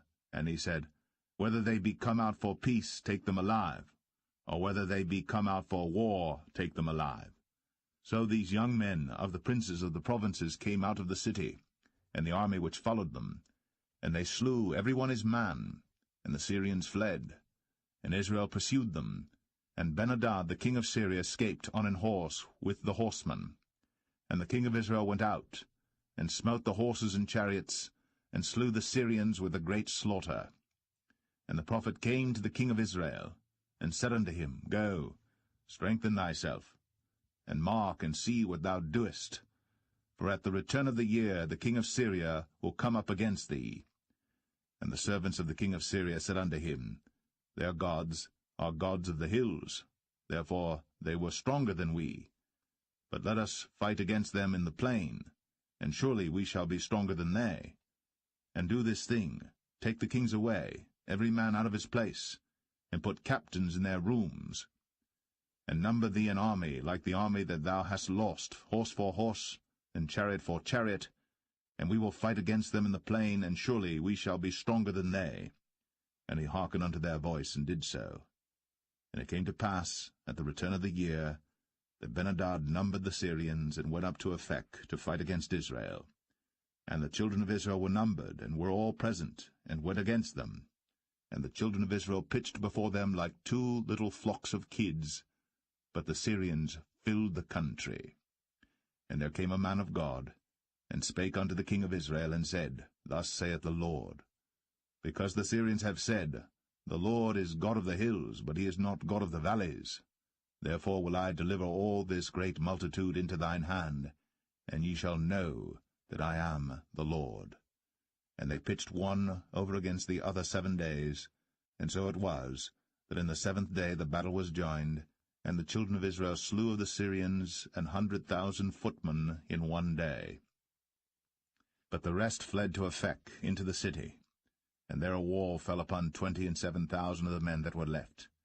And Ben-hadad fled, and came into the city, into an inner chamber. And his servants said unto him, Behold now, we have heard that the kings of the house of Israel are merciful kings. Let us, I pray thee, put sackcloth on our loins, and ropes upon our heads, and go out to the king of Israel. Peradventure he will save thy life.